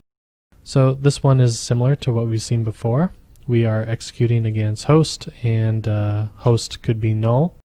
So this is an actual bug that could actually occur at runtime. The problem is that if host, which we've said could be initialized to a null value, if it is assigned to this host local variable, we could run into an error. So why don't we just check and make sure that this .host is not equal to null. Alright, so I've added the util.isNull check here, but we're still getting the compiler error, and that is of course because we have not turned this into a custom user defined type card. So why don't we do that? And again, this one is very simple. We're just making sure that the argument is null. And so if it is null, we're just going to exit from the function, because you can see here that this parse host method returns void. So there's no explicit return value. So it's okay if we just return early. The other error down here is something that we've seen before. We are trying to assign the port variable to the output of this exec function, and that could be of type regular expression, exec array, or null, but we are grabbing the first match if it's successful, so we need to type it as a string or the other types. Okay, so now we only have one error, and this is the last property that we haven't defined yet, this .port, and this .port is clearly a string. So I've just added the type annotation here. Now we only have 2 more errors left, and these are easy to resolve because we now know what relative is. If we take a look at this, the signature here, it's just string or URL. And we're done. We have converted this entire file now. We no longer have any compilation errors. The moment of truth, though, is to run the tests again and see whether or not we have maintained the integrity of this module and that all the tests pass. Before we can run the test, we need to build. So why don't we hit Control-Shift-B. You could also type in npm run build, but we'll hit Control-Shift-B so that we build our TypeScript.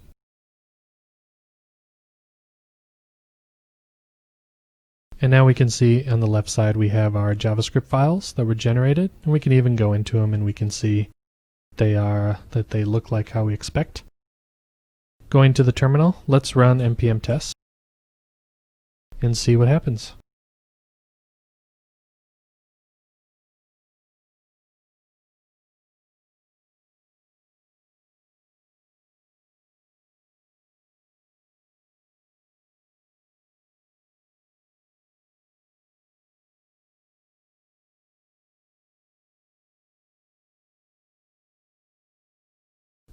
Now that we have the generated JavaScript files, why don't we run the tests and see if we broke something? Just using the npm test command. And it looks like we actually made some mistakes. So we actually have 395 broken tests. Well, I'm not going to walk through all of this to tell you what we did wrong, but there was a mistake that we made in something that we assumed here. So let me go find an example of this. So you remember here when we were trying to use the indexing methods into these hash map. And I told you that we could change it to the in method because we're just checking whether or not the property exists. Well, that's not entirely true. So we are actually trying to check whether or not a key with this value, with this proto value, is actually true or false, right? Because these hash maps, the value of each key is whether is a true or a false. So we're not actually testing for the presence of this variable or this key in this hash map. We're literally trying to check if it is there, if the value is true or false. So we actually need to change all of these back to the indexing method. We have to do a different way to get the TypeScript compiler to be happy. So why don't we go ahead, find all the different references that we made to proto-in and change it back to the indexing method so we can fix it. Okay, so I went ahead and switched it back, so I reverted my change here. So I need to rethink how I need to approach this. So I wanted to demonstrate that just because you're using TypeScript and you can get a compiler error to go away, doesn't mean that you actually have the same exact logic in your code as what you had before. So we switched the logic from checking whether or not a property has a value of a Boolean, whether or not it's true or false, to whether or not a property exists in an object, which is a different kind of check.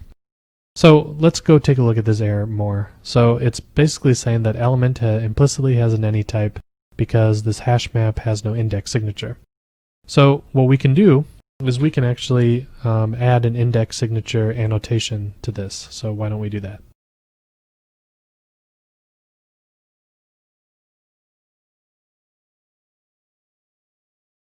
So I'm saying here, I'm using that special syntax you've seen me use before. The type annotation is saying this is an object, and then this is the key, and the key is of type string. So key is not, this could be anything, this could be S, this could be whatever. The name of this doesn't actually matter. This annotation does though. So this is the way that you can access the values in this hash map. So if you use the square bracket syntax, you can use a string to get to a Boolean value. So the return type will be Boolean. And we can see that this is true, right? Because these are strings and they return true, true, true, etc., etc. So why don't we go ahead and decorate all these hash maps with this annotation here. All right, so we've done that now and we have reduced our errors. We only have 4 left, so let's go take a look. So in this case, what we're saying here is proto is a local variable and it could be a string or it could be null. And we know that we can't index into a hash map if it's null. So what we should probably do is we should check whether or not there's actually a value present, because then we can actually access. So this error is saying that type null cannot be used as an index type.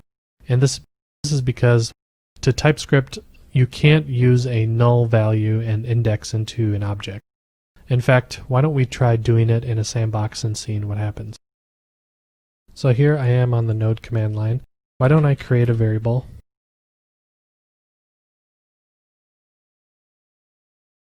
And this kind of mirrors what we're doing. So I've created a variable called foo and it has a property bar that's set to true. What happens if I try to index into this object? I don't get anything. I don't get an error, but I also don't get anything back. So TypeScript is saying that you can't do this. It's not going to allow it. So even though it's not going to necessarily throw a runtime error, in some JavaScript environments it might. TypeScript is just trying to be helpful here. And to be fair, we should probably just check whether or not there's a value here before even trying to index. So why don't we do that?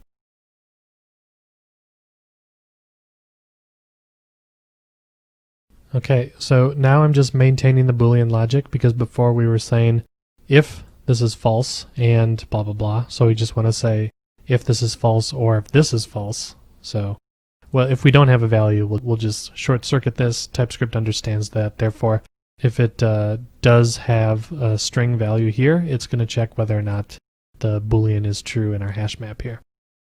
So we fixed that. Now we have to do the same thing here, where this could be string or it could be undefined, and you can't index into a hash map using a null or an undefined value. So let's just make sure that the value exists here too.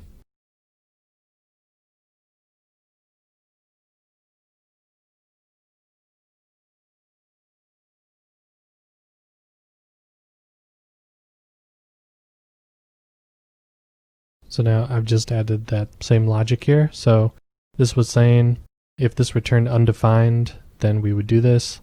And so if this is undefined, then we can short circuit and do this. And now TypeScript understands that if it gets to this point, it has to be a string. We're going to do the same thing down here.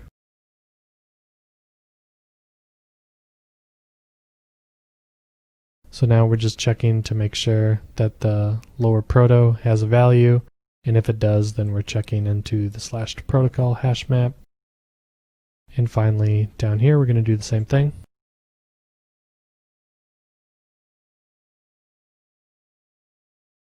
So now we've fixed those compiler errors. We are properly maintaining the same logic that we had before, the code logic, but we're also adding some extra guarding in place to guard against null or undefined values.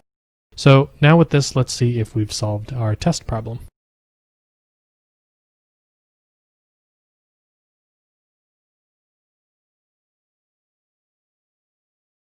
So I'm running the npm test command again and cross our fingers, and it's still broken. Again, before we run the test, let's run our build.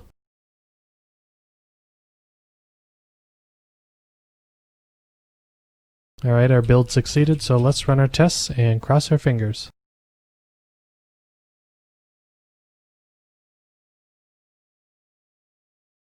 Now that we've built, we can switch back.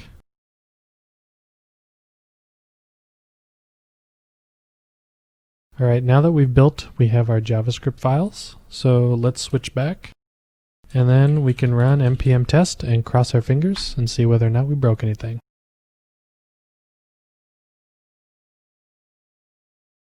Now that we've built the code, let's run our tests.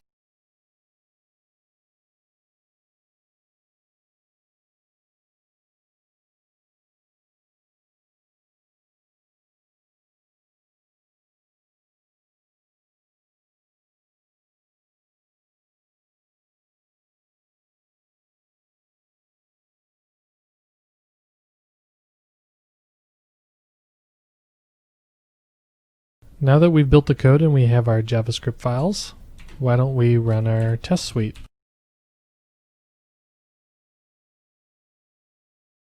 And cross our fingers, and it looks like everything is passing.